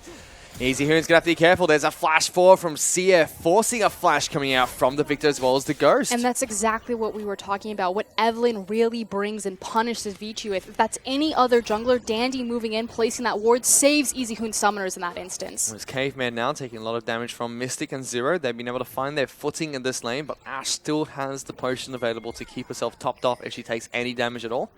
Mystic will be looking to head back to base as soon as he possibly can. It just means that Endless has so much more free room to trade, especially take losing trades, because he has that, 150 health to play with. There's the headbutt pulverize on towards Endless. Mystic has to be very careful. Does a lot of damage. Endless takes a lot of damage in return. Caveman still being aggressive. Mystic is playing with fire here because Caveman could just slap him at any time. But good hold of the wave coming out from Endless and Caveman means that they forced Mystic and Zero to try and shove this one out. And very bold play from Mystic. Confidence to hold on to that heal. Magical Journey just faking them out in the bottom lane. Trying to force them to back away from that wave. And trying to see if Endless will get a freeze going on there. But to no avail, as I think EasyHoon was the one that did that BM in the first match. Yeah, Xie has definitely picked up some tricks of the trade from EasyHoon on the Karma, using his shield so he's able to take a free tower shot and just threaten and deny that back. Still fairly even that mid lane, as Mystic's still staying here, Frostgren. He is farming up, he's trying to heal up. Alistar will keep him nice and topped up as well. Well, he's got Condi sitting in his back pocket, so it's not just doing it by himself. Knows that he has his jungler waiting in the wings should this turn into a 3v3. Well, Mystic is only slightly behind at the moment in terms of CS. We'll be able to head back to base and now go back and buy a couple of items for himself. Endless should be shoving this one out. But a good push coming out from Mystic means he should be able to pick up the wave that does eventually crash in towards his turret. Got a BF sword for himself, so a big item for Siva to go back and pick up. And now we'll keep track on what Mystic itemizes first. So he was kind of forced into the Essence Weaver path just because due to all of the ganks and the action happening in the bot lane, he could just never back with the clean, 1,300 gold, 875, 800 except for those big pieces of the Infinity Edge. Now that he's given a bit more time to sit back, have control of the lane, we'll see if he continues to itemize into that Essence Reaver, look for the CDR and be that utility member, or if he's going to go for the straight carry, the battle stats of the crit on the eye edge. On the flip side, we do see both AD carries picking up the BF sword for themselves, so fairly even lane still, despite the dominant pressure coming out from Bard at level 1. Top side of the map, Aurelia slightly behind in terms of CS, as Condi has yet to make his impact on Summoner's Rift beside a small gank into mid lane to burn the Summoner spells of EasyHoon. Big thing, though, is that he's now level 6, so he can look to execute and punish on those missing summoners for EasyHoon, which is why EasyHoon is being so respectful and just wave clear, sitting back. And Sia also going for the Athene's Unholy Grail build on the Karma. I actually feel like it was a slight mistake from Xie to use the shield and pressure forward to delay EasyHoon's back. Simply because by staying longer in the lane, it means that EasyHoon for sure is going to be able to pick up that initial Hex Core, as well as, a Pink Ward, Doran's Blade, Doran's Ring, whatever his heart desires. Zero takes a lot of damage in this bottom lane, forces a flash and a heal coming out. Now Mystic in a bit of trouble. We'll take a lot of harass coming out from Team WE. A big misplay for Team WE. And quickly retouching to the mid lane point. And why that's a mistake is because it allows Victor to have a more consistent wave clear, which means that he's able to sit safely back, missing that summoner spell and not lose anything for it. He's also picked up blue buff, so we're fairly strong in this lane, as Condi now will find Caveman. Does get spotted out, gets hit by the Meeps. Magical Journey will take him to safety. Dandy is also in the mid lane clearing out a pink ward that was placed down. He's still getting some good deep vision down. Just not quite the same that we usually expect from him. Now Endless being a little bit aggressive. There's Yarrow, forces the flash out of Mystic. Very greedy farming pattern coming out from the Sivir. And now you have the collapse possible from Vici. Dandy's in the area as well as EasyHoon. They do get the ultimate coming down towards Zero. Gets locked down by the ultimate as well. He is going to get taken down for first blood. And it will be Endless that picks up that kill. And there's no response from Team WE, so that dream of a 35-minute victory growing farther and farther away as Team WE are saying, it's not over yet, don't take the victory lap because there's still some fight left in us. It's about to disappear here for Oscar, and his blue buff gets taken away by Dandy as well. Does a little bit of counter-jungling to kick this game off. And they've done a great job of keeping tabs on that Evelynn so far. Good joint effort from Clearlove and Dandy in particular. Caveman and Dandy. As they do go for a gank in the mid lane. Flash over the wall from EasyHoon to get himself to safety. Doesn't have the Chaos Storm. They're trying to lock down Dandy, but still yet to have an impact on this game. Condi on his Evelynn. He has not played the champion this season. This is a new pickup from him. At least on the professional stage. Unfortunately, wasn't able to execute on EasyHoon's windows of having no summoners available. Did use his ultimate there and clear both the Flash and the Ghost again. So we'll have a second chance. Meanwhile, top side of the map, 957 still farming up a Storm here, trying to equalize the CS deficit Echo created previously. He's about 10 CS ahead now. Mid lane, dead even. Bottom lane is slightly in favor of Endless, especially after he picked up first blood on towards the Alistar. It is pretty important that Long is just walking up into the top lane. Normally, if his team wasn't going to set up any sort of play, he just would have burned that cooldown pretty willy-nilly. But it does tell me that because he's hanging on to it, it's the possibility that Vici are communicating something across map. But still this game, despite the interesting picks from TWE, has gone exactly how you would expect a Vici TWE game. Very slow, very steady, very quiet. But slowly, Endless and Caveman are making their way towards the mid lane. They put a couple of wards down. They are spotted out by a ward of their own. And even Long is here too. Condi's waiting in the wings, being an invisible Evelyn. As there goes the Parallel Convergence, does lock him down. Lung takes a bit of damage. Condi will get spotted out. He will get locked down as well. There's Condi getting some damage now. Forces the flash away from the Echo. And slowly everyone from Team WE is reacting and moving into the mid lane to try and protect Sia. You know, these games have been slow in the sense that there's not a lot being put up on the scoreboard, but otherwise it's actually been fairly action-packed. The thing about these teams is how they use vision. They're two of the more sophisticated warding teams within the LPL, and they're really good at kind of reaction and counter-reaction around that information. This Caveman just gets knocked up by an Alistar, takes a magical journey back to safety. Things like that, sitting in a bush, setting a trap, waiting for someone to walk by. It's just the fact that both these teams are the smart kid in the class. Certainly are in this game. Still, the only thing on the scoreboard is that one kill for Vici, and they're 1,000 gold in the lead. Condi is making his way down here, does get spotted out by a pink ward that's used over the wall. Team WE, though, use this advantage to try and push down the bottom lane.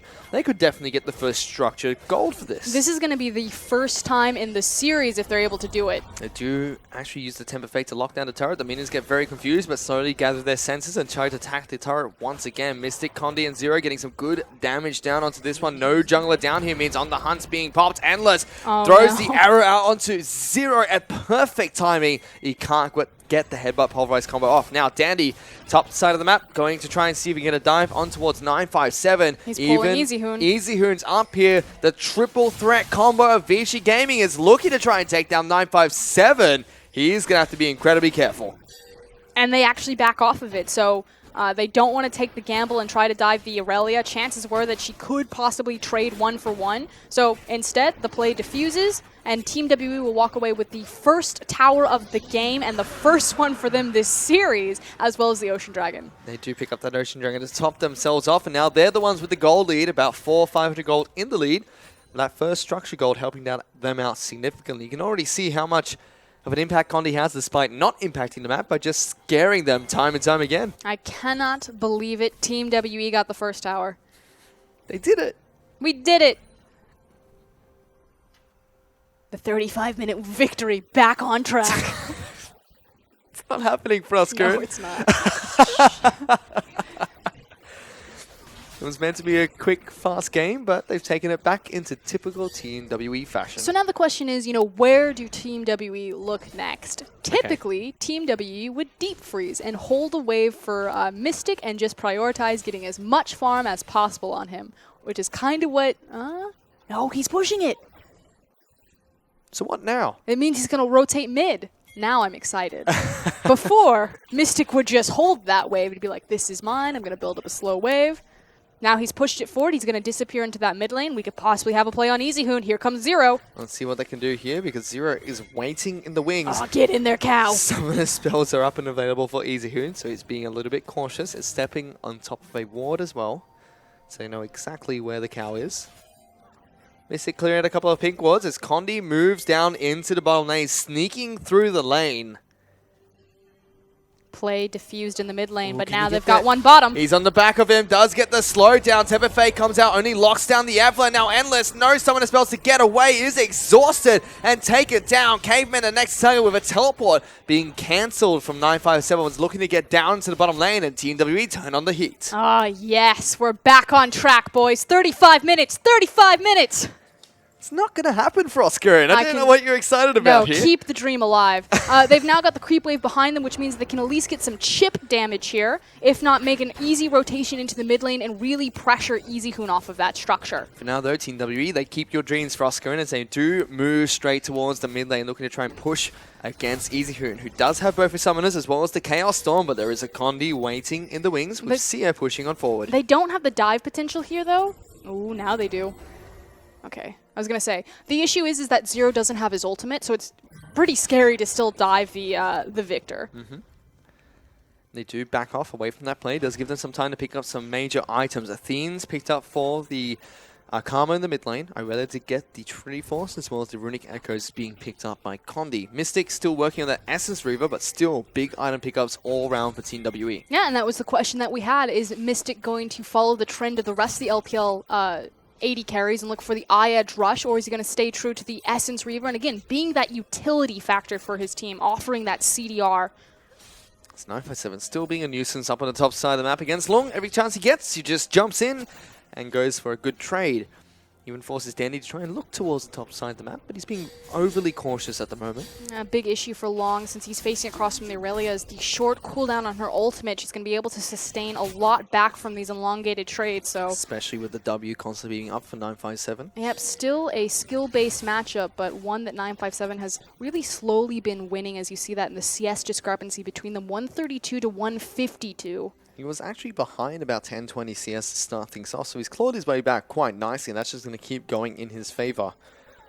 For now, though, Mystic is continuing to be a threat in the bottom lane, pushing out constantly. Is picking up a small CS lead for himself as well. Right now, they're just going to take the inside track between Vici's bottom and mid lane, and they're going to use the power of Sivir's On the Hunt to shorten any sort of reaction time that Vici can front towards a dive in the mid lane or a dive in the bot side. Still on the top side of the map, Long is being bullied here by 957, does go back to base. Teleports up soon, but he might just use the ultimate to get back into the lane to go toe-to-toe against this Irelia, and does just that.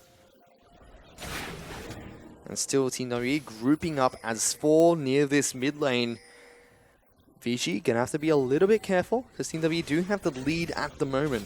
You do have that invisible Evelyn just walking around Summoner's Rift, could be anywhere at any given time. So they've completely given up on trying to siege into Easyhoon. They don't want to keep Mystic and Xie in the same lane. Instead, they all turn their eyes on topside. Spotted out by Vision, but the damage has been done. But Long has to back up. It makes sense. Long did use his ultimate, so no second life available for this Echo. It will be difficult for him to survive a dive. You know, we talked about how Team WE, the one area that they're not better than Vici is their map movements and rotations, but right now they're showcasing a superior movement around the map. They certainly are. They move their AD carry and support from the bottom lane to the mid lane, now all the way towards the top side of the map. They do take out a turret for their troubles. 957, he's booking it towards the bottom lane, but Dandy's actually waiting for him in the jungle. Gonna have to be a little bit careful. They will eventually trade turrets as Vici and Caveman take theirs down the bottom lane. In fact, Zero is resetting his position on the map.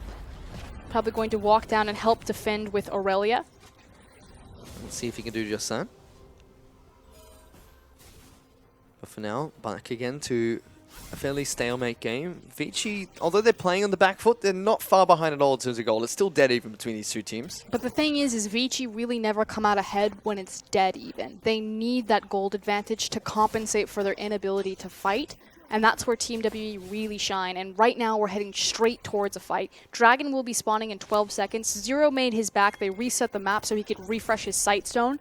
Everyone's kind of picked up their items, and we should start looking towards that objective as kind of the next big go button. Let's see if they do just that, because Dragon is back up and online. Baron's up as well in a minute as we head towards 20 minutes in this game. Easyhoon will go collect his blue buff just in time for a Dragon fight, but it seems like Condi is already trying to take control over that pit. Top side of the map, Lung is split pushing though. This is a great trade simply because it's only a Cloud Dragon. So trading a top structure for a Cloud Dragon is always going to be worse. So Vici making a great call here. But Team WE could try and push through in the bottom lane. They have a Sivir. But in response, Vici are just going to push through. And because Vici have a great ward on the bottom side of the map where they can see Mystic building up this wave early, it gives them enough information to make this call. Instead, they've got 2 members in the bottom lane, and they still have Sia holding up the mid lane against Easyhoon. Vici Vici push through. They take down the top lane in a turret. Now Team WE do the exact same thing. So turrets being traded. They want to dive 957. It seems they're on this inhibitor. This is the map movement we expect from Vici. They don't get the inhibitor for themselves, and that will slowly regenerate as Mystic pushes in the bottom lane into the base as well. Team WE, are they going to chase? Nope, everyone's going to back up, which means that Mystic, they're going to trade 1 for 1. It's a good trade all in all for these two teams. Gold dead even again, though, Froskerin. Difference what it's going to change, though, is now Team WE have much more control over the bottom side of the map simply because that wave isn't going to be stopped earlier, so they can get those creeps going down deeper, which means things like the Elder Dragon, any of the next dragon spawns, Team WE should have superior positioning. On the opposite side, Vici have much more control over the top side of the map, which Baron is technically the more prized objective here, although much harder to take this early in the game with simply a 6th man pressure point on top side. But now though, still stalemate between these two teams. Ball feels like it's in Team W's court because Vici, when they looked strong in this series, was when they dominated early. But now, Team W have diffused the situation. They're smoothly sailing into the late game. Now it should really be bouncing waves between Mystic and CA. Trying to see who gets to that item breakpoint first. Sitting on the Zeal as well as the Essence Reaver. Makes sense that... honestly, now that I examine it, it makes perfect sense that Mystic would continue with the Essence Reaver build, simply because Team WE know that the game is going late anyway. So bridge through Sivir's mid-game power trough by empowering her CDR, which means that she's able to augment her team's mobility with her ultimate more often. Yep. I'm curious to see where these two teams are going to strike next. So far, it's CS split pushing the bottom side of the map with Condi waiting just behind him in case he gets into any trouble.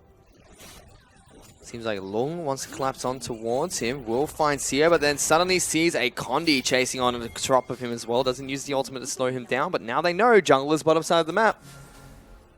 And immediately Vici trying to clear out wards around the Baron pit. Still far too early in this game to burn that effectively, especially with the AoE presence of Karma and Sivir hanging around. The primary goal for Team WE is still this mid-outer tower, but to do so, they have to kill Easy. Mystic in a little bit of trouble here. Ultimate comes up Good from Dandy. Good flash. Doesn't dodge the arrow, though. Temper Fate will lock him down even further. Teleport into the back lines from 957. Condi's on top of Easy, and he's got to be careful here. Mystic's back up and kicking. Endless now the one taking a lot of damage. Condi burns him down. 957 gets the kill. Now it's Easy running for the hills. Dandy takes a lot of damage. Chaos Storm too slow to chase down Zero. And Team WE turn around that potential pick. Zero is so good at fighting.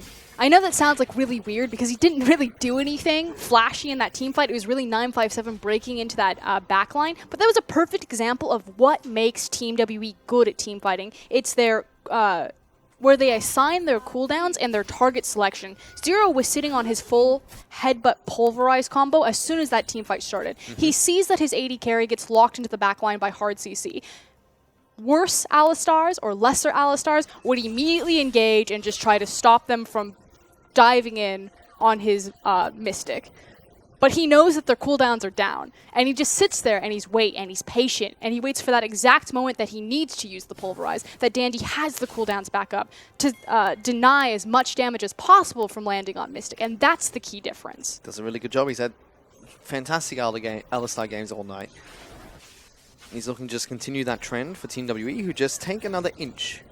And it's not taking an inch, get a mile here, Froskerin, because it really is just taking another inch for Team WE. Yep, still. As we are 24 minutes into the game, Froskerin. Keep your dreams alive. We still got 10 minutes. Oh, we still got 10 minutes. It better be a quick 10 minutes. Mystic is in a great spot right now. He's about 50 CS ahead on his enemy laner. He's got 2 completed items, the Phantom Dancer as well as the Essence Reaver, and now he's just looking for the BF Sword and the Crit Cloak. I think he can do it before 10 minutes. Tell you what was not in a good spot though. Sia as well as that Enchanted Crystal Arrow, they're still flashing on top of him, looking to lock him down. That is a very dead Karma, but Team WE, they want the Baron, Froskerin, and Karma's just running them around in circles.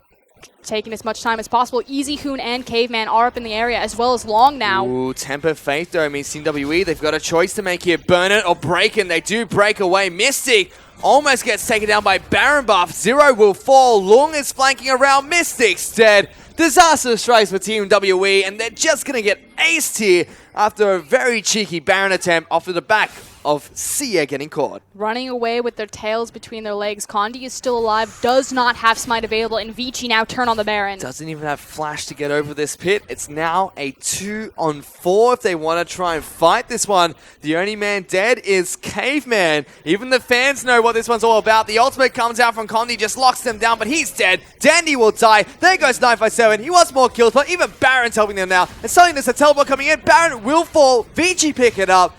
And Sia just watches as his team just falls further and further behind. The dream is dead. 25 minutes. No, the dream is dead. The Baron buff obviously has its increased cooldown by 30 seconds. Will last long enough to delay that timer even further. Good pickup from Vici and great cross-map communication and play. And this is something that we don't necessarily expect from a lot of the LPL teams, especially kind of ones that are sitting lower on the rung. And just like that, Vici have now swung the game in their favor. You can see the swing of the gold graph in this match alone. Now, they are the ones in control over this Dragon Pit. And I know Condi picked up the Evelyn. We were excited for it, but I just don't see what he's been able to do to impact the map so far. Dandy on this Gragas has been really clinical, especially in team fights. Gragas is always going to be a very powerful pick, especially against AD carries that don't have those built-in gap closers, like the Ezreal. But that said, Condi did do a lot of work in terms of the 1v1 and 2v2 aspect of this game in the lane phase, you know, giving his laners the edge, allowing Team WE to eke out the first blood tower advantage as well as the initial early kills. Still, game is not over yet, and these two teams are known for their late game prowess, Frostgird. Particularly Team WE, yes. It's kind of how they win in the late game. Team WE winning through their 5v5, Vici winning through their calm, collected decision-making. Temper Fate does not land on count against Zero. Pops his ultimate nice and early. That's a lot of cooldowns burnt on towards Team WE's support. Teleport is going to get cancelled. Coming out from 957, who just walks up to join his team. Their mid lane turret incredibly low. That can be taken out by one push from Vici. They do burn their Temper Fate and the Gragas ultimate, but still have the rest of their cooldowns up. This will certainly fall, but Team WE so aggressive and forward on this tower. They don't want this to fall. They're going to try and defend this one as much as they can. It'd be difficult, but they're trying, Frostgird. Here comes Long, though. And now going to push in. Finally, this turret will fall. Long is flanking around the mid lane inner turret. Sia will not spot him out. As there he goes. Jumps on top of the Karma. Just shields himself up. Runs to the top lane and clears out the wave. Another champion who really excels with flanking is going to be Condi on this level, and I think he's just trying to find a safe spot to back. No, he's deep. Going in. Team WE want this. Doesn't get spotted up by the pink ward. So Condi's safe. They don't know he's here. Zero looking for an engagement. He's going to get locked down first and deleted to start things off. But easy here, and he's jumped up by an Eve. He has to be careful. Good flank from Team WE. They're fighting a Baron up Vici, and so far the fight's in their favor. Only Dandy and Long left. 957's running for the heals. Condi's chasing down Long, and Team WE with big flank from this Evelyn. They're able to pick up a team fight. Is the Evelyn pick working for you yet, Fish? Well, now it's working for me. It's doing good in that last team fight. What a flank from Condi.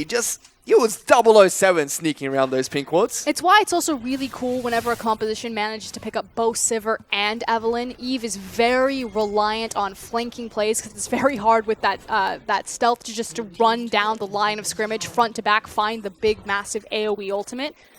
But good flanking play from Condi to really turn the favor here for Team WE.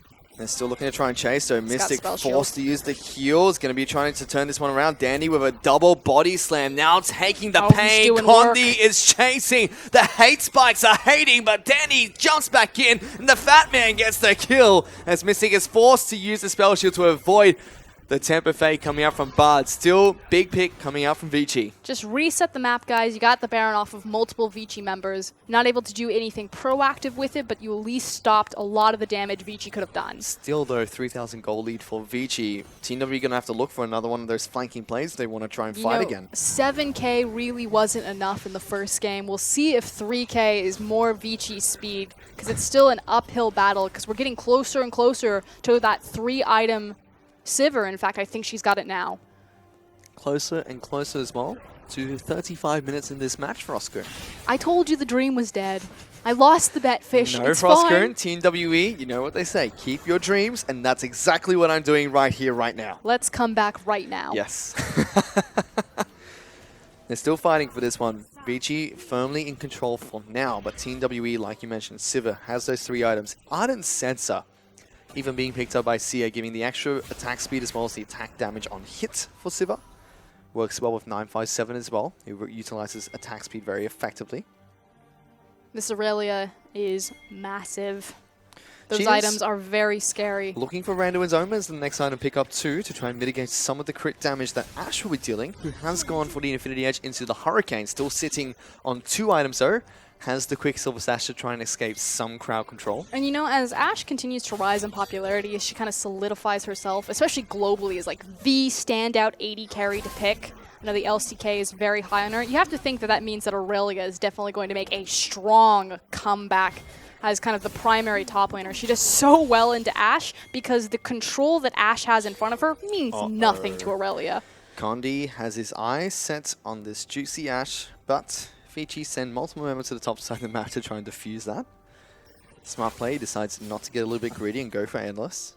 But yes, you're right, Ashe, you know, very crowd control oriented champion. Aurelia hates crowd control. She dislikes it immensely, and to the point where it doesn't affect her very, very often. Doesn't mean anything to her. Flies into that back line, she's going to delete you anyway. And Ashe is just one of those champions that's always going to be in competitive play. I mean, since Season 1, played at the mid lane even. The ultimate is just a fantastic initiation tool. Well, there was a big time period when Ashe, you know, wasn't considered viable because she didn't have an escape. She was considered too low mobility. Too squishy as well. Exactly. Although when you have, you know, one of the best teams in the world like the Rocks Tigers, who are running around with an incredible Ashe player, can really highlight the strength of that Condi going to be running into Lung here, takes a bit of damage, decide he's not about this life, tries to use the Hextech Protobelt to run away, but he's going straight into a Parallel Convergence. Zero, he's down here trying to save him, but Condi has to flash away, being very, very cautious, but that's a big Summoner Spell blown just by trying to face check into a brush. And speaking of strong, Long is also in a very similar boat right now, although a bit tankier.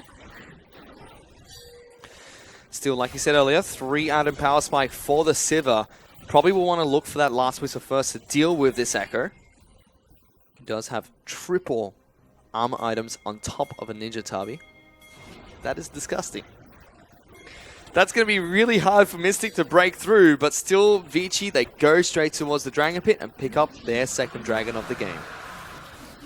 Fortunately for them, it is another Ocean Dragon, which will really help them out in their rotation-based play.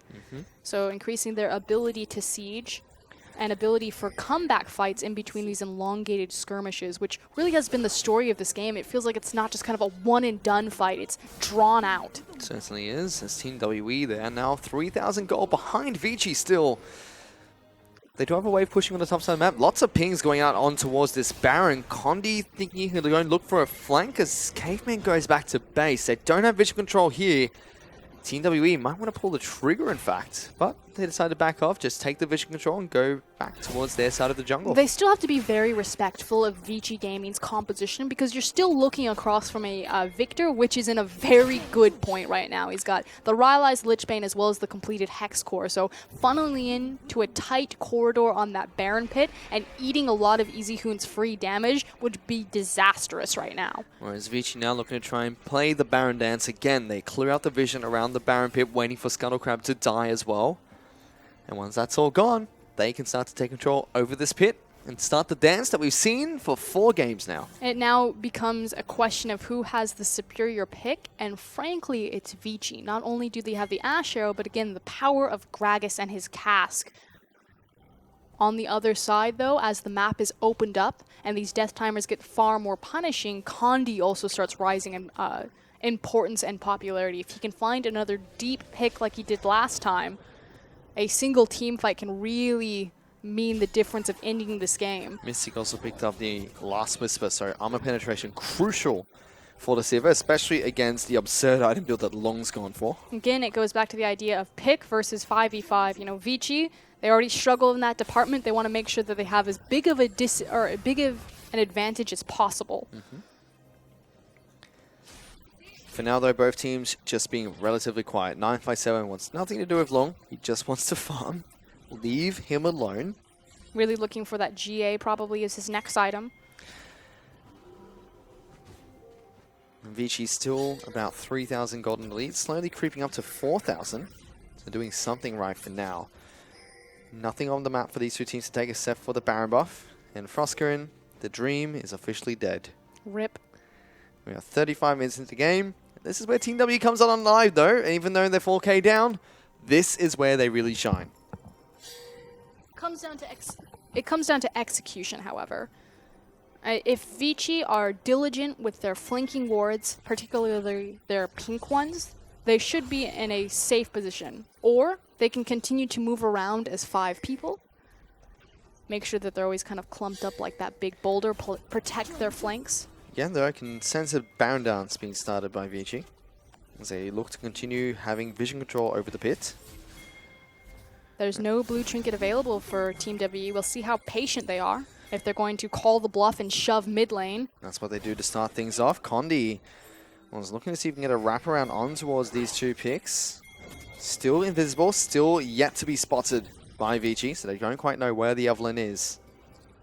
He's 957 has reset his position. He's sitting on base, has home guard available, so looking for TP play, and there he goes. Got to be careful though, because this entire time Condi's been trying to look for flanks, trying to flank around, just staying out of vision. He has not been farming. He's 70 CS behind Gragas.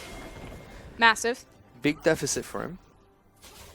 Gragas has picked up 3 incredibly tanky items for himself to go with the Runic Echoes, whereas Condi just sitting on 3 offensive items, and missing 1 entire item. Not just the CS difference as well as the item difference, it's also the level difference. You see Dandy level 17 to Condi's level 15, and that makes a big difference as we come into the possibility of these 50-50 smite contests over big neutral objectives like Baron. He certainly does. It's now 957. Wolfpie and Long stun him up. It's going to be Sia chasing down as well, trying to stay on the edge of the Paralock Convergence. Blue buff gets taken down by the Karma. Long in a lot of trouble. He has to flash away. The tether is going to connect. That's a dead Echo. Temper Fate will come out to try and keep him alive, but 957 is the one that gets locked down. Chaos Storm being used. Now 957 the one's in trouble. He has to try and ghost away from this one. Condi looks for the flank. There goes Zero. A big pulverize comes out. Mystic getting the Boomerang a Blade Arena as the ultimate comes out, but it's Zero that falls out first. Now Team WE are running for the hills. 957's jumped on. Sia tries to go back in, but it's a double kill for EasyHoon. Mystic's gone down, and Vici are just wiping through Team WE. And there's the pick that they were looking for. Long is so tanky and so strong right now that he's able to draw multiple resources from Team WE. They find the pick, they turn it quickly into a 4v5, and then just run over the top. This will be Baron. On top of that, Condi only hit 1 person with his ultimate. Zero. Headbutt Pulverize only lands onto 1 guy as well. Big combos that were available for Team WE whiffed, and they couldn't get the team fight they wanted desperately. And as soon as Team WE's front line goes down, there's nothing Mystic can do. He can't get into the fight and start laying down all of that incredible AoE damage. And also say what you want about EasyHoon, but still his Victor is just a clinical control mage that he's able to use effectively in these late games. Good at pressing his buttons. Yeah, really good at pressing those buttons. He presses those buttons. But Baron has been taken down by Vici, which means they are 7,000 gold in the lead and looking to try and contest, trying to fight back, send this to game number 5 against Team WE. How did they know that's all I've ever wanted? They're trying the hardest here, Froskerin. Elder Dragon is up and online. Both teams have 2 dragons apiece. Neither team has broken the base yet, though. I'm still waiting to see which team is going to be able to pick up this next fight. Condi is trying to wrap around Vici here. Might be able to get a good flank off if he moves down into position. The rest of Team W is grouped up around the mid lane. They're looking for the pincer. He's pinging it out. Big difference is that Endless does not have flash, nor does EasyHoon this time around. Here we go. Condi's in a perfect position to pincer. Oh, he's got on both top of them. of both of them. Big pulverize as well coming out from Zero. That's both carries dead on the side of Vici. Mystic still alive and kicking. He wants Dandy. Dandy's going down as 957's on top of him. And what a big flanking play. Clear Love, is that you? Condi showing up massive and 2 plays this game, and that's really all that's needed. They don't turn on the Elder Drake. Instead, they're trying to push down these towers as quickly as possible. These death timers are going to be incredibly punishing. They could possibly go for an inhib. They certainly could. Here's their options. Either inhib or draw back towards the Elder Drake. Instead, looks like they're going for the inhibitor. 24 seconds on Endless and 28 on Easy Hoon. I think you go back to using the teleport. Teleport to try and mitigate the damage dealt by the turret. This is going to fall and keep the minion alive for it to fall. Inhibitor's going to fall. Gold leader shrunk slightly. Vici still favorites in this match with the goal lead they currently have, but Team WE, the second big flanking play from Condi means they obliterate the 2 carries from Vici. Again, big point though is the fact that Endless and Easy Hoon did not have their flashes. Those cooldowns will be available next time, which means it won't be that easy for Team WE. And we mentioned that last fight, the one that Team WE botched completely when Lung was caught out. It was a single man pulverized from Alistar, a single ultimate coming out from Condi. And this time around, both of them landing it onto the key targets. Team WE turnaround. Want to contest this Elder Dragon. Teleports are coming in from 957. Magical Journey takes them to safety. Elder Dragon's a bit too fat to fit in that one. But they do get the TP cooldown out of 957, which is why Team WE are just going to pull the trigger on this. They're looking to try and take it down. Half health already. Team WE looking to contest for this Elder Dragon. Vici not going out without a fight. They just need to buy time for that massive creep wave on the bottom inhib turret That's of exactly Vici. what they're doing. You look at Mystic, very smart, pulls it back out every time it resets and loses patience to make sure that Vici are on their toes. Make sure they can't just disengage and deal with that wave as the turret does fall eventually. Well done from Team WE, but they're still looking for a fight. Arrow lands, hits Zero. Zero gets engaged upon Mystic, puts on the hunt down. Sia has been locked down. Lung also gets connected as well. Big ultimate coming out from Zero. I mean, pulverized as he locks them all down. Endless is dead. Easy Hoon is gone. Team WE keep their dreams alive as they're on top of all the carries. Mystic is dealing with the front line during this entire time. It's an ace that comes out from Team WE. Fighting from behind, and all that stands left from them and heading into the semi-finals are the 2 Nexus turrets left remaining, Frosker. And again, it's just a beautiful executed team fight from Team WE. Condi in particular, yes, the Evelyn kind of fell off in the mid game, but he made up for it as soon as those towers dropped and was able to find 3 massive flanking plays to put them in this position. And Team WE still behind in gold. They're able to take it to Vici in game number 4 and lock in their spot heading into the semi-finals. Which means that it will be Team WE facing across from EDG. Are you ready for the rivalry of the century? Oh, Clearlove was watching that game as well. He saw the Evelyn, Frostgrid. He must be looking down a little bit impressed, but also a little bit hungry for that match. Vici, though, they put up a great fight in every single game they played here today. Vici can certainly hold their heads high. They did very well considering all of the tools that they have to work for to make another fairly impressive playoff run. It will be enough points to qualify them for the regional gauntlet. And certainly will. Congratulations to Team WE. They picked up the victory here, not only game number 4, but also this best of 5 series. Again, team fighting for Team WE just looked phenomenal, and it was fantastic to watch. You know, we go on all the time about how incredible Team WE's 5v5 ability is. I'm a little bit tired of it. So I'm going to move on into kind of the bigger picture for Team WE. Because again, Fish, I know you're a little bit new to the LPL. You haven't been around as long as I have. A little bit. But to see an organization, you know, kind of coming back from the 2015 Worlds fiasco, it was kind of the story of the redemption of China. Okay. You know, we failed on the international stage, kind of come back, reset, take it a little bit more seriously and start prepping ourselves up. We came back a little bit at MSI, you know, RNG doing a great representation there. But it's kind of being the rebuilding of dynasties. You know, you have EDG sitting very clearly on the top of the... We have EDG sitting very thank you, producer, sitting very clearly on the top of the LPL. And then you have, you know, just LGD, sometimes Invictus Gaming, you know, kind of wishy-washy in and out. Yep. But it's the return of the pillars, the return of Royal Never Gives Up, formerly known as Starhorn Royal Club, formerly known as Royal Club, you know, 2013, 14, and 15 world representatives for China. And it's the return of Team WE from World Elite. You know, for the longest time before the LPL, this organization was domestically and internationally, undisputably, the best at a point in time. Then the team separates. Clearlove goes to EDG, and it pretty much rips it in half. And from there, it was kind of a downward spiral, falling down to World Elite Academy, and that was kind of the last nail in the coffin.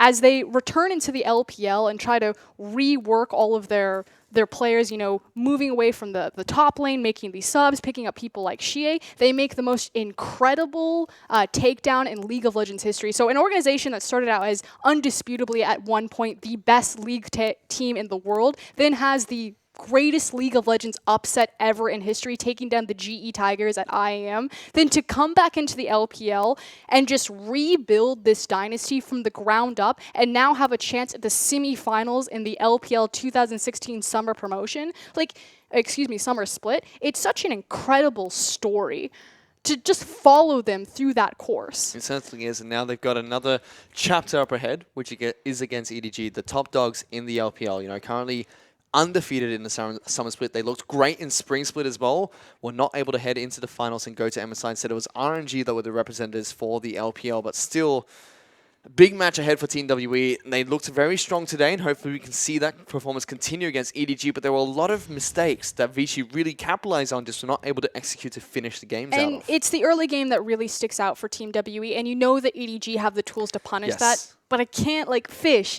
We're having a Team WE versus EDG semifinal. That's literally, Clearlove is the last standing World Elite member that's still in practice today. That's a legacy position on an incredible organization. So this is a grudge match, a historic rematch for the times. It certainly is going to be, and we'll see that match in 2 days' time. For now, though, we can take a look at the results that happened here today. It'll be Snake Esports that got taken down by IMA in a 3-1 victory. IMA fought back so hard in those last 3 games. Unfortunately, it was all out of fuel for Snake, and IMA trumped them. Group B continues to reign supreme as the last standing Group A team is EDG. And it was followed by Team WE picking up a 3-1 victory over Vici, but the scoreline doesn't tell it justice because Vici, they fought with valor with every single game here today. And in that same breath, it was also Team WE figuring out Vici's weaknesses and turning it on when it counted. It certainly was, and we get to take a look at how the promotion and relegation tournament is going. Still tomorrow, we'll have OMG taking on Young Miracle and Newbie taking on Starhan Royal Club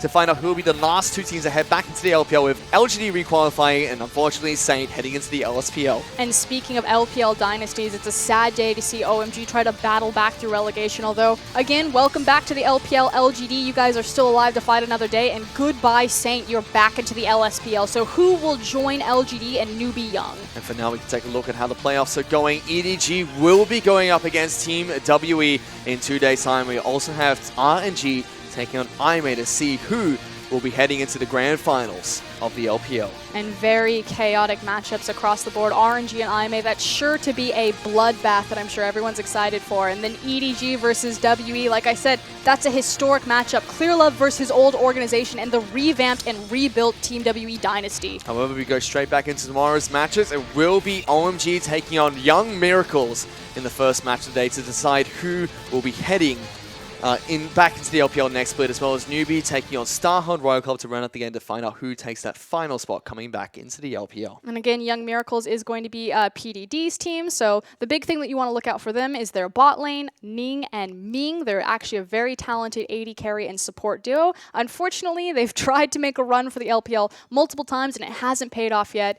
OMG are looking in form, so still going in as the very heavy favorites into this relegation match. Definitely on. The big match coming up tomorrow. Newbie also fighting for their lives to stay alive in this team in the tournament, whereas another team known as Newbie Young have automatically qualified into the LPL, and that's Doinby in the mid lane for them as well. What's going on here, Frosco? I was going to say, there's some familiar faces on Newbie Young. It'll also kind of be a question mark. You know, obviously, an organization can only have one team. They would have to rebrand one of the teams should both of them requalify into it, but let's not get ahead of ourselves because Newbie still have to go through Starhorn Royal Club, so in second crew. Let's check back in with the MVP for that final match between Team WE as well as Vici. It's going to go on over towards Zero. Finally, Frostcurrent, he gets it.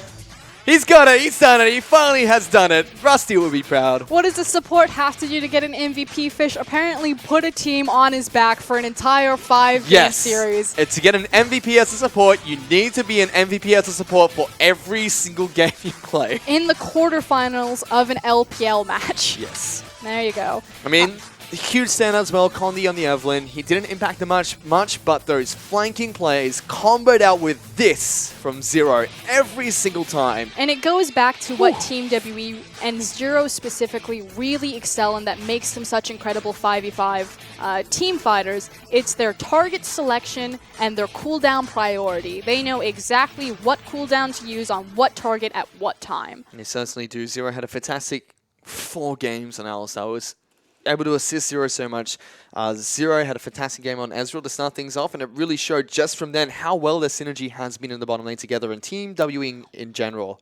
We mentioned this time and time again, not the best players out there, but one of the best teams you could possibly find in the LPL. And I think Zero certainly deserves the title. He is a world-class support. He's already proven that in the 2014 World Championship when he made it to the finals with Starhorn Royal Club. So it's nice to see him kind of resume his throne. And that also means that there is going to be an interview coming up with Zero on the internet somewhere one day where we get to see how cheeky he gets to be once again for us. He's just such a character. Like I said, go back, read, watch Zero's interviews. He's so sarcastic, he's so dry, and that guy will take shots at anyone. He certainly will, but can't do English anymore. Congratulations to IMA as well as Team WE for picking up their victories here today. But that's all the LPL action that we have here tonight. We still have the promotion relegation tournament coming up tomorrow, as well in 2 days' time, the semi-finals in the summer playoffs. But that's all from us here tonight. On behalf of myself, Frostkern, our entire casting crew, and our entire production team, thank you so much for watching. We'll see you guys tomorrow.